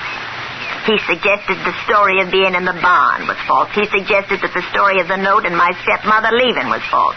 He suggested that I was guilty, but I'm not. The jury said I wasn't. They found me not guilty. They didn't find the axe, they didn't find blood stains or destroyed clothes or anything, just circumstance. But it doesn't seem to matter what the jury said. Nobody else thinks I'm innocent. Lizzie Borden took That's why they punished me.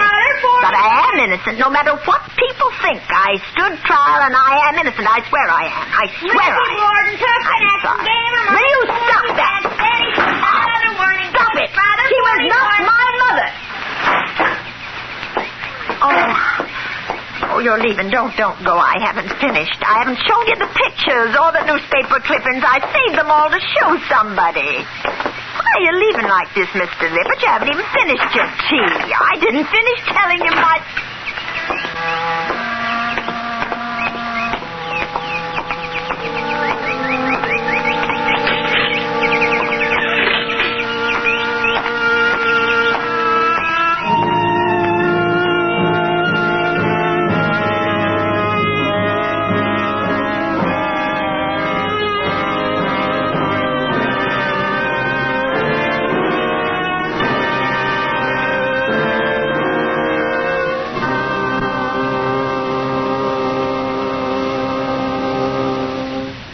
Suspense. Presented by Autolite. Tonight's star, the First Lady of Suspense, Miss Agnes Moorehead. This is Harlow Wilcox speaking for Autolite, world's largest independent manufacturer of automotive electrical equipment. Autolite is proud to serve the greatest names in the industry. That's why during the early months of 1952, the Autolite family will join together in saluting the leading car manufacturers who use Autolite products. Our Autolite family is made up of the nearly 30,000 men and women in 28 great Autolite plants from coast to coast, and in still other Autolite plants in many foreign countries. Our family also includes more than 18,000 people who have invested a portion of their savings in Autolite, as well as 96,000 Autolite distributors and dealers in the United States and thousands more in Canada and throughout the world. Our Autolite family will salute the Hudson Motor Car Company on the next Autolite Suspense television program. If you live in a television area, check the day and time of Suspense on television so that you'll be sure to see this show. And remember, be with us next week for another thrilling Autolite Suspense program on radio.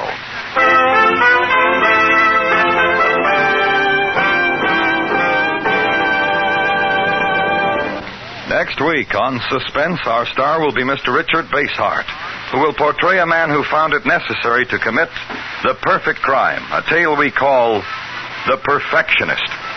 In weeks to come, we shall also present Mr. Charles Boyer, Mr. J. Carroll Nash, and Mr. James Mason, all on Suspense.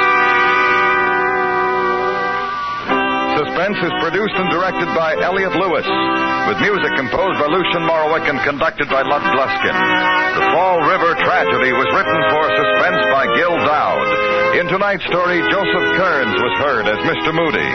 Featured in the cast were Peggy Weber, Herb Butterfield, Rolf Sedan, Will Wright, and Stuffy Singer. Agnes Moorehead may currently be seen in the Wald Krasner RKO production, The Blue Veil. And remember, next week on Suspense, Mr. Richard Basehart in The Perfectionist.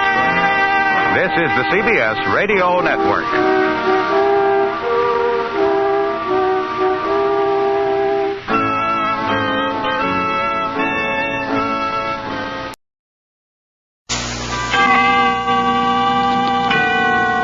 Autolite and its 96,000 dealers bring you the brilliant young motion picture star, Mr. Richard Basehart, in tonight's presentation of Suspense.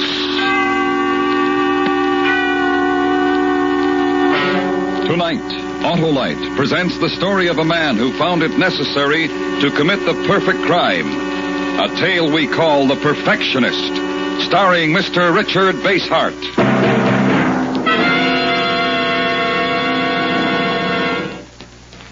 Hip, hip, hooray! Hip, hip, hooray! Hey, Harlow, why the cheers? For the team, Hap. What team, Harlow? Why, the team under your car's hood. The Autolite electrical system, the family team of precision-made units, including the generator, battery, coil, distributor, starting motor, and all the other important parts of the complete Autolite electrical system used as original factory equipment on many leading makes of our finest cars, trucks, and tractors. Does this team play full-time, Harlow? It works full-time, Hap. Every time you press the starting switch, every second your engine is running, and whenever you use your horn, lights, or radio. That Autolite electrical system is a real winner, eh, Harlow? You bet, Hap, with all units related by Autolite engineering design and manufacturing skill to give you the smoothest performance money can buy. So, friends, when your Autolite-equipped car needs replacement parts, take a tip from me and insist on Autolite original factory parts. And remember, from bumper to tail light, you're always right with Autolite. And now, with The Perfectionist and the performance of Mr. Richard Basehart, Autolite hopes once again to keep you in suspense.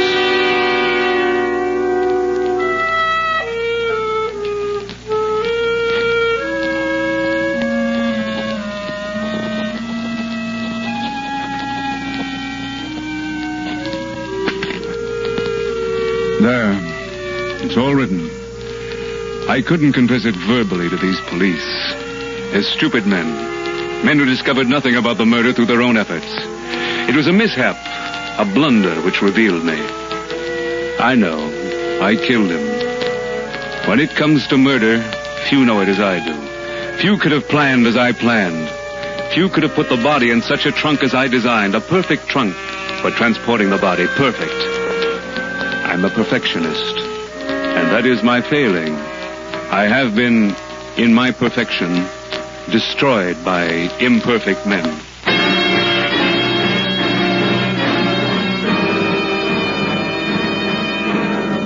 The man I killed, he was old enough to be my father. I had planned each step and shipped his body in the trunk to a city only 90 miles away from the scene of the murder. Only 90 miles. And it was the fourth remaining step of a calculation in which each move had the precision of a mathematical equation. Your checks, please. Here you are. It's a medium-sized trunk. Now, we go by the numbers. It was train 91 out of Carlton. We arrived 30 minutes late at 7:21 a.m. precisely. You should have been a train man. You're better than the dispatchers.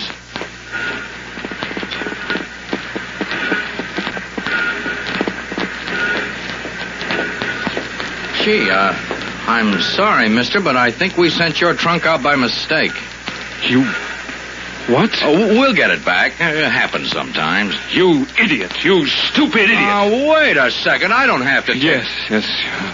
You're quite right. And I apologize. When was it delivered? Yesterday. Has anyone phoned about it? Has anyone called? Complaining of the error? No. Well, perhaps they don't realize they have the wrong trunk. Perhaps they haven't opened it yet. Do you think that's possible? Do you think they might not have called because the trunk is still closed? It's the only reason. People really beef when they get the wrong trunk. They scream like wounded eagles. Well, give me their name and address. Oh, I'll look it up in the book.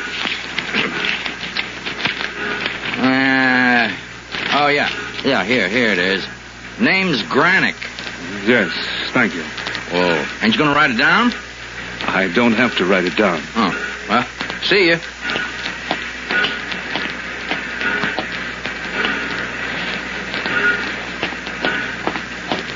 Clerk, let me see that trunk. What? I want to see the trunk. I want to be sure it's not mine. The claim check's wrong. Yes, perhaps that's where the mistake lies, in the claim check. Okay. So much nonsense about a lousy trunk. Yeah, it's right here. Come on in here and look.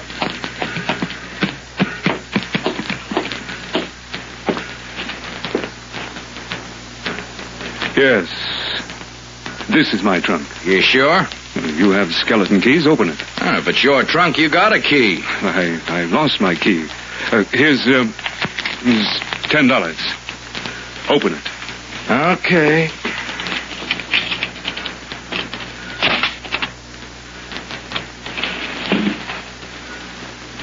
That is my trunk.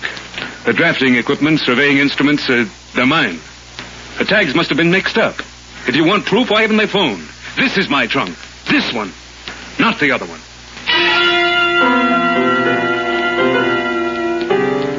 I hated that clerk. I hate anyone I have to depend on. And I had to depend on him. I had to ask him to help me when I know you can never trust anyone's help, ever. But I had to discover who the other people were, and their trunk would tell me. I had to know their secret before they found out mine. Take their trunk, not to exchange it with mine. They might doubt me, ask me to open it.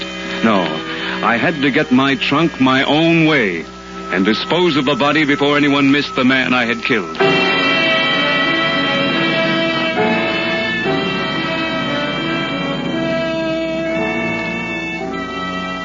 Their name was Granick, and some letters in their trunk told me he had been a cripple for 3 years, paralyzed from the waist down. An accident, fall. I knew more than that, much more. I knew he'd just come out of a rehabilitation hospital. But did I know enough to get my trunk without their knowing who I really was, or knowing the trunk was gone? They would know nothing, absolutely nothing of me, but I would know about them. Doesn't it give you a sense of power to know someone else's secret without their knowing any of yours?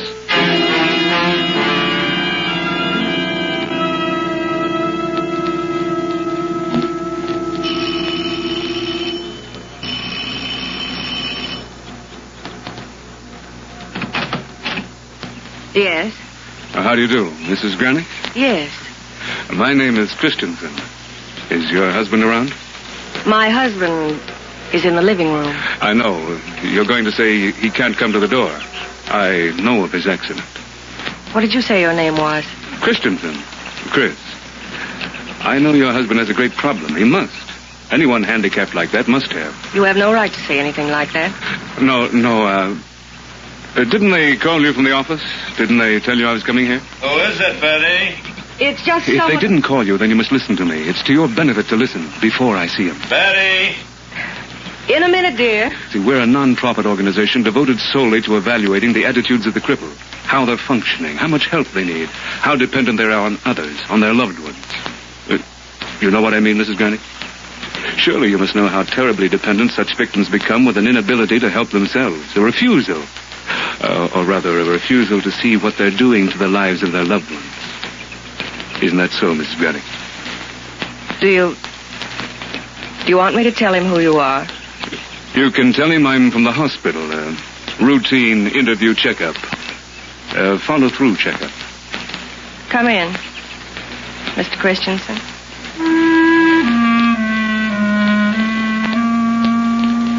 2 hours had been lost. But once more I began to feel better. Control of the whole situation was coming back into my hands. Once more I knew I could succeed. I could get the trunk and dispose of the body as I'd planned to do it, not as circumstance dictated.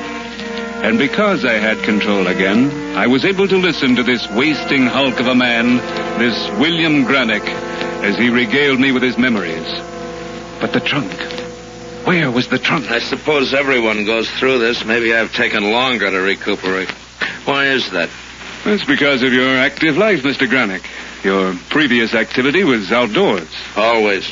Civil engineering isn't for sissies. Oh, no, it's for men, for real men. Building bridges and roads, that's for doers. And you're a doer. Was a doer. Was.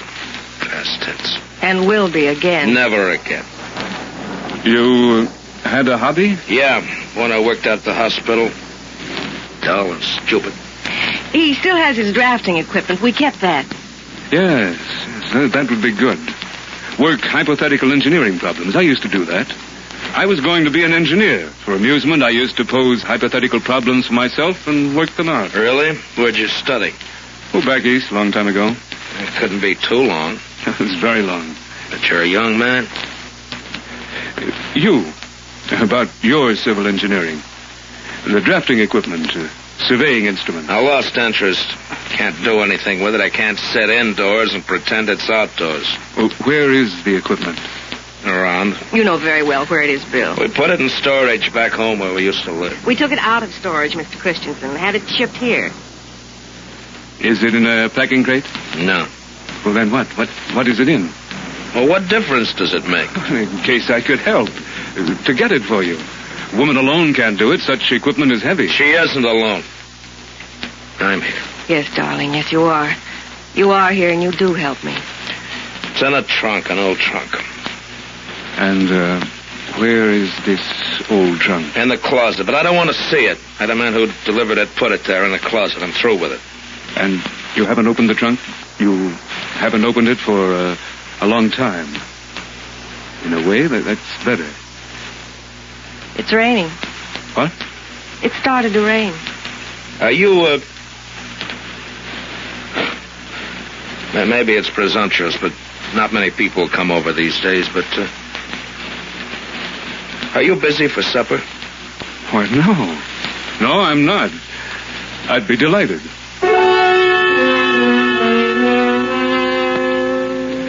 I was exhilarated. The excitement of getting my trunk. The thrill of my long battle almost won. Almost over. It's important to be exact. Only the exact survive. I felt as if I could do anything that night.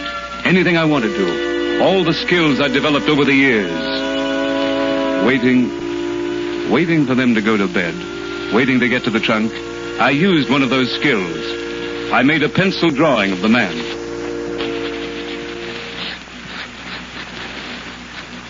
All right, turn your head. A bit this way. Like this? There, that's it. No, it's not right. We'll start over. It's about the 10th time. I'm going to do this in oils, ultimately. It must be right. Exactly right. Yeah, maybe in engineering, you have to be that accurate or a bridge would collapse if we went off a fraction. But in this? In Europe, I studied in Europe. I was told I had a great talent, a truly great talent. Correggio, you ever heard of him? A great teacher. He told me I'd never make a living at it because I was too demanding of myself. That's not good, to be too demanding. Expect too much of yourself. It's wrong. It's gone. Once you decide to abandon a talent, never turn back. My husband is going to turn back. Of course, but that's different. I mean, an artist, when he doesn't feel greatness in one field, should go on to another. And an engineer? I'm sure you were a fine engineer. Yeah. I was one of the best. He's won awards. Mr. Christensen? Would you like to see him? Why, yes. They're in the trunk, honey. I'll show you. No.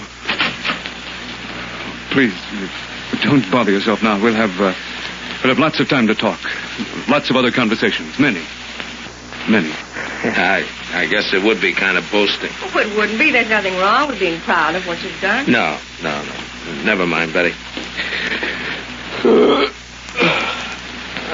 Oh, excuse me. It's awfully late. You know, Mr. Christensen, you've been kind of good for me. Brandon. How's that? Oh, Brandon Christensen. It's my first name. Oh. I'm glad I've helped you. But how? Well, by showing me that we shouldn't hold on to something we can no longer do. But you can, darling. You can. No, I'm a cripple. I can't. And what would you propose as a solution? And maybe I ought to start with those drafting instruments. Start? How? Maybe sell them. Maybe get them out of the trunk tomorrow morning and sell them. Yeah. Well, I better get to bed. Good night, Mr. Christensen. See him out, Betty. I can manage the crutches. Would you mind if I finished filling in my report here? Oh, certainly not. Go right ahead. Thank you. I'll see myself to the door, Mrs. Granick. Well, good night, Mr. Christensen. Yes. Good night.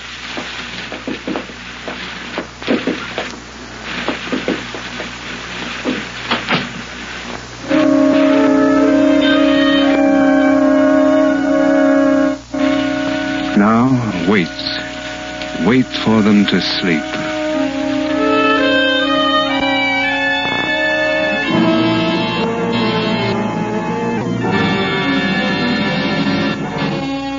Autolite is bringing you Mr. Richard Basehart in The Perfectionist, in tonight's production in radio's outstanding theater of thrills, Suspense.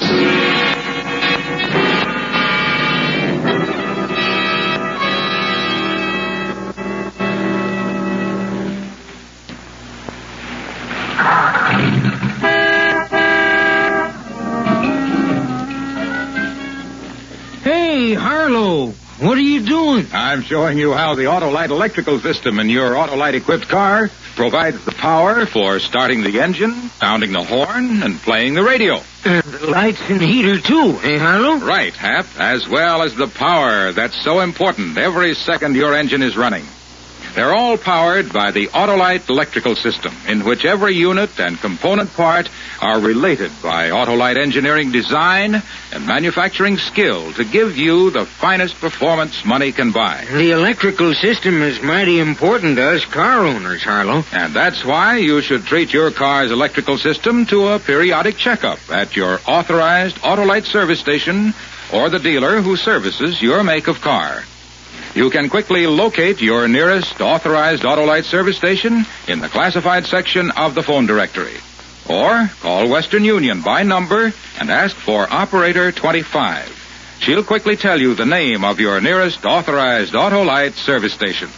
And remember, from bumper to tail light, you're always right with Autolite. And now, Autolite brings back to our Hollywood soundstage Mr. Richard Basehart in Elliot Lewis's production of The Perfectionist, a tale well calculated to keep you in suspense.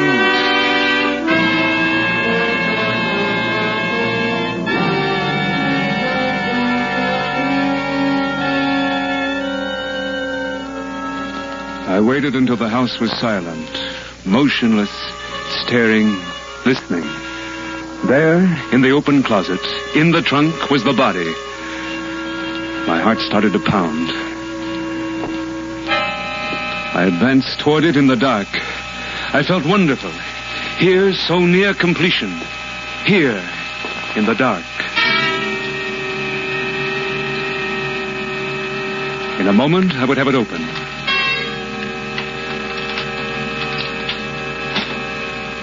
In a moment. She came into the room and turned on the lights. I slammed the lock back and whirled to face her. What do you want, Mr. Christensen?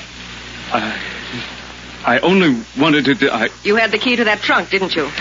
I wanted to tell you something. Yes? Don't press me. Don't demand. I'll wait. Well? It isn't easy. It isn't easy. It's very difficult to admit an error. A lie, not an error. No, not a lie. Yes, a lie. You're not from the hospital. You were never near the hospital my husband was in. How did you know? How did you find out about us? Who are you? Can you forgive me? Listen, don't judge before you listen. What's your name? And don't come any closer. I have this poker. I won't be threatened. I won't. I mean you no harm. My real name is Brandon. Carl Brandon. I mean you no harm at all. Please believe me. Please. Please. Why did you come here? I'm a student. Yes, I was in the army and wounded. I had wonderful dreams and plans about what I'd do after I got out. Wonderful dreams. My father's a rich man. He's old and rich. But I couldn't take anything from him after the war. And a pension isn't enough. But I couldn't take anything from him anymore. He gave me money and he told me what to do all the time. Why did you come here? I obtained a part-time job in the hospital to support myself. I did work there, you see. But in their storage room.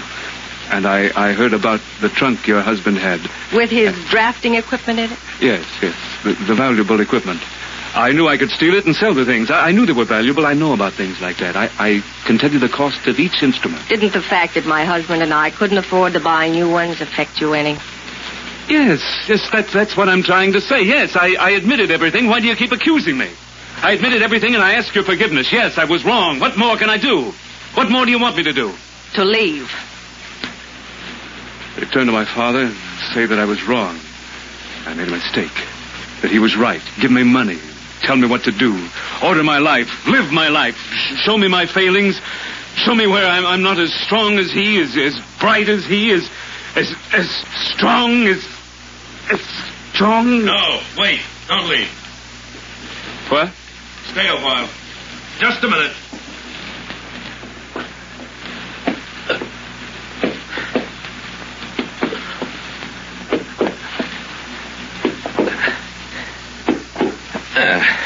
Sit down, Mr. Brandon. Go on. That's it.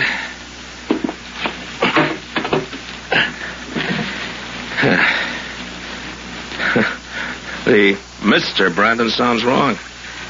Mind if I call you Carl, isn't it? Yes, Carl. Carl Brandon. It's a nice sounding name. Betty, make some coffee, will you, honey? Coffee? Yeah. How do you like it, Carl? Just plain black coffee. The way they drink it in the Army, huh? The Army? Oh, yes, always. I was in myself. I know what it's like to come out and be hit with civilian life. It isn't a problem. There's nothing one cannot work out if one has the willpower and the self-discipline. No, I couldn't have. Not without Betty. Takes a woman or a friend or just somebody who cares. But it takes someone to help. I don't need any help, Mr. Granick. Bill. Just call me Bill. Mr. Granick, I don't need any help. I'm fully capable of solving my own problems without help, without advice. We all need help sometimes. None of us can live without it. You're bitter. I can understand it. I've felt it. But you have to listen to other people sometimes. Now, why don't you try your homey little platitudes on yourself? Did they do you any good in that wheelchair? If they made you bounding with hope and ambition? Are you a better person now than you were before you were paralyzed? Don't preach to me. You'd better leave right now. Now. No, Betty. You have to listen. Maybe he's right, too. Maybe he can see my problem clearly the way I can see his. I can't stand waiting. Waiting sometimes makes me angry. I'm sorry. Sure, I understand. And even though I'm not too much older than you, Carl, I've seen an awful lot. I've been around a lot. And that's why, even though we might not meet again, I'd like to talk to you straight, like a member of your own family would. I don't need instruction. It's advice. And I don't need advice. We all need it sometimes, Carl. His advice was just like yours, to do things the way he did them. But letting me know that I could never do the things the way he did them. That I was incompetent and he was better, always better. I don't mean that, not that way. Well, I did something better, braver, something more daring, more skilled than he'd ever dreamed of doing. You understand? I've accomplished what he could never do. What do you mean? What are you trying to say? That you can keep your rotten advice to yourself. That you're nothing but a cripple. You're the cripple, not my husband. You're the cripple in your head. Only his legs are Betty. gone, but... All right, Carl. What is it that you've done that's so great? Get up. Go ahead of me. I'll show you. Do as I say, now. Right now.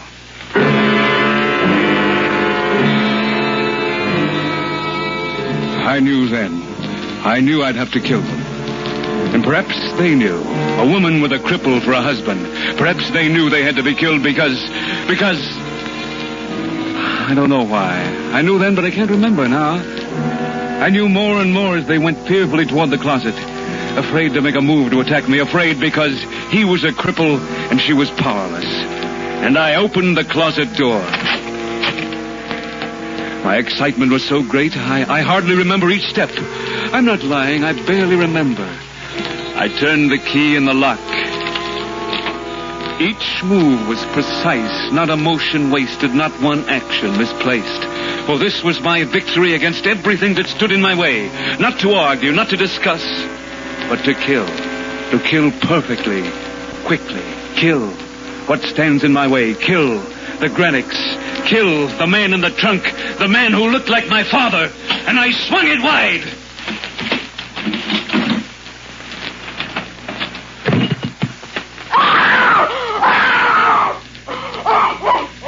It will do no good. It will not help. The time is past. Why not me first, Carl? You afraid of me? Afraid of a cripple? Why didn't I think? Why didn't I calculate? Why, for the first time in my life, an act of passion, without thinking, I leaped at him, like an animal, like a beast. Have you ever fought a man whose legs are useless? Have you ever felt the arm of a man who uses his arms to sit and go and move and rise? They're steel. And they went to my throat, and I struggled in a dream. I can even feel them now. This wasn't the way. Where was my triumph? My victory? Where was my glory?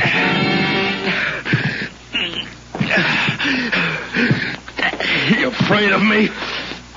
Please. You're afraid of a cripple? Perfect man? Stop. Please. Stop.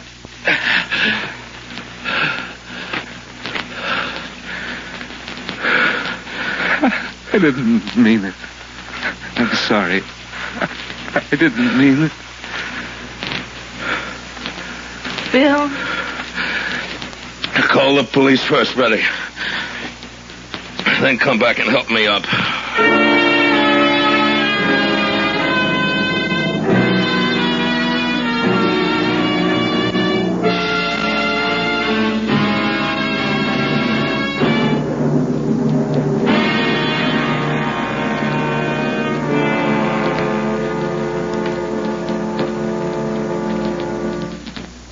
Suspense. Presented by Autolite. Tonight's star, Mr. Richard Basehart. This is Harlow Wilcox speaking for Autolite, world's largest independent manufacturer of automotive electrical equipment. Autolite is proud to serve the greatest names in the industry. That's why during the early months of '52, the Autolite family will join together in saluting the leading car manufacturers who install Autolite products as original equipment. Our Autolite family is made up of the nearly 30,000 men and women in 28 great Autolite plants from coast to coast. Our family also includes more than 18,000 people who have invested a portion of their savings in Autolite, as well as 96,000 Autolite distributors and dealers in the United States and thousands more in Canada and throughout the world. Our Autolite family will salute the Dodge division of Chrysler Corporation on the next Autolite Suspense television program. Check the day and time of Suspense on television so that you will be sure to see this program. And be with us next week for another thrilling Suspense program on radio.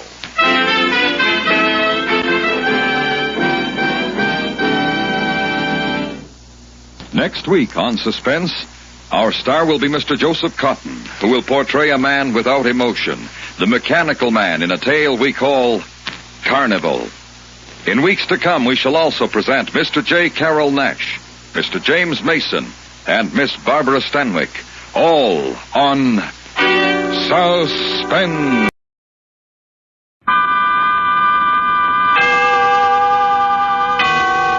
Autolite and its 96,000 dealers bring you Mr. Joseph Cotton in tonight's presentation of Suspense. Tonight, Autolite presents Carnival, the story about a man whose only emotion became hate, starring Mr. Joseph Cotton.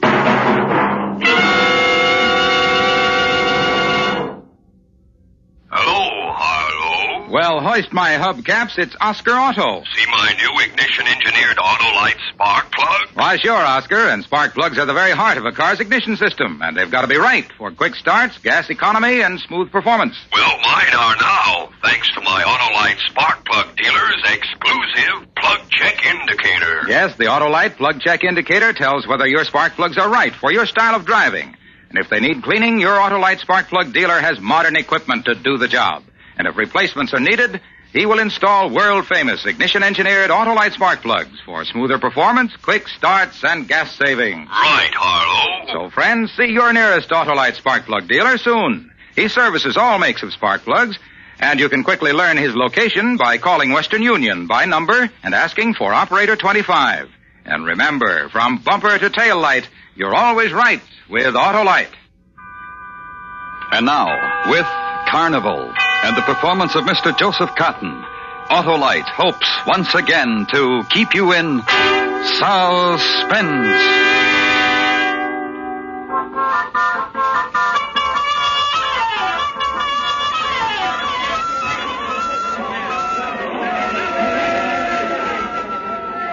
"8 feet 9 inches tall. I weigh 343 pounds. Married and no children. I joined the sideshow at the age of 22. And if you would like a photograph of me, I have them right here for sale." All right, over here to the next stand, ladies and gentlemen, to the star attraction of the sideshow. That's right, right over here. Gather round real close. That's it, right up front. Yeah, sure, little boy, you get right up close here. See something you never saw before. Ladies and gentlemen, Rene the Robot, Rene the Magnificent. Handsome, isn't he? Beautiful man. Look at him. How elegantly he stands. The elegant clothes, the gloved hand. Just so. The mouth, smiling. The noble head poised for all to admire. Rene the Robot. Rene the man without emotion. Lift your hand, Rene. Like on pulleys and wheels, ladies and gentlemen, like a mechanical doll. You and I lift our arms this way, ladies and gentlemen. But Rene, lift your other arm, Rene. Bow. Makes you forget his flesh and blood, doesn't he?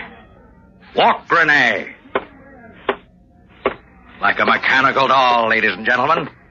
And now, with your permission, we'll have Rene do a little dance for us. Put your drum on, Rene. Look at him, ladies and gentlemen. The way he responds to me, to O'Mara.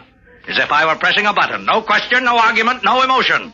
He hears my voice and responds. Are you ready, Rene? Dance.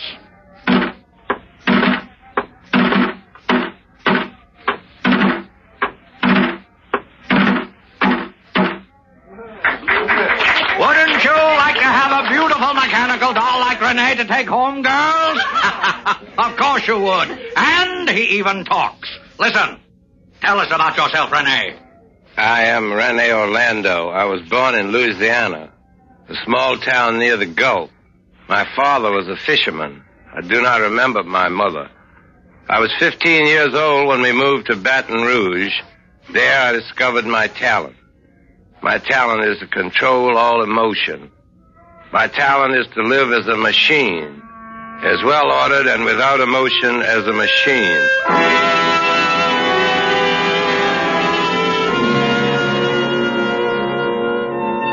They stare at me, the faces looking up at me, idiot faces, fools' faces who see in me their own reflection, who stand with open mouths before the image of the robots that they are. They are the puppets. They are the mechanical dolls, the effigies without emotion. And I, the torrents within me, the ecstasies, the floods, the pure singing passions that wash over me.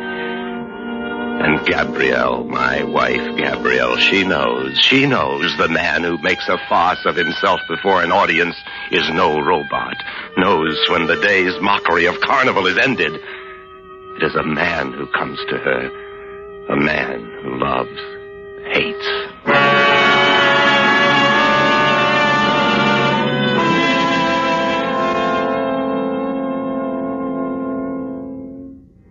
Undo my hair, Rene.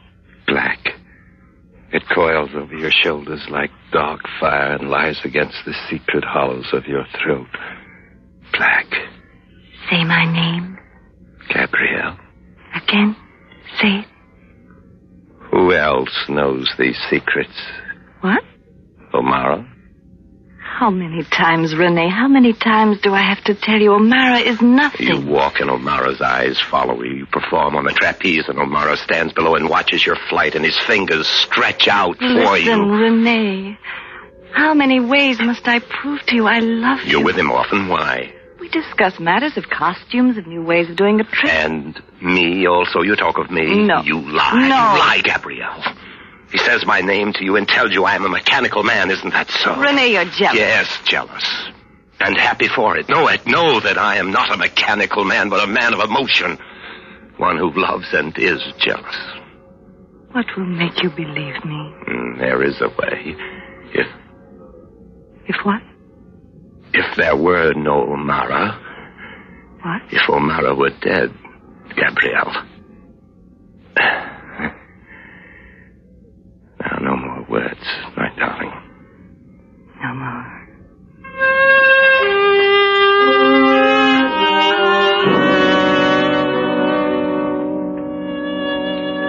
And that is why they call me Rene the Robot. And if you'd like a token of your visit with me, I have some photographs. They are for sale. They are autographed. Don't be bashful, ladies and gentlemen. Come on, buy. Or maybe you still don't believe. Don't believe that Rene is a mechanical man. Oh, little boy, come here. Here, I'll lift you up on the stand. Here we are. Now, slap him, little boy. Slap the mechanical man's face. Slap him. And Rene doesn't move a muscle, nor does he even blink. Buy his pictures, ladies and gentlemen. Buy from Rene the Robot.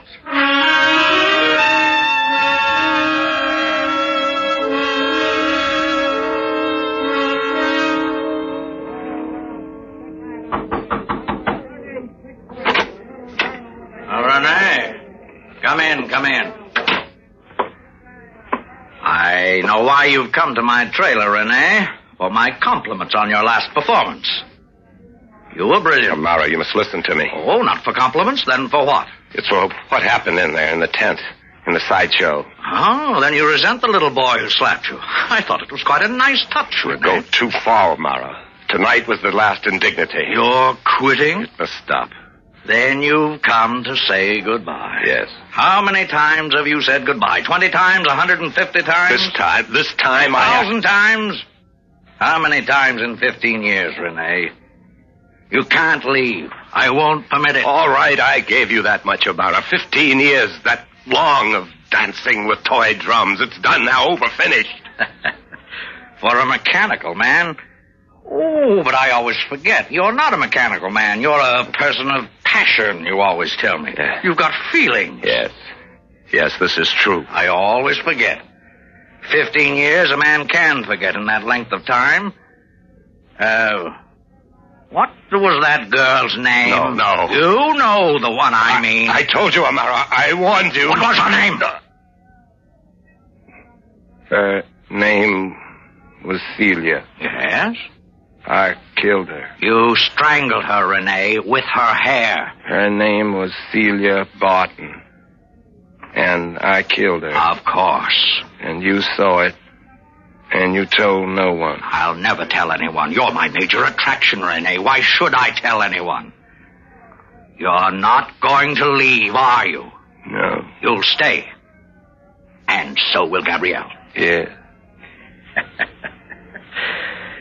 That puzzles me, a man like you and a woman like Gabrielle. So different. What do you do? What do you talk about? We're not different. A robot, cold, without heart and no soul. Gabrielle, flame. You're wrong, O'Mara. You have no understanding. You do not know what's inside of me. Cold, without heart and no soul. I know what's inside of you, Rene. Pulleys and strings and wheels. Someday, O'Mara, You'll kill me? Yes. Yes, I'll kill you, O'Mara. I'll kill you. Rene! Ow! Turn around. Get out.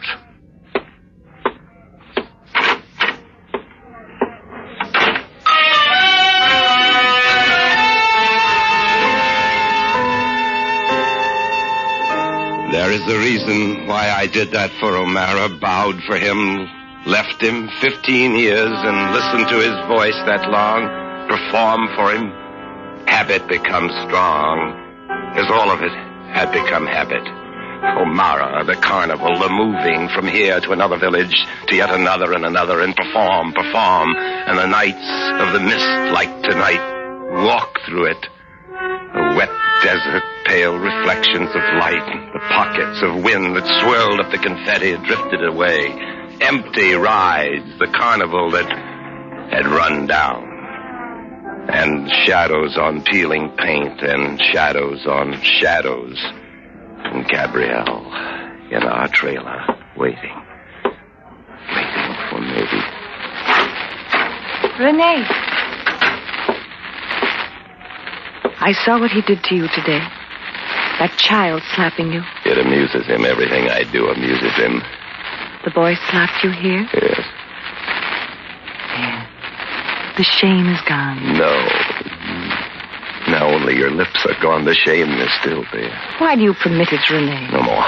Yes, no more. We'll go away from this place, from O'Mara. He'd find us. Far from here, Renee, to a place where I said it, he'd find us. Well, let him. What difference does it make? You don't understand. Understand what? Understand how he makes a fool of you 10 times a day? Understand how he... Gabrielle, my darling. What? What is it? O'Mara, he... Yes? Kill him. Kill him for me, Gabrielle. You kill him. What? Kill him. Don't you see? It's the only way. Kill him? Gabrielle, listen to me. Believe me. It's the only way we can be happy. O'Mara has to die. He must die, Gabrielle. And then we can be together. Always together. But kill him? You mustn't do this for me. Just now I tried, and I cannot. You hate him, and you want us to be together, and you can't kill him? Why? Because 15 years on the platform performing for him, moving according to his demand, and now just talking to him. He speaks my name and I perform. I could not get close enough to kill him. I can only perform. Then you are the mechanical man. No. Everything O'Mara says about you, it's true. He loves you. Dance with him. Drink with him. Poison him. Kill him. Renee, the robot. Does a robot hate? Does a robot know jealousy? Does he love? Am I a robot? Gabrielle? Oh, I love you. Yeah. Love you. Kill him. Yes.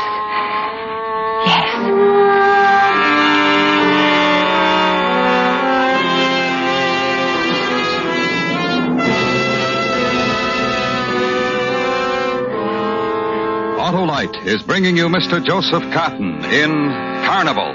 Tonight's production in radio's outstanding theater of thrills, Suspense.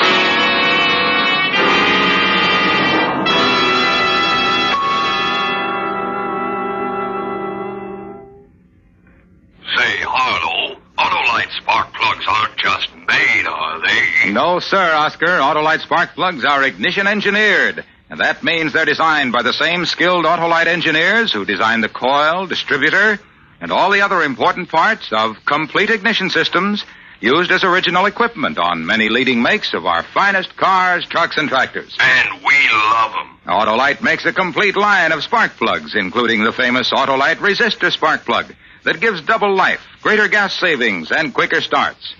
Autolite also makes a special transport spark plug for heavy-duty use in tractors and trucks, and a complete line of spark plugs for marine and all other types of internal combustion engines. And you get them at your nearest Autolite spark plug dealer. So, friends, see your nearest Autolite spark plug dealer soon. Have him compare your spark plugs with the exclusive Autolite Plug Check Indicator, so you can be sure your spark plugs are right for your style of driving. And remember, from bumper to tail light, you're always right with Autolite. And now, Autolite brings back to our Hollywood soundstage Mr. Joseph Cotton in Elliot Lewis's production of Carnival, a dramatic report well calculated to keep you in suspense.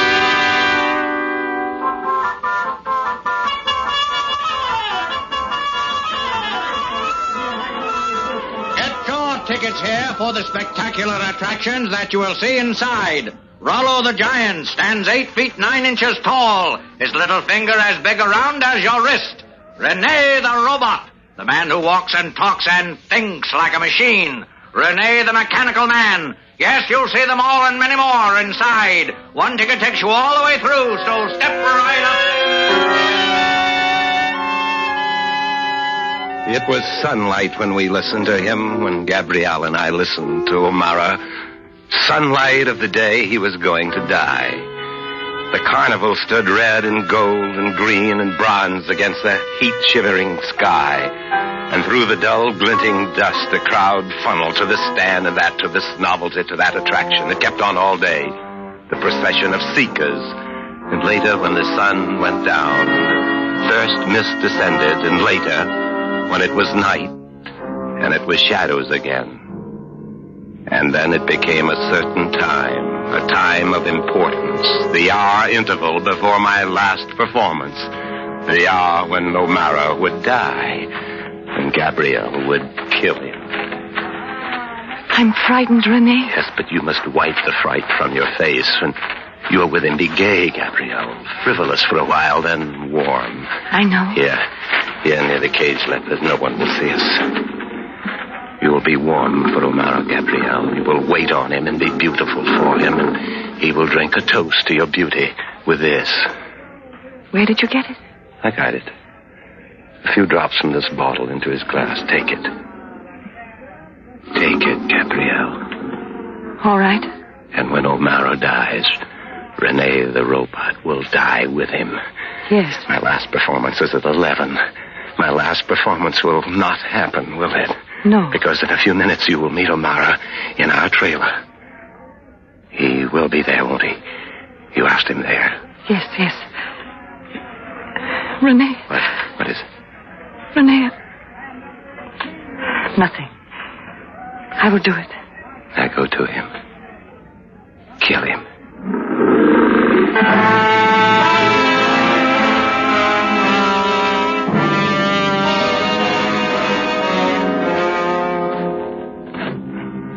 You caged leopard, wait with me. You behind your bars, I behind mine. Wait. Walk with me. Wait with me. Oh, leopard, forgive me. I am more fortunate than you. Time passes and the minutes go, and my prison will dissolve. A man will die, and with his dying, I will be free. And time passes, leopard. A man is dying, and I am coming alive. The things I feel now, you would understand if those bars were being torn aside for you. But crouch. A little longer. And then exhilaration, the joy, the leap. O'Mara is dead.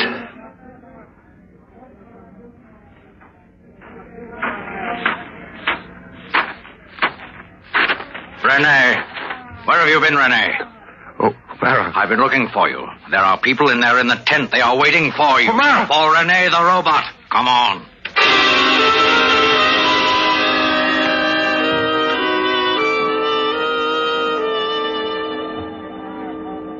Now, Rene. Makes you forget his flesh and blood, doesn't he, ladies and gentlemen? Walk, Rene. Like a mechanical doll, like a puppet on strings. And now a divertissement. Ladies and gentlemen, I have here in my hand a bottle.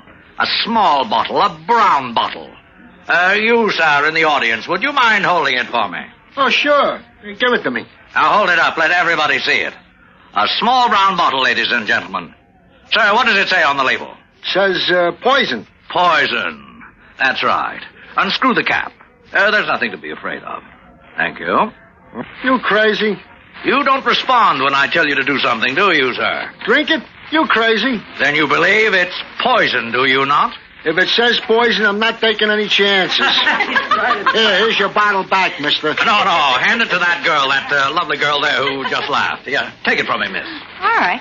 If I asked you to drink it, would you drink it? No. And why not?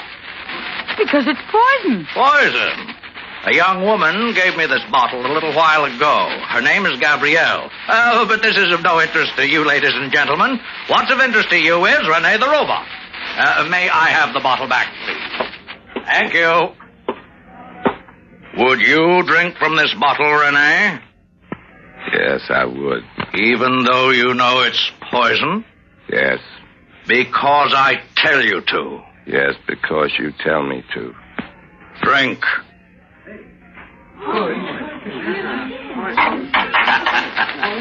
You see, ladies and gentlemen, he drank it. Drained it. But don't worry, it wasn't poison. Once the bottle held poison, but that's another story. It was only colored water that Rene drank.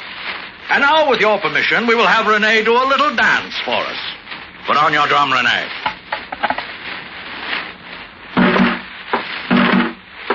You dance very well tonight, Renee. Oh, beautifully. Dance, Renee, dance, and listen. I went to Gabrielle. Spoke love to her.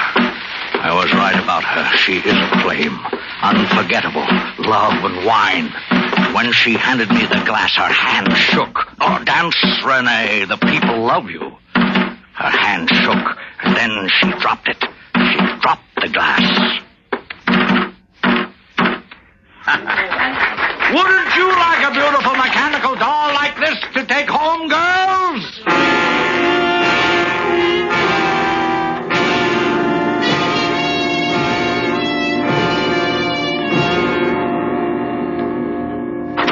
Gabrielle, he's alive. Hold me. Just hold me. What happened? Why is he alive? Love me, Renee. Tell me it's all right. O'Mara's alive. Why? I tried to do what you told me. I permitted him to hold me in his arms. I permitted him to kiss me. I laughed. I was gay. Then, from the bottle, Renee, the poison, I poured him a drink. And your hand shook and you dropped it. Yes, how could you know? How could I know? Your hand shook and you dropped it. Why? You kissed him. It was so pleasant that you... No, I love you, Renee. Even now that I know everything about you, I love you. What do you know? Why you wanted O'Mara dead? What did he tell you? About a girl named Celia. A girl you killed. How you killed her. She was beautiful. Like me? Like you. So many things I understand now, Renee. Why you are what you are. Why you do what am I? To me, my love. To the world, what O'Mara has made of you, a robot. You could have ended it for me, Gabrielle. I cannot. Ever, Renee, I cannot kill. More and more and more what O'Mara does to me. A word from O'Mara, a movement of O'Mara's mouth, a gesture from him, and I respond. Renee. You told him everything, gave him the bottle of poison, confessed you could not kill him. Why? Wait. Oh, with you, I was alive a little bit. I could be jealous. Now I'm lost. No. Wait. My hair, Renee. Touch it. No. See. You're not lost. You're here with me. With Gabrielle. With Gabrielle. You should have killed him. I couldn't. Because you love him. You and O'Mara, the puppet of both of you, a mechanical doll. A mechanical doll to play with like a toy. That other one, too. Celia, too, like her. You. I'm Gabrielle. I love you. Like her. Renee. No, don't. Like her. Like her.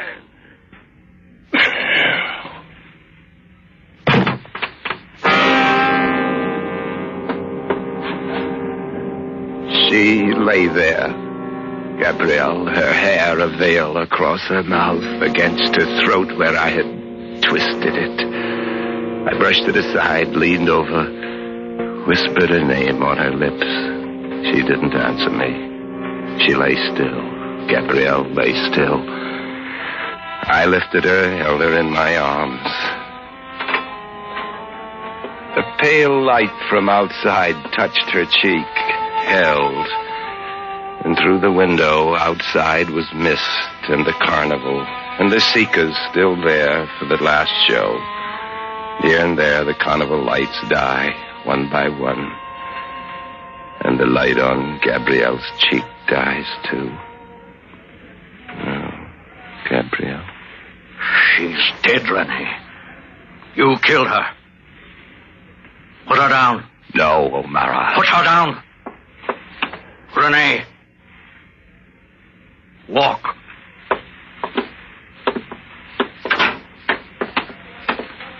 Turn left, Renee. To the tent. They're waiting for you. You strangled tonight, Renee. Again. Strangled. Renee. Walk. Renee. Renee. Renee. Renee.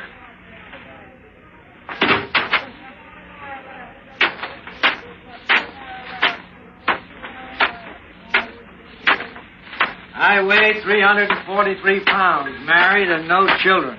I joined the sideshow at the age of 22. I am Rene Orlando. I was born in Louisiana, a small town near the Gulf. My father was a fisherman.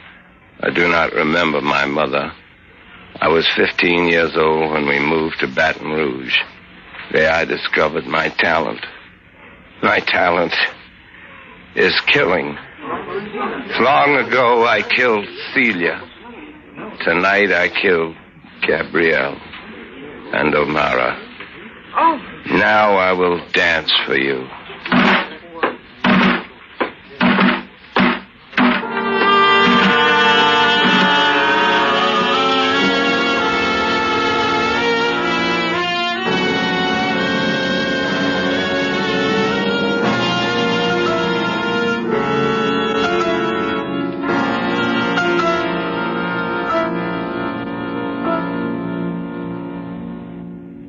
Suspense. Presented by Autolite. Tonight's star, Mr. Joseph Cotton.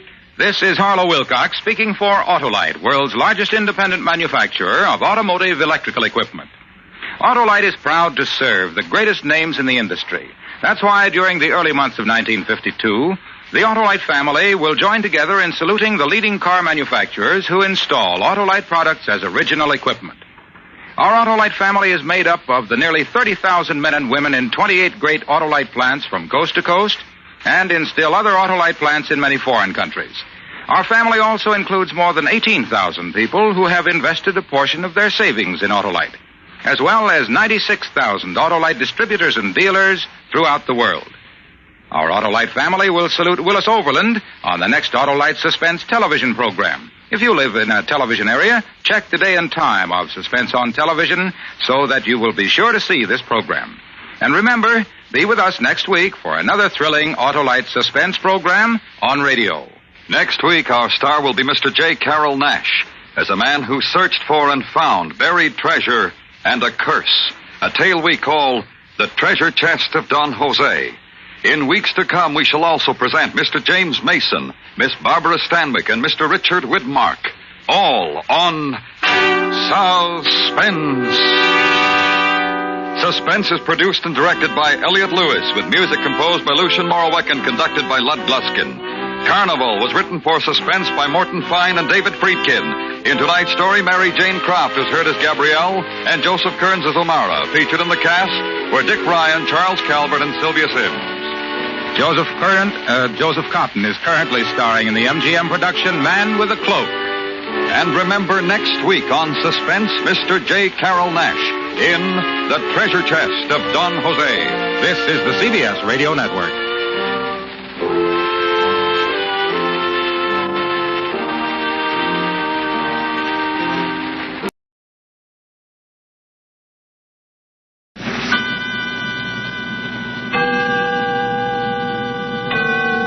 Autolite and its 96,000 dealers bring you Mr. J. Carroll Nash in tonight's presentation of Suspense.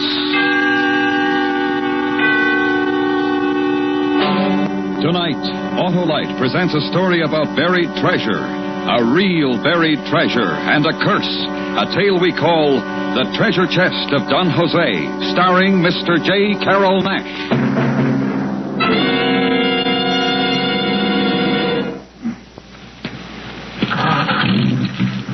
Hey, Hap, what are you doing? Getting a fast start with my Autolite Stay Full battery, Harlow. Ah, you bet. Fast and dependable. And best of all, that Autolite Stay Full needs water only 3 times a year in normal car use. And I know why, Harlow. Sure you do, Hap. It's because the Autolite Stay Full has over 3 times the liquid reserve of batteries without Stay Full features. Right, Harlow. So, friends, visit your nearby Autolite battery dealer soon. He services all makes of batteries and has an Autolite Stay Full for your car if a replacement is needed. To quickly learn his location, just phone Western Union by number. And ask me, Operator 25, and I'll gladly tell you the location of your nearest Autolite battery dealer. And remember, from bumper to tail light, you're always right with Autolite. And now, with The Treasure Chest of Don Jose and the performance of Mr. J. Carroll Nash, Autolite hopes once again to keep you in suspense. This is not a pretty story. There is blood in it, the blood of men and women. There is a curse in it, and gold. But it is a funny story. It is a joke. A great joke I cannot laugh at. It is a joke on me.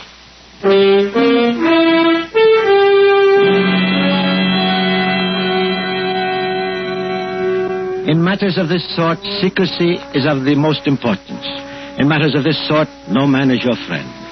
Once, I had a friend. We lived together in my little house on Black Cay down in the Gulf of Mexico. But then the hurricane struck, and everything was different.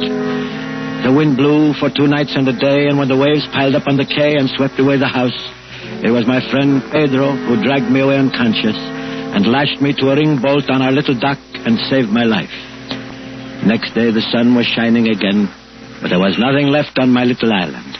The splintered planks that once had been the house of my father were scattered among the stripped palm trees, and even the big chimney that was built by my great-grandfather was a pile of broken bricks. There was nothing but blue sea and a bright sun and heaviness in my heart. Even the chimney. What would you expect from such a wind? Aye, my friend. So now at last the curse of the Gasparias has fallen on you? Curse? You speak foolishness. It was a hurricane. So it was, but a hurricane sent especially to destroy you? You cannot believe that silly tale. Did not your father perish from a bolt of lightning that struck him from a cloudless sky? The doctor said it was a heart attack. And your grandfather pulled into the sea by a giant octopus? He was washed overboard during a squall. And all because of his father, Don Jose, the king of the pirates. And the curse put upon him and all the Gasparias by the beautiful Doña Margarita, who preferred death. Oh, you prattle like a schoolboy, you who have never been one day to school. Come, we will clear up this mess and build the house over again.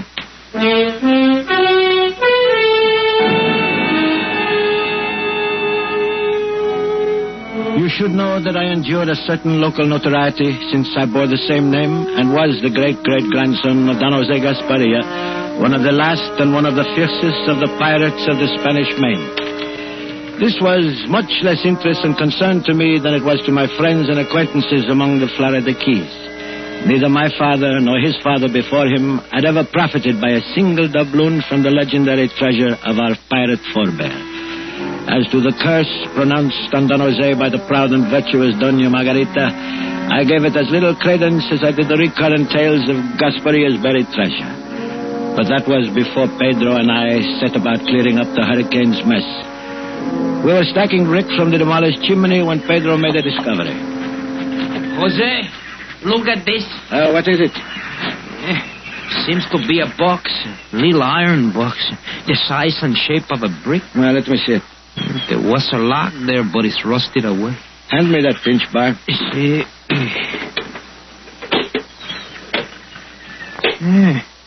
There's a paper inside there. Yeah, it is very old. What does it say, Jose? Oh, nothing. It's just an old paper. Looks like a poem. Yes. Oh, I remember now. It is a nursery rhyme from my father. And then he copied it for me when I was a little boy. But what's it doing in this old iron box? Oh, I must have hidden it away once when I was playing. Well, amigo, come. We shall get back to work, huh?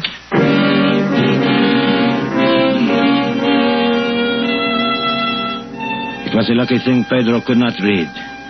Nursery rhyme. That rotting piece of parchment said, "On Dog Body's Island you could fare worse, if there you will Don Jose's curse.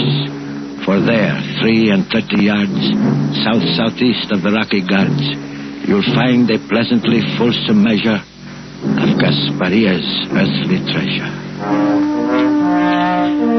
There could be no question about it. Here was at last a tangible clue to the hidden gold of my ancestor. It was mine if I could find it. And why should I share it with anyone, even Pedro?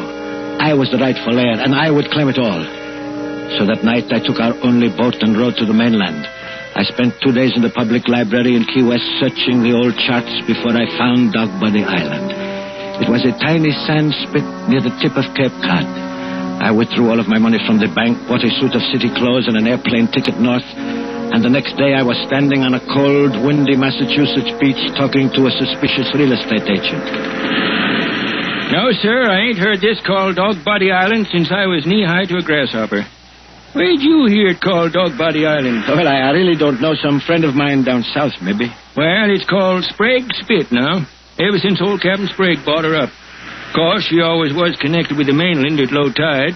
You can see the sandbar over yonder. Yes, I see her. Now, about the house. Well, there she is, just above that point of rocks. Just a summer cottage. Too dang uncomfortable this time of the year. Well, it looks all right to me. I can find you something a heap sight better in town. Got a nice little house just back of a gas station. Well, I'm looking for solitude. Yeah, you'll find plenty of that out here. Ain't a neighbor more than a mile and a half.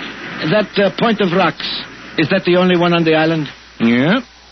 Pirates Point, folks call it hereabouts. Fella says the buccaneers used to put in here for water in the old days. Me, I don't put much stock in them stories myself. You sure you want to rent this place? It is just what I'm looking for. I wish you wouldn't. It said there's a curse on it. I wish you wouldn't.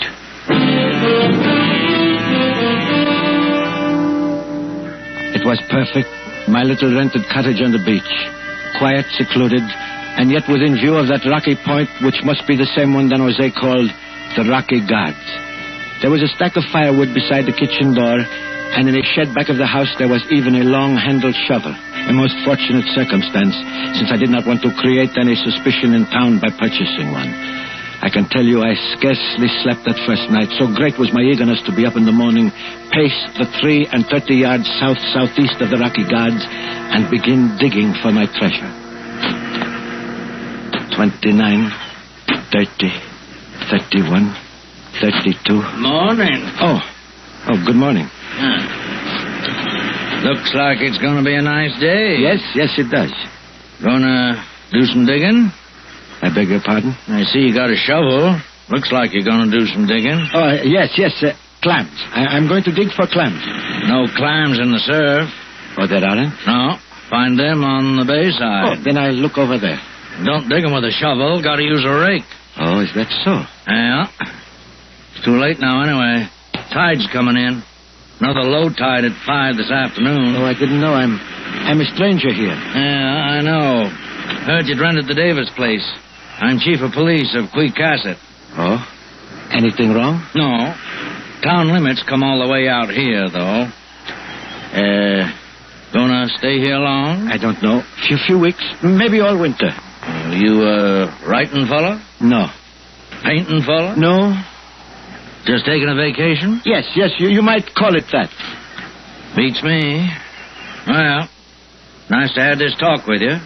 Anything you need in the way of police protection, just let me know.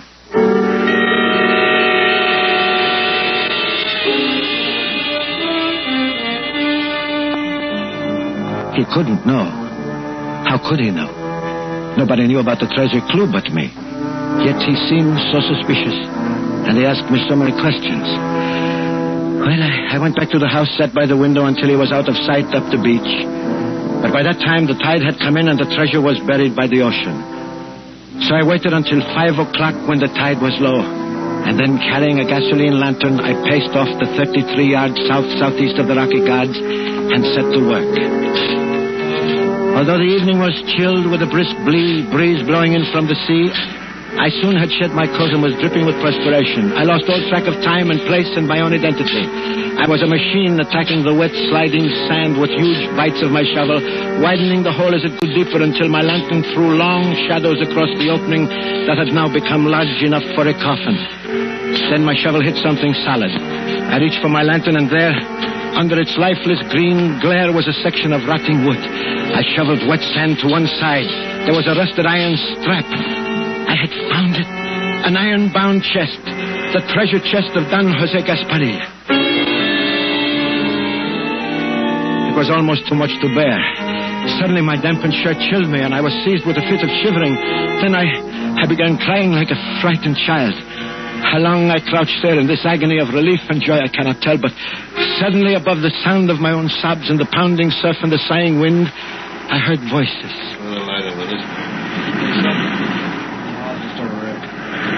Terror seized me. Who came now to violate my supreme moment? Who now threatened to deprive me of what was rightfully mine? I turned the lantern out, scrambled from the hole. A few yards away, I could see the beam of a flashlight slowly approaching. I ran, hid behind a ledge of rocks, my heart drumming in my ears, my held breath screaming in my tightened throat, trying to listen, trying to see.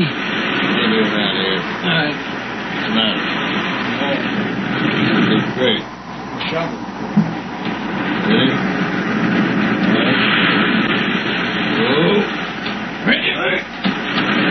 What were they doing? Did they know? At last it was quiet. I watched their light as they made their way across the island toward the bay. And then after a long time, I heard the cough of a motorboat. Still I waited until the sound of the receding motor was lost in the sighing wind and the hiss of the nearby surf. Then I lit my lantern and went back to my diggings. The hole, it was half filled, and suddenly my terror turned to rage. What had they done? I began digging savagely. But almost at once my shovel hit something that was softer than the chest and yielded to the pressure.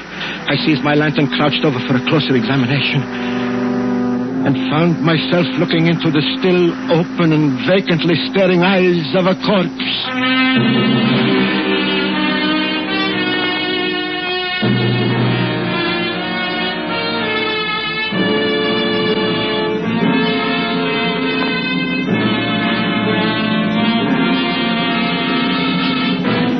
Autolite is bringing you Mr. J. Carroll Nash in The Treasure Chest of Don Jose. Tonight's production in radio's outstanding theater of thrills, Suspense.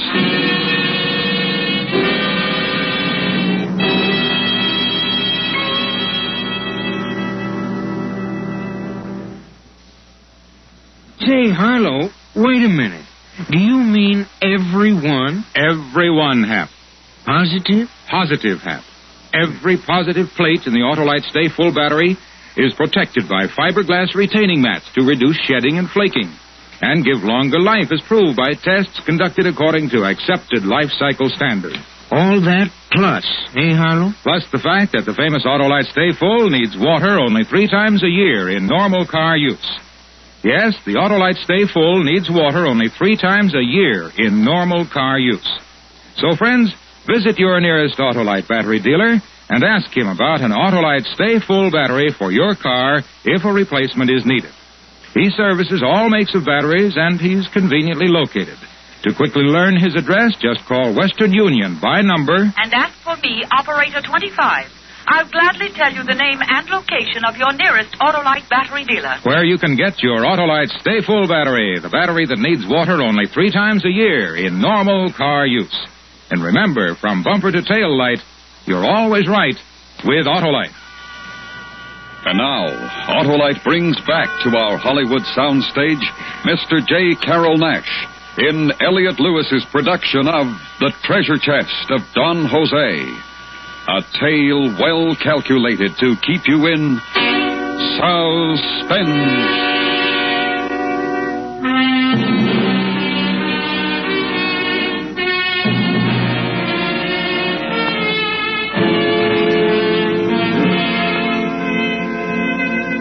For a moment, as I stared into the open eyes of the corpse, I had a strange feeling that he was one of Don Jose Gasparrillo's men buried with a treasure chest to guard it through eternity. But this was ridiculous. The man was only recently dead, no 100-year-old skeleton. And he was young and well-dressed, yet he stood between me and my treasure. Was this then the curse laid upon Don Jose, come to rest at my feet? With the greatest effort, I covered the grisly guardian of my fortune. By then it must have been close to midnight. The tide was coming in. I dragged myself back to the house, tormented by 1,000 anxieties.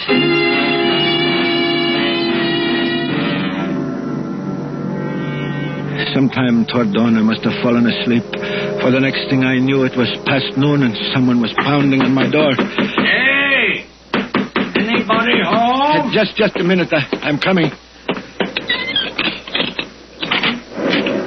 Oh, it's you, Chief. Good morning. Afternoon now. What? Oh, I'm sorry. I was sleeping. Thought you was dead. Dead? Yeah. Took long enough to waken you. Excuse me. I had insomnia most of the night. Insomnia, huh? Mean you was awake? Yes. Most of the night, you say? Why, yes. Hear anything peculiar out here? No. What do you mean? Prowlers or such? Why should anyone be prowling out here? Didn't say there was. Asked if you heard anyone. No, I didn't. Got to check. This being in the town limit. Why? Is anything the matter? Yeah. Kidnapping. Murder, maybe.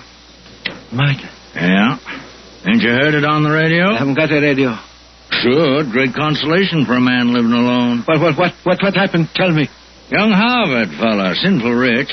His father paid the ransom, $20,000. The kidnappers didn't deliver the boy. Got a 3-state alarm out for him. Think they're on the Cape somewheres. We're just checking. What makes you think they'd come out here? Oh, don't know. Hunch partly. Partly because somebody borrowed one of Jen Chantry's boats last night. Found a blood stain in the cockpit this morning. Didn't see him. No, I told you I didn't. Yeah, so you did. Well, we'll catch them, of course, if they're on the Cape. Sooner or later, we'll catch them. Ransom money's in small bills, all marked. They'll get hungry sooner or later and spend some. Besides, we got a pretty good description of them. Let me know if you see or hear anything. Yes, of course. I'll be glad to. Yeah, just checking.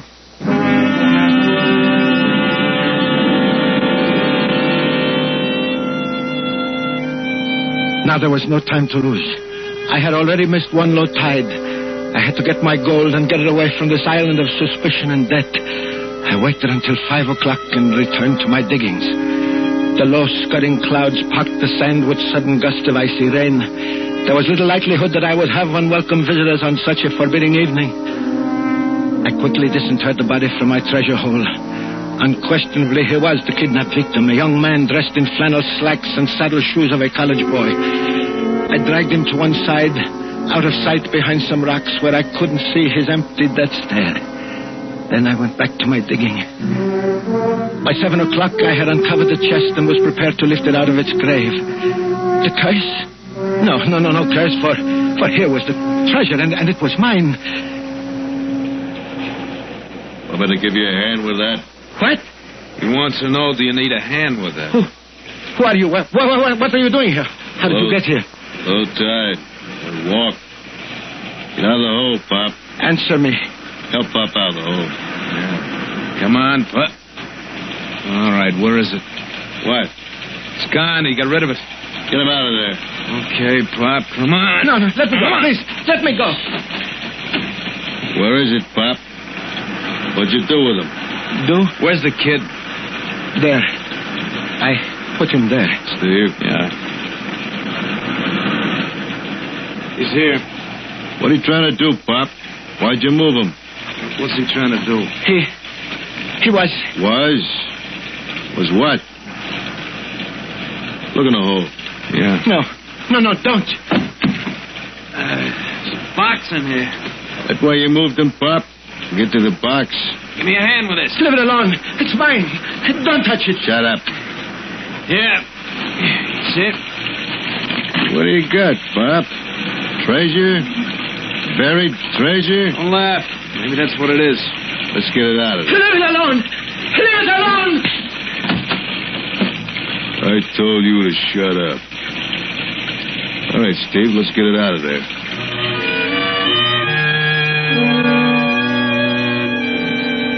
There it was, my treasure, in the sand-covered, iron-bound box. Only it wasn't mine. Not while these two hoodlums stood over me with clenched fists and poised boots. At gun's point, they made me grasp one of the rusty handles, and one of them lifted the other, and they forced me to help carry it toward the house. My treasure, it was mine, and nobody could take it from me now. I must find a way to rescue it. When we got inside the house, they yanked open the chest and emptied one of the canvas sacks, its contents cascading onto the table in a golden stream of doubloons. Well, what do you know? Gold. It's mine. It belongs to me. It's my inheritance. Yeah, I know, Pop. Only you're going to pay a high inheritance tax, 100%. Okay, now, Pop, I'll tell you what we're going to do. My friend and me are in a little trouble. And you're going to give us a hand, aren't you, Pop? What are you talking about? Go away. Leave me alone. That's just what we're going to do. We're leaving, and we're taking that bright, shiny stuff with us. The treasure is mine. But we're going to be fair. More than fair. We're going to give you $20,000 in nice, up-to-date American money. How How do we know? Maybe that junk of yours ain't worth half that much. Your money's marked. It's ransom money. That's beside the point. This dough of yours won't work in a cigarette machine, you know. Gonna have to go to a lot of trouble to cash it. What was that? Window blew open. It's rained like the devil outside. Better get started. No, I won't let you. Just take it easy, old man. You got no complaints. You're 20 grand ahead of the game. Look at this, Jeff. Wind blew a piece of driftwood through the window. Come on, we gotta get out of here. All right, let's go. Grab one under that chest. Wait a minute, you forgetting something? What? A sack full on the table. Oh, yeah. Here, Pop. Here's one for you as a souvenir. Come on, Jeff. We gotta get this thing across the sand spit full of tide. Yeah, we're all finished here. So long, Pop. No, my treasure! My treasure! Thanks, Pop. Thanks a million.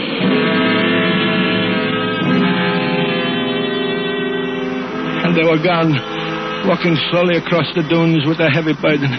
I watched them, unaware of the sheets of rain driving through the open door of the cottage, unaware that the house itself was shuddering from the impact of the storm, unaware that the wind had shifted from northeast to southeast. And suddenly I became conscious of my great danger. The tin frame cottage was creaking and shaking. It was shaking from the relentless wind, and the sound of the storms had a familiar tone. A tone I had heard once before, and then I realized the wind had shifted. I realized this was no ordinary storm. This was a hurricane. Outside, the waves were piling up, coming closer and closer to the cottage. Over my head, there was an ominous crunching, ripping in the eaves. I could see the gray daylight through the eaves. The roof would blow loose any moment. I threw myself against the kitchen door and, crouching low, ran away from the sea.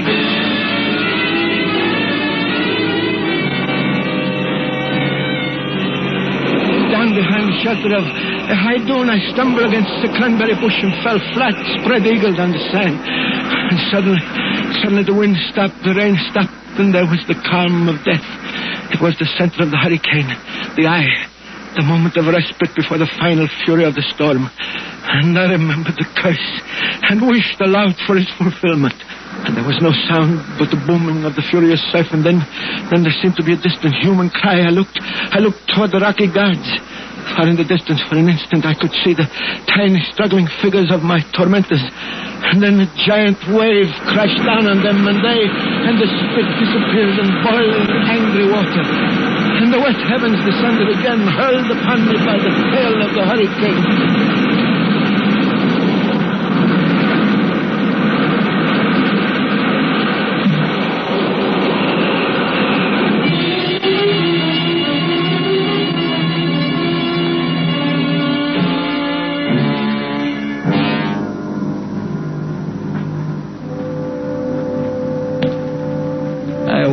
With a light in my eyes, a light brighter and bigger and closer than the sun. And I heard a voice. You all right, Mr. Gaspar? No, who? It's me, Tris Weatherby. Got out here as soon as I could. We was worried about you. Out here with no radio, you couldn't get the storm warnings. You come up so fast, wasn't time to get you off. Oh, thanks. That's very kind of you. Lucky you got out of the house. Why? Ain't there no more. Ocean came plumb through, carried the house right out into the bay.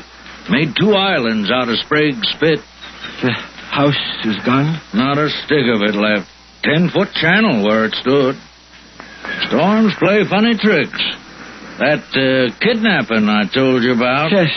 What about it? Found 3 bodies out near those rocks. The kidnappers and their victim. What do you know about that? Nothing. Nothing at all.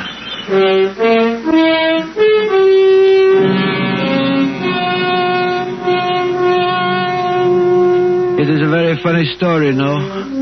But I cannot laugh. The joke is on me. You don't believe me? But look, here is the gold doubloon. All that is left of the treasure chest of Don Jose. Yet I know this to be true. There is a treasure. I saw it, held it, and that treasure still exists. Only now there is no map.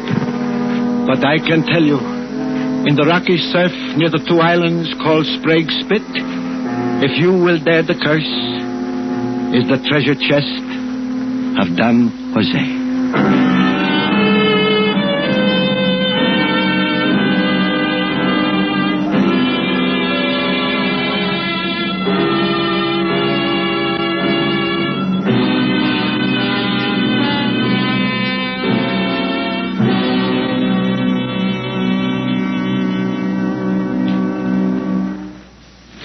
Suspense.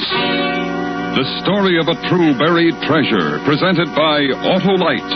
Tonight's star, Mr. J. Carroll Nash. This is Harlow Wilcox speaking for Autolite, world's largest independent manufacturer of automotive electrical equipment. Autolite is proud to serve the greatest names in the industry. That's why, during the early months of 1952, the Autolite family is saluting the leading car manufacturers who use Autolite products as original equipment. Our Autolite family is a big family, and it's made up of nearly 30,000 men and women in Autolite plants from coast to coast and in many foreign countries. Our family is also made up of more than 18,000 people who have invested a portion of their savings in Autolite, as well as 96,000 Autolite distributors and dealers in the United States and thousands more in Canada and throughout the world. Our Autolite family will salute the Chrysler division of Chrysler Corporation on the next Autolite Suspense television program. If you live in a television area, check the day and time of Suspense on television so that you will be sure to see this show. And remember, be with us next week for another thrilling Autolite Suspense program on radio.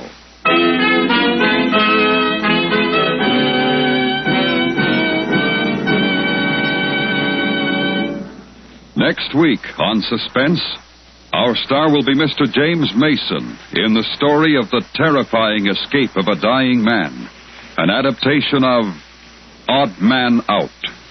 In weeks to come, we shall also present Miss Barbara Stanwyck, Mr. Richard Widmark, and Mr. Herbert Marshall, all on Suspense. Suspense is produced and directed by Elliot Lewis, with music composed by Lucian Morowick and conducted by Lud Gluskin. The Treasure Chest of Don Jose was written for Suspense by Christopher Anthony.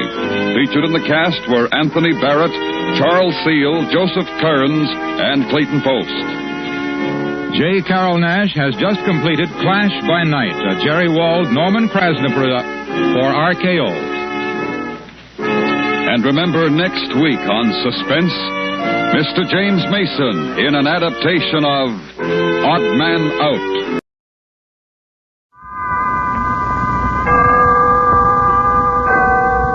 Autolite and its 96,000 dealers bring you Mr. James Mason in tonight's presentation of Suspense.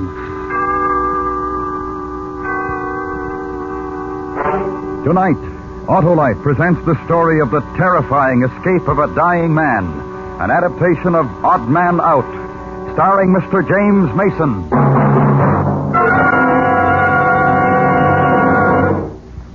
Hap, I tell you, they're an unbeatable team. Who, Harlow? Why, the generator, starting motor, coil, distributor, and all the other important parts that make up the complete Autolite-equipped electrical system on your Autolite-equipped car. You mean all those parts work as a team, Harlow? They sure do, Hap, because Autolite electrical systems are designed and built by Autolite to give you the smoothest performance money can buy.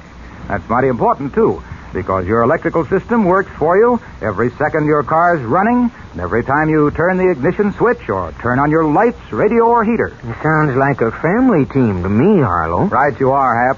So, friends, be sure to specify Autolite, original factory parts for the electrical system of your Autolite-equipped car if replacements are needed. You'll find it pays. And remember, from bumper to tail light, you're always right with Autolite. And now, with Odd Man Out and the performance of Mr. James Mason, Autolite hopes once again to keep you in suspense.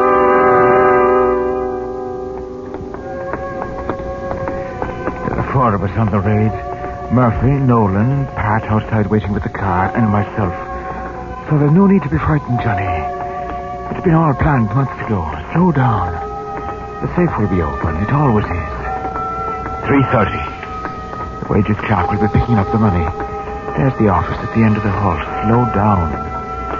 Murphy looks frightened. I don't like the smell of this place. Here we go, boys. This is the one. This is the office. Take out the gun. You two over there. Get to the wall. Turn your face to it. All right, shut up. Do as you're told. The safe, Nolan. It's open, it is.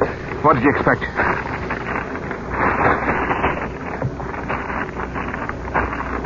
Hurry, man. Hurry.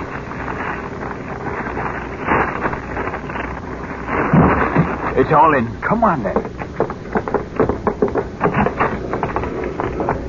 Somebody call for the police!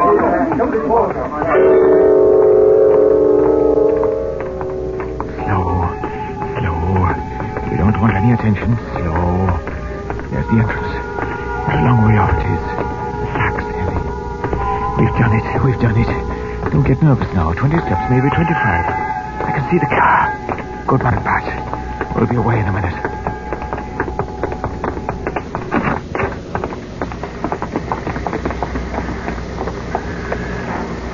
Come on, Johnny! Come on! Johnny! Where you stuck, Johnny? Down the steps, man. There's the car. Pat, Murphy, Nolan. Come on! Stop, you! Johnny, look out behind you! He's got a gun! He's got a gun. Run! Johnny! Mad he is and all. It's like a dream. I can't move from here. It's like a dream. Go! Don't you! Get the back, Nolan. I'm with you, Johnny.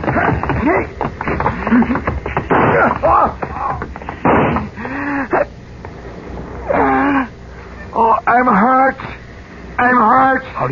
Hurry, get to the car. There's an alarm. Hurry! I'm hurt. He's hurt. Drag him in. Come on, Johnny, get in! Come on, get in! Now I must get into the car. They're waiting for me. I can't. Hold him on the running board. Go on, Pat. Go on! I can't get in. Hold on to me, boys. I'm hurt. Hold on to him. He's slipping.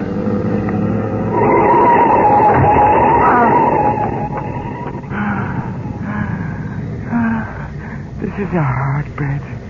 And I'm waking up for a dream I have had. No, something has happened to me. There was a car, and Pat, and Murphy, and Nolan, and... I've got to get away, catch up with them. Wait for me, boys. It hurts. Oh, it does. Johnny, are you all right? Look, he's dead. No, he is not. No, we'll have to carry him. Oh, listen to that, man. There's no time. But we can't leave him. Johnny. Oh, look at his poor arm. Oh, we'll never make it. Pat, back it up. Pat, bring the car. Go on. Leave me be. Go on. No, Johnny. Oh, there's no time. They'll all be out looking for us. We can't get away. Leave me. Put me down. Run, Nolan. Go back to headquarters with Pat. Oh, no. It'll be the end of you. We'll get through somehow. No. Why doesn't Pat back it up? Do as I say. I'm John Farr. Get out of it. Oh, Johnny, no. I'm the chief. It's an order. All right. Hold on to me, John. There's a shelter across the road. You heard what I said, Murphy. The devil with you and stay in.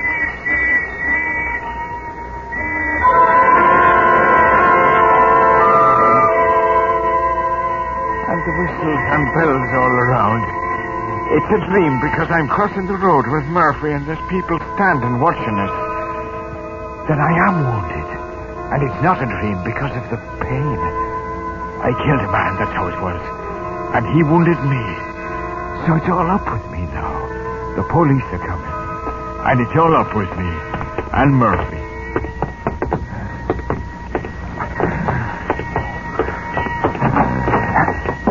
Here's the shelter. Hurry inside, Johnny, now. Hurry. It's dark in here.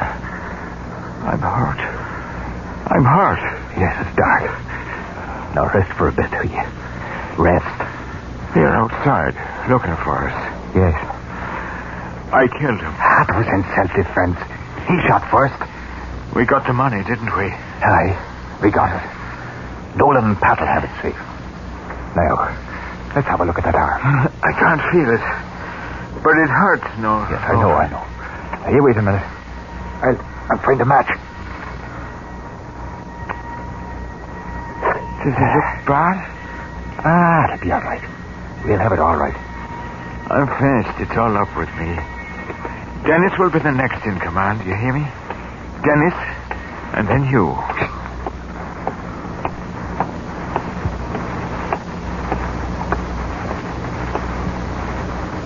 He's gone, Johnny. Johnny, wake up, man. Johnny.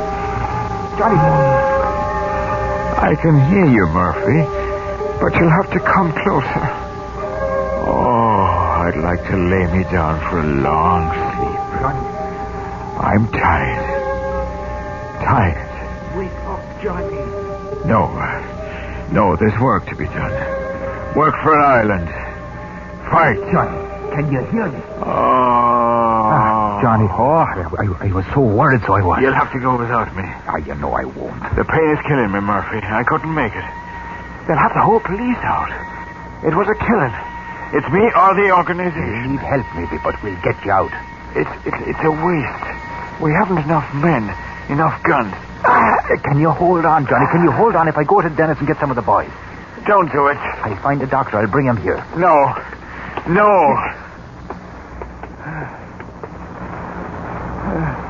Have they looked in the shelter?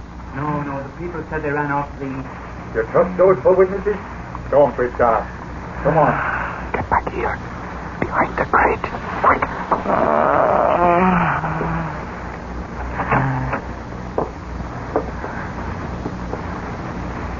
Switch on the torch. Right. Now, over there. They wouldn't have come in here. It's the cordon will be finding them when it starts to throw us in. Johnny Murder's the one who was wounded. He's the one we want. You keep your eyes peeled, man. It'll mean a promotion this night. We'll get it. Shut up. Oh, I'm sorry, Johnny. I am sorry. Now, will you listen to me? Are you listening, Johnny? Now, you keep yourself here. You'll be safe now. They've searched. Now, don't move. Something went wrong, Murphy. We had it planned. I know, but it doesn't matter now. We can listen, man. The organization will have to lay low for a bit now. You know that. We'll pass the word. Things will quiet down. All right, but first we've got to think of you. Now, I'm going to go out and bring help. I'll do it now. We'll get you away, but you mustn't move from here. What happened to Pat? Nolan? Are they away? For the love... I told you, Johnny. I told you. What's that? Over there. Maybe someone got in the back. I dropped my gun at the mill. It's a rat! Murphy! Get it off me, Murphy! Shut up! I can't stay. I hate rats. There's more of them. They'll come after you've gone. No, they won't, Johnny. Now, easy, man. Here. There. Now you can beat them off with the stick. Now, do you hear me, Johnny? I'm going now. Stay where you are. Sure, you'll be all right in no time at all. I wondered what will happen to Agnes. Agnes, with your hair so black and heavy, and the white of your skin. Agnes, and the secret lovely things of your nature. Have I ever told you? I should. But I'm married, you know. I'm married to the organization. So you'll never know. What am I doing here? What's happening to me? I've never had such a nightmare before. I've got to get out of this.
I'm finished now.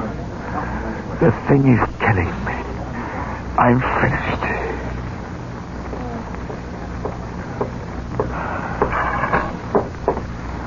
Johnny boy. Johnny Murder. It's me. It's Shell. Are you hurt bad? Why don't you answer me? I've always been your friend, Johnny. Remember? Shell? Get out. Leave me be. Man, the police is looking for you, so they are. Oh, they're still in tonight. How did you get through the patrol? He's got to get out of my pub. Can't you see the look of him, Mr. Fence? The police should be here. They're everywhere tonight. He mustn't have Johnny Murphy found in here. He'll ruin me. So he wandered in, he did. You can't help that. Think of it, Mr. Fence. He's a prized creature. Worth thousands. Well, a couple, anyway. You'd sell him? Oh, Shell. He's wounded. The organization would get you for it, so they would. They might and they might not. Who's to know?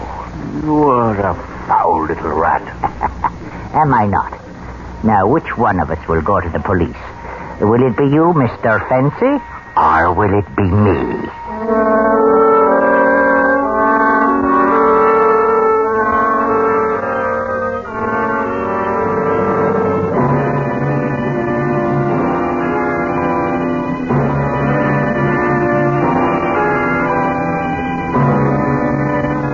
Autolite is bringing you Mr. James Mason and Miss Pamela Colino in Odd Man Out.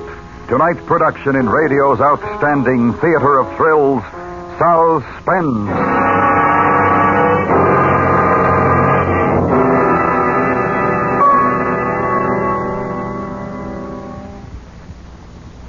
Say, Harlow, my car is equipped with Autolite electrical systems. Ah, good, Hap. Autolite electrical systems are used as original equipment on many leading makes of our finest cars, trucks, and tractors.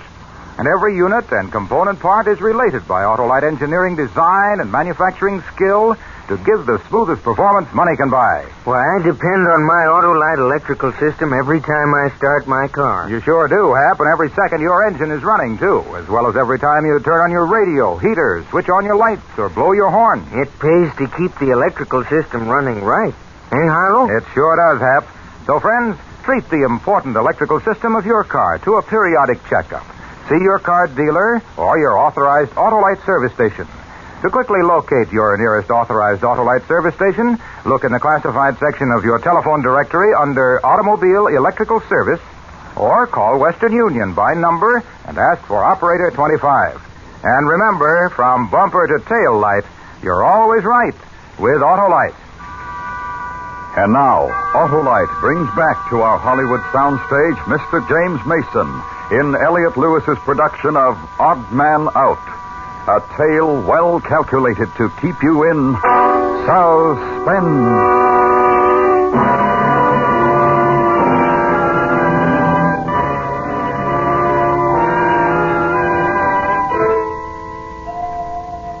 There is noise, and there's voices, and the pain hurts me eyes and my body.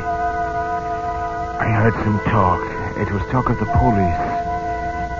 And I heard them that close to me that they might have been in the same room.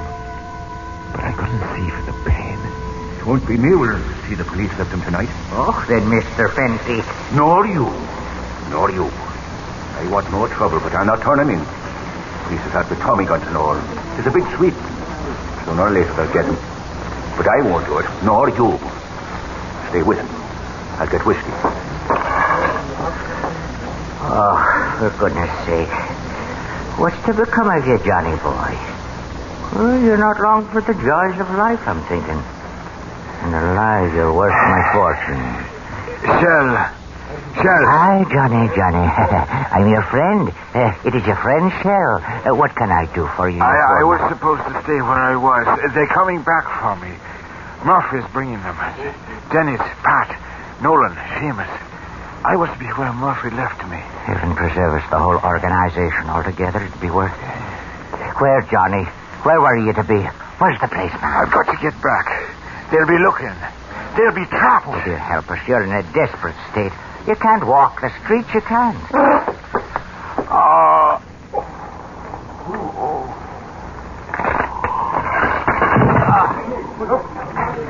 Listen to me, Johnny. Listen. I'll take you. You need someone. You couldn't move in the city alone. I'll take you. And I'm telling you straight. Do you hear me, Johnny? Come on, Johnny. Come on. Let me help you. I've got to get back. So you have. Now, I'll take you. Rest on me, Johnny. We'll find him. Mr. Fancy. Careful now, Johnny. We'll go to the back way out. What are you up to, Sheriff? I told you. Sure, I'm helping is all. He has to meet his friends to save him. Now, we're going out the back. Put your head out, Mr. Fancy, and see if the coast is clear. And get a pint. You'll need it. Why am I cold again? The wind. I don't want to walk anymore. Shell. It's Shell it is, and no one trusts Shell. What am I doing with Shell? Where's he taking me? You turn me in, you dirty... No, Johnny, no. I want to help, not Shell. Oh, dear, help us. Here. Now get a hold of this. Take a good pull. It'll give you strength. That's enough now. You've had enough. Come on. Close to the walls, man. Keep out of the light. Where are we going? Where? Oh, sure, and you were going to tell me as soon as you could remember. Murphy's coming back. That's right. Jenny, the rail. Oh, where will they be? The shelter. The air raid shelter. Back there? Oh, we're going the wrong way. Come on, Johnny, boy. We'll go back. Shell'll take care of you. If I could run. If I could get away from the thing. The pain. I could leave it behind. But I don't. It's wet it is on my face. I can feel it like snow. They said it would snow tonight. It is snow. I must rest. Johnny, come on. You can't rest here in the middle of the street. There's the police all about it. They'll see you sure. Johnny. I had a gun. What happened to my gun? Oh, merciful, he's raving. Johnny. Oh, there's people coming. Now we're done for. You hear me, Johnny? I didn't give you up. You hear that? I tried. It's him. There he is. Oh, Murphy. It's me. It's Shell. I was trying to save the poor man, taking him to the shelter. He'd wandered in his delirium, he had. Johnny, it's Agnes. You'll be all right now. Dennis is bringing a car around. Oh, you found them. Listen, they're all around. We haven't a chance. Agnes, down the alley. Take him along. We'll hold him off. Yes. Put your arm over my shoulder, Johnny. Dear help us. The police. Oh, they're turning into the street. Look, hurry. Take him down the alley. Quickly, Johnny, quickly. Come on, Johnny. Come on. Hurry. We'll all be killed. We'll take him to my place. Where is it? Not too far. No, Agnes. I've got a gun. They won't lift us. There's killing. No, I'm going back. Give me the gun, Agnes. It wouldn't do any good. There's too many of them. Dennis! Murphy! Nolan! You're the chief. We'll start again, Johnny. Hurry. There has been killing. I killed a man. A man killed me. I'm alone now. It's a bitter wilderness. But why am I running? It's cold, so it is. But why am I running? I will not run. I will not. Johnny, can't you keep him quiet? If he wakes him up in the tenement, we're done for. That's for sure. We're almost there, Johnny. Then we get a doctor. We must be quiet when we go upstairs to Shell's place. I am quiet. I haven't said a word. What happened to the boys? It's all right. Don't make any noise. The old woman downstairs will give us away in a second if she knows. Where's Nolan? Murphy? Johnny, darling, no, you must be quiet. I can't walk anymore. I want to rest. Why, he'll have the whole place on us. A few more steps. You can do it. Sure you can, Johnny. All right. I open the door. Agnes, Yes, in a minute. In a minute. we pulled it off, it did. Got away with it. I know. Side with him for the dear sake. Quickly. There's a bed, Johnny. Now you can rest. Oh, his arm. Oh, his arm. That's the blood that's gone out of him. That's what it is. He shouldn't be alive. Maybe this will stop the blood, Johnny. Turn over. Help me, Shell. There. Can you get a doctor, Shell? I don't know. I don't know what I've done this night. I should have turned him in. I'd be rich. Now I'll probably lose my life. I'll see what I can do. But keep it quiet. Quiet. Don't let you make a sound. I'm a fool, that's what I am. I know that face. Dear face. Agnes. And it is her own arms around me. Warm, holding me. Why, she? I remember now we raided the mill. Murphy, Nolan, Pat, and me. I killed a man, that was it. I must have been hurt. We were hiding. Who was it, Murphy? What was I doing with Shell? He's an informer. The organization will have to take care of him one of these days. The city is too dangerous. We'll go to the country. Then, when it's quiet, we'll start again. Yes, Johnny, yes. But you must try not to talk now. You mustn't talk. Why did you come to look for me? You should have stayed at headquarters. I wanted to. Who let you do it? Dennis? He wouldn't. I had to. I feel better. Good. Now lie quietly. It's night, isn't it? Yes, we're safe here. Where is it? Shell's place. No. No, you must be mad. He'll inform. No, he's gone to find a doctor. To find the police. No, he'll help me bring you here. You can't trust him. It's all right, it is. Lie back now. I'm sorry. Don't talk. I'm sorry because I was afraid. I think I've been afraid tonight. No. I'm not now. You've never been afraid of anything. From the first day I saw you, even before that, when I heard about you, I knew you were not afraid. Will you give me a kiss? I love you. I've never had time for that. The organization. I love you. The organization has had you. Let them leave you to me now. No. No, you're a woman. You wouldn't understand. It's my life. They're coming. They must have recognized me on the street or someone informed. I ran, but they're moving down the street. You'll get out the back way then. No. It's a cordon. You can't. Not with him that way. He's the one that's informed. He's the one. No, Johnny, no, I swear. Run while you can, Shell. But go on. Oh, I'm sorry, Johnny. Sure, I did my Agnes, best. give me the gun. Shoot him. He's the one. Informer. No, it's all right. Run while you can, Shell. You let him go. Yes. You let him. And you hold the gun in your hand without shooting.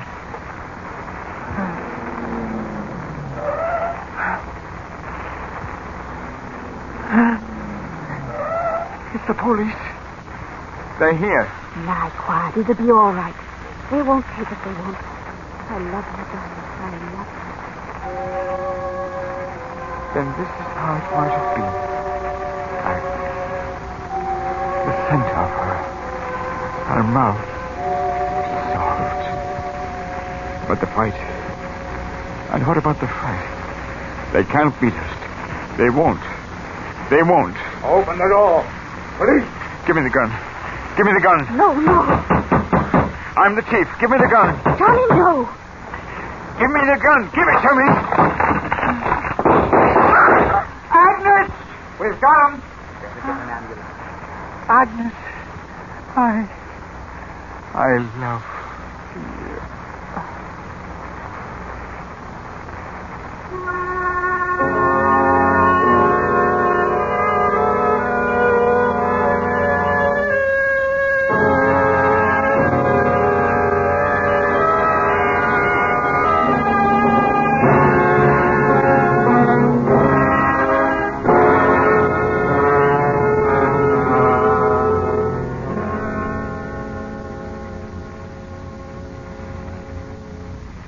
Suspense. Presented by Autolite. Tonight's stars, Mr. James Mason and Miss Pamela Colino. This is Harlow Wilcox speaking for Autolite, world's largest independent manufacturer of automotive electrical equipment. Autolite is proud to serve the greatest names in the industry. That's why, during the early months of '52, the Autolite family joins together in saluting the leading car manufacturers who install Autolite products as original equipment. Our Autolite family is made up of the nearly 30,000 men and women in 28 great Autolite plants from coast to coast and in still other Autolite plants in many foreign countries. Our family also includes more than 18,000 people who have invested a portion of their savings in Autolite, as well as 96,000 Autolite distributors and dealers in the United States and thousands more in Canada and throughout the world. Our Autolite family will salute the Kaiser Fraser Corporation on the next Autolite Suspense television program. If you live in a television area, check the day and time of Suspense on television so that you'll be sure to see this program. And remember, be with us next week for another thrilling Autolite Suspense program on radio. Next week on Suspense, our star will be Mr. Richard Widmark in a radio adaptation of Walter Van Tilburg Clark's Study in Panic, The Track of the Cat. In weeks to come, we shall also present Miss Barbara Stanwyck and Mr. Herbert Marshall, all on Suspense. Odd Man Out was adapted for Suspense by Anthony Ellis from the book by F.L. Green. Suspense is produced and directed by Elliot Lewis, with music composed by Lucian Morowak and conducted by Lud Gluskin. Featured in the cast were Ben Wright, Dan O'Hurley, William Johnstone, Joseph Kearns, Charles Davis, and Raymond Lawrence. James Mason may currently be seen in Lady Possessed. This is the CBS Radio Network.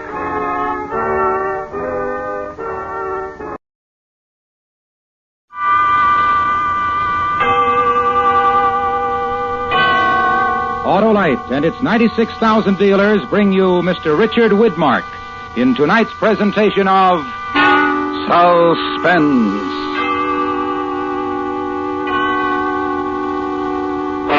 Tonight, Autolite presents a dramatization of Walter Van Tilburg Clark's Study in Panic, The Track of the Cat, starring Mr. Richard Widmark.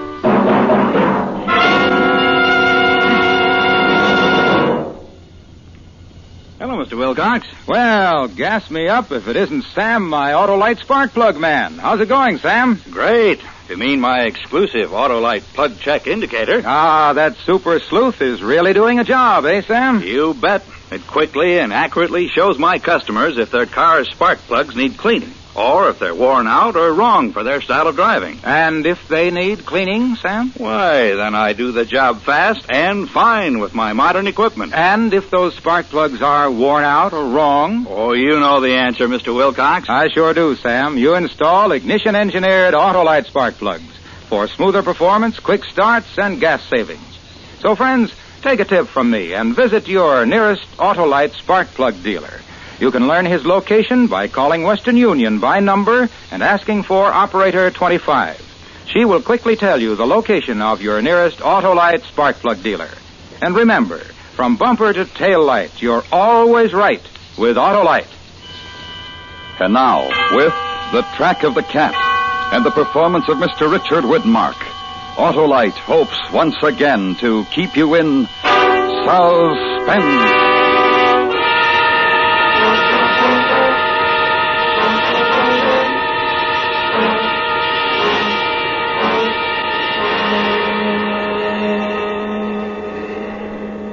Gotta get this fire going. I got it. It's my last chance. I'll freeze to death out here tonight if I don't. That or be cat meat. Snow. Nothing but snow. And that black murdering devil waiting out there in the dark for me. That big black cat waiting for his chance. Ah, there she goes. That'll hold Mr. Cat for a while. Cats are afraid of fire. Even big black ones. Even a big black panther, big as a horse, won't fool around a fire, no, sir. Oh, what am I talking about? Where are you going to find a black panther on a range in Nevada? Mountain lion, that's all he is. Big, maybe, but just a plain mountain cat, and that's all. Nothing but superstition, all that other talk. Crazy Indian superstition. Yeah, fire sure makes a man feel good. Good, kind of drowsy. No sleep. Mustn't go to sleep. That's all that cat's waiting for out there in the trees. Me to go to sleep and the fire go out. Gotta keep awake. Gotta do something to keep awake. Think about tracking the cat. How I got started. 2 days, 2 nights. Almost 3 nights ago. 5 o'clock in the morning. Asleep in the bunkhouse with the storm beginning outside, but me not hearing it. Not hearing anything, because I was asleep. So sound asleep.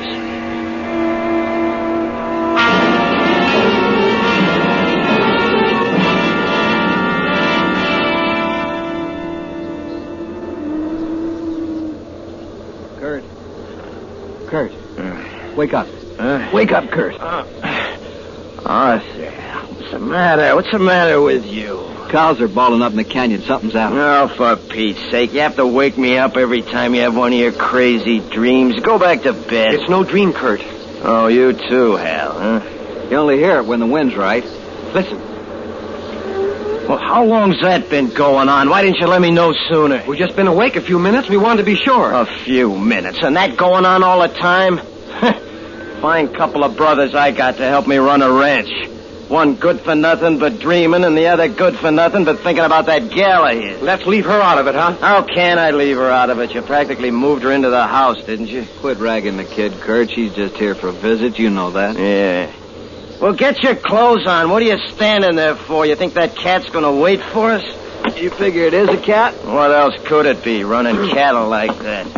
Or maybe you think it's that Black Panther Joe Sam talks about, huh? I swear, Arthur, sometimes I think you're as crazy as that crazy old Indian. Could be. Could be that me and Joe Sam are just the ones that ain't crazy. Indian lover and cat lover. But don't think you ain't going to go out there with me because you are. Any way you want it, Kurt. I'll go with you, Kurt. Oh, no. No, you got to stick around and take care of that gal. Yeah, listen to that. We woke the old lady up. She's come down to the kitchen. Suppose now she's going to give me some kind of argument. Why you always got to pick on everybody, Kurt? First Gwen, now Molly. What's the matter, Hal? You worried about me and that gal Gwen of yours? Huh? Come on, let's go. Up kind of early, ain't you, Ma? Hi, Ma. I figured you'd be wanting breakfast. Just coffee. Some cat's running the cattle up in the canyon. I heard. You going up there? Well, you don't think I'm going to sit around here on my hands while some thieving mountain cat kills off our best steers, do you? Well, sit down, all of you. Here's your coffee. Thank you, Ma. Thanks, Ma. Kurt. What? I don't want for you to go. I suppose what I got to say don't carry much weight around here, but I don't want for you to go. Well, I'm going. And so's your dreamer boy, Arthur. It's starting a blizzard out, Kurt, and a bad one. I've been out in a little snow before, ain't I? Well, it ain't the same. It's the first snow of the year. No, I thought so. You've been talking to that crazy old Indian, too, haven't you? Well, I ain't either. Can't nobody hardly talk to him today, the shape he's in. All spooked up again, huh? Black Panther's first snow. And you believe in it. Where is he, Ma? Oh, I told him to fetch some wood, to get him inside. Wonder he ain't froze to death out there half the night and nothing but his shirt and jeans and them little thin moccasins. Yeah, maybe I better go get him. Will you sit down and drink your coffee? We gotta be leaving here in a Well, if it ain't our little lady visitor. Good morning. Hello, honey. Morning, Gwen. Come sit down. Have some hot coffee, child. Thank you. No need for you to got up this early, you know. Maybe she got up special just to see us off. See, who off? Where? Oh, mountain cats after the cattle. Kurt's bound they're going up there to get him. Oh, Hal, in this storm? Don't worry about your precious Hal. I'm leaving him here to take care of you. I said I'd go, didn't I? Besides, if it is that spook panther at Joe Sam's, I'll need Arthur here to make big medicine. He's almost as good at that Indian medicine as Joe Sam himself, ain't you, Art, huh? You never will learn not to ride a good thing too hard, will you, Kurt? I guess I'm a little confused. Spook panthers, Indian medicine? It's nothing, honey. It's just Kurt's little joke. Yeah. Here's Joe Sam. Close the door after him, Hal. Sure, Ma. That's right. Now go on, just dump it in the wood box, Joe Sam. That's right. Now drink this hot coffee. For land's sakes, you're shaking like a leaf.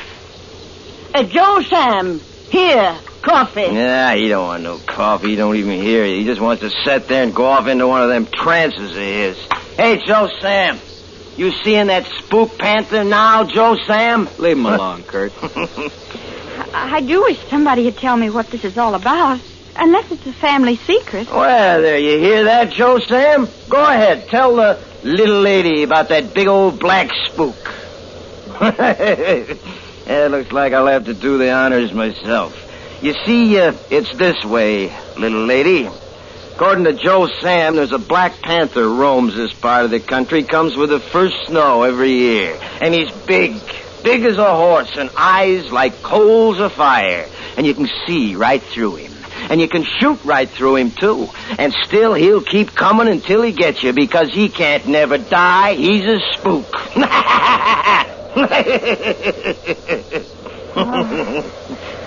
Kind of frightening. Nah, for old women and for dreamers, maybe. Now, come on, dreamer boy, let's go. Suppose you're going to wear that old cowhide parka, too. Makes you look even more like a medicine man. Keeps me warm. Oh, be careful. Please. And don't stay out there beyond nightfall. Yeah, sure. We will, Ma. Arthur. Well, come to life, did he? Arthur, no go. It's all right, Joe Sam. No, Arthur, not. Please, no go. I got to, Joe Sam. We both do. Will you come on and stop palavering with that old fool? All right, Kurt, all right. You go, Arthur? Got to. But don't you worry. Then you go. But you not come back. You not ever come back.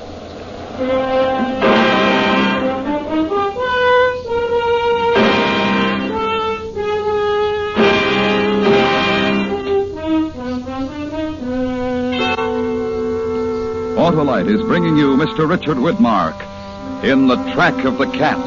Tonight's production in radio's outstanding theater of thrills, Suspense.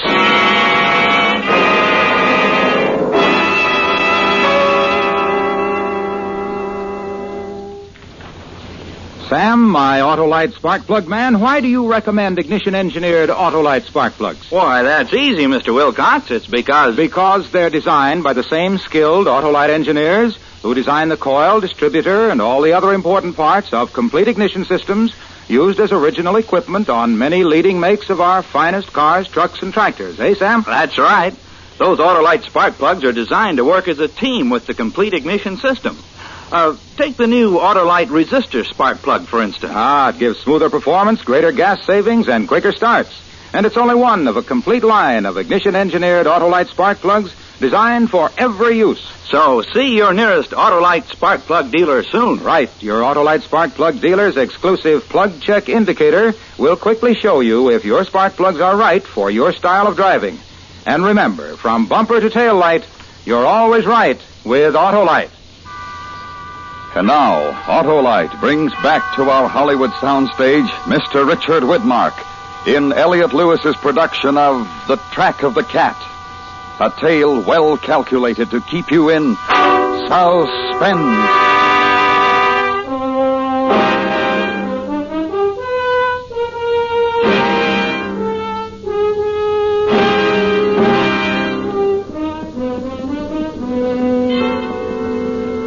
Even after we was saddled up and heading out across the range, I was still laughing to myself at what the old man had said to Arthur about not coming back, and how solemn he said it. I tried to get a look at Arthur to see how he was taking it, but you never could tell with that one. Well, we hit the draw that leads into the canyon about daylight. It's a real box canyon with a steep slope to the north and a sheer drop off the east face. We couldn't hear the cattle now, but we could see their tracks in the snow where they was heading up the canyon. And then I saw what I'd been looking for. Hey, look! Look at that. You see them tracks? Cat, all right. Big one. Yeah. Pretty near as big as a horse at that. But you won't see through the cat that made them tracks. He's real enough. Now, come on. Most like he's still up there. Not what it is, them fool horses. Look, up ahead. What? It's a steer. He's dead and with his neck broke by the looks. That's what ails the horses. They don't like the blood. Yeah. Look up there. You're right. 2 more. That's 3 of my best steers. Oh, he's been up here killing for fun. Don't look like he's up here now, though. There goes the track up in North Slope. Yeah, he's gone, all right, but he ain't been gone long. Track's as fresh and clear as print on a page. I'm going after him. You'll need snowshoes. You'll need grub. I'll go back after it if you like. I'll go myself if it's all the same. You stay here and hold the trail. Either way. No, not either way. That way. Unless you're worrying about what Joe Sam said. I'm not worrying. And don't go dreaming off, because I want you to be here when I get back. I'll be here. All right, then. Keep your eyes open. Sure. And Kurt. Yeah? If I were you, I'd leave Hal's girl alone.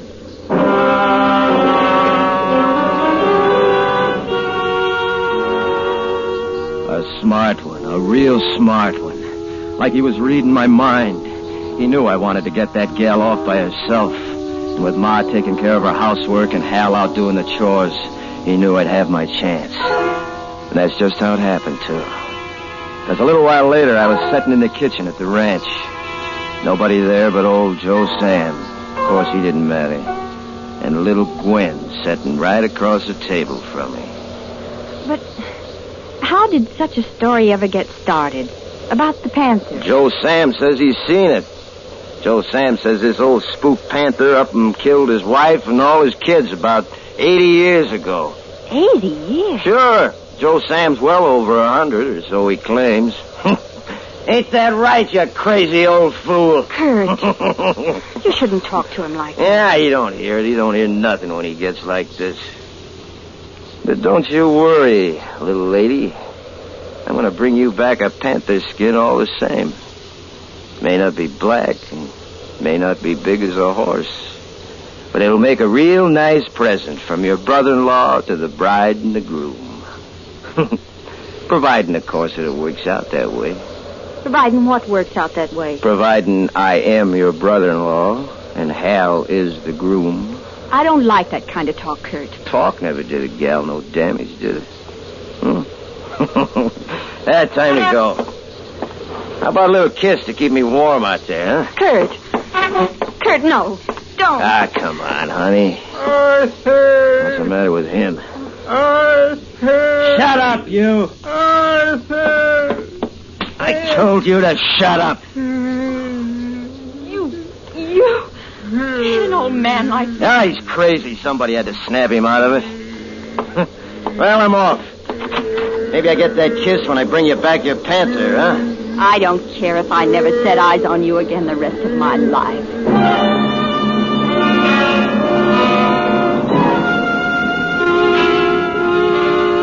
Only it wasn't me she wasn't going to see again for the rest of her life. Because when I got back to the canyon, I found my brother Arthur laying in the snow. And 3 deep gashes in his back like the stabs of a knife. And his neck was broke. And all around him was the track of the cat.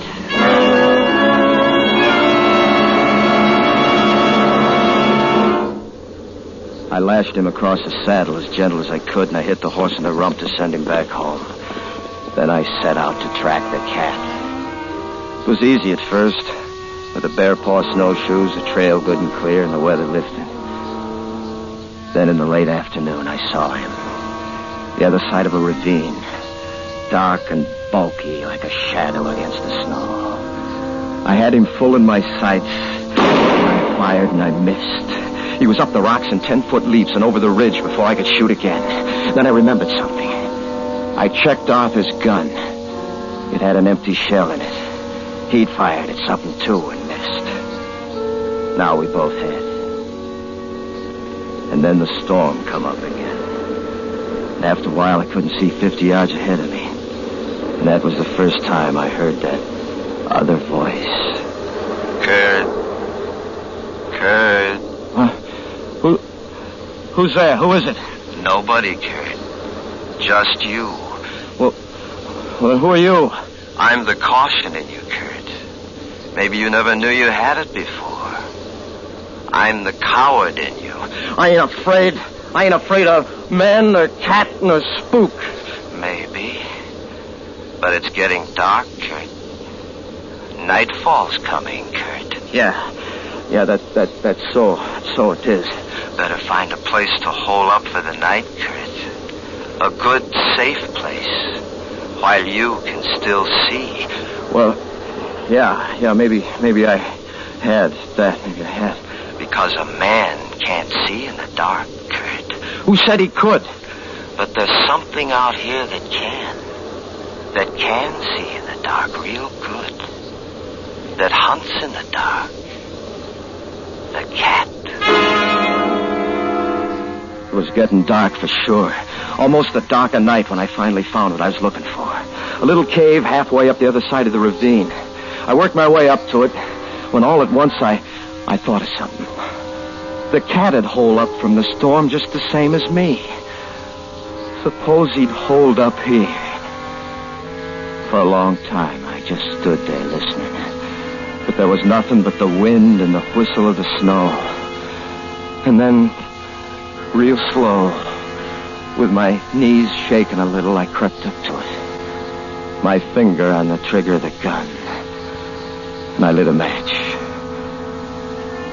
The cave was empty. And it was dry. I crawled in. I ate some of the bread and jerky beef I'd brought along. Made a cigarette and smoked it. Then lay back. Let the tiredness go out of my bones. It was warm and cozy. I felt good. Real good. And warm. And drowsy.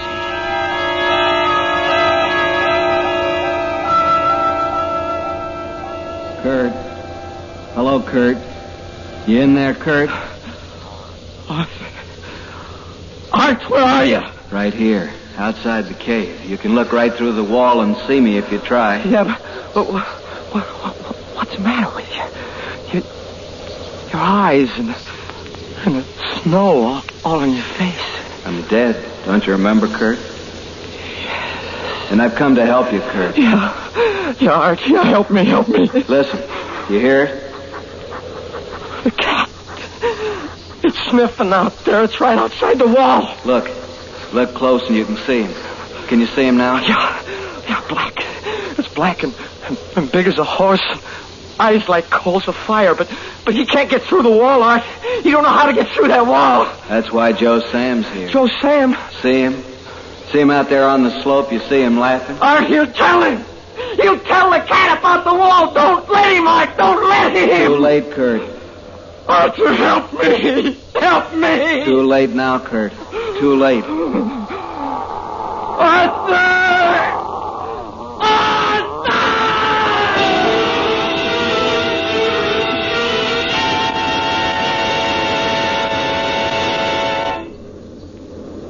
I was lying there in the cave, and it was dark. So it was a dream. Sure, it was a dream. But was it all a dream? I listened, and then I heard something that could be... All right, suppose it was out there. I couldn't stay holed up there forever by a stinking mountain cat. I reached over for my rifle, and then I bent my knees up, and I kicked out with all my might. And the wall went flying out into the ravine, and I was crouching there with the rifle. And there was nothing. No cat. No tracks. Nothing. Better head for home, boy. You've got daylight now. Head while the heading's good. I can't do that. I swore I'd get that cat. You've got a long way to go, Kurt. I swore for Art. And I promised Gwen when I tell Gwen. You'll have enough on your hands just getting back before it's dark again. Well, I sure hate to give it up, though. What's the matter with you? Don't you know yet? Know what? You're not hunting that cat anymore. That cat's hunting you. I laced on the bear paws and I started down the ravine. was still snowing, but I could see pretty good now. And I'd taken my directions the night before, down the ravine, up the other side, half a day north along the ridge, then down the other side, and keep going until you see the ranch. I was making pretty fair time. I figure it was just about midday when I seen the sun break through a hole in the clouds way off to my right. And then I stopped. Because there was something wrong. Awful wrong. What's it doing up there, Kurt? What's the sun doing up there? I don't know. It can't be. You're supposed to be going north. Sure I am. Half a day north along the ridge, then down the other side, sure. The sun's on your left when you travel north, Kurt. Oh, and it's on my right. A whole half a day I've been going the wrong direction. A whole half a day. You're going to be caught out after dark again, Kurt. You're going to be caught out after dark. That's all he's waiting for, Kurt. Waiting for the dark. I can't get caught out. I gotta make it. Never. You'll never make it. What'll I do? What am I gonna do? Run. Keep running. I can't run much more. Think of something. Think. I can't think. Think of fire. A fire. Yeah, if I only had a fire. That's it, a fire. That's it, a fire. That'll hold Mr. Black Cat. Afraid of fire, ain't you, you murdering devil? That'll hold you. A fire. A great big roaring fire. It's all right now. It's gonna be all right. I got branches cut enough to last all night. Nothing to do now but take it easy and feed the fire. He's out there in the trees somewhere, but he won't come near this fire. No, sir, he won't. Just keep smoking. Keep yourself awake. Keep your eye on that fire. Just watch the fire. Just keep watching that fire. Too late, Kurt. Huh? Too late. Arthur! The fire's gone out. Gone out? I gotta fix it quick. Too late, Kurt. He's here. The cat. The cat? Crouching there to make you spring. You see him behind that tree, big as a horse and black as night and eyes like... Help me, Arthur! Help me! Son, shoot. Shoot while you still got the chance right between those burning eyes. Shoot. I'll shoot. Too late, Kurt. You shot right through him, but he's coming at you. Throw the gun away. It's no good now, Kurt. Run. Your only chance. Run. Faster. Faster, Kurt. Don't fall. He's right behind you, Kurt. Faster. Faster. Look out. You're falling. You're falling, Kurt. You're falling.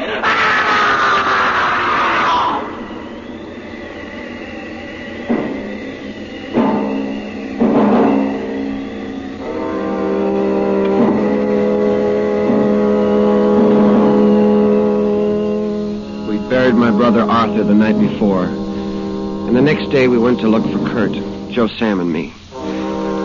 We found him where he'd fallen over the cliff of the canyon, all stiff and twisted in the snow. Later we went up to see what happened. You could tell he'd been running when he fell, running away from something and afraid for his life. Only there was nothing there. No tracks except just his. Nothing.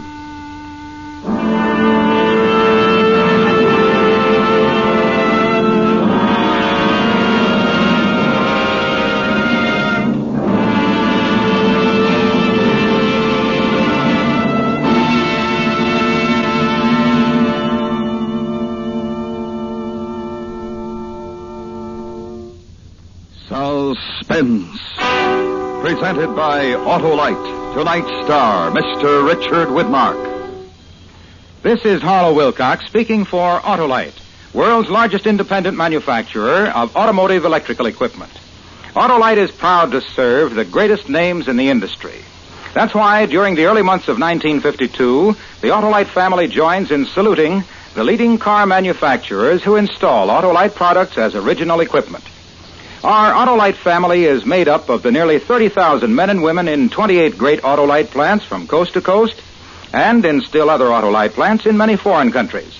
Our family also includes more than 18,000 people who have invested a portion of their savings in Autolite, as well as 96,000 Autolite distributors and dealers in the United States and thousands more in Canada and throughout the world. Our Autolite family will salute the Studebaker Corporation on the next Autolite Suspense television program. If you live in a television area, check the day and time of Suspense on television so you'll be sure to see this program. And remember, be with us next week for another thrilling Autolite Suspense program on radio.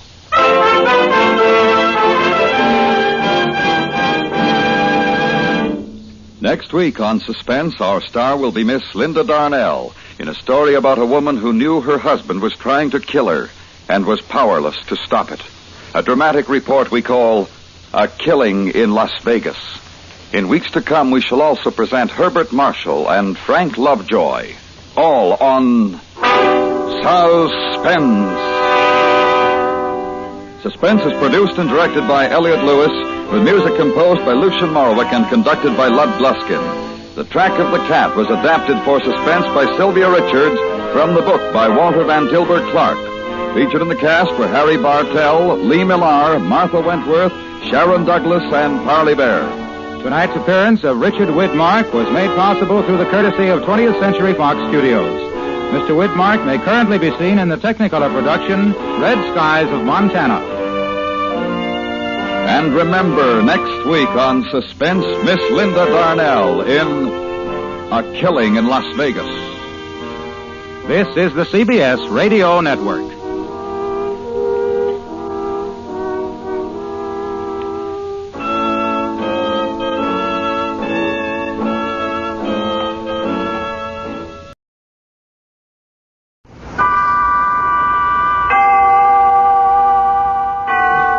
Autolite and its 96,000 dealers bring you Miss Linda Darnell in tonight's presentation of Suspense.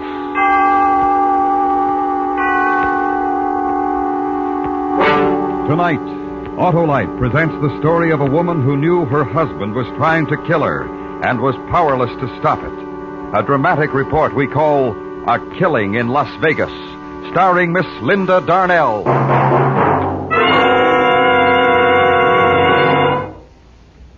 Hi, Hap. Hello, Harlow. Boy, you really gave me a powerful start. Just like the powerful starts you can be sure of getting from your Autolite Stay Full battery, Hap.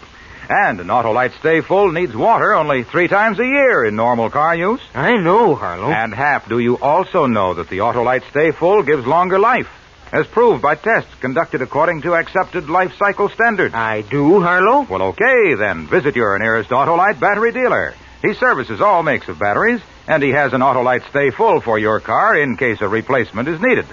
To quickly learn his location, just phone Western Union by number. And ask for me, Operator 25. I'll gladly tell you the name of your nearest Autolite battery dealer. Where you can get an Autolite Stay Full, the battery that needs water only 3 times a year in normal car use. And remember, from bumper to tail light, you're always right with Autolite. And now, with A Killing in Las Vegas and the performance of Miss Linda Darnell, Autolite hopes once again to keep you in suspense.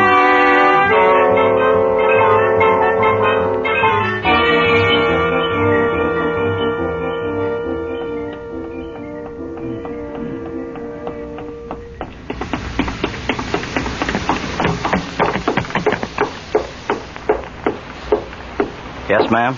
I'd like to see the policeman in charge, please. Well, maybe I can help you, ma'am. What is it? My husband is trying to kill me. I see. You better come with me.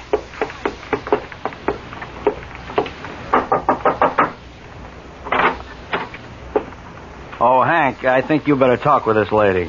Oh, yes, ma'am. Come in. Now, have a seat. Thank you. Now, what is it you wanted to see me about, Miss... Mrs. Evans. Dixie Evans.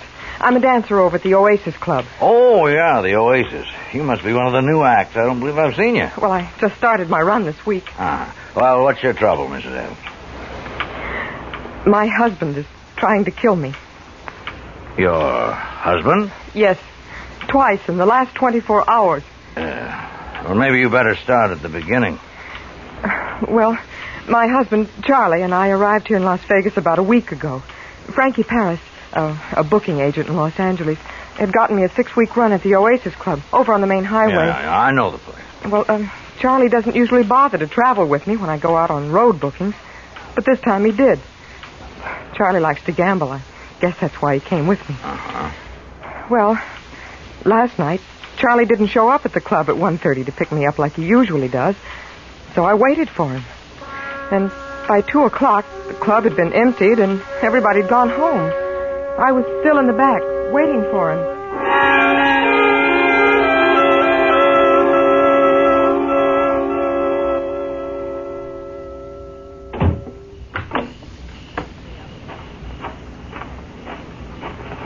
Who is... Oh, it's you, Dixie. Hi, Barney. What are you doing out here all alone? Well, I'm waiting for my husband. He's late. Well, sure is. It's almost 2:30. You know where he is? No. Getting lucky, I hope. That's what I call wishful thinking. Did the house get much play tonight? About usual. Hey, would you like me to give you a lift downtown to your hotel? Oh, no thanks, Barney. I better wait for him. He'd have called me if he wasn't coming. He'll be along any minute. Yeah, if nothing happened to him. Oh, I know him like a book. After living with him for 7 years, I should know. He'd have called. You've been married that long, huh? Yep. Well, look, Dixie, I don't like to leave you out here all alone like this. Don't be silly. Well, if I can't offer you a lift to town... No, thanks just the same, Barney. Tell you what I'll do. I'll wait around till he gets here. I don't want you to get lonesome. Oh, no. You go on home and get some sleep. I won't be lonesome. I've got all those wide open spaces of Nevada just to keep me company. Okay, Dixie. And besides that, I got a strong pair of lungs. I can always scream for help. Sure, but who'd hear you? Like you said, those are wide open spaces out there. Are you trying to scare me? Nope. I'm just tired. I'll see you tomorrow night. Good night, Dixie. Good night, Barney.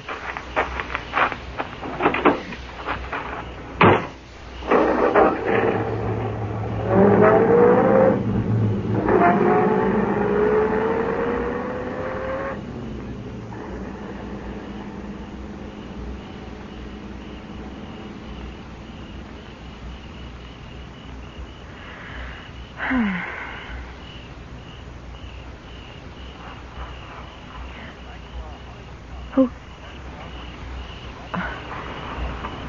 Charlie? Charlie? That you? Who is it? Charlie?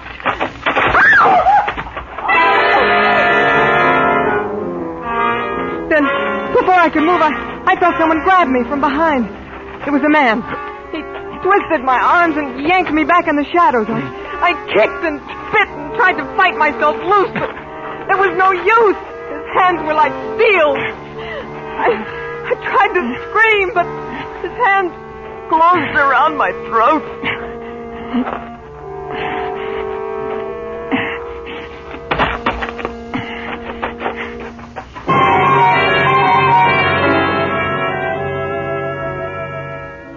When I came to, I was lying on the gravel back of the club. It was still dark. I took a deep breath and my lungs felt as if they were going to burst. And my throat ached. I staggered to my feet and ran around in front of the club onto the main highway. It wasn't long before a passing cab picked me up and took me back downtown to the hotel. When I let myself into the room, Charlie was in bed. I sat down and started to cry. He got up, came over, and put his arms around me. That's when I should have known. When he put his arms around me. Oh, look, Dixie, baby, come on, get hold of yourself now. Come on, take hold, honey. You're shaking like a leaf. What is it? Oh, Charlie, it was terrible. Someone tried to kill me. Oh, baby. Oh, Charlie. Look, will you stop crying long enough to tell me what you're talking about? Someone tried to kill you? Yes. Where? In back of the club, the Oasis. I was waiting for you and he... Didn't you get my telephone message? Message? Yeah, I left a message for you. Well, no. Oh. Well, what happened? Well, I was back there waiting for you. I heard a noise, and first I thought it was you. I called your name, and then this man rushed up behind me. grabbed me around the throat, and Did you see what he looked like? Well, no, I couldn't see his face. It was too dark, but he tried to choke me, Charlie. Look, Dixie. Oh, it was terrible. His hands around my throat. Well, what happened after that? Well, I don't know. I passed out. I guess he thought I was dead. But why did he want to kill me? Just wait a minute, Dixie. How do you know he wanted to kill you? Why, I don't know. Was anyone from the club around there? Oh, no, everybody'd gone home. I see. Oh, it could have been someone trying to rob the club. Huh? Yeah, sure, that might have been it. Some guy going to break in and rob the club. He thought everybody'd gone home. When he got running back, he found you. Got scared, and he attacked you. Well, maybe you're right. Of course I'm right. You say you called me? Yeah, I sure did. I was having a run of luck at the club cartwheel. Must have won about $500, baby. I didn't want to leave. So I called the club and told them to tell you to take... Oh. Now, you get to sleep, Dixie. Get a good night's rest, huh? You need it. Okay, Charlie, I will. I am tired.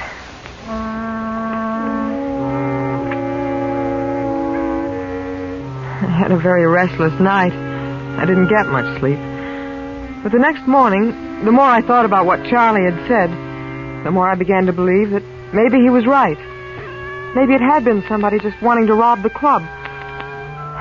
We got up late and had lunch at one of the restaurants along 5th Street, then played some bingo at the Palace. Then we walked around town for a while and went back to our hotel about 2:30. Hey, Dixie, why don't you go on upstairs and take a nap, huh? Gotta get some rest. You had a pretty restless night there. Yeah, I know. Charlie, you're not gonna... Oh, no, honey. I'll go on over and pick up the check at the club cartwheel. It should be ready for me. You can get yourself a half hour of sleep. It'll do you good. Maybe I will. I got your key? Uh-huh. Good. Okay, I'll come wake you up in about half an hour. All right. Charlie. Yeah, Dixie? Lay off the dice table, huh? Oh, sure.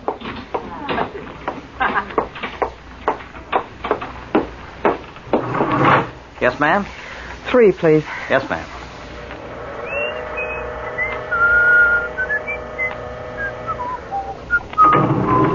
Three out.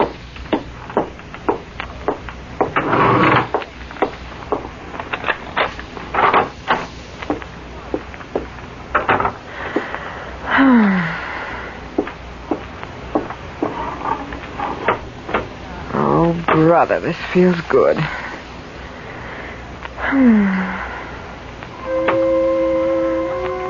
I didn't even bother to take my clothes off. I was too tired.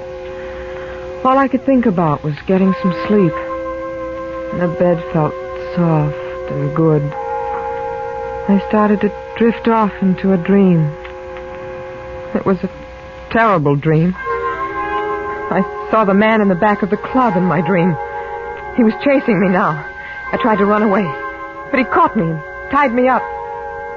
Then he picked me up in his arms and carried me over to where a train engine stood and laid me down in front of it. The train in my dream hadn't started to move yet, but I could hear the hissing of the engine. And it seemed that the louder the hissing got, the harder it was for me to breathe. I tried to wake up, but it was hard, and then finally I did. But the hissing of the train didn't disappear with the rest of my dream. The hissing became the gas jet in the corner of the room. Oh, the window. The window. Gotta break it. Break my shoe off.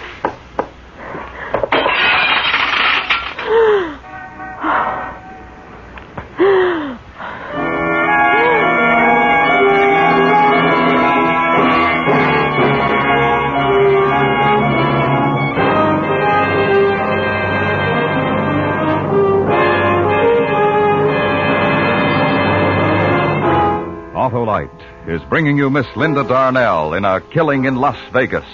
Tonight's production in radio's outstanding theater of thrills, Suspense.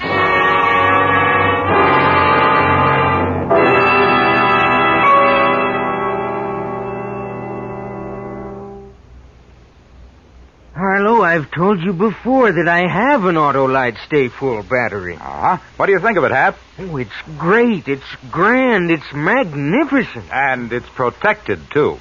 Protected? Yep. Every positive plate in the Autolite Stay Full is protected by fiberglass retaining mats to reduce shedding and flaking and give the Autolite Stay Full longer life, as proved by tests conducted according to accepted life cycle standards. And the Autolite Stay Full needs water only 3 times a year in normal car use. So, friends, visit your Autolite battery dealer, the man who services all makes of batteries. To quickly learn his location, just call Western Union by number. And ask for me, Operator 25. I'll gladly tell you the name and address of your nearest Autolite battery dealer, where you can get an Autolite Stay Full, the battery that needs water only 3 times a year in normal car use. And remember, from bumper to tail light, you're always right with Autolite. And now, Autolite brings back to our Hollywood soundstage Miss Linda Darnell in Elliot Lewis's production of A Killing in Las Vegas. A dramatic report well calculated to keep you in suspense.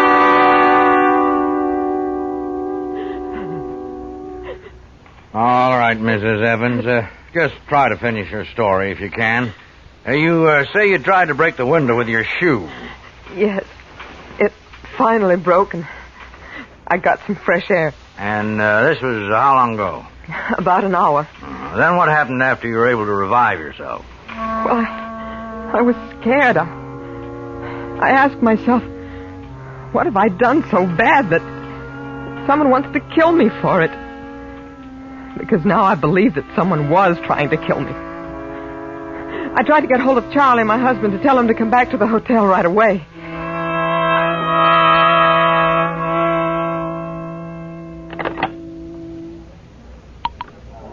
Main desk.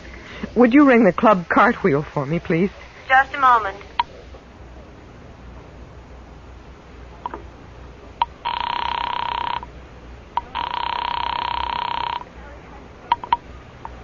Club Cartwheel. Julio Cole speaking. My name is Evans, Mrs. Dixie Evans. My husband was coming in to pick up a check. Can you tell me if he's still there? Pick up a check? What's he do, work here? No, he came in there last night. He had a run of luck, and he said he told you to make out a check for him. What was that name again? Evans? Yes, Charles Evans. Just a second. Hey, does anybody know anything about a check for an Evans?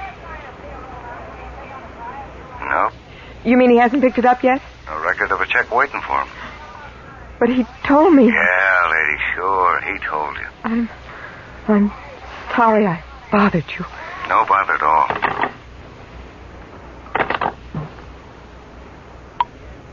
Main desk. Would you get me the Oasis Club, please? The number is 4062. One moment.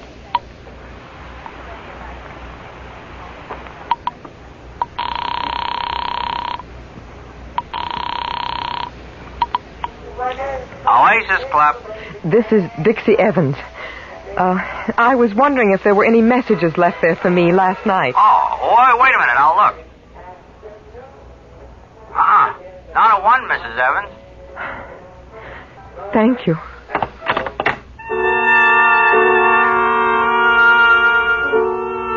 And just like that, I find out that my husband, Charlie, is the person who's been trying to kill me. My own sweet, loving husband. He didn't win a pile at the club cartwheel. And he didn't leave a message for me at the Oasis Club. I guess I must have surprised him when I walked into the hotel room last night. He'd left me for dead. So he'd had to try again. Sleep, Dixie. Get some rest. So he could turn on the gas jet in the room and try again. What does a woman do when she finds out that her husband is trying to murder her? What does she do? What would any other woman do? She'd go to the police. So I came to talk to you. Is that all of it, Mrs. Evans? Yes. Isn't it enough? Now, Mrs. Evans, tell me something. A man who tried to choke you back at the club. Did you see his face? Well, I didn't see his face, but Well, you didn't see his face? Well, no, Well, but... then how do you know it was your husband, Mrs. Evans? Because I told you he tried it again. Only a little while ago up in our hotel room. I found the gas jet in the room turned on. You don't believe me, do you? Does your husband own a gun? Yes. Has he ever threatened you with it? Well, no. Has he ever threatened you at all? No. No, but don't you understand... Why are you so certain that the man who tried to choke you in back of the Oasis Club was your husband? Huh? You didn't see his face. I know, but... Well, then you can't be sure. But up in the hotel room... You'd be quite surprised at the number of people who die every year by accidentally bumping against a gas jet and turning it on and never knew they did it. I tell you, my husband is trying to kill me. Why? Why? Can you tell me why your husband wants to kill you? Well, I don't know why. I don't know. I haven't the slightest idea. There, you see, you can't tell me why. Now, look, Mrs. Evans, why don't you go back to your hotel now and get some rest? We'll look into it for you. Look into it? But, well, aren't you going to arrest him or something? Well, I don't see how we can. You haven't given us any kind of substantial evidence that would prove your husband is trying to kill you. In fact, you can't even tell me why he wants to kill you. I can't tell you why. I don't know myself. Well, you'd better get back to your hotel, Mrs. Evans. Get some rest. We'll get on this right away. Yes. Maybe you're right. I'll go back to my hotel. Sure. Thank you, Lieutenant. Not at all. You get taken care of, lady? Huh? Oh, yes. Yes, thank you.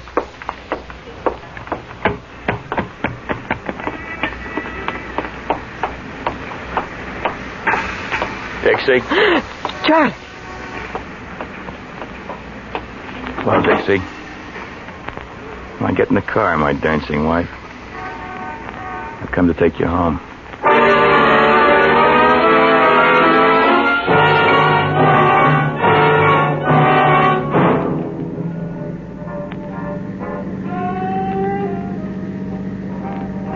Charlie, I thought we were going back to the hotel. This isn't the way. What are we doing on the highway? Charlie, what's the matter? What's wrong? Oh, don't turn the radio louder, Charlie. I want to talk to you. Charlie, you're mad at me, aren't you? What have I done that's made you mad? Oh, Charlie, take me back to our hotel. Let's get home. I want to go home. I don't want to go for a ride. I'm tired now. I'm awfully tired, Charlie. Please don't turn it louder. It makes my head hurt. Please, Charlie. Charlie, don't I mean anything to you anymore? What is it? What are you mad at me about? Is it the divorce, Charlie? I don't want to hear you talk. That's it, isn't it? That's what you're mad at me about, the divorce. But I can't give it to you, Charlie. I can't. Look, it doesn't matter anymore. She's married now. She wouldn't wait any longer. So yesterday she got married.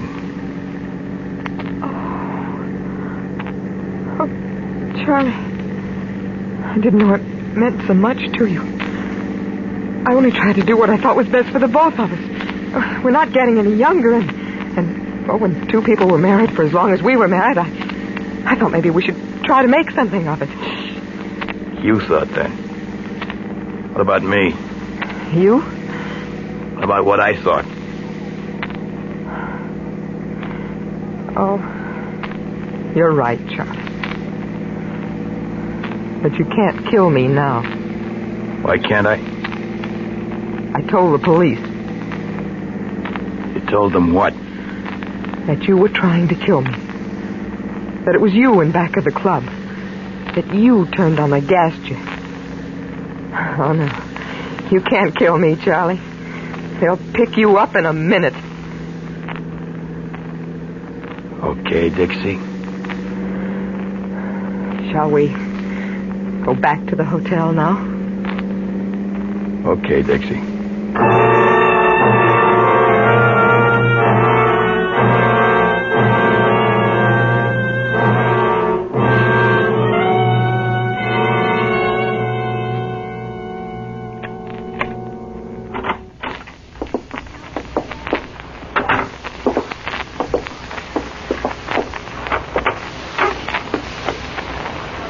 What do we do now? There's nothing to do, Charlie. We just go on, I guess, like we have. You do that? You stay with me, married to me, knowing I want you dead? I have to, Charlie. Because I won't give you a divorce. Well, like chess, Dixie, we're stalemated, aren't we? Looks that way. You know how much I hate you. Now I know. Up to now, it's been a game of cat and mouse. You were the mouse and I was the cat, ready for the kill. But you tricked me, my pretty wife. You must feel pretty proud. But look, the game's gonna change, Dixie. Work hard. You make lots of money because I'm gonna spend it all. Charlie. Have I been a good husband to you, Dixie? And think back. Remember all the soft, sweet things that we ever held between us. Think about them, because those soft, sweet things will become just a memory. From now on, I'm going to make life hard for you, Dixie, and I'm going to make it so hard for you, you'll wish that I had killed you. I'm tired, Charlie. I'm going to try to get some rest. Yeah, get some rest.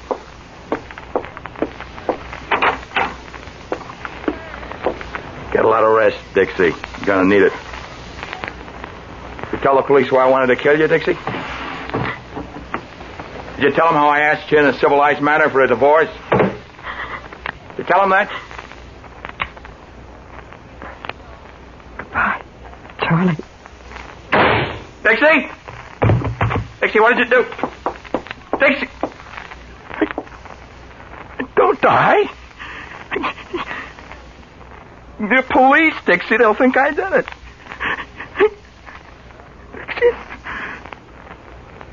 Please, Dixie, don't die. Dixie, don't die.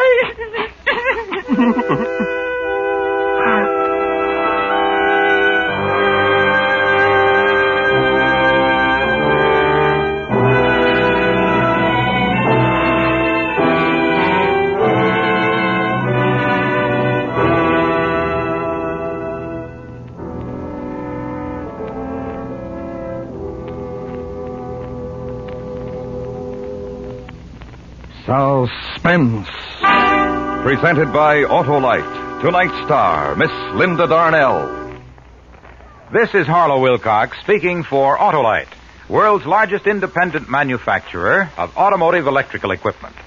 Autolite is proud to serve the greatest names in the industry. And during these early months of 52, the Autolite family joins in saluting the leading car manufacturers who install Autolite products as original equipment.